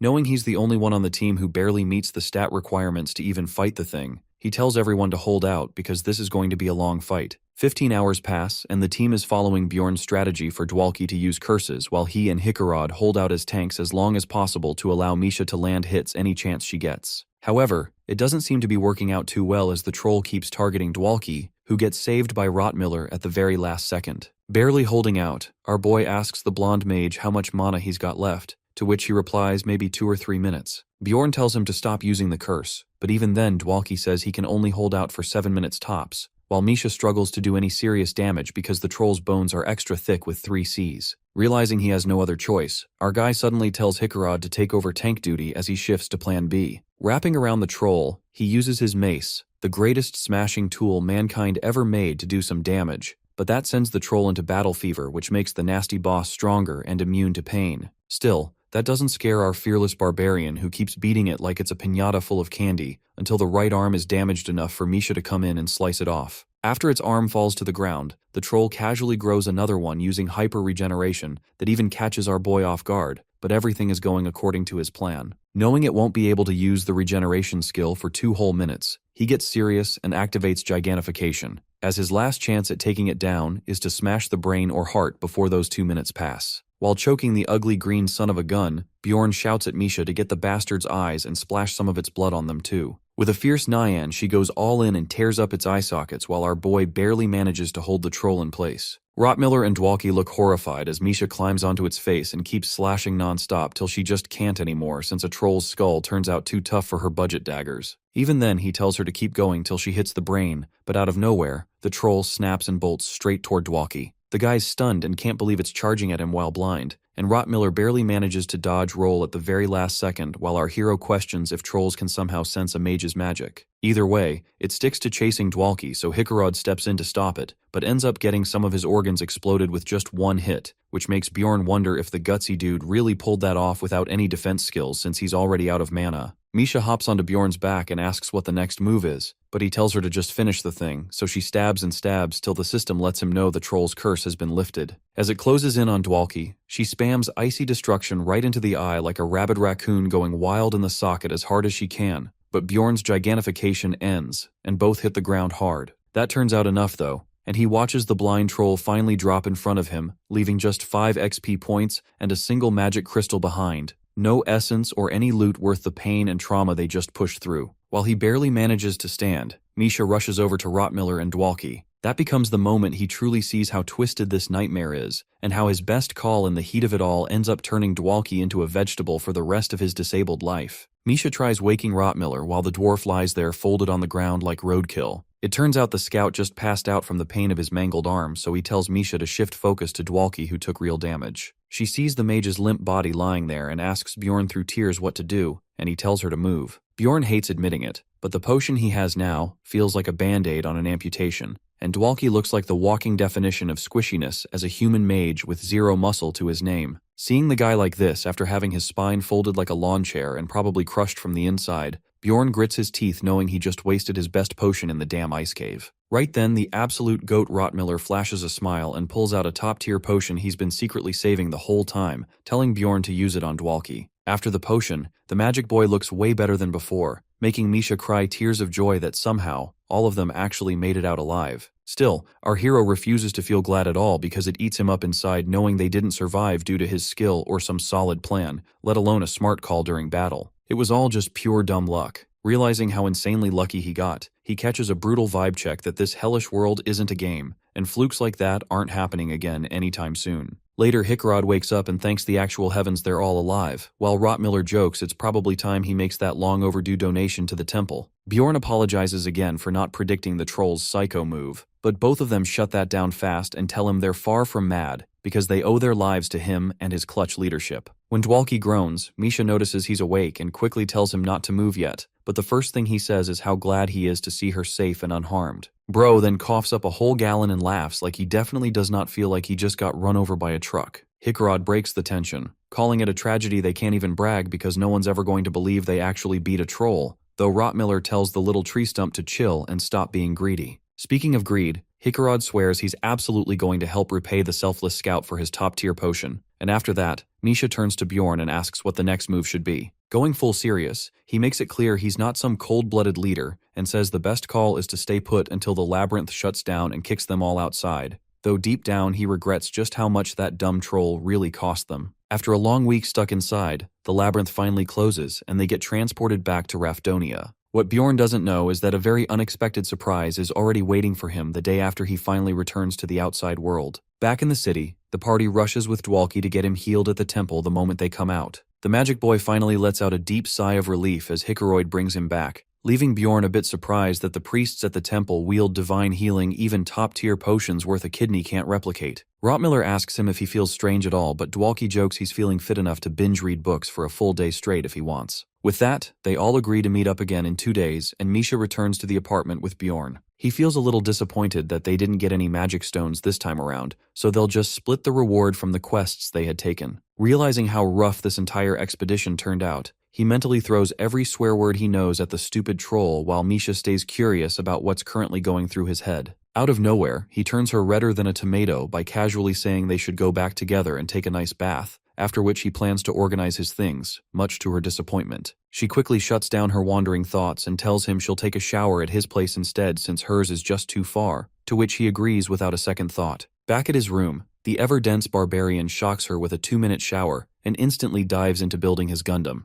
saying she can take as long as she wants. My guy literally zones her out and focuses on organizing what loot he can sell and what to keep, like the only thing he's ever going to smash is the game itself. Just then, he hears someone knock on the door and the moment he opens it, he tells the man from the guild to hurry up and spit out what he wants. Sweating harder than a Fortnite player in a tournament, the man informs him that some barbarian named Karen Tarson wants Bjorn to act as a witness in order to prove he's not a plunderer, just because he casually massacred a couple of human parties and took their loot. Noticing his homie's probably in danger, he throws on his clothes and tells Misha from the doorway that he needs to head out for something important. And when she asks what's going on, Bro tells her he doesn't have time and she should head home once she's done. Meanwhile in the city, Erwin is sprinting through the streets like a maiden in love, because a couple of days back inside the labyrinth, she was in the witch forest with her sister, who teaches her how to navigate using mana signals from the portal in case the party doesn't have a scout. Erwin picks it up pretty quick and manages to find the path toward the gate without any real effort or trouble. Suddenly, she hears a familiar voice praising Rottmiller's skills, and without saying a single word to Teresia, she takes off like Usain Bolt, fully convinced that the rough and manly voice no doubt belongs to him. His voice echoes in her head as she races through the witch forest until she finally catches a glimpse of a big guy entering the portal to the next floor with her heart pounding like a jackhammer. Even though his armor looks different and his face isn't visible at all, she just knows it can only be him and yells his name as he heads in. Erwin runs straight toward the portal after him, but at the very last second, Teresia blocks her way and pins her down to stop her from accidentally getting mistaken for a plunderer. The elf girl swears with her whole chest that it was Bjorn, but Teresia tells her to stop being delusional and calm herself down. Missing the chance to see him again hits Erwin so hard she breaks down crying loud and messy, asking Teresia why she stopped him like that. Seeing her sister in that state stings Teresia deep inside. Sometime after, she asks around and eventually learns that Bjorn's gotten pretty famous lately, and the other explorers even share his address, which is why she's now on her way, fully regretting that she shut herself in and found out so painfully late. Erwin feels suspicious about why Teresia didn't tell her sooner, but still gives her sister the benefit of the doubt, since right now she's got something way more important to handle. Outside his room, the shy maiden thinks to herself that he's definitely going to be really happy to see her too. Her heart pounds faster as she decides he probably didn't come for her first because her address slipped out of his smooth brain. She finally builds up the courage and knocks on his door as her heart nearly jumps out of her chest, but that all crashes down fast when a random woman opens the door instead. Sweating bullets, she asks the cat girl which room Bjorn lives in, but Misha casually drops her jaw straight into the basement by saying he just took a shower and went out, then asks if she wants to wait inside or not. Hearing the cat girl's wild words completely makes Erwin short-circuit on the spot. Misha then asks for her name if she can't wait so she can pass it along once he gets back, making it sound way too much like they live together. With a sly little grin, the elf lets Misha know she'd rather wait inside, and Misha quickly apologizes because the room is messy with gear. But Erwin tries to assert dominance and says she expected this, claiming she's done the thing with him too. Completely unaware, Misha just assumes she's another one of his adventurer friends before she realizes it looks suspicious, and rushes to clarify that they're not plunderers or doing anything bad. Erwin confidently replies that she already knows he's not that type of guy at all, and with a demonic grin, she sarcastically throws shade at the man stealing Catgirl, saying it would be pretty rude to take what already belongs to someone else. Meanwhile, Bjorn sits in the Explorer Guild's waiting area, demanding to know why the woman he once held hostage suddenly wants to meet him. The branch manager stalls, but Bjorn smirks and says he has no time to waste on pointless meetings, which throws the manager off completely. He gets up to leave, but the manager quickly chimes in that he can't reveal the details.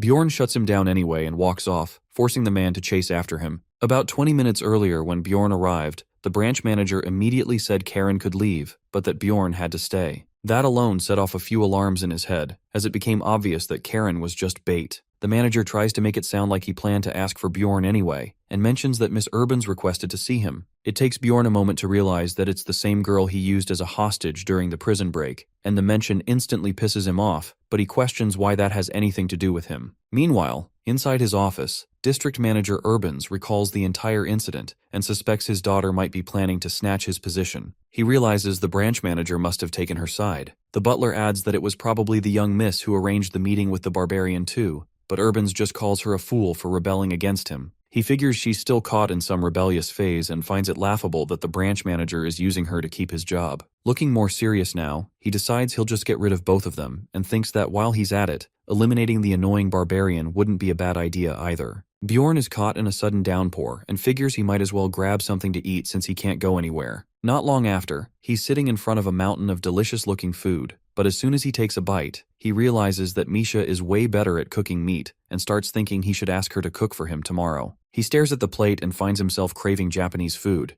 though he doubts anything like that exists here. He takes a swig of his drink and admits to himself that he doesn't even feel the urge to return anymore. He's gotten too used to this place, from the bed to the indoor tub, and especially the wildlife with his group. He's not ready to give it all up, even if some parts of this world are garbage, as he knows he's grown too attached. But the thought creeps in that if he really wants to reach the higher floors, he's going to need a better team. It's something he's thought about before, but now he's certain because climbing higher won't be possible with the same misfit crew. The monsters beyond the trolls are a different kind of nightmare, and expecting them to keep up is unrealistic. Just then, a familiar face shows up and pulls him out of thought, and Mr. Bear greets him, though of course Bjorn messes up his name. Avman takes a seat, saying he didn't expect to find Bjorn here since his wife runs this place. That surprises Bjorn, who asks why he's still exploring if his wife owns a restaurant. Avman explains that the business has been slow and they need the money, so someone has to step up. He calls their meeting fate, which leaves Bjorn confused, but Avman gets straight to the point and asks if he can join Bjorn's team, catching the Barbarian off guard. The man says he trusts him, especially after what happened before, and Bjorn starts considering the offer, knowing Avman is an excellent all-rounder who can tank, summon, and even handle a bow. Still, he turns him down and says there's been a misunderstanding that his team's already full. Avman tells him to talk again if a spot opens up and gives him a look that makes it clear exactly what he means. They sort out the remaining payment, and Avman tells him to meet again at the same place in 10 days before borrowing a raincoat and heading out. Back at Bjorn's place,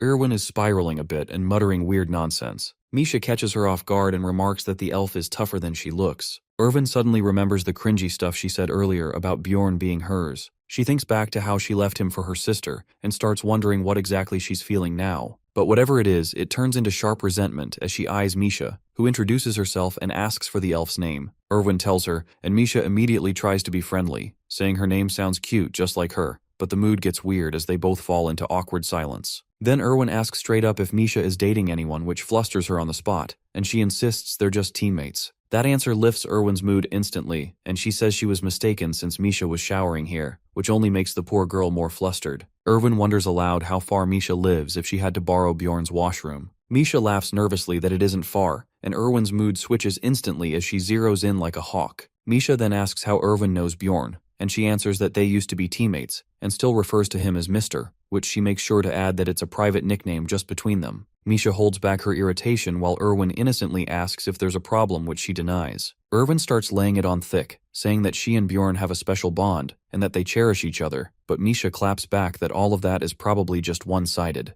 Irwin's hand starts to tremble as she tells her to say that again. Misha doesn't back down and says she's been with him for months, and he never once brought up the elf. Irwin slams her hand on the table and yells that she's lying, but Misha stays cool and tells her she can ignore the attitude, but that resentment in her attitude is seriously making her angry. Irwin starts sweating as Misha continues, saying there's one thing she's now sure of. That grabs Irwin's full attention and she asks what it is, though inside she already knows this girl is now the enemy. Without warning, Irwin explodes and starts throwing insults, but Misha finally shows her a tiny bit of her powers, which sets the elf's mood straight. Irwin slips into despair, feeling like she's about to lose everyone important to her all over again. Her voice shakes as she starts sobbing and begs Misha not to take his hunk away. Just when Irwin starts begging, Bjorn makes his way up the stairs and opens the door, and his eyes widen in surprise as he didn't expect to see Irwin there, who quickly wipes her tears. Misha greets him, but the elf looks like she's on the verge of breaking down, and Bjorn wonders if the two have already met. Irwin then dashes toward him at full speed with tears in her eyes, but Bjorn sidesteps her without hesitation, which makes her assume he avoided her because of Misha. The move throws Bjorn off a bit, but before he can get a word in, Misha turns all sweet and clingy, asking how his day was like she's auditioning for Wife of the Year. She compliments him for doing a great job, which creeps him out, but she doesn't stop and even says they're practically family now, which almost pushes Irwin into a full-blown meltdown.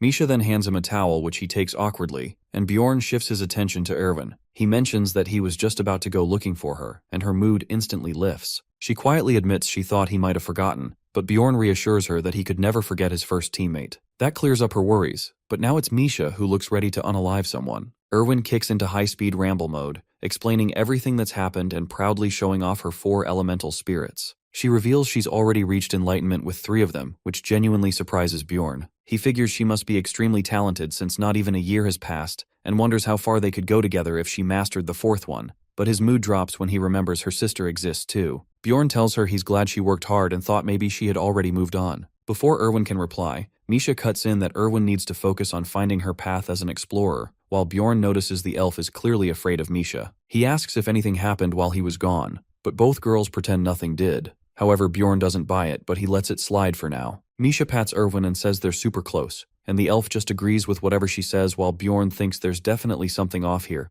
but he sends them both off since he wants to rest. They both head off in the same direction, but Irwin offers for Misha to go ahead first because she clearly doesn't trust her, and Misha returns the offer, saying the feeling is mutual. After a drawn-out staring match, they end up going together anyway. Irwin is lost in thought that if Bjorn hadn't shown up, she probably would have ended up on her knees begging, and now Misha must think she's a complete weirdo. At a crossroad, their paths finally split. Misha side-eyes her and asks if she's planning to come tomorrow too, and Irwin doesn't even hesitate before saying yes. Misha grabs her head like a stressed grandma while Irwin fumes internally that it was her perfect date that got ruined. Misha waves her off and turns to leave, but Irwin calls out and thanks her for not telling Bjorn anything. Misha responds by making her promise one thing, that even though she clearly plans to keep visiting, she has to keep what happened a secret, as she doesn't want Bjorn worrying about it. Sometime later, Irwin returns to her sister and throws her arms around her, declaring that she finally found her hunk. Her sister sighs, assuming training will now take a back seat, but Irwin surprises her by saying she wants to get even stronger. Now there's someone she absolutely has to beat, so she asks her sister to help. The next morning, Misha starts pounding on Bjorn's door at 6:30, which wakes him up in a rotten mood. He opens the door and groggily asks what she's doing here so early. She tilts her head with fake innocence and says she wants to treat him to breakfast today. Then she adds that they have to stop by Commelby too to split their earnings, so he better hurry up. Later that day, after everything is done, Misha sees him off and Bjorn heads back to his apartment. But as he turns the corner, his eyes widen in surprise when he spots Erwin waiting right by his door. Her face lights up the moment she sees him, and he asks how long she's been there, but instead of answering, she asks if the two of them had been out all day. Bjorn explains that they had business in Kommelby, and then asks what she's doing here. Erwin looks a bit nervous and says she's starting special training with her sister from tomorrow, which means she'll only be able to see him once a week now. She adds that she'd love to visit more often, but doing that would take forever. That confuses Bjorn, who asks what she means by that, but Erwin just takes off running and says she'll see him next week. Meanwhile, over at the district manager's office, Urbans has summoned Rottmiller. He starts by asking if the scout has been an explorer for 8 years, which Rottmiller confirms while wondering what this is even about. The district manager compliments him for not asking unnecessary questions, even though it's obvious he's confused. But Rottmiller just tells him to get to the point already. The district manager gives off an ominous vibe and says that Rottmiller is being too suspicious, as the offer he's about to make is going to benefit him as well. The next morning, they all decide to meet up at the tavern for lunch, where they split the loot, which turns out to be about 550,000 stones per person. The Frogman Sorcerer's gear sells for way more than expected, and Hickarod laughs that it was all thanks to Rottmiller's skinning technique. Rottmiller gets a bit flustered and says he has to do something since he's no help in battle anyway. Meanwhile, Bjorn starts running some quick numbers in his head and realizes he's crossed over 1,000,000 stones in total savings, which is more than what he made in the last 2 months combined. And with those insane essences Misha picked up, they made an absurd amount of profit. He figures that at this pace, he'll be unlocking the 6th seal pretty soon. He gulps down his drink with that in mind, but Hickarod suddenly stops him and shouts that they have to share their first round together. Everyone bangs their mugs in celebration, and just like that, the party kicks off for real, with none of them holding back. A little while later, Misha excuses herself as she has to go meet her father, which makes Dwalki look a bit down. Rottmiller also looks spaced out and gets up to leave while saying he has business elsewhere. Bjorn regrets not leaving early himself since now the dwarf will definitely be annoyed if he goes, but Hickarod is already lost in the party with other dwarves, forgetting about the rest entirely. That gives Bjorn an opening to leave, but Dwalki speaks up out of nowhere and asks if they can have a word instead. Bjorn assumes the mage wants to talk about something serious, but Dwalki barely holds himself together as raises his mug with a shaking hand and proposes a toast first. Bjorn asks if he's okay, but Dwalki brushes it off and says he's fully recovered. Bjorn taps his own head and asks how he's doing up there, pointing out that this was his first real brush with death, and if he thinks he can handle going back into the labyrinth. Dwalki looks caught off guard for a moment, then admits that the idea of returning still makes him shiver. He genuinely thought he was going to die back there, but says it's something every explorer eventually goes through, and he'll get over it by their next dive. Bjorn instead asks why he's so set on continuing, to which Dwalki answers that he honestly finds adventuring with their gang fun. He explains that originally he had a different reason, which Bjorn recalls had something to do with bringing glory to the Baron's name, but Dwalki admits that was a lie. What he really wanted was his father's attention, though his father passed away soon after, and now, even his brother doesn't care, as he recalls how casually the Baron brushed him off. He begins to stutter that the only reason he managed to move past it was because of something else, and Bjorn already starts getting nervous as he takes a wild guess where this might be going. Dwalki gets cheesy and says it's because Bjorn and the others were always there for him, which makes Bjorn cringe. The mage tries to elaborate, but Bjorn cuts him off, saying he gets it already. Dwalki immediately slams more beer like someone raised by alcoholics, and declares that Bjorn is actually pretty friendly, despite looking like a serial murderer. He sets his mug down and stares straight into Bjorn's eyes as he barely manages to spit out the question of whether Bjorn is dating Misha. His face burns red, and Bjorn instantly realizes that must have been the whole reason he got dragged into this conversation. Meanwhile, Rottmiller walks through the city while thinking about last night's conversation. The district manager had looked over his file and pretended to sympathize, saying it must be frustrating that he's leveling up so slowly while the barbarian leaves him in the dust. Rottmiller tries to speak, but the man cuts him off, gaslighting him hard that the others in Bjorn's group aren't normal humans, and wonders aloud how long they'll even bother staying with him, perhaps 4 months if they pity him enough. He adds that he's trusting Rottmiller to make the wise choice, leaving the scout more confused than ever. Back at the inn, Dwalki is completely passed out after downing too much beer, but just then, district manager's daughter barges in. She declares she came because her previous requests were ignored, but Bjorn remembers clearly telling the branch manager that he had no interest in seeing her again. He tries to make a quick exit, but she suddenly brings up Rottmiller's name and reveals that he met with her father. They sit to talk, and she claims she's sure her father tried to manipulate him somehow, but Bjorn asks if that's all she knows for now, then wants to know what her goal is. She bluntly states she wants to see her father fall because otherwise she'll be trapped living like a doll under him. Bjorn cuts her off mid-rant and tells her to leave, and then pushes her toward the door as she tries to get him to reconsider. But he's already decided. If he gets involved, he'll be making an enemy of the district manager, and that's something he can't afford. He slams the door shut while she throws a little tantrum outside, but quickly regains her composure and tells him to come see her if he changes his mind. Now that she's gone,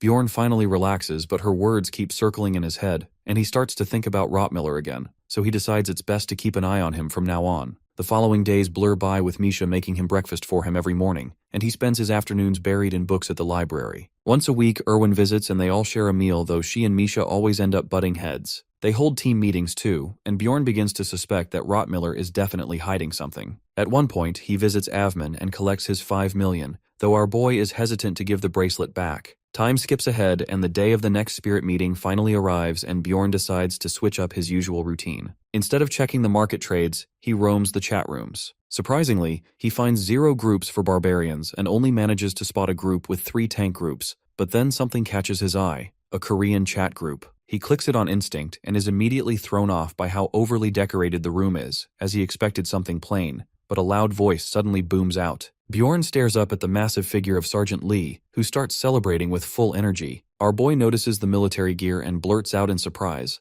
asking if the guy used to be in the military, which he confirms was just right after he got back from his mandatory service. Bjorn offers a quick nod of sympathy while quietly stepping back, already cringing at just how cursed this guy's luck was. After 5 minutes of swapping sob stories, they finally introduce themselves, and the sergeant looks pleasantly surprised to learn they share the same last name. He introduces himself as Lee Bako and adds that he's 23, which makes Hansu blink in confusion. But the sergeant explains that it's already been 10 years since he landed in this world. Hansu starts to point out that this would technically make him older now, but Bako shuts it down immediately, declaring that he's going back so they better count his real age. He gives Hansu a hard look and menacingly asks if he'll agree to that, which Hansu nervously does. Then Bako starts inspecting him from head to toe and says he wants to test something, to which Hansu blinks and asks what kind of test he means. The sergeant explains that although he wants to trust him, he needs to make sure. It's a Korean-only test, since apparently Bako's gotten popular and people tried faking their nationality just to get help from him. Bako asks him to say the first thing that comes to mind and signals that the test is about to begin, while Hansu starts to get a bit nervous. Bako throws out random questions as if he is trolling Hansu, and somehow they both end up shouting the military oath, but Hansu quickly clarifies that he only served as a public service worker. The sergeant drops into a chair and says this will be the final test, suddenly putting on a dead serious face. He asks Hansu what he thinks of Lee Won-young, and without skipping a beat, our boy immediately starts spitting slurs, accusing him of going way too far now.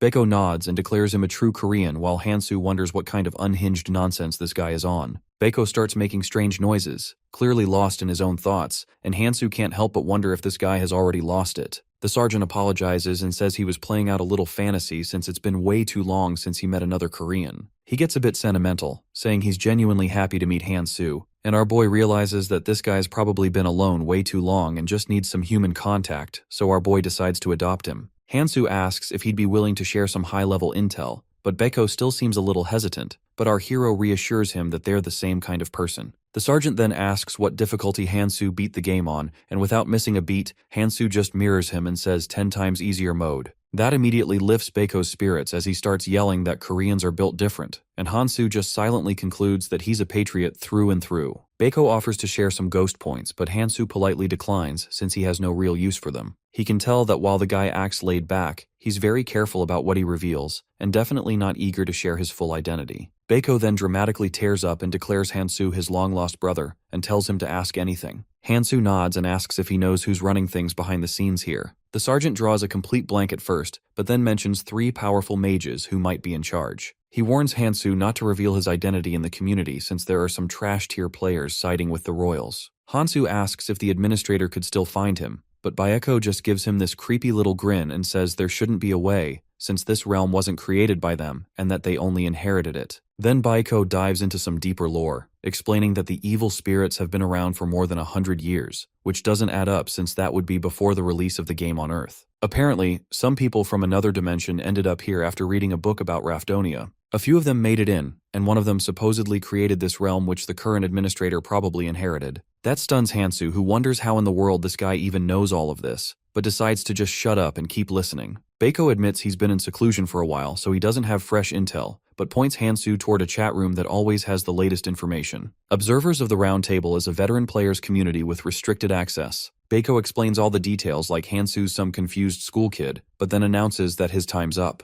He mentions that the pill he took only lasts an hour and that he got it after raiding the secret police, leaving Hansu more confused than ever. Hansu stares at the screen and tries to enter the hidden Illuminati tier chat room. The system lets him in and immediately drops him into a customization room, where he forces himself to whip up a disguise, and once suited up as a lion, he walks into the meeting room. Everyone immediately glares at him like he just insulted their ancestors. The jester says he doesn't recognize him, and the fox demands to know who he is and how he got in. Hansu reads the room easily while the group starts pestering him to hurry up and explain, and warns that if he lies, he's done for. Hansu does recall hearing something about getting banned for lying, but only after the assembly officially starts, and figures that these guys just seem nosy. He remembers Baeko's words to walk in bold, like a true Sigma, and starts to understand why that mattered. He plays dumb, acting like he has no idea where he is. Then he casually says that the fox girl's mom recommended him to be here, knowing full well they can't do anything about it. He repeats the yo mama joke, and the fox girl goes ballistic. She activates her ability Bloodlust, which is the only skill usable inside the spirit realm,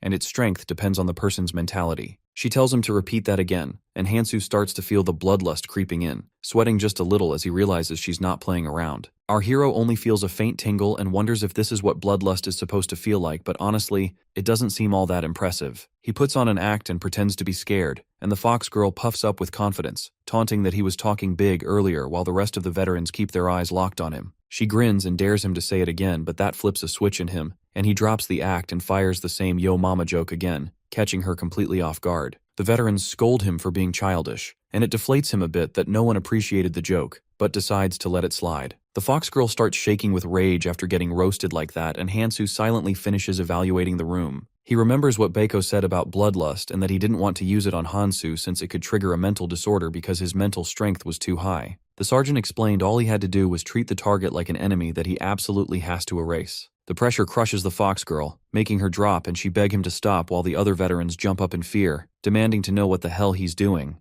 Hansu just stares them all down like an apex predator, and none of them dares make a move, but his brain's going a little soft from keeping the bloodlust up for too long. He's almost at his limit and finally lets go once the fox girl reaches her breaking point, making her gasp for air as the weight lifts off her. The deer and the jester are now fully intrigued as they both find Hansu more interesting than expected, while our boy figures he doesn't know what formula he used here but somehow got the right answer, as he successfully created the image of a guy nobody wants to mess with. Just then, the doors start closing and the fox girl notes that the official meeting is about to begin. The hooded guy jokes that with how strong his bloodlust was, and that he thought Hansu was a regular around here. He asks what Hansu wants, if it was the master who invited him, and even offers money for answers while Hansu just thinks to himself how polite this guy has gotten. He asks what makes them think that, and they answer that it's because he showed up right after the master vanished. The jester adds that this was why the fox girl tried to test him only to get wrecked in return. Everyone's hungry for info on the master, but Hansu shuts them down as he declares that he is not answering anything.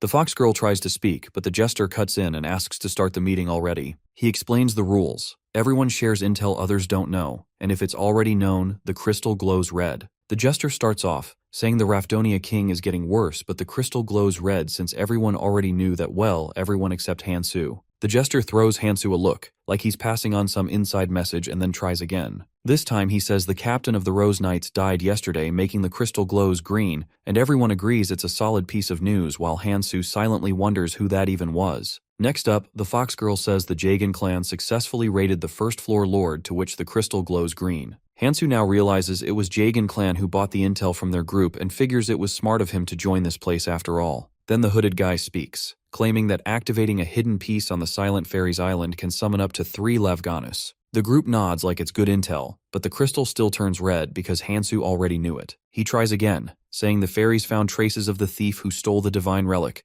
but even though that info is vague, they let it pass since it involves the relic. Now it's Hansu's turn, and he knows he has to dig up something good if he wants to keep that mysterious powerhouse image alive. He says that if 3 people take down a half-demon, it guarantees an essence drop to which the crystal glows green, and he breathes a sigh of relief. But the veterans lose their minds as they can't even comprehend the idea of 3 people taking down a half-demon. Hansu's confused since he sees them as relatively easy but admits they're rare. He silently praises himself for choosing this obscure info as no one else would have known something like that. Then the deer takes the next turn, which ends the first round. However, someone suggests going for a second round, but everyone else calls it for the day. The jester asks Hansu if he's done too, but gets visibly upset when our boy says yes. Hansu realizes that if it was just the two of them, he could get questioned into revealing his identity, so he decided to dip. The whole group silently stares at him, waiting for him to say something while our hero simply looks back and figures he's been the main character tonight. He drops a cold line asking if that is all they have to offer, and then makes his exit. After he's gone, the fox girl starts trembling again as she explains that if he'd pushed just a little further, it could have caused permanent damage. And what's worse is that he stopped right at her limit as if on purpose. The hooded guy confirms it wasn't his fault either, saying Hansu shut down a fully manifested will in seconds. The deer brings up Hansu's earlier half-demon comment, but the jester stands up,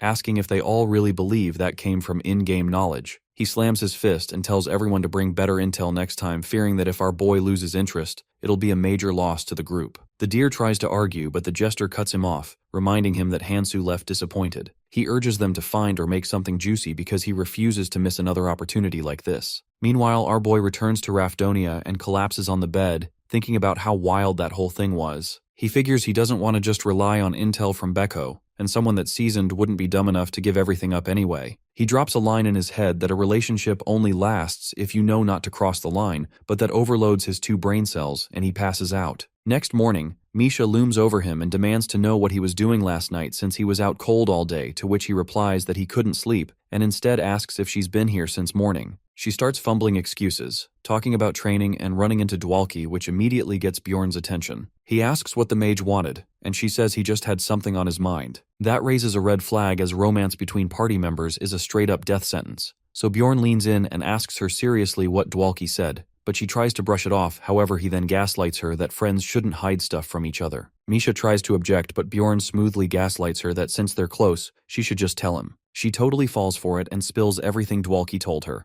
which makes our hero cringe hard as she explains that Dwalki doesn't know if he should confess to his crush or not. He figures she probably doesn't realize Dwalki's into her, and as she keeps talking, she mentions how she told him to man up and just go for it. Misha's face turns red as she repeats what Bjorn said about being close friends and asks him to meet her father. Bjorn instantly agrees and asks when, catching her completely off guard with his quick reply. She stutters that she'll let him know later since she needs to discuss it with her dad first. After that, the cat girl asks why he even agreed when he's always so busy, and our boy simply says that it's her father, so of course it's important. Misha's face is redder than a tomato now as she says he shouldn't say stuff like that, which makes our boy hella confused. The next afternoon, our hero heads to the sanctuary after a long nap and tells himself to avoid using bloodlust again. And just moments later, loud screams echo from the shaman's hut as Bjorn blasts through the 5th level of the immortal seal, reassuring himself that there's just one more to go before he unlocks the new ability. 3 days later, Bjorn is riding a carriage with Misha and finally understands why she sleeps over whenever she visits her family. Before he can get too lost in thought, Misha snaps him back to the present by saying they've arrived. They finally reach the Beastfolk's sanctuary, and to his surprise, it's just as advanced as human cities, if not more. Just then, a kid starts yelling about how Bjorn's a barbarian, until the father panics and slaps a hand over his kid's mouth. Misha asks why our hero's staring so much, and nervously wonders if he already wants to leave, but Bjorn plays it cool, saying he's just surprised since it looks nothing like the basic huts back home,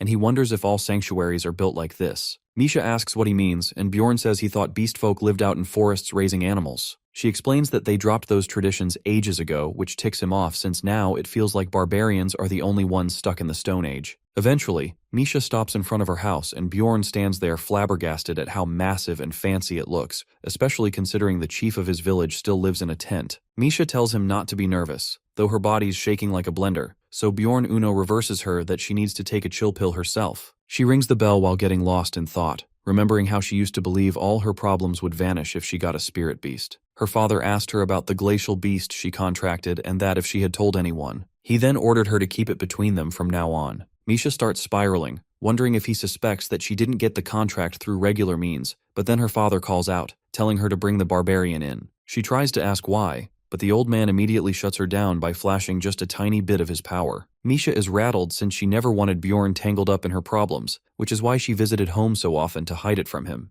Her siblings still acted like she caught the cheese touch and treated her like some cursed relic. Even the servants gave her the cold shoulder. But she stuck through it all because Bjorn taught her that running away never solves anything. Her father kept egging her about when the barbarian would show up, warning her that she had a month or he'd start reconsidering what to do with her. Misha had no idea why he was so desperate to meet Bjorn, but she convinced herself that she could be more useful to our boy if she had her family's support. She was worried he might turn her down, and was honestly thrilled when he accepted, though now that they're here, she's flooded with anxiety that she won't be able to keep the truth hidden any longer. Trying to stay strong, she tells Bjorn that only her father knows about the contract, and asks him not to get mad no matter what happens inside, but our boy doesn't exactly promise. Right then, the gate creaks open and a voice calls out asking who's there. The servant's mood instantly tanks when he sees Misha and realizes she's back. He throws out a slur and stomps off to alert the household while Misha tells Bjorn to ignore it, but our boy flashes a wild grin which starts to scare her. She insists that things won't stay this bad forever and pleads with Bjorn to keep his cool. But the guy's already over the edge, wondering what kind of trash father lets his daughter get treated like this. And the cherry on top is that the old man even had the nerve to invite him over, which leads Bjorn to one solid conclusion that her father clearly thinks this barbarian's some kind of idiot. Bjorn starts getting serious as he senses a nasty wave of murderous intent rolling out from the house like he just stepped into a monster dungeon. He takes a deep breath, then lets out a loud war cry that echoes down the corridor. The servant turns back and yells at him to learn some manners, but Bjorn just leans in and slowly whispers with a creepy grin that maybe there's something seriously wrong with the guy's head. Just as things start heating up, Misha jumps in and tells him to stop. Bjorn tries to play it innocent, but she calls him out instantly and says she already knows that whatever he just said means he's planning to smash the guy's skull in, which makes the servant sweat like crazy. Meanwhile, our boy just starts acting like a villain whose plan just got exposed. Bjorn gives her a serious look and quietly tells her that it's fine to do what she wants for once, that she shouldn't keep holding herself back. Misha pushes back, saying it's her family, but he fires right back and asks if they're more important than her life, and adds that if her answer is yes, he'll stop right here then. She stays silent and our boy gently pats her shoulder, saying that what she's scared of won't happen. The servant starts getting loud again until Bjorn flicks him in the forehead and launches him clean through the gate, leaving the others frozen in shock. The crowd rushes in and realizes that a barbarian just Spartan kicked the servant straight out the front. Misha nervously mutters that her father's going to explode when he finds out, but Bjorn tells her to just wait and watch. A voice suddenly calls out for him to stop, and he instantly recognizes it as Talon, greeting him with a nod, though the confused catboy demands to know what's going on. He adds that if Bjorn can't give a proper explanation, he'll have to face consequences, which irritates our boy, but he calmly replies that he's a guest here, and they can't do squat. He adds that the servant treated him like dirt and insulted the daughter of the patriarch, then asks if that's really acceptable. Bjorn catches the smug expressions on their faces, and it hits him that they already knew how Misha was treated. Talon tells him that the servant will be punished if he insulted a guest. Bjorn starts walking forward, thinking how his original plan was to break a few bones to send a clear message. He leans in and asks if they all have something wrong with their heads too, which makes Misha yell at him to stop. But he takes another deep breath and roars louder than before, freezing everyone where they stand while they demand to know what the hell he's trying to pull. Bjorn narrows his eyes and coldly asks if the reason for this treatment is because Misha never formed a contract with a spirit beast, even though she's part of the main bloodline. Talon begins to agree that the barbarian might be right, but Bjorn cuts him off and throws a question that, what if it's all just one big misunderstanding? He asks Talon that if Misha did have a contract, would he have the guts to apologize? The guy tries to point out that she's already 25, but Bjorn interrupts again and demands a real answer. Talon gives a smug little smile and says he would, clearly thinking there's no chance in hell, but our boy flashes the same smile back and tells Misha to show them already, which makes her hesitate. She whispers that her father will never forgive her, but Bjorn tells her to deal with him later and just do what she wants for once, while reassuring her that he's got her back. A crowd begins to gather to watch the drama unfold while Misha is still panicking, but just then, a voice booms through the air and tells everyone to stop as her father finally shows up. Later on, they're all sitting in the library, and Bjorn exchanges a few greetings with the patriarch, and out of nowhere, the old man places a hand on his shoulder and casually asks why he did all that while quietly activating a fear skill. He starts scolding Bjorn, who can feel the pressure crawling up his spine even though he knows it's just a skill, and finally understands why Misha is so afraid of him. But our boy's too broken to be controlled like that, and he tears through the skill as the old man smugly asks what's with the long face. Bjorn calmly pushes his hand away and narrows his eyes, asking him what exactly he thinks he's doing. He accepted the invitation because of two reasons, one of which was to keep Misha from being dragged back into her family for her powers. The second was to avoid raising suspicions that he was some kind of evil spirit, since Misha's awakening would attract attention. If the patriarch found out the truth behind her awakening, Bjorn would need a solid excuse to bail himself. But none of that matters now because the family still treats her like trash, and the old man came in swinging, trying to flex on our boy. The patriarch looks stunned and asks if Bjorn isn't afraid of death, but Bjorn claps back that at the very least, he's not scared of some washed-up old cat. He knows the guy was a big deal explorer once, but he also knows that if he doesn't clap back, the chief will flatten this place in seconds. Bjorn cracks a grin and asks if the geezer really thinks he can take him on while thinking how deep in enemy territory he is. However, he is certain that the old man won't act up because the moment Bjorn dies, the barbarians would declare war all over again, just like they did 10 years ago, because that's just how his people roll. Unexpectedly, the patriarch starts laughing like he's the chill one here and says he knows Bjorn used the item. Bjorn decides to play dumb and asks what he's talking about, but the old guy pushes harder, thinking he's called his bluff. Our boy doubles down and tells him to explain what he means, and Mr. Karlstein tells him to just confess about Skadia's item already. He keeps pressuring Bjorn, but our hero realizes something critical, that the old man doesn't even know the name of the item. The patriarch pretends he'll name the item once Bjorn confirms it, which is giving off major sus vibes. Bjorn instantly figures out that the geezer's capping hard, and only suspects that some item might help with awakening, but doesn't have a clue what it is. Misha's father taunts that if Bjorn just says the word, everything will be fixed. That's when it hits our boy that this whole show was just a setup to squeeze info out of him, which seriously ticks him off. Realizing it's time to act, Bjorn thumps his chest and activates his most overpowered ability, Lai no Jutsu, and swears the warrior oath that he knows nothing. That line catches the old man completely off guard, leaving him no choice but to accept it. Bjorn seals the deal by saying he'll go find that item someday, but when he does, the patriarch better fix everything with Misha, who is just watching everything unfold with wide eyes. After Bjorn leaves, the patriarch sinks into thought and is surprised that Misha awakened naturally, but the fact that it was Skadia makes it suspicious. He flips through ancient records that mention a special item which can induce awakening and admits to himself that the real reason he invited the barbarian was to see if such an item existed. He doesn't care about the oath, but from what he saw, the barbarian really doesn't know anything but clearly cares about Misha. He shuts the book and chuckles to himself, saying he never expected a barbarian with that much talent to exist. Just then a voice interrupts, informing him that Misha has returned. She informs him that there's something she wants to say, but her father cuts in and tells no one will see her as an outsider anymore. Misha stays quiet as he continues that she is now officially his daughter,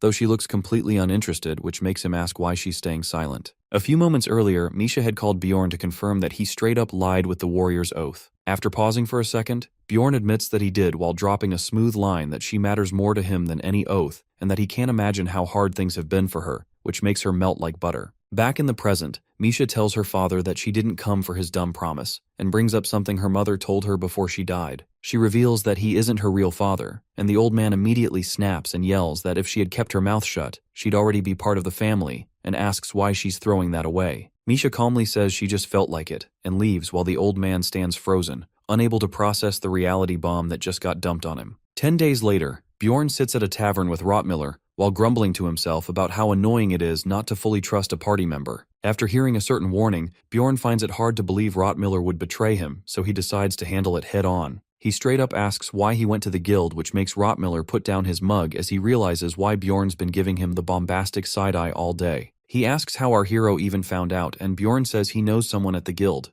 Rottmiller explains that the district manager called him in and offered a reward to betray the party, but he turned it down. Bjorn then asks why he kept it to himself, and Rottmiller says he thought it would mess up the group's vibe. Bjorn thanks him for being honest, and they tap mugs as he decides that nothing needs to change because Rottmiller's still a loyal top G. The next day finally arrives and the labyrinth is set to open. Irvin wishes Bjorn luck and walks off, but before he can relax, Misha storms in demanding to know what the elf was doing there, and our hero nervously explains she just dropped by to say hi. He tells Misha that he's about to take a nap until it's time and asks what she plans to do, but she is still ticked off. Around 7 hours later, it's finally go time and Bjorn notes that the mage and dwarf are running late. Just then, Misha points toward a group of baby barbarians and our hero rushes over like a worried grandpa asking if they're lost. He tells them to follow the explorers for directions, but they give him a strange look, since all that's already obvious to them. Bjorn's confused but introduces himself, only for the group to completely lose it after realizing they've met their crush celebrity. He then asks how they know about the explorer GPS technique, and one of them says they learned it at the sanctuary. That completely stuns Bjorn, and he asks if they didn't get shown some weird map like he was, but the kid just looks puzzled. Bjorn then warns them to protect their hearts from the nasty plunderers, but they already know that lesson too, which makes him wonder who taught them. It turns out it was Karen all along, and the kids wave goodbye to their idol and charge into the labyrinth while Bjorn smiles like a proud old man watching his chicks fly off, and as if right on cue, the other two finally show up. Hikarot explains that Dwalki ate too much and had to push it all out, making the mage flush red while the dwarf casually tells him it's nothing to be embarrassed about. Bjorn cuts them off and says they need to move out. The team finally steps through the portal with Dwalki riding piggyback on Bjorn as they burst forward at full speed. A few days earlier, Rottmiller had pitched the idea of a speed run, hoping to be the first to open a portal even though it seemed unlikely. Now back in the present, the group sprints through the crystal cave while Bjorn thinks this is way more fun to do in real life. Rottmiller spots another team ahead and bolts off on a shortcut, ignoring Misha's shout to wait. Just then, a group of goblins jump out, which makes Rottmiller freeze, but Misha dives in and slices them down in seconds like a pro. Rottmiller clenches his fists as bad memories start flooding in. He yells at the group to keep going and charges ahead again while calling out directions. Even with their enhanced stamina from essences, the crew's drenched in sweat after hours of running. Bjorn shouts back to Dwalki that he's gotten heavier, and Dwalki reminds him that he's the one who said Misha likes bigger men. Our hero remembers that conversation, but it was just a dumb excuse to stop him from confessing while the mage turned it into a mukbang livestream. Everyone's trying their best, but despite everything, the portal is already open when they arrive. Rottmiller collapses, slamming his fists into the ground as he spirals into a full-on breakdown. Meanwhile, Bjorn watches quietly, realizing there's a clear skill gap, and the time to leave this team with Misha might be coming soon. Rottmiller starts convincing himself that it's not over yet, reasoning that the first team likely entered half an hour earlier, and if they push hard enough, they might still overtake them. The rest of the group nervously nods along, but Bjorn shuts it down immediately, calling out that they're acting like lunatics and everyone's already worn out. He drops Rottmiller's full name and tells him to calm down already, which nearly makes the scout rage quit, but he manages to cool off and apologizes to the group while everyone lets out a sigh of relief. They then enter the second floor into the stone desert, and thankfully, Rottmiller is still guiding them well. However, Bjorn still decides to keep a close eye on him because that district manager encounter and the scout's earlier breakdown felt way too shady. As they pass through the starry sky zone again, Misha gets lost in the view while Dwalki throws out a cheesy line about wanting to enjoy it with someone that instantly makes her cringe. He tries to own it while Hikarad stirs the pot from behind with some teasing. Later on, they reach the 4th floor's sky tower, and Bjorn states that he knows all these monsters, and then lets out a war cry as the team jumps into the fight.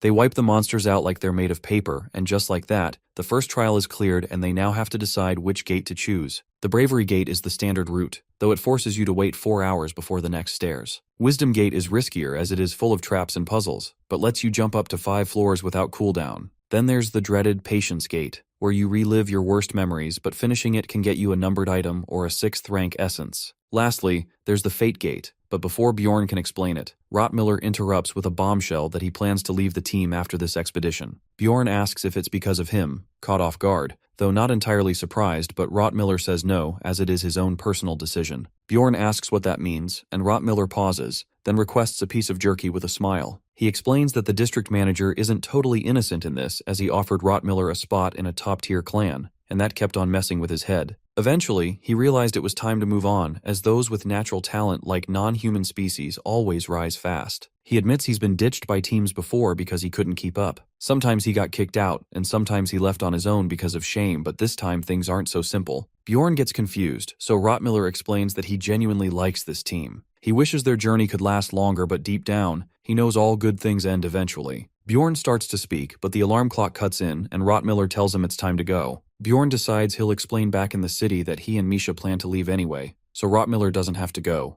They move on and cut through a tough monster group while Dwalki reminds himself not to drop his guard in the labyrinth. Only the final chamber remains now, but everyone freezes as they see that all 3 stairs lead to the Fate Gate. That immediately puts Bjorn on edge, as no one ever chooses the Fate Gate because it's rare, unpredictable, and very risky. Misha asks if they can just pick one at random, as she remembers entering one before, and all she got were a bunch of monsters. Bjorn figures she must have triggered a trial of bravery or wisdom or patience inside Fate's domain. Dwalki says she got lucky since the outcome is always random. Meanwhile, Bjorn shifts into full analysis mode as he recalls that there are over 30 trials linked to fate. But that's not the biggest issue here. Hikarad speaks up, saying it's a waste to just stand around, then motivates the team with the idea of earning more money. Misha asks what Bjorn thinks, and he says with a smile that they're going in while thinking that if all 3 stairways lead to fate, this has to be a special event. Misha opens the door and the group gets transported to Laraka's maze. Rottmiller quickly scans the area and confirms there are no enemies, but says he's never seen this place before, but Bjorn, however, already knows what this is. Just then, the field effect activates and the Guardian of Balance comes into play. Dwalki nervously suggests they camp out till the labyrinth closes, but Rottmiller points out they don't know how this place even works. Bjorn is more concerned about whether they can clear the place at all with this current team, and asks if anyone feels different. Misha says she feels lighter, but Hikarad doesn't feel anything. Then Rottmiller and Dwalki both say they feel stronger and start wondering why. Bjorn pieces it together and figures the Guardian of Balance must have redistributed his overpowered stats to the rest of the party. He doesn't say it directly but drops a hint, groaning that his body feels strange. Rottmiller shifts to detective mode and realizes it must be a stat mixing condition. He asks what they should do next, and Bjorn tells them to explore and look for an exit. Our hero states if nobody knows this place, then the reward must be worth it, and Rottmiller replies that he respects the grind. Hikarad starts to give some strategic advice, but Dwalki suddenly yells out that this must be Gabrilius's arrangement, the work of the last great sage. Even Rottmiller admits it sounds possible while Hikarad starts sweating as he nervously asks if there are monsters to deal with here. And with that, the Outcast team begins their final expedition as they dive deeper into the maze. Misha says something about the whole place feeling sketchy, and Dwalki loudly declares he'll protect her, but she immediately reminds him that she's the one who was doing the protecting. He doubles down that they will both protect each other while Bjorn dies inside from the cringe, but Hikarad silently roots for him. Sometime later, they run into a 6th-rank goat monster, who immediately starts throwing hands. Bjorn calls for everyone to brace as the monster swings its weapon. He blocks it, but feels the power difference that it's stronger than him here because of the field effect. Suddenly, Dwalki launches an ice spell and Misha yells for Bjorn to move as the blast slams into the monster, flattening it in one hit which leaves everyone's mouth wide open. Bjorn sees the massive spear of ice and realizes that in this zone, Dwalki is no longer a joke. The mage's eyes sparkle with pride as he thinks that clearing this place might not be so tough after all. The Laraka's maze is built in a way that even a seasoned guide's talent is mostly useless here, so anyone could end up hopelessly lost. But Rottmiller locks in quickly, marking their trail with his knife while Bjorn quietly notes that scouts have mad skill as the guy updates the map on the fly, like it's second nature. Bjorn says it's kind of insane how easily he draws up such a precise map,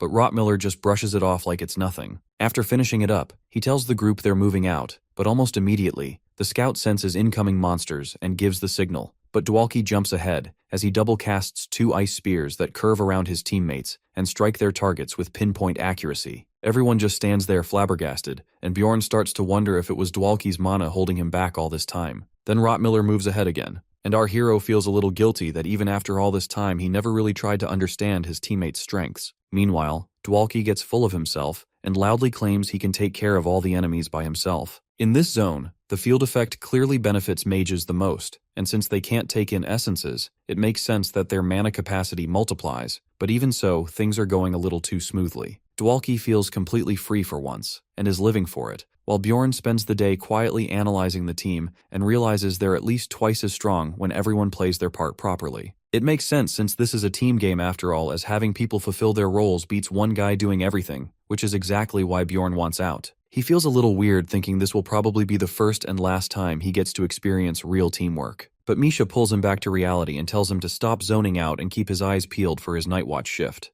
Hikarad is snoring like a chainsaw while Bjorn slips into deep thought, knowing he's close to getting his item. They just need to find the boss room, though he does regret that if they had just one more week here they could have farmed way more. Then Dwalki breaks the silence and says he's been thinking about Misha's preferences, which instantly sets off alarms in Bjorn's head. The mage says he was going to ask if Bjorn was serious about what he said about her, but decides it doesn't matter anymore as he just wants to show his real self now. He admits he has a massive crush on her and starts rambling until Bjorn cuts him off, which instantly makes him afraid that Bjorn likes her too. Bjorn tries to explain, but the guy stays stubborn, saying nothing's changing his mind and he'll confess once they're back in the city. Bjorn hears that and knows and sweats nervously as it's the classic death flag move. Sometime later, the group stands in front of a wall and starts wondering if they've hit a dead end, but Bjorn knows this is the boss room. However, he is unsure how to activate the hidden mechanism without looking suspicious. But luckily, Rottmiller's 6th sense kicks in as he inspects the wall and presses the hidden switch, saving Bjorn the trouble. A door creaks open, and Bjorn takes point with his shield up and enters the chamber. Inside, he spots an ominous magic circle on the ground alongside a goat's head.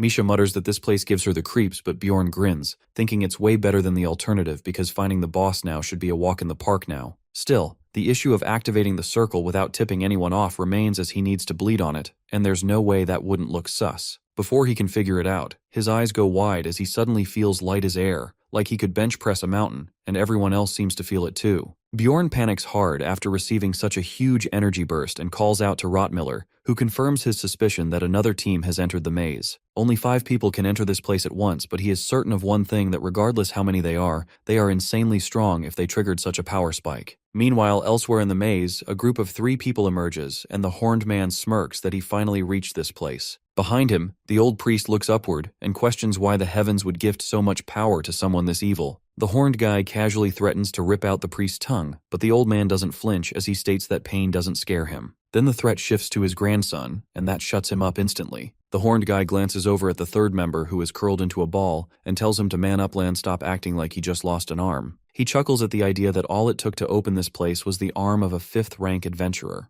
The priest stares at him in horror and asks if that guy isn't his teammate. The hooded guy just shrugs it off and kicks the scout to get up already. The old man tries reasoning again, saying the guy literally lost an arm, but the hooded guy shoots him a death stare and tells him to shut it. The scout pulls himself together and tells the priest he's fine, and just then, the field effect kicks in, which makes the horned guy freeze as he notices a shift in power. He turns to the old man and asks what just happened, who replies that his divine powers dropped slightly. The horned guy makes sure he heard that right, and then turns to the scout, who also says he feels weaker than usual. He figures that if even a 5th-rank scout is losing strength, that means someone else is in here. He peels off his hood with a twisted stretching across his face, and says it's time to find out where the little rats are hiding. Bjorn figures out that some other explorers have entered the maze and they're way stronger than anything they've come across so far. His own stats have nearly doubled, meaning those guys must already be on the 6th floor level. Misha looks a bit confused, but still says they should probably work together, while Hickarod thinks it's kind of odd that Bjorn seems this freaked out. Even Dwalki looks way too confident, but Rottmiller cuts through the noise and says they need to find a way out of this place. They ask what Bjorn wants to do, but he doesn't answer. He just moves first, activates the demon circle with his own blood, and summons the monster. The rest immediately start panicking, realizing that Bjorn must have triggered it somehow. Baphomet's supposed to be one hell of a tough boss, yet somehow, they all manage to bring it down in under a minute. Once it drops, the group finds a new item known as the Map of Laruka's Maze. Bjorn starts freaking out because that fight was way too easy, and now he's wondering just how broken those other explorers really are. Deciding he's had enough of this, he tells the others that they need to get out, and fast. Everyone can tell he's acting off, but Bjorn tells them to assume the worst, that based on this fight, those other guys must be ridiculously overpowered. Even if their stats are the same, the gap in essences, gear, and skill must be massive. The others start looking nervous as Bjorn makes it clear he's seriously worried someone might get hurt if they don't move now. A few seconds later, the team is full-on sprinting through the maze while Rottmiller shouts out directions. Some big mobs show up and Bjorn yells at Dwalki, who unleashes upgraded ice magic that wrecks them with wide-range damage. Bjorn grins while thinking they could only pull this off on small fry at first, but since the mobs are gonna unfreeze in a second, he swings his mace around and reduces them to dust as they press forward. After running non-stop all day, Bjorn finally gives the call to rest. Hickarod is wheezing like he smokes 40 packs a day, but still claims he's in better shape than when they were on floor 1. He turns to ask Bjorn something but stops when he sees the guy looking like he's seen a ghost. The dwarf points out that they've been sprinting for 6 hours straight and asks if Bjorn's still feeling anxious. Earlier, just before the Baphomet fight, Bjorn had admitted that something felt off, and it was the same kind of tension they felt right before running into the Floor Lord on the 3rd floor. He'd begged the team to trust him just this once, but even Dwalki had doubts, saying they must have gotten far enough to lose whoever's tailing them. Misha looks drained, but still asks if they should keep going, to which Bjorn says yes, and she nods without complaint. Rottmiller looks at the map with a frown and asks why Bjorn thinks heading toward the center would help them escape, but our boy already knows that's the boss room. The scout quietly says he also feels like something bad is going to happen if they ignore Bjorn's instincts, and as soon as he says that, the rest of the team immediately loses it. Bjorn notes that even Rottmiller's 6th sense must have leveled up a lot, and Dwalki asks if he's being serious. Our hero realizes that the scout's words suddenly made his own warnings sound way more legit, while Misha panics and says they better keep moving.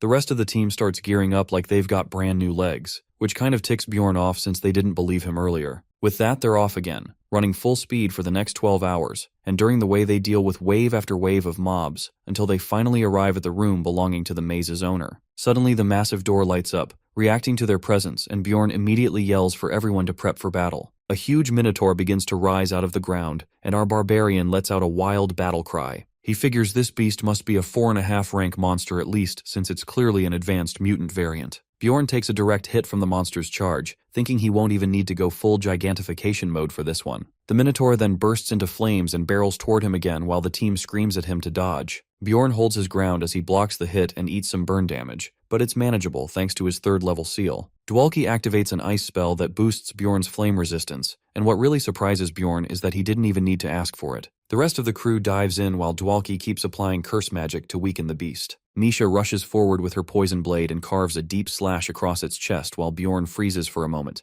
trying to process where this absolute unit of a team came from. Somehow, they take down the advanced mutant monster in under 10 seconds, and our hero just stands there, stunned. He starts thinking that this must be what their team looks like in its final form, as they have every element of a high-tier squad, and wishes they could be like this outside this dungeon too. He snaps back to reality as Misha says there's no essence this time and no portal either, while Rottmiller suggests that whatever they're looking for might be behind the nearby doors, and that they should check it out. Dwalki mentions that he can feel strong mana radiating from the jewel, so Bjorn kneels and picks it up, thinking this might come in handy when things go completely sideways. As for the portal, Rottmiller speaks up and says it's probably the blue dot on the map, and Bjorn silently applauds his sixth sense again. But just as they're getting ready to move, a voice rings out from nearby. Someone calls out that they nailed it and starts giving heat to the old man, that if they hadn't sacrificed another arm, they would have completely lost the trail. Ligar folds his arms and demands that Bjorn at least say thank you for using his powers. The priest starts begging the guy to take whatever he wants and spare the others, but Ligar doesn't buy it and asks why the whole group's gone silent like they just saw a ghost. Meanwhile, Bjorn stands there frozen in shock because in just one sentence, this guy somehow sends a chill down his warrior spine that makes his body tense up instinctively for the worst. Bjorn clocks that every second counts now, so he opens up his senses to grab whatever information he can. He knows this guy clearly has prior knowledge of the area, but it's way too suspicious how he got here this fast. Then he recalls the part about sacrificing an arm and connects the dots that one of them must be a Karui follower. He figures the priest is being forced to go along with this freak show, and now he's wondering what kind of dirt the dragon guy has on him. With the tension rising, Bjorn settles on one thing, that this guy is absolutely insane, so it's time to switch to Plan D. Our hero finally speaks up that he didn't expect to see other explorers around. The guy mocks him that he's not deaf after all, and Bjorn asks him if he knows the way out of here. Bjorn plays the rookie to bait some advantage, but his plan instantly gets trashed the moment the guy points a ring at him which was glowing yellow. Bjorn instantly starts sweating bullets as he realizes it's a fate tracker,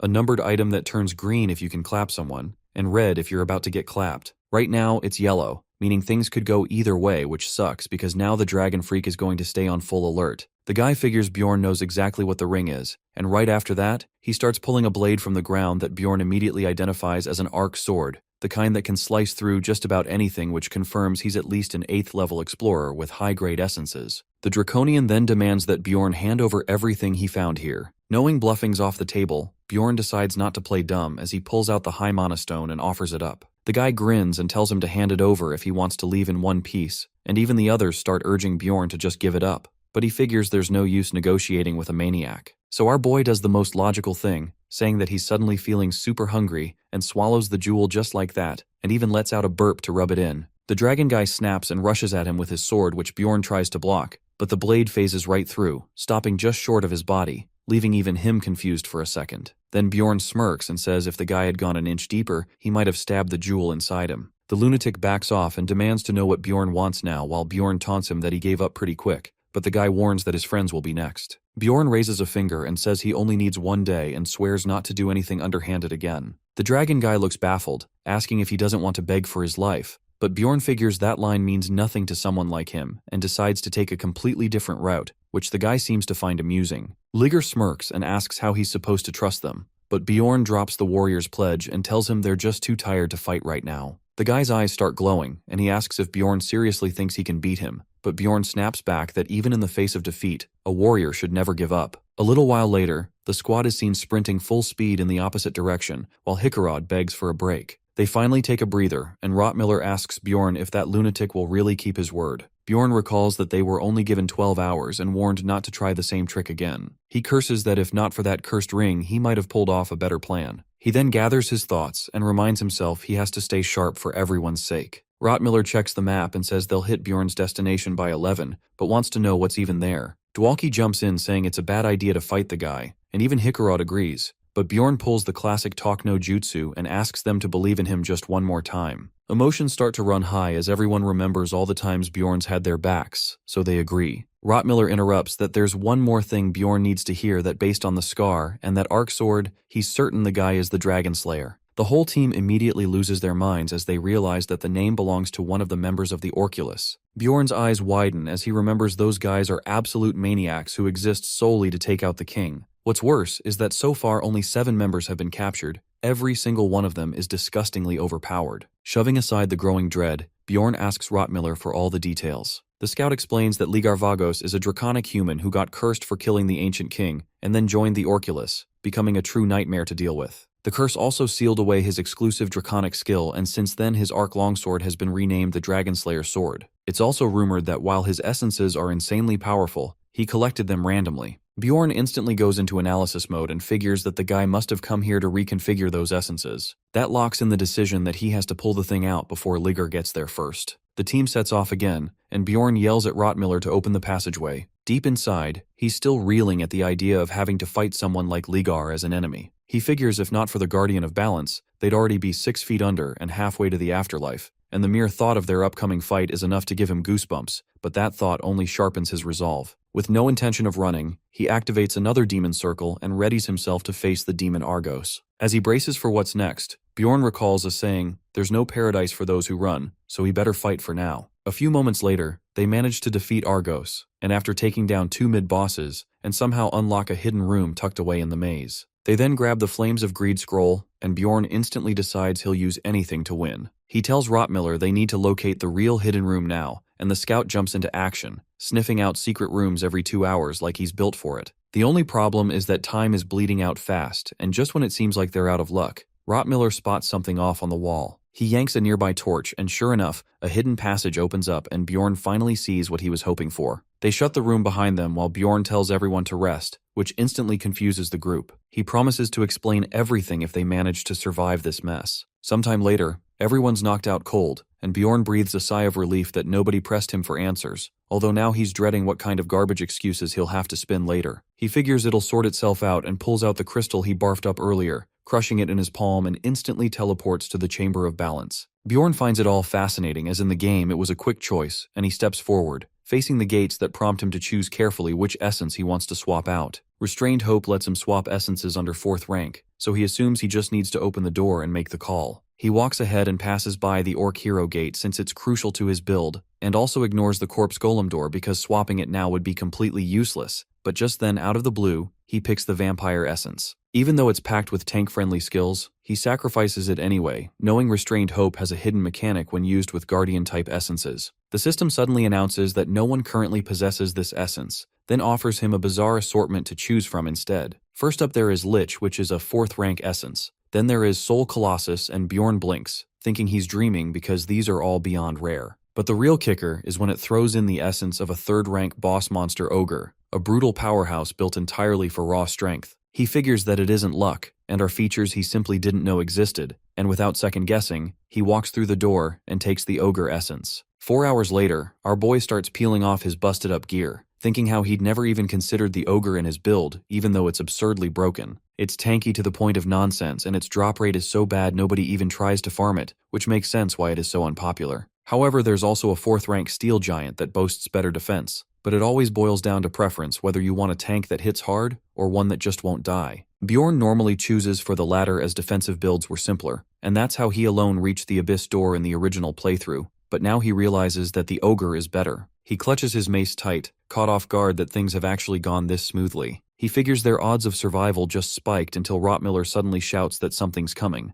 Everyone tenses up, weapons drawn as Ligar steps into view, clearly surprised they're all still alive. He admits he felt some of his power fluctuate, and assumes someone must have died while Bjorn is just relieved that the priest isn't here with him. Meanwhile, Misha looks at the exhausted man next to her and mutters that Ligar is a total psycho. But Ligar keeps going, saying if they're all still breathing that means one of them must have absorbed Vikundurth's essence. Bjorn panics silently as he knows he gulped down the 3rd rank essence and is now being tested. Ligar draws his arc sword and demands Bjorn hand over the jewel like they agreed. Bjorn tries to stall, acting like the jewel broke because he was playing around with it, and starts trolling the Draconian. That doesn't sit well as Ligar's eyes go cold as he realizes Bjorn never intended to give it back. He rushes forward with his sword, but Bjorn blocks with his shield and leaps back as Dwalki fires off an ice spell. Ligar doesn't let it land as he counters with a high-level fire spell and nullifies it completely, but Bjorn has his own trap in mind. He activates the Flames of Desire scroll and locks away Ligar's Lava Giant essence for 48 hours, which catches him by surprise. Dwalki's ice finally connects and it hits hard,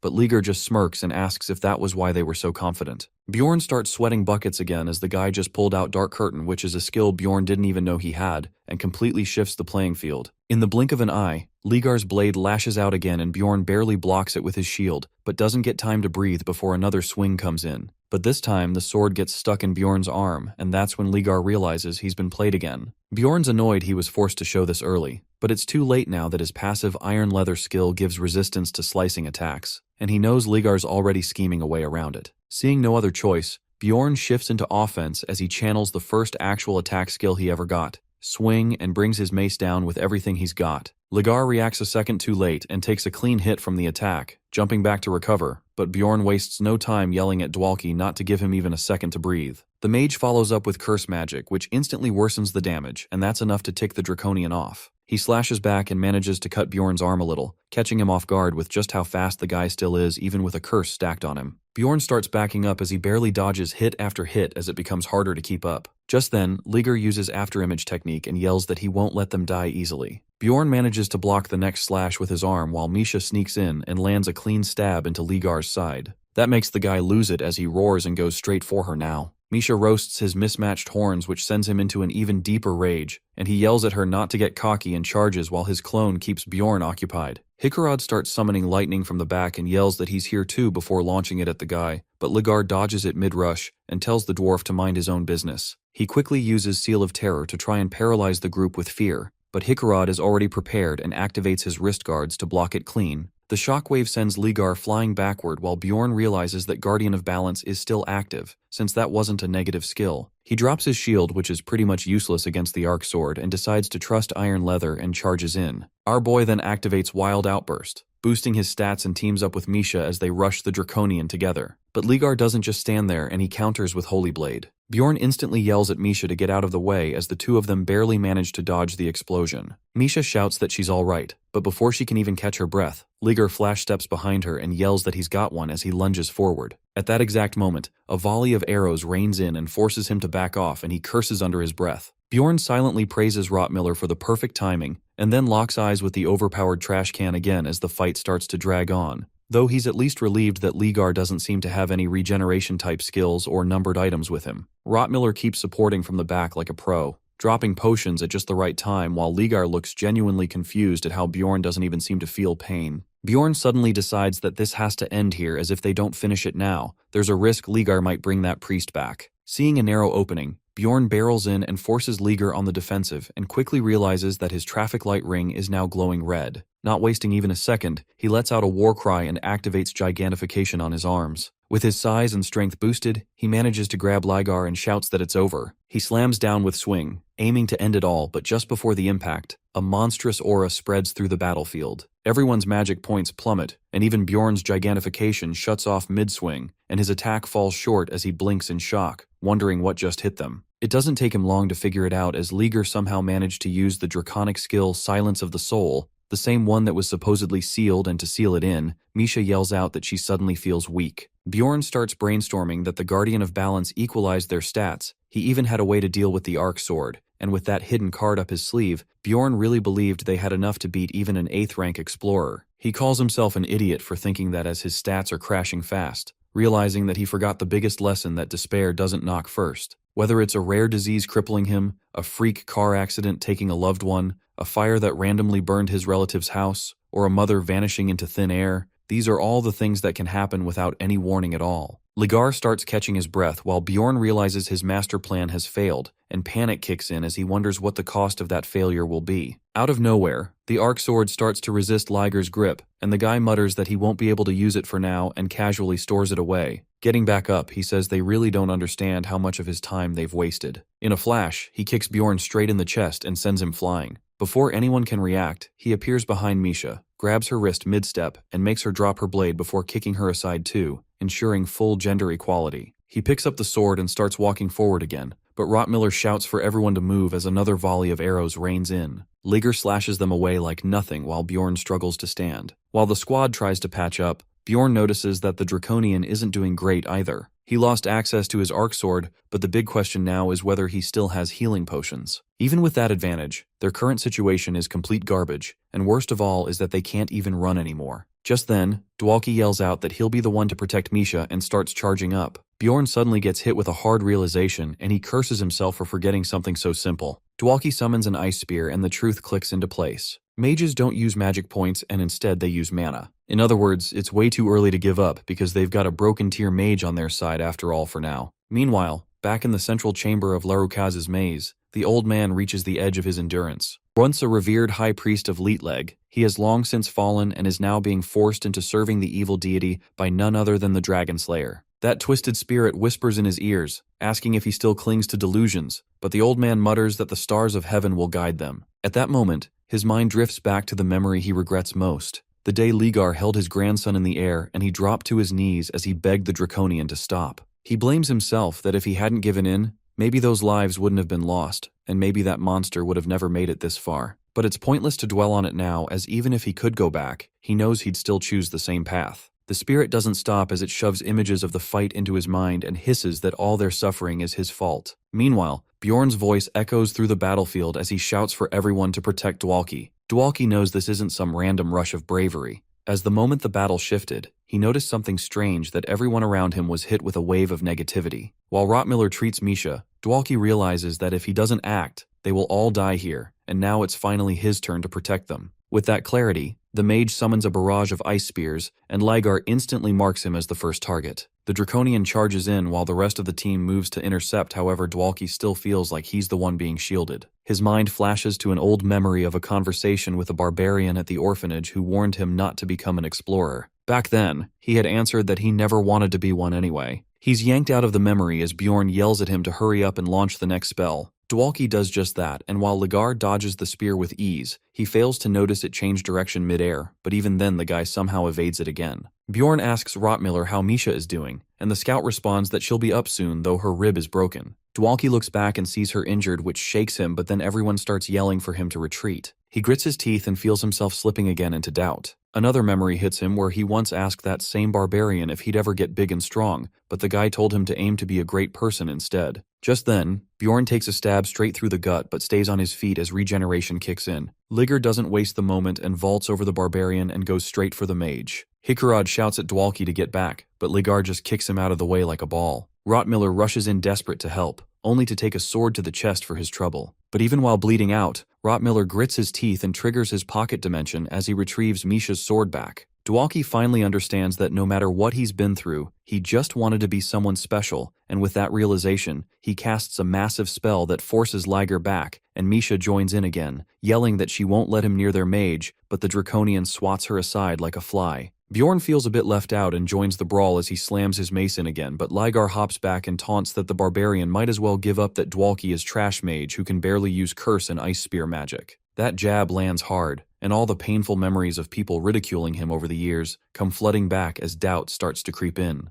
Ligar notices the shift and laughs, saying the mage has already given up, and tells Bjorn it's over, but Bjorn just stares him down. Just then, Dwalki's mood shifts again as good memories come rushing into the mage's mind. The time spent with his team, and for the first time, it feels like salvation that maybe the past 20 horrible years were just preparation for finding these people. The Draconian slams into Bjorn's shield and admits that he's never met anyone like him, while Bjorn plants his feet and refuses to budge an inch. Dwalki sees him struggle and realizes that despite everything, they're still fighting, so he grits his teeth and starts charging up his next spell. His thoughts wander again to an old moment where a senior mage teased him about how much happier he looked lately with his team. Dwalki had asked that mage how to beat a troll and even offered to pay. The guy told him he'd share the answer but warned it was a last resort move. It had no official name and was only passed down by mouth. He'd jokingly called it Sacrifice, but that didn't sit right with Dwalki, and he decided to give it a new fitting name, Awakening. And with that, our glorious mage finally locks in, and his body starts glowing as he sends mana arrows flying towards the trash lizard. Ligar gets caught off guard as one mana shot lands clean,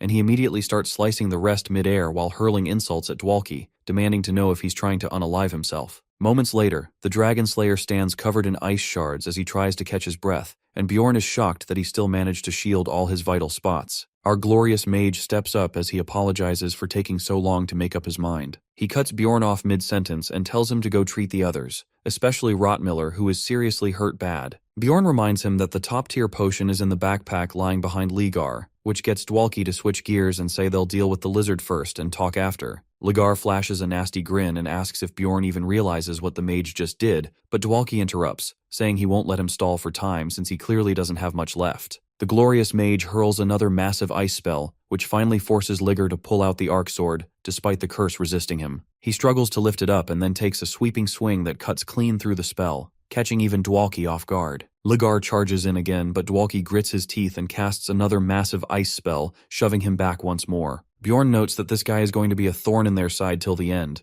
though this level of bad luck feels like routine by now. Without hesitation, he grabs his mace and charges straight at the Dragon Slayer. Liger grits his teeth in anger and rushes in for a killing blow, and Bjorn panics for a second, but luck plays its card as the arc sword starts resisting its wielder, which forces Liger to drop it. Screaming in frustration, he pulls out another sword from his pocket dimension, and Bjorn realizes it must be rejecting him for using the draconic tongue. Suddenly, Dwalki shouts for Bjorn to move as he throws curse magic at Ligar, while Bjorn keeps dodging the attacks, puzzled by how desperate the Draconian seems to want to stay close and finish early, almost like he's terrified of Dwalki. It feels off as Dwalki can easily back him up since he has a lot of mana for curse spells and mana units, but then his eyes go wide as he remembers Dwalki's warning not to let Ligar stall for time. That's when it hits him that the answer is time because Dwalki's current magic is terminal. He immediately yells for the mage to use Cold Tempest, and the words make Ligar break into a cold sweat. Dwalki tries to argue, but Bjorn just shouts again, and the mage finally throws down a full-scale blizzard. Bjorn takes a battle stance and taunts Ligar, asking how he handles cold. Realizing they need to finish this now, Bjorn fights like he's got nothing left to lose. The two exchange heavy blows, and somehow he even lands a couple of good shots. Then using everything he has got, he smashes his mace into Ligar's chest, which sends the Draconian flying back.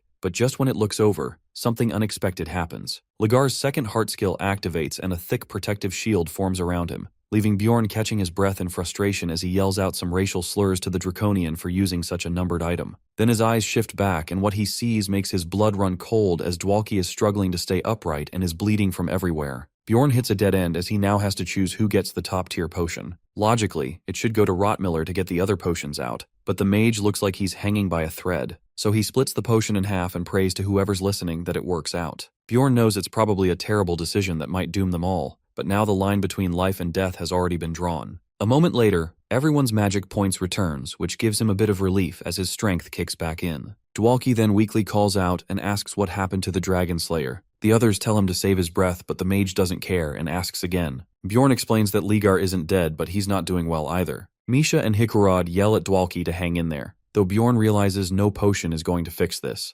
However, the others still keep trying to feed him more. Dwalki calls out their names and Bjorn holds his hand, promising he'll pass along his final words to Rotmiller. Dwalki slips into drama mode and says there's something he wants everyone to hear. His mother loved the ocean even though she never got to see it, and she'd always wanted to just once. He never understood that when he was younger, but now he gets it that sometimes you want something even more because you know you can't have it. Some things in life just shine brighter that way, and right now for him, it's the friends he made along the way. He thanks them for being his teammates with a smile, but Misha breaks down and begs him to stop talking like that, while Hikurad, on the other hand, quietly accepts it. Bjorn then calls him by his full name and tells him straight that he's the best teammate and the best mage he's ever known, and it's been an honor to fight beside him. That praise from a warrior like Bjorn hits hard, especially when Dwalki barely sees himself as a mage. Even so, he's left feeling crushed that it all still feels meaningless, like his whole life's about to vanish without a trace. Misha sobs harder and begs him not to die, and Bjorn decides to step back and give them a moment alone while she keeps begging him to stay. Dwalki reflects that all this time it was just greed, and he calls out to Bjorn, calling him denser than concrete and telling him not to keep looking past it anymore. Bjorn agrees to honor that final wish, but just then, he notices the flesh cocoon slowly twitching as he realizes the monster inside is about to awaken. Dwalki asks if Bjorn will be able to beat it, and our boy tells him not to worry, promising that he'll get everyone out alive. With that, the legendary mage finally closes his eyes.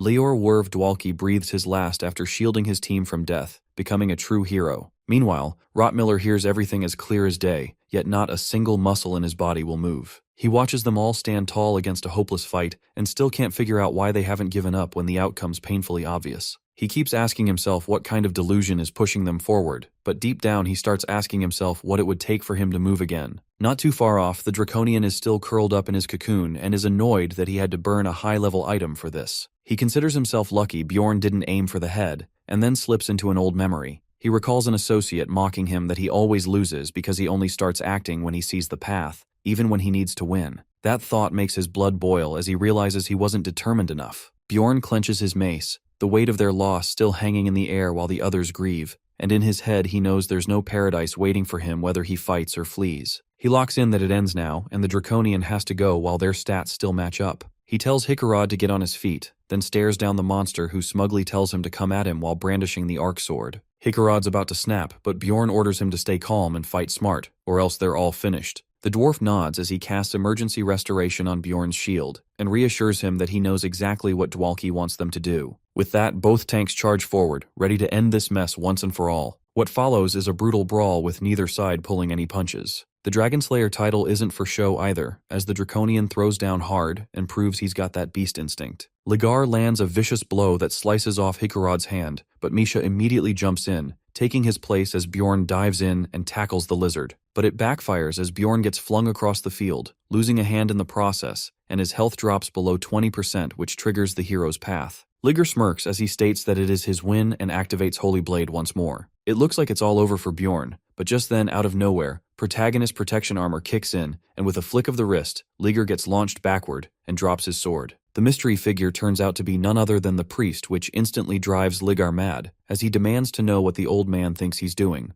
The priest answers simply that he finally saw the answer, while blood drips down from where his arm used to be. While watching them fight, he realized that the answer was courage, as he believes this is a sign from Liatlas. He drops to his knees and begins chanting dark magic, knowing full well he can't return to Liatlas anymore, so calls out to Karui instead. The evil spirit answers the call and the priest tells him to send him to the others, but Karui only laughs that his grandson won't receive salvation. The priest doesn't flinch as Dwalki taught him that anyone can choose to be noble at any time if they truly wish it. Just then, Ligar snaps him out of it and uses a mind control skill as he tries to force the priest to heal him, but the priest resists the command, however it costs him his other arm as payment to Karui. This catches Ligar by surprise, but then the priest pleads with Karui for the power to destroy the Dragonslayer. However, the spirit declines that it can't be done. Meanwhile, Bjorn recognizes the voice and realizes the voice speaking is none other than the infamous evil deity. So the priest changes his request and instead asks Karui to protect everyone from the Draconian. Karui agrees, and just then shadow arms burst forth, devouring what's left of the priest's limbs as a portal opens directly above Ligar. The Draconian starts getting pulled in and shouts at the priest to stop, otherwise his grandson will forever be gone, but the old man simply replies that he's already made peace with the loss. Ligar grits his remaining teeth and starts screaming slurs as he gets dragged into the portal, reaching out in desperation for the arc sword. Bjorn instantly knows what he's trying to do and bolts forward and holds the blade back with all his strength. Ligar has nothing left in the tank and calls out with venom that they will meet again. Bjorn doesn't miss a beat and tells him that he's counting on it, that he'll survive each day and get stronger until he doesn't need luck to fold him like an omelet. He promises that when that day comes, he'll find the Draconian himself, because he's not the only one who lost something today. Just then, a golden aura begins to wrap around everyone, and Bjorn quickly figures out that it's divine power. Their wounds vanish like nothing happened, which makes our boy think that this skill is extremely overpowered. But that calm doesn't last long as he remembers it can't heal Karui's wounds, and the weight of the priest's sacrifice settles in. He kneels beside the old man, who barely manages to whisper about a letter in his robe. Bjorn promises to deliver it to the followers of Lateless, though what really eats at him is why the priest chose to save them. The old man simply breathes out the word mage, but that alone is enough for Bjorn to understand as he lowers his head in respect. When Bjorn heads back, the team's already healed and standing again. Relief washes over him that no one else died, though he knows deep down he didn't truly keep his promise. He remembers what he told Dwalki, and that he had been too sure of himself. In the end, it was Dwalki who protected everyone, and that legacy is the only reason they're still alive. Later, they all gather around the mage's body while Rottmiller quietly breaks down, saying he wanted to show him more of the world. After Rottmiller finishes paying his respects, Bjorn activates a secret switch nearby. Hikarod asks what this was supposed to be, and Bjorn explains it's a trap chamber that launches them straight to the mage's center. He admits it was his escape route against the Dragonslayer, but it didn't matter as Ligar would have caught up anyways. Hikarod nods as he looks at the corpse missing its arms, knowing there was no escaping that kind of evil. With that, the group enters the Sky Tower and sets up camp. Misha stays close to Dwalki's side while Bjorn watches silently. She asks if there's any way to bring the body back to the city, but Bjorn tells her no, that anyone who dies in the labyrinth is classified as an object and they would need a distortion spell. The only exception is a barbarian's heart, which explains why the tower takes such interest in it. Bjorn grits his teeth because this is how cruel reality is that they can't even give him a proper funeral. He asks Misha if she plans to rest, but she refuses, wanting to stay with Dwalki just a little longer. Bjorn gives her space and shifts his focus to the letter and reads about the priest's grandson and how he was taken to an underground city called Noark. It shocks him that something like that exists beneath the sewers, and he figures they might be working with Orculus. Suddenly it clicks as he realizes why that plunderer girl back in the sewers had been so agitated and figures that she's probably with them too. The real kicker comes when he discovers a mention of an underground portal, and he goes through all the juicy details in the letter. Bjorn knows he'll have to go full nerd mode to research it all later, but for now rest comes first as this place is safer than the city anyway. and there's a lot waiting for them once they head back. However, it felt really strange that they've been fighting non-stop for 2 days, and somehow, none of them are able to fall asleep. Eventually, the labyrinth closes and they're transported out, while Bjorn starts planning his next move. After exchanging the magic crystals at the nearest guild branch, they also register Dwalki's death, and Bjorn thinks that it only takes 3 minutes to summarize someone's entire life. The cleric watches their faces and quietly notes that Dwalki must have had some solid teammates,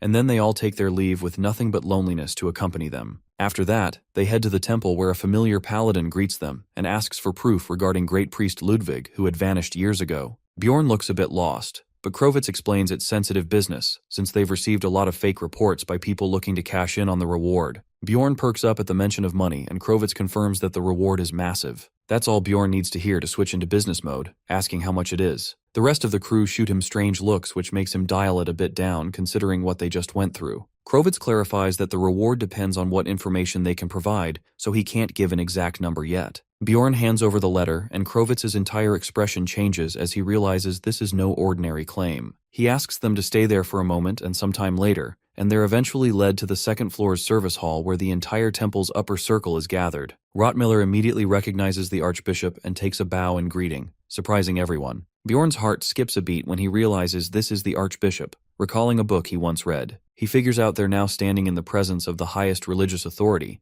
but still wonders why some random kid is also there like it's Bring Your Son to Work Day. The archbishop warmly welcomes them, and Bjorn awkwardly replies, earning a glare from Rottmiller. The bishop then asks how they came by Ludwig's final message, explaining that he was deeply important to them. Bjorn agrees to explain, thinking that this must be huge if even the bishop's this serious to explorers like them. He gives them a rough recap and passes over an item Ludwig left behind. The bishop inspects it and admits it isn't the relic they were searching for, but it's enough to bring peace to Ludwig's soul. Bjorn sighs, figuring the Dragon Slayer probably swiped the divine relic before everything went down. Then the bishop turns to the cardinal and asks about their reward, who replies that even though the relic wasn't returned, delivering Ludwig's final message still qualifies them for the full reward, which is about 70 million stones. The group freezes in disbelief, and Bjorn quietly jokes to himself that he's starting to believe in faith. But then he gets serious and asks what the temple plans to do next in honor of the great priest. The bishop starts making excuses that it's not something he can reveal just yet, but then the kid randomly starts to glow. The boy calmly tells the warrior not to worry while Bjorn stares, trying to figure out what on earth is happening.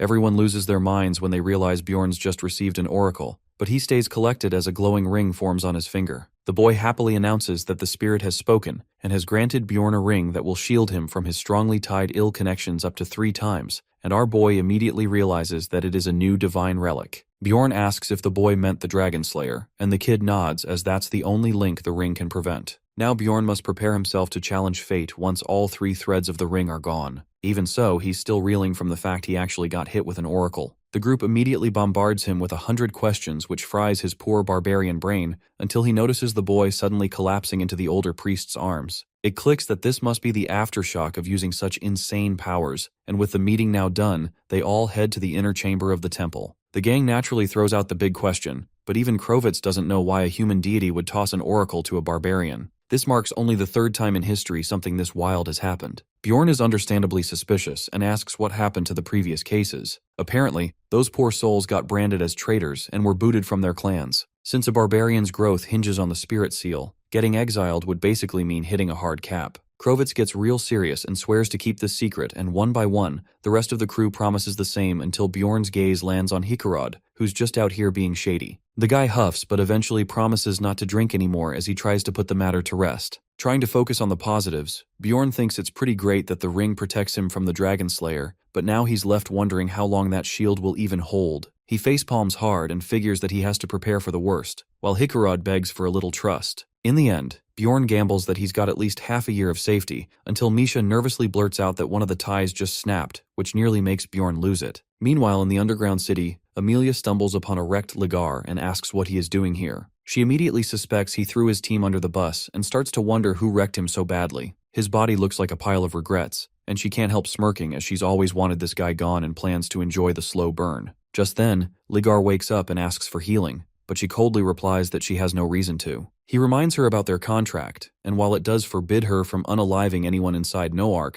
but it doesn't say anything about letting the other person die, so she casually starts looting his stuff. She takes a seat nearby to make sure he fully croaks before she leaves to make sure this doesn't bite her back, but of course some guards start heading their way. She curses the Dragon Slayer's plot armor, and he tries to threaten her. However, Amelia taunts back and asks if he even remembers who to report her to, which throws him off. Not willing to risk anything, she pulls out the memory-erasing drug that nukes up to a week's worth of memories. Liger keeps cursing her out, but she shoves the potion down his throat anyway and knocks him clean out, and now it looks like that the poor sap got mugged in the labyrinth. Back at the temple, Bjorn tries to calm himself down that he still has time till the last tie breaks. Just then, someone calls out from behind the door who turns out to be Erwin, asking to come in. He's a little curious at first, but quickly regrets it as she launches into a yapping session about her recent adventures. He eventually cuts her off, flat out telling her he's tired and wants her to leave. The mood immediately tanks, and she quietly leaves with tears in her eyes. The next day, the crew hits up the Explorer Guild and finds out that Dwalki had written them into his will, and the news punches the squad right in the feels. Bjorn's thrown off as Dwalki has always been a ball of sunshine, but clearly, he was preparing for the worst. They end up getting the rights to Dwalki's old house, which makes them feel even guiltier and wonder how they can ever repay the guy. After collecting their temple rewards, Bjorn hangs back as he's got something to ask. He pulls Krovitz aside and makes him promise to keep everything secret, to which the paladin agrees, so long as it doesn't go against his deity. Then Bjorn takes out the arc sword and asks what the heck it is,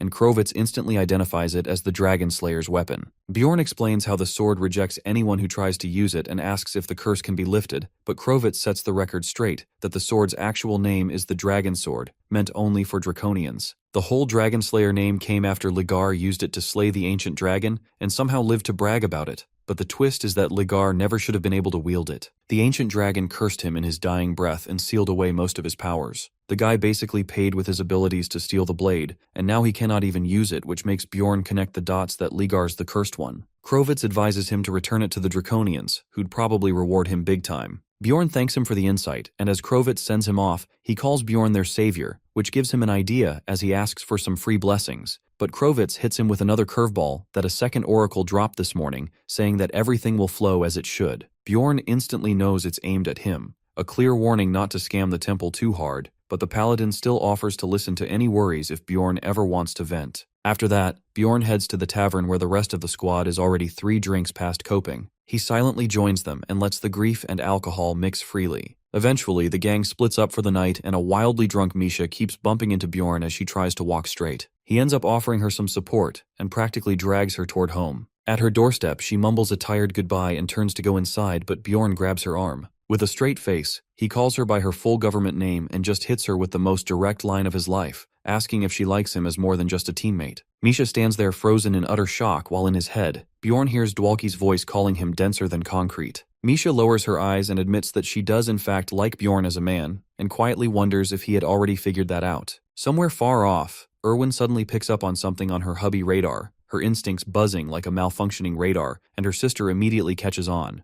Teresia narrows her eyes and comments that Erwin has been acting off ever since the day she bumped into Bjorn. Erwin quickly tosses out a few weak excuses and insists that everything's perfectly fine, even though it clearly isn't. Internally, she can't help but think that Bjorn didn't seem all too well when she saw him, though she keeps that concern to herself. When Teresia offers to look into it, Erwin lights up with a little too much enthusiasm, which makes her sister shove an apple into her mouth in response to calm her down. Back with Bjorn and Misha, he finally admits that he never really knew for sure how she felt, and has just been using that uncertainty as a shield. Misha doesn't feel satisfied with that response, so she presses further, asking what he truly thinks of her. After a brief pause, he finally answers that she is someone important to him, and he sees as a precious teammate. Hearing that, Misha's heart cracks as she quietly asks if that meant she wasn't good enough in his eyes, but Bjorn simply points out that it's the same for everyone else, as death in this world always lurks just around the corner. In response, Misha questions if his life philosophy really boils down to survival alone. Bjorn tries to stay firm and tells her again to think of him as just a teammate. However, Misha cuts him off and punches him repeatedly while shouting over and over why she should follow such logic. She confesses that she never even planned to say any of this today, and now that it's out, she can't stop herself. The punches continue, with each one laced with mild ice magic, until she finally breaks down and blurts out that she doesn't even want anything in return, as she just wants things to stay the way they are. She begs him not to take this simple happiness away from her. With that, she storms into her house and announces she won't be cooking for him tomorrow. The next day, Bjorn finds himself staring into a boiling pot of carrots and wonders if this is revenge. Misha watches with narrowed eyes as he eats, reminding him to chew everything properly. He does so without complaint and finishes the pot as a quiet apology, even complimenting her food and asking what comes next. She coldly replies that she's doing all of this because she wants to, and that his opinion doesn't factor into her decisions. Bjorn silently accepts that she's more mature than he'll ever be, and agrees to everything she says. Misha then lays down the law that the topic of her feelings is to never come up again. After that awkward morning, they regroup with Hickarod and Rottmiller, who are heading to the administrative agency for a reason that quickly becomes clear. Misha double-checks if Hickarod is serious, and he assures them that this had always been his dream. He wants to buy Dwalki's house, which comes at a hefty price of 24 million stones. The group collectively decides to only take 5 million stones each from the reward. Once the deal is settled, Hickarod suggests a drink and the four head to the tavern. After a while, Bjorn finally breaks the silence, announcing that it's time to talk about the team. But before he can continue, Hickarod raises his mug and drops the bomb that he's planning to retire from being an explorer altogether. Rottmiller immediately asks what his next move will be, and Hickarod reveals that he wants to return to his original goal of becoming a blacksmith. He confesses that the labyrinth had just been a way to avoid facing his real issues, but now that Dwalki is gone, he doesn't want to live with any more regrets. Rottmiller raises his mug in support and wishes him the best, and Bjorn jokes that he'll be relying on him for equipment soon enough. Then Rottmiller also reveals that he's also thinking of leaving as he doesn't feel like he's good enough to keep up. Bjorn quietly keeps drinking as Hickarod expresses hope that Rottmiller finds what he's looking for. After a long sip, Bjorn finally puts his mug down and declares that he and Misha are forming a team of their own and plan to go even further. He teases that she'll have a tough time keeping up, but Misha just shrugs and says it's karma. Bjorn then urges everyone to stop wasting time and raise their mugs already. Rottmiller takes the lead as they toast to the graduation of the outcast team. Several mugs later, both Misha and Hickarod pass out over the table, and Bjorn finds himself smiling. But Rottmiller breaks the moment with a sudden question. With no warning, he bluntly asks if Bjorn is an evil spirit. Bjorn slams his fist down in anger and demands to know if this was some sort of joke or accusation. Rottmiller just grins and says that he knew Bjorn would react like that, which only confirms his suspicions that he is one. Rottmiller continues, pointing out that Bjorn never seemed like a typical barbarian. He had no obsession with honor, no blind loyalty to oaths, and seemed strangely patient for a bloodthirsty warrior. That's when Bjorn realizes he might need to switch up his approach if he wants to get through this. He closes his eyes and says he doesn't like being accused by a friend. Yet Rottmiller keeps going and downs his beer before saying that Bjorn is just too special. He calls him a barbarian who reads books, stays calm under pressure, values profit over glory, and even has that big brain energy. Bjorn listens in silence, but the scout continues that he couldn't believe it when Bjorn said that he received a revelation from an ancestral deity. Rottmiller claims that evil spirits treat this world's people like trash, and right then, Bjorn gets hit with a memory of Gensia. However, the spirit of the stars gave Rottmiller an oracle, so now there's zero doubt left in his mind, and he apologizes, saying he judged Bjorn with the eyes of a criminal and never gave him a real chance. He continues that some people are just more loved by the heavens and history calls them heroes, but Bjorn brushes it off. Rottmiller insists he believes in him and calls him a hero, only for Bjorn to shoot back and ask why he bothered to question him in the first place. Rottmiller stands and says it was to give him a heads up and a warning that even though Bjorn's smart, he's still new to this world and needs to stay low. While helping Hickarod up, he adds that being too special paints a target on your back, so it's better to hide that spark and never mention the oracle again. His last words are that, as someone who lived an ordinary life, he hopes Bjorn's path stays full of light. Bjorn looks at the statue nearby, wondering what he's supposed to do if even a teammate managed to figure out he might be an evil spirit with just a little evidence. He figures he'll do what it takes to survive, whatever the cost, but then Misha suddenly pulls him out of his thoughts, asking what he's thinking about. She starts panicking as she wonders if she said something weird while drunk, but Bjorn teases her with a vague reply and says they should go find Krovitz and head to Kommelby,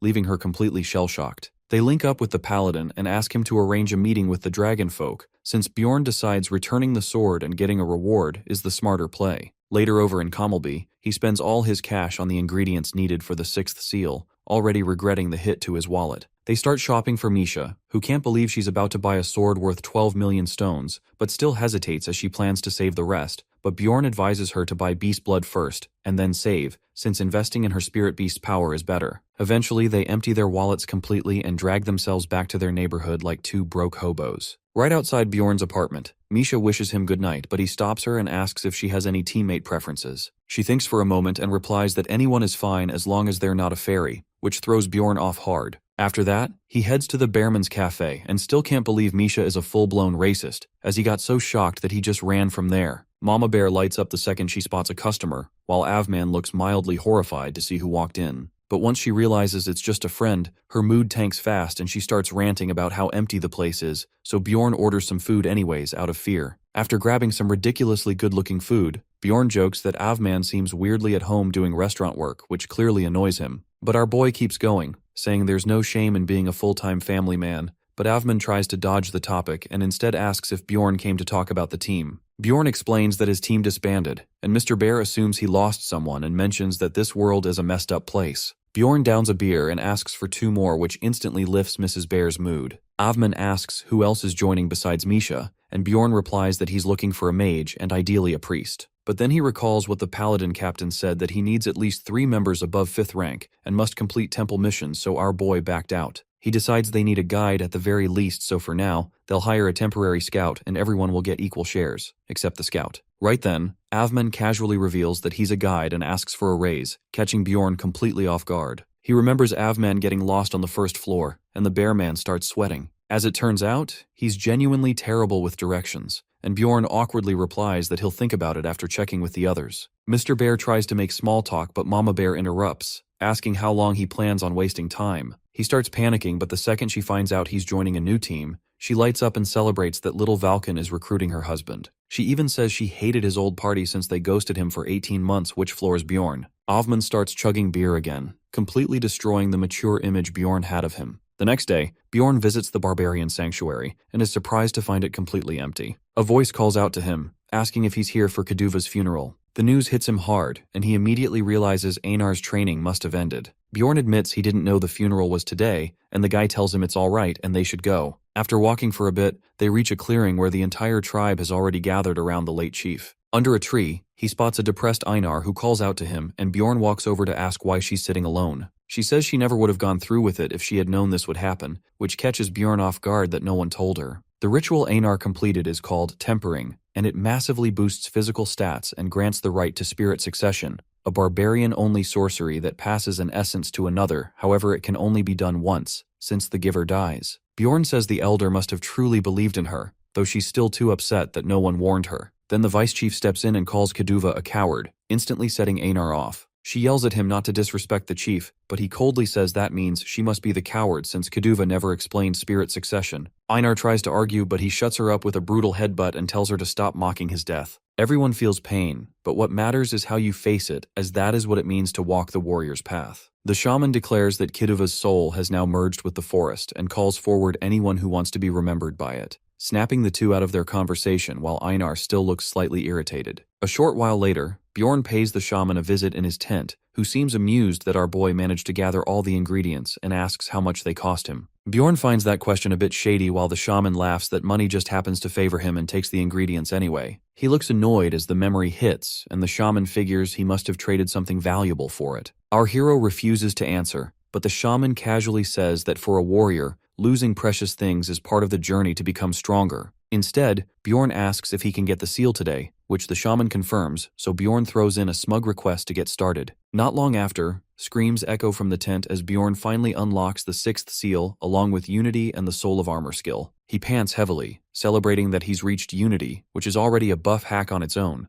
but what makes it insane is that it secretly allows his equipment to grow with gigantification too, saving him the pain of showing his goods to everyone. On top of that, he can now size up his weapons too, and he starts spacing out in delight while the shaman thinks our boy has gone crazy. Bjorn ends up crashing hard that night and only wakes the next day, but the shaman walks in with a serious look and asks how he ended up chosen by the deity of the humans, catching him completely off guard. The shaman points out the ring clearly bound to his fate, but tells him not to stress, saying no one else would notice it anyway, and he's not planning to tell anyone. He shifts into story mode and starts explaining how they left their homeland years ago, following their ancestors' souls until they landed here and discovered the existence of higher beings and civilization itself. Bjorn sits up and asks what that's supposed to mean, but the shaman just chuckles and says their ancestors' spirits led them to Raffonia, so there's no reason to doubt the existence of the spirit of Raffonia. Bjorn then wonders what the chief would say about this, and the shaman replies that he would most likely kick him out or worse, end him on the spot. He then asks why Bjorn is even worried about that since every other species already dropped their outdated traditions, while Bjorn reflects that it probably happened for the same reason it did on Earth. The shaman presses again, asking if he's scared of getting exiled, and that's when it hits Bjorn that even as a shaman, he's still a barbarian at the core. The shaman offers a blunt solution to become the chief instead, which fits the warrior's path perfectly while Bjorn cracks a grin, finding the idea to be pretty tempting. Sometime later, he's walking through the forest thinking that building influence would help either way, so he should probably start gathering supporters. Just then, he spots Einar knocked out cold like a proper barbarian, and wonders if she's been outside all this time. He wakes her up and she springs to life like a wind-up box and starts yapping that she didn't mean to fall asleep while her head's still bent sideways, and Bjorn checks if she's feeling better now. She takes a moment and replies that she's doing a lot better, though a little irritated still. Einar starts thinking back to all the brutal training she endured under Kiduva, and still feels annoyed that he didn't say anything to her, thinking he made her look like a coward in front of everyone. She then switches topics and asks Bjorn if something happened since he looks different and not as cheerful, guessing that it might be because of her. He opens up that one of his friends passed away, and Einar softens as she asks what happened. After he gives her a brief explanation, she repeats Dwalki's name and promises she'll remember it. She says it's a shame that it would have been nice to meet him once, but then moves on and asks if Bjorn wants to fight since she's curious to test her current strength. Bjorn asks if that means she's trying to join the team, and she says if she's strong enough, then she will. So far, Bjorn's team has been well-rounded, but there's still an open spot since Avman handles scouting duties, and he starts thinking whether to fill it with a mage, a ranged fighter, or another melee brawler. He teases Einar that he was planning to put a mage there, but since her potato brain can't process long sentences, she needs him to say it in a way she can actually understand. He simply tells her to give it her all, and with that, Einar charges in to start the match. Bjorn raises his shield in time, but she doesn't let up and keeps pressuring him with rapid slashes. It throws him off as he realizes that she's gotten stronger and somehow inherited the successive slash essence. He decides to push her further and activates gigantification, which instantly puts her on alert. He remembers how that exact site had a trainee knight crying for his mother and wonders how Einar will react now. But the next thing he knows, she's already in his face with no hesitation and lands a solid hit. Bjorn clenches his teeth, thankful he had iron leather or that last hit would have hurt more, but then quickly tells Einar to stop, which makes her snap that she must not be good enough. He clears it up by saying that she is, thinking how she managed to land a hit even while he was using gigantification. She perks up and eagerly asks if she can join the team, though Bjorn says he'll need a moment to think about it. She generously offers him a whole minute, but he pushes for 3 instead. She brags that she's super patient and can totally wait that long as she starts holding her breath like that somehow proves it. Meanwhile, Bjorn drops into detective mode and figures that even if she fights up close, her potential's too good to ignore. As he tries to talk, she's still stubbornly holding her breath, so he tells her they'll be working together and watches her drop like a potato, muttering nonsense from oxygen starvation. Bjorn walks off thinking all he needs now is a mage, and then he will help boost both girls' ranks. After he tells Einar she passed, she runs off to pack her stuff up. Sometime later, he bumps into Karen, who looks pretty hyped to see him and asks what he's doing around here. Bjorn mentions he came to visit the shaman, and Karen asks if he has some time since he was just about to train the young warriors. Bjorn thinks he normally wouldn't join, but since he's aiming for chief, this looks like a golden chance. Moments later, Karen is out there giving a lecture to a bunch of fired-up baby barbarians about how humans are enemies and that they must protect their hearts. Bjorn watches as he thinks it's less of a lesson and more of a low-key brainwashing session, but also admits it's crucial for survival. Karen's tone then turns serious as he states that if a human ends up being a plunderer, their head's getting crushed, and even Bjorn has to say amen to that one. After the speech, Karen calls Bjorn up and the crowd erupts as they chant his name. Bjorn starts feeling the adrenaline, his heart pounding as he roars a war cry that shuts everyone up. He then goes full maniac mode and starts tossing out random battle tips, yelling that a good plunderer is a dead one, and warning them never to trust the guild or anyone named Hands. Just as he's about to go on, he feels a chill crawl down his spine and turns around to see the chief soaring at him like a missile, and he immediately clocks it as bloodlust. The chief crashes into Bjorn like he is the Twin Towers, but our boy manages to dodge and asks to know what the hell is going on. The chief accuses him of being behind the guild letters and demands an explanation. He demands to know if unaliving humans instead of monsters is now the barbarian way. Meanwhile, Bjorn's excitement plummets fast. He stares him dead in the eye and throws it back that the chief should have been teaching this stuff from the start. Bjorn's voice rises as he asks how many barbarians have died in the labyrinth, while the chief claps back that warriors shouldn't fear death. He claims only the survivors grow strong and says Bjorn is proof of that. Bjorn clenches his jaw, remembering how nearly half the tribe got wiped out during their first expedition, and only a few remained 6 months in. He fires back and asks if that many died during the chief's time, and if they're all just weak now, which the chief denies. Bjorn then gets real, saying the monsters in human skin treat them like trash, but the chief argues that it's just the mages wanting their hearts. Bjorn cuts him off, saying it was the chief's weakness that let it all happen, leaving the chief stunned. Bjorn keeps going, saying at the very least he should have warned the young warriors about what to expect and how to respond. The chief clings to old traditions, claiming warriors need to learn alone, but Bjorn yells at him to open his eyes. He shouts that they're not warriors anymore, just deers for others to hunt, and asks if this mess was really what the founders had in mind. The chief tells him to calm down, but Bjorn's already fired up and lets slip that if he were chief, he'd handle things differently. That gets the chief's full attention as he stomps the ground and demands to know what Bjorn just said. Bjorn clenches his fists and roasts him that if he can't do his job right, then he will do it for him, both for himself and for the tribe. Sometime later, Bjorn wakes up and slowly pieces things together as he realizes he's in the chief's tent. He recalls that after that little outburst, the chief didn't say a word at first, but then suddenly swung his axe so hard he nearly shaved off half of Bjorn's face. Bjorn tried to fight back using gigantification but still got knocked out cold, though he did manage to land one solid punch. The chief walks in and is mildly surprised to find him awake while Bjorn flinches as he spots the chief's wrecked nose, but the man claps back that Bjorn shouldn't be talking with that beat-up face of his. The chief takes a seat and says he wasn't really angry, however Bjorn was being too irritating. He then asks if Bjorn wants the position that badly, and notes that unlike others who chase the title for glory, Bjorn seems to want it for the tribe. He goes on that the former chief was the same, and then asks if our hero knows what happened to the last guy, and Bjorn correctly guesses it was something tied to the sacred war. Back then, the barbarians found a divine fairy relic in the labyrinth. The fairies thought it was stolen and captured the one who found it, but accidentally unalived him during interrogation. The old chief lost it and started a war that dragged on for over a year until the royal family stepped in, but the old chief didn't make it. Many warriors died, and that was around the time the magic tower decided that barbarian hearts were the next best thing. The current chief had gone to protest, but the mages were too deep in their ego trip to listen. Bjorn tries to say something, but the chief cuts in that if he had told the warriors about all this, maybe more would have survived, but if he had, then the barbarians might have started to hate all humans. Bjorn argues it's just the plunderers, but the chief fires back that they're too dumb to know the difference. He adds that if barbarians start hating all humans, there won't be any safe place left for them. Bjorn thinks he's just scared of the royals, and the chief flat out admits that anyone would be. He says that if Bjorn ever stands before the king himself, he'll understand why that fear runs deep. But Bjorn can already tell that it's not the throne he's scared of, it's the man who sits on it. The chief reasons are that while he won't with warning about plunderers, he asks not to teach them to hate humans. As he walks out, he calls back that if Bjorn truly wants the position, then he'd better get stronger, which leaves our boy with the feeling that maybe there's a real chance.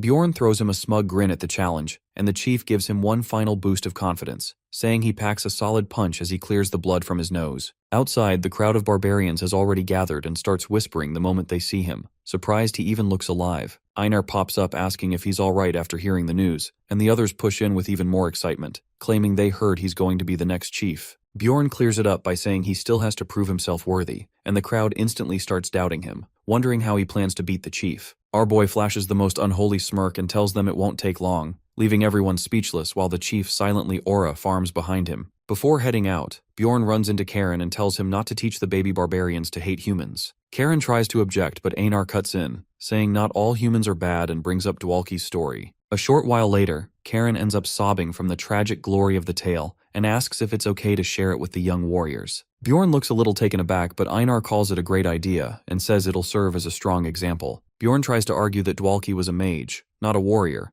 but the two of them have already made up their minds, so he drops it. After leaving the sanctuary, he takes Anar to his place and shows her the room next to his. She immediately lights up like a kid in a candy store, amazed at how luxurious it is. She jumps on the bed and declares she'll stay with him forever, but Bjorn quickly clamps a hand over her mouth and reminds her that this isn't the sanctuary anymore, so she should keep it down, which makes her face instantly light up like a tomato. Right then, Misha walks in at the worst possible time and demands to know what's happening as she shoots a glare straight at Anar and asks who this woman is. Bjorn starts sweating like crazy, but Anar starts yapping that she is absolutely thrilled and guesses Misha's name, saying it's an honor to meet her. Misha drags Bjorn out right away and says they need to talk and demands to know where the barbarian girl he promised is. She refuses to believe someone with such a slim frame could be a barbarian, but Anar kicks the door open like it owes her money and calls out Misha's full name. She demands to know if she's being mocked for being short and warns that she hears everything. Misha tries to walk it back, saying Anar is too pretty to be a barbarian, which only makes things worse.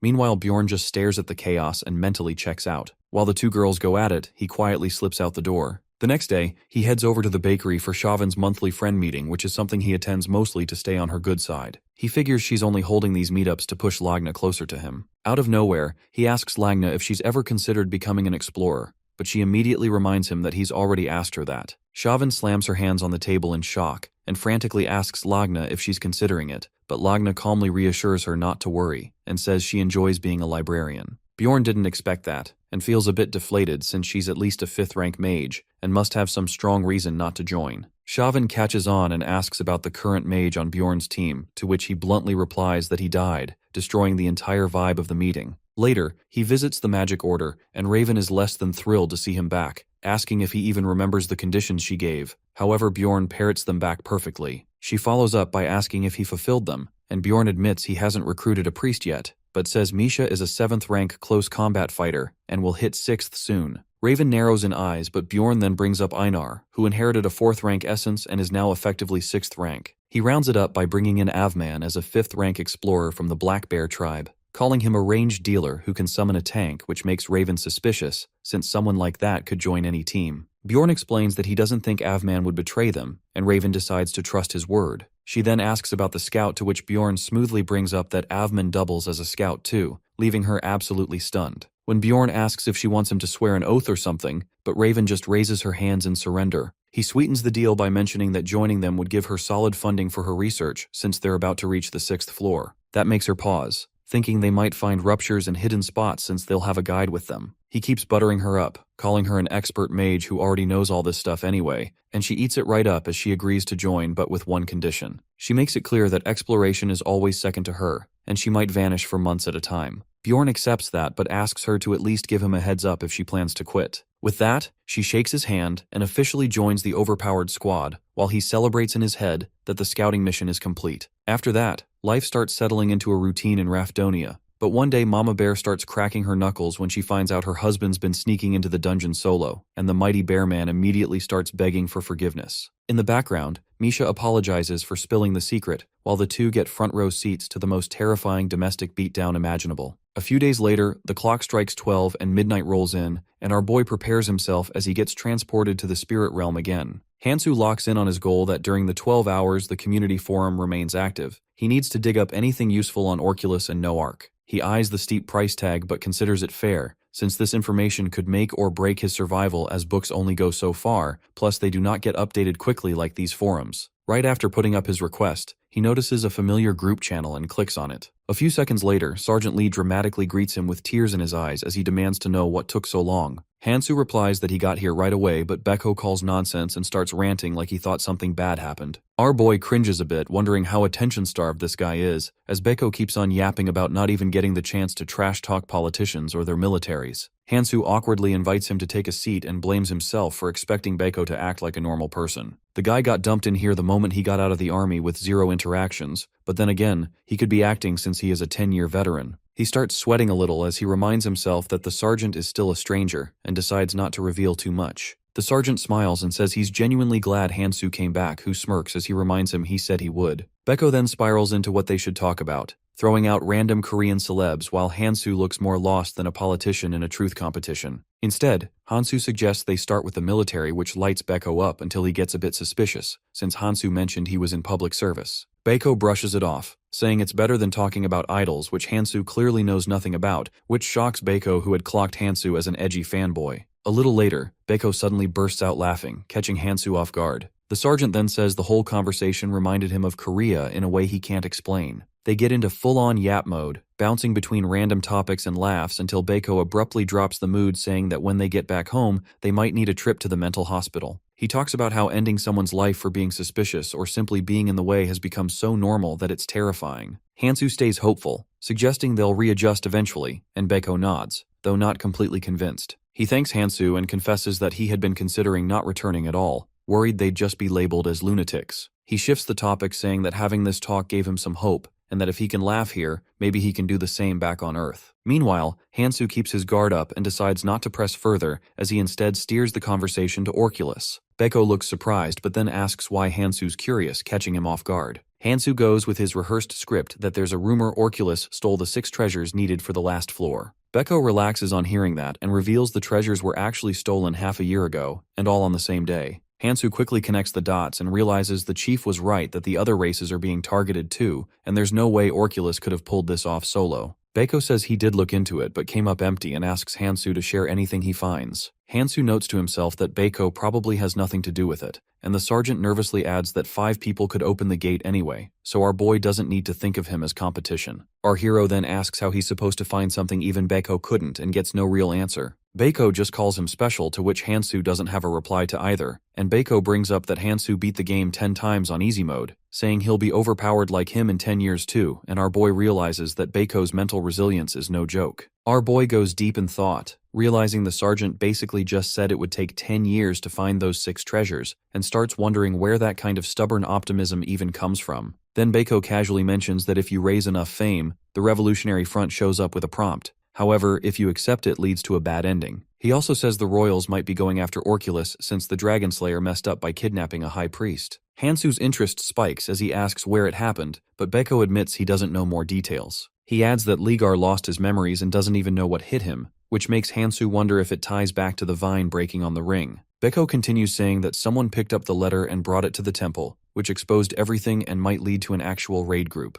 But Orculus is no joke either, so he warns Hansu never to join that raid. Suddenly he starts to glitch as his time's up. However, Hansu is still not done with his questions, but the sergeant vanishes anyway. After that, Hansu heads back to his room as he tries to process everything, as it's only a matter of time before he gets caught. The ring can only delay so much, so it is only a matter of time till he gets exposed. Assuming Orculus turns hostile, he plans to gather every bit of information he can, and just like that, it's time for the round table meeting. He walks in fashionably late, playing the arrogant card as planned while the others are whispering if he's even going to show up. A new guy asks who this is, but the others can't explain and just warn him to shut up. The goblin gets suspicious, thinking they're messing with him since this guy can't attack physically, but the jester mentions bloodlust, which the new guy still doesn't buy. Then silence hits as Hansu walks in radiating alpha male energy. The goblin tries to act like a big shot, but Hansu doesn't waste a second and hits him with bloodlust, making the guy choke on air. The goblin begs him to stop while Hansu thinks, since the guy is a returning user, he should have listened to his seniors better. He lets the bloodlust go and says he was just curious about the new guy, but decides he's boring like the rest while the jester jumps in saying he's cooked up something even Hansu will find interesting.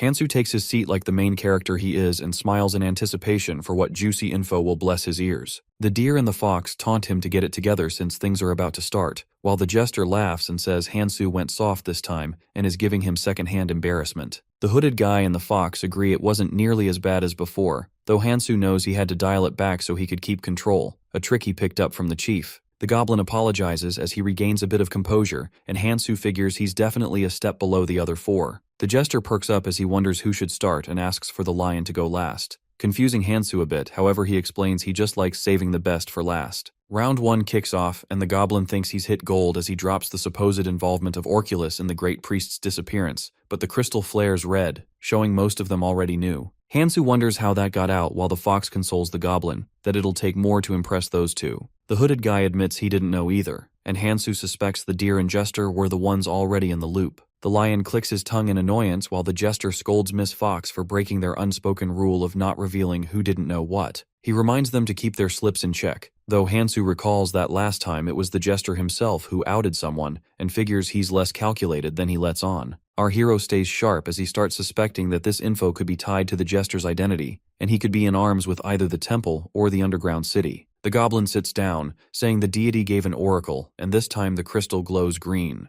The jester's interest spikes and he offers to buy the info, but the goblin says he is being kept out of the circle. Jester slips up and reveals even the paladin doesn't know, which makes the goblin panic since now everyone knows he's connected. He starts freaking out about the new guy's presence, but the jester just claps back that the lion probably doesn't care, but Hansu silently makes a note of that. Then it's Miss Fox's turn. She drops that a double number item is going up at the Sky Auction House, which grabs Hansu's attention as he realizes he needs to head there. The deer follows up saying the royal family is gearing up to raid Noark, confirming what Beko had said. Then the hooded guy reveals that equipment stolen from the Dragon Slayer is on the black market now, except the Arc Sword is still missing. That one hits Hansu like a truck as he realizes someone must have looted the guy after he got folded like an omelet. Beko had said he didn't even hit his head, yet he lost his memories, and now Hansu suspects the memory loss might be related to that drug earlier, meaning whoever gave it to him could be causing internal chaos in Orculus. The jester turns to the lion next, asking if he'd like to go, but Hansu notes how smug he looks and replies that he seems too very confident. Jester claims he's dug deep this time and Hansu tells him to just spit it out already. The Jester declares that in 3 years, Unity magic will be created for up to 6 people at once, and everyone immediately starts losing it.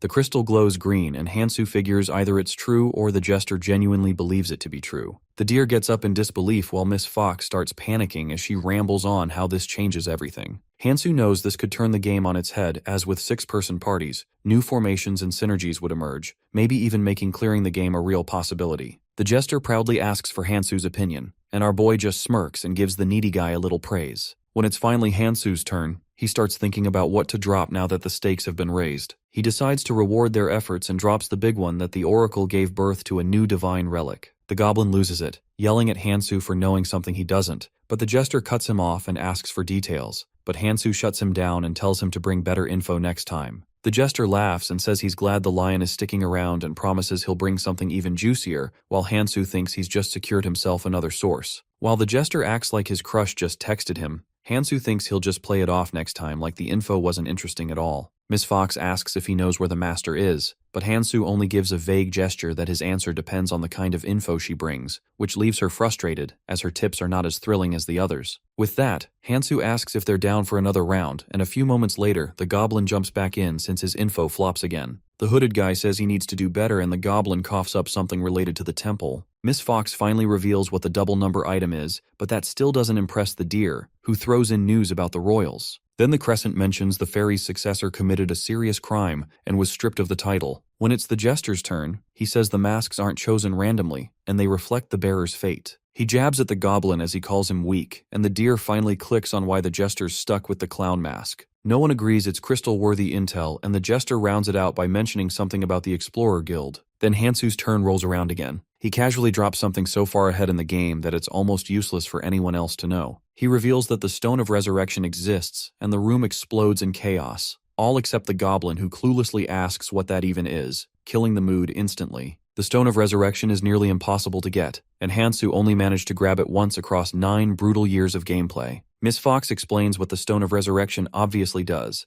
and the goblin calls cap since a revival item should not exist in a roguelike game. Crescent stands up and asks if bringing someone back is actually possible, to which Hansu confirms yes, though there are some complex conditions attached. The hooded guy tries to press for more, but Hansu cuts him off, saying he's already shared enough for one day. The guy doesn't back down though, and asks what kind of information Hansu is interested in, since he desperately needs that item, catching our boy off guard. Our boy starts scrambling for a response, then drops the coldest line he can muster, saying he's not even sure what he's interested in himself. It feels a little edgy in his head, but he hopes it's enough to push them to start throwing all sorts of info his way. He figures this way he can dismiss anything mid and pretend he's just hard to please. The hood guy settles down, now wondering what kind of info could possibly impress a guy like that, but silence fills the room. As Hansu gets up to leave, he sees everyone still watching him as they are clearly expecting more, which irritates him a bit. Still, he drops a smooth closer that he's looking forward to their next meeting, and walks out giving off pure aura. Meanwhile, the goblin is in full panic mode as he mutters that Mr. Lion might be one of them, confusing the rest. He claims only 10 people in the Order know about the Oracle, and wonders if Hansu is one of them. The Jester immediately starts roasting him, but the goblin sticks to it, saying nothing else makes sense. The Jester slams the table and says this is exactly why no one takes the goblin seriously. He points out that it never occurred to him that one of the 10 might be his own subordinate, but the goblin refuses to believe it since those people are chosen by the spirit. The rest of the group doesn't look convinced either, which catches the goblin off guard. The hooded guy says he thought Hansu would be the self-righteous type, but clearly he's something else. Even the deer admits Hansu feels like someone on a whole other level. The hood guy points out that Hansu already knew about the Nork raid, so maybe he has ties in the palace. Miss Fox adds that he wasn't even slightly tempted by the double number item. The Jester chimes in, saying he's sure Mr. Lion has probably unalived thousands, and doesn't even know what excites him anymore. The hood guy suggests that maybe they already know who he is since Hansu looked straight at him before revealing the resurrection stone, like he knew. The goblin tries to brush it off and says they're reading too much into it, but he starts wondering if he's falling behind again. Then the Jester adds that it makes sense why Hansu would be the one to bring up the resurrection stone in the first place. Miss Fox suddenly gets an idea and asks if they can track someone through the mask. Even the deer agrees it's possible, assuming the Jester's previous statement was true. Miss Fox gets deep into lore mode, as our boy reminds of the story where lions throw their clubs off a cliff to toughen them up,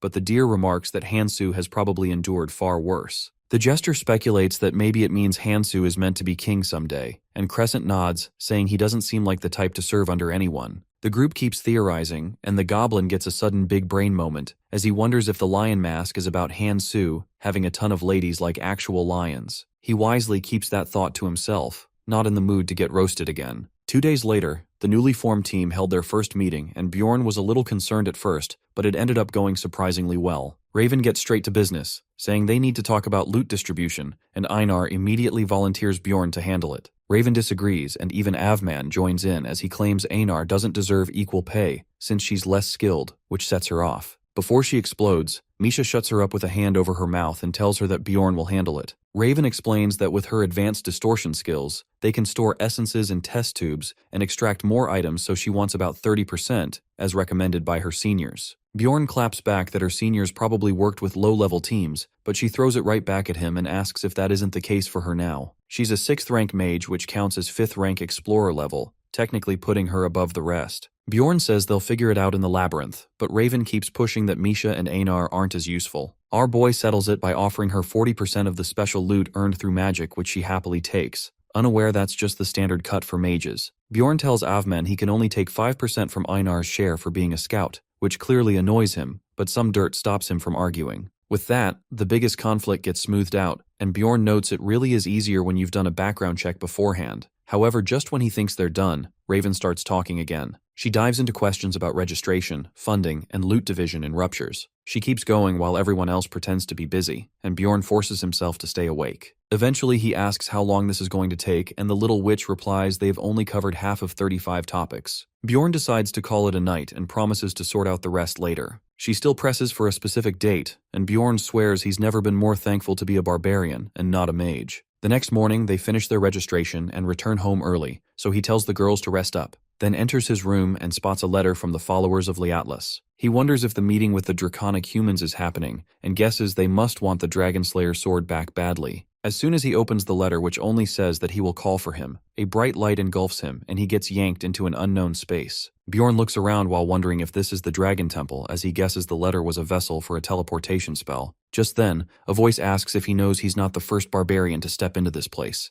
The pressure hits him hard, but it's different from Bloodlust as it's stronger, which our boy clocks as Dragon Fear. The man on the throne tells him that if he makes it out alive, he'll be the first barbarian who ever has. Bjorn quickly catches on that this higher-ranking creature is using Dragon Fear to flex some intimidation, and since their kind is too proud to take the sword back without a reward, they still feel the need to make things dramatic before even speaking. It ticks him off as he wonders why everyone keeps trying to scare him, which clearly throws the Draconian off since he has never seen someone react like that before. Bjorn takes a deep breath and lets out a full-blown war cry as he doesn't even acknowledge the Dragon Fear. The Draconian stands too stunned to speak for a few seconds, but eventually asks what that was about, and Bjorn replies that he just felt like shouting. The man smiles and says there's no issue as he snaps his fingers and apologizes, claiming it was the elders who told him to act like that to make negotiations smoother. Bjorn decides to clear a few things as introduces himself and asks if the guy is the chief here. The man gets up and says that works, but it's easier to call him Fursere Dormith, leaving Bjorn entirely flabbergasted.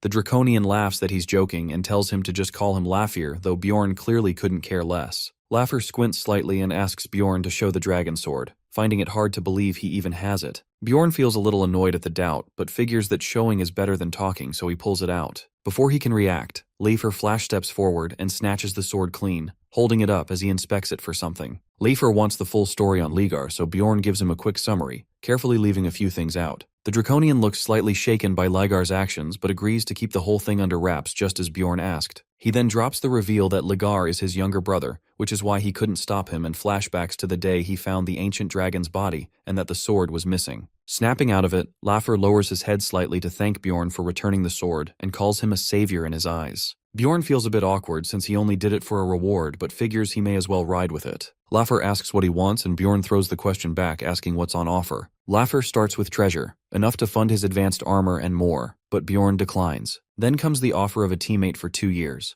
which sounds tempting, but Bjorn brushes that off too, while Lafir lets it slip she is real pretty too. Next is the arc armor that's still in the works for next year, but if our hero wanted gear, he'd have just taken the gold. Playing it full barbarian, Bjorn says none of that works and demands a tattoo instead, which throws Lafir completely off guard. What he wants is the Dragon's Blessing, the ultimate cheat code that makes Draconians so overpowered. Tension spikes as Laffer says Bjorn's name and demands to know where he heard about that, but Bjorn shrugs it off and tells him to stop being stingy and get it over with. He argues that since Laffer is a dragon descendant, he should act like it and hand it over already. Laffer is clearly shaken and wonders if all barbarians are this insane, saying that giving it away would get our hero kicked out of his own clan. Bjorn claps back by calling him a cheapskate after all that talk about being their savior. Then he gets serious, saying that the Spirit of Light claimed Ligar would return soon, and that they're bound by a powerful fate. The Draconian looks surprised, but Bjorn pushes further, saying he has to get stronger so no more friends end up dead because of that guy. He plays his nastiest card as he points out that since Laffer can't stop his own brother, he should invest in someone who can, and declares that he will destroy that rogue Draconian.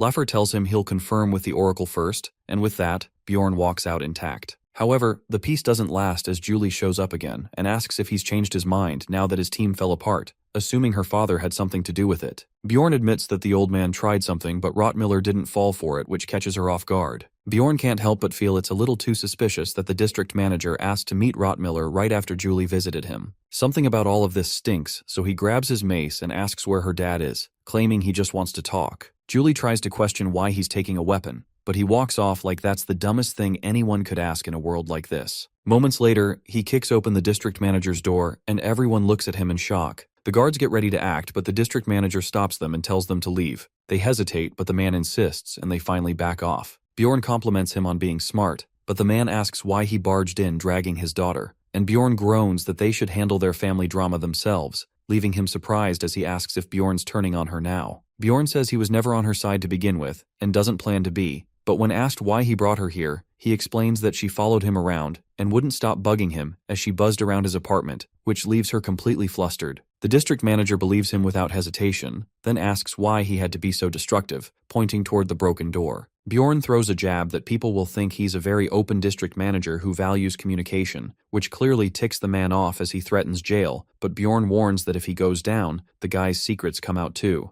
The district manager scoffs that no one will trust that scout, but Bjorn drops the bomb that he's the barbarian heir, and that any damage to him would shake next year's elections. He reminds him that the barbarians have his back and his political enemies would love the chaos. That drains the color from the man's face, and instead of pushing further, he just asks what Bjorn wants. For a second, Bjorn thinks about smashing his skull in, but the whole Dragon Slayer mess is enough right now. He activates Bloodlust and tells the district manager to look him in the eyes. He says he doesn't care about misunderstandings or personal hate, but if the guy tries anything again, next time won't end with just a conversation. Both of them start trembling while Bjorn walks away with absolute swagger, leaving behind nothing but raw presence as he decides that he might as well go eat something. After what was supposed to be a peaceful negotiation, Bjorn gets back to preparing for the expedition, though first he has to deal with the 30 new questions Raven put together. A few grueling hours of her non-stop chatter later, she finally lets him go while Bjorn barely clings to life. Later on, the squad gets drunk trying to come up with a team name. Einar excitedly suggests apple pie while Raven leans towards something edgy like Narak, which means those who walk in darkness. Bjorn doesn't argue, and settles on the combo name Apple Narak, and Einar looks like she just won the lottery while Raven looks like she wants to evaporate. After that, Bjorn visits the training facility to help Misha and Einar train, who rush forward in perfect sync and obliterate their straw targets. Whenever he finds time, he drops by the library, and at one point, Hikarad swings by to visit, but our boy swipes left on the dwarf instantly. Days fly by until it's time for the newly formed squad to dive back into the labyrinth. Sometime later at the center of the crystal cave, Raven snaps and demands to know what Avman is doing since he looks completely lost. Bjorn tries to calm her down,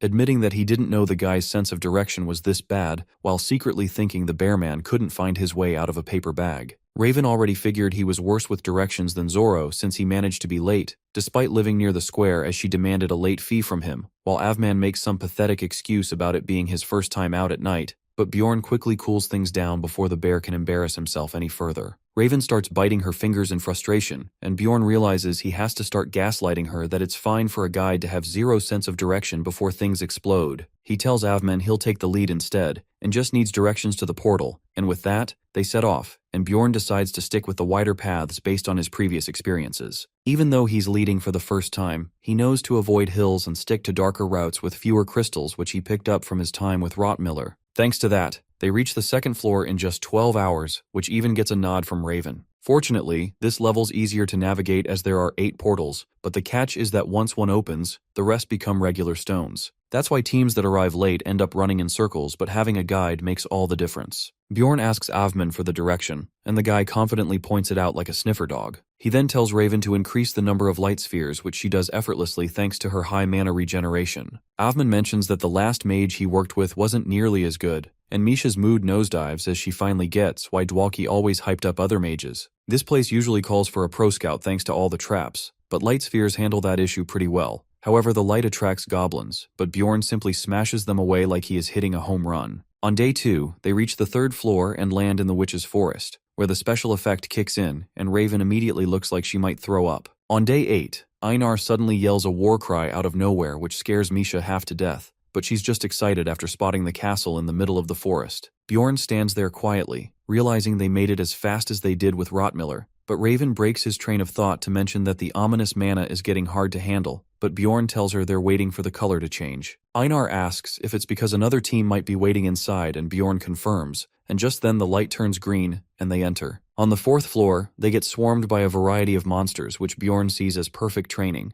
Basically, it's the best place to see how strong they've gotten, and with that a giant Bjorn crushes a half-troll with his mace, while the other's monsters charge in. Avman covers him with special corrosive arrows and wrecks the enemies, while Raven fires off high-level flame spells that turn the monsters into roasted meat. Bjorn smirks at how good it feels to finally have 3 capable teammates, and figures the 2 girls can handle things fine too, and believes they should be ready for the 5th floor soon. However, the problem is the route, as they have to pass through the Sky Tower's Stairs of Wisdom, which took only 1 hour with Rotmiller. However, it took 5 times more with Bjorn. It's 10 at night when he checks the time and admits they won't finish the Sky Tower in time. He calls it and tells everyone to rest while Raven seems a little down. Einar is in high spirits since they don't need to stand guard in this empty tower, and Misha explains that she felt the same the first time too, but Einar passes out halfway through her yapping. Misha catches Bjorn watching them and asks what he's staring at. However, Bjorn replies he wasn't looking at her, which annoys her, and she storms off. This catches Bjorn off guard, but then Raven cuts in to say she did the math, and there's no way they'll clear the 5th floor in time. However, Bjorn reasons that it's only their first expedition. Raven narrows her eyes, but Bjorn explains that they'll get faster with time, and she then waddles back to her sleeping bag, satisfied with the answer. Only a few minutes have passed when Bjorn gets woken up by Raven, who says there is an intruder among them making his blood run cold. He reaches for his weapon, but Raven warns him not to move as that person is standing right behind her while she tries to act like nothing's wrong. Bjorn thinks it's wild how their mage's life is on the line, yet she still manages to stay calm, though he gets caught off guard when he realizes she can hear his thoughts too, which surprises her just as much. She reminds him that her life is quite literally in his hands. Bjorn realizes that he needs to stay level-headed to get through this, and figures the intruder must have slipped in unnoticed. Back when they entered after the first stage, Raven had used detection magic and found nothing, which makes it even more suspicious now. The only explanation is that the guy used some kind of high-rank stealth item to sneak past undetected, but just then, the invisible intruder pulls out a knife, which tells Bjorn right away that this guy has zero faith in his own combat ability. Bjorn tells Raven he's made his decision and warns her to duck when he gives the signal. She nervously tells him to be careful, but he cuts her words short as he lets out a war cry and hurls his shield like he is some Temu version Captain America. Raven dives for cover while the shield nails the intruder hard enough to cancel out his invisibility, making the guy grunt in pain as he's knocked into view. The rest of the gang snap awake and instantly realize that there's an enemy among them. Bjorn charges forward using gigantification as he grabs Raven in one arm and tries to slap the invisible guy down with the other. The man narrowly dodges and vanishes again as he triggers his stealth once more, which makes Bjorn ticked off. Raven groans for him to be a bit gentler since getting rushed around like a ragdoll makes her want to hurt. Bjorn yells at everyone to get ready for a fight since some rat tried to take Raven out. The whole squad launches into action like they're straight out of a blockbuster, with Einar yelling out how cool it is that Bjorn even finds rats. He clarifies that he means an actual enemy and sets Raven down. He then asks Raven to keep using her detection magic, though she says she still can't pinpoint him. Bjorn tells her to keep scanning while Avman asks how many they're dealing with. Bjorn guesses it's just one for now and warns everyone to stay sharp. Minutes pass as they sweep the area in a tight formation while Einar yells at the hidden rat to come out, even promising to make it painless. But just then, Raven spots something near the door. She shouts that he's right there and activates her tracking spell, breaking the invisibility as the figure is exposed again. Einar screams at him for messing up her sleep while Avman coolly loads an arrow and fires but misses just by a bit as the intruder bolts through the portal, leaving Misha fuming. Bjorn tells her to calm down since the guy went through the stairs of courage, meaning he's now locked in the dungeon until the rest follow. While gearing up, Raven rushes over and shows him a satchel she found on the ground, which turns out to be an expandable bag. Seeing all the elite assassin gear inside, Bjorn concludes the guy must be a pro and thinks they got lucky thanks to Raven's detection. He tells everyone to fall in and warns that the assassin might still have something up his sleeve. Bjorn decides to go first and tells the others to wait for his signal. His eyes widen once he enters and he calls the team in, asking Raven to keep detection active and if she can snuff out the rainbow fire. Monsters line up beside the fire user and Bjorn orders them to deal with the creatures first while staying alert for the assassin. Once the fight ends, they all stare at a burned corpse with the same thought. Bjorn asks if it's real, and Raven confirms it's the assassin and that it is not even some body double, since the mana is still the same. Avman throws out the obvious question about whether the guy really unalived himself, and Bjorn feels a little sick over it. He's met plenty of people clinging to life at the edge of death, but never anyone who just gave up this quickly. There's no identity tag in the satchel, and Raven confirms there wasn't one on the corpse either unless it got incinerated. Bjorn checks on Raven, who looks puzzled until he mentions the corpse golem. She gets flustered as she yells out that it was just the smell that time and she's used to this kind of thing. Misha points to a snoozing Einar and tells Bjorn they should all get some rest now, so the group sets up a campfire for the night while Bjorn takes the first watch. He sits there wondering who the guy really was and narrows it down to two suspects that it is either the Dragon Slayer or the district manager. The lack of an identification tag makes him lean towards the Dragon Slayer, but the fact that the guy went to such lengths to erase all evidence makes the district manager seem a lot more suspicious. Bjorn figures the conversation from before didn't convince him enough, but then he notices Raven looking restless and starts to wonder if she's having a nightmare. She suddenly calls out to him and he reassures her that he's keeping guard, but she says she has a question. She asks what would have happened if she hadn't used mana detection back then, and Bjorn counter asks if she wants the honest version. He tells her straight that there was a real chance they all would have died, or at least lost one or two people. Raven asks if all expeditions are this brutal and questions how twisted the world is. Bjorn tries to ease her mind a bit and tells her that not all missions are this messed up.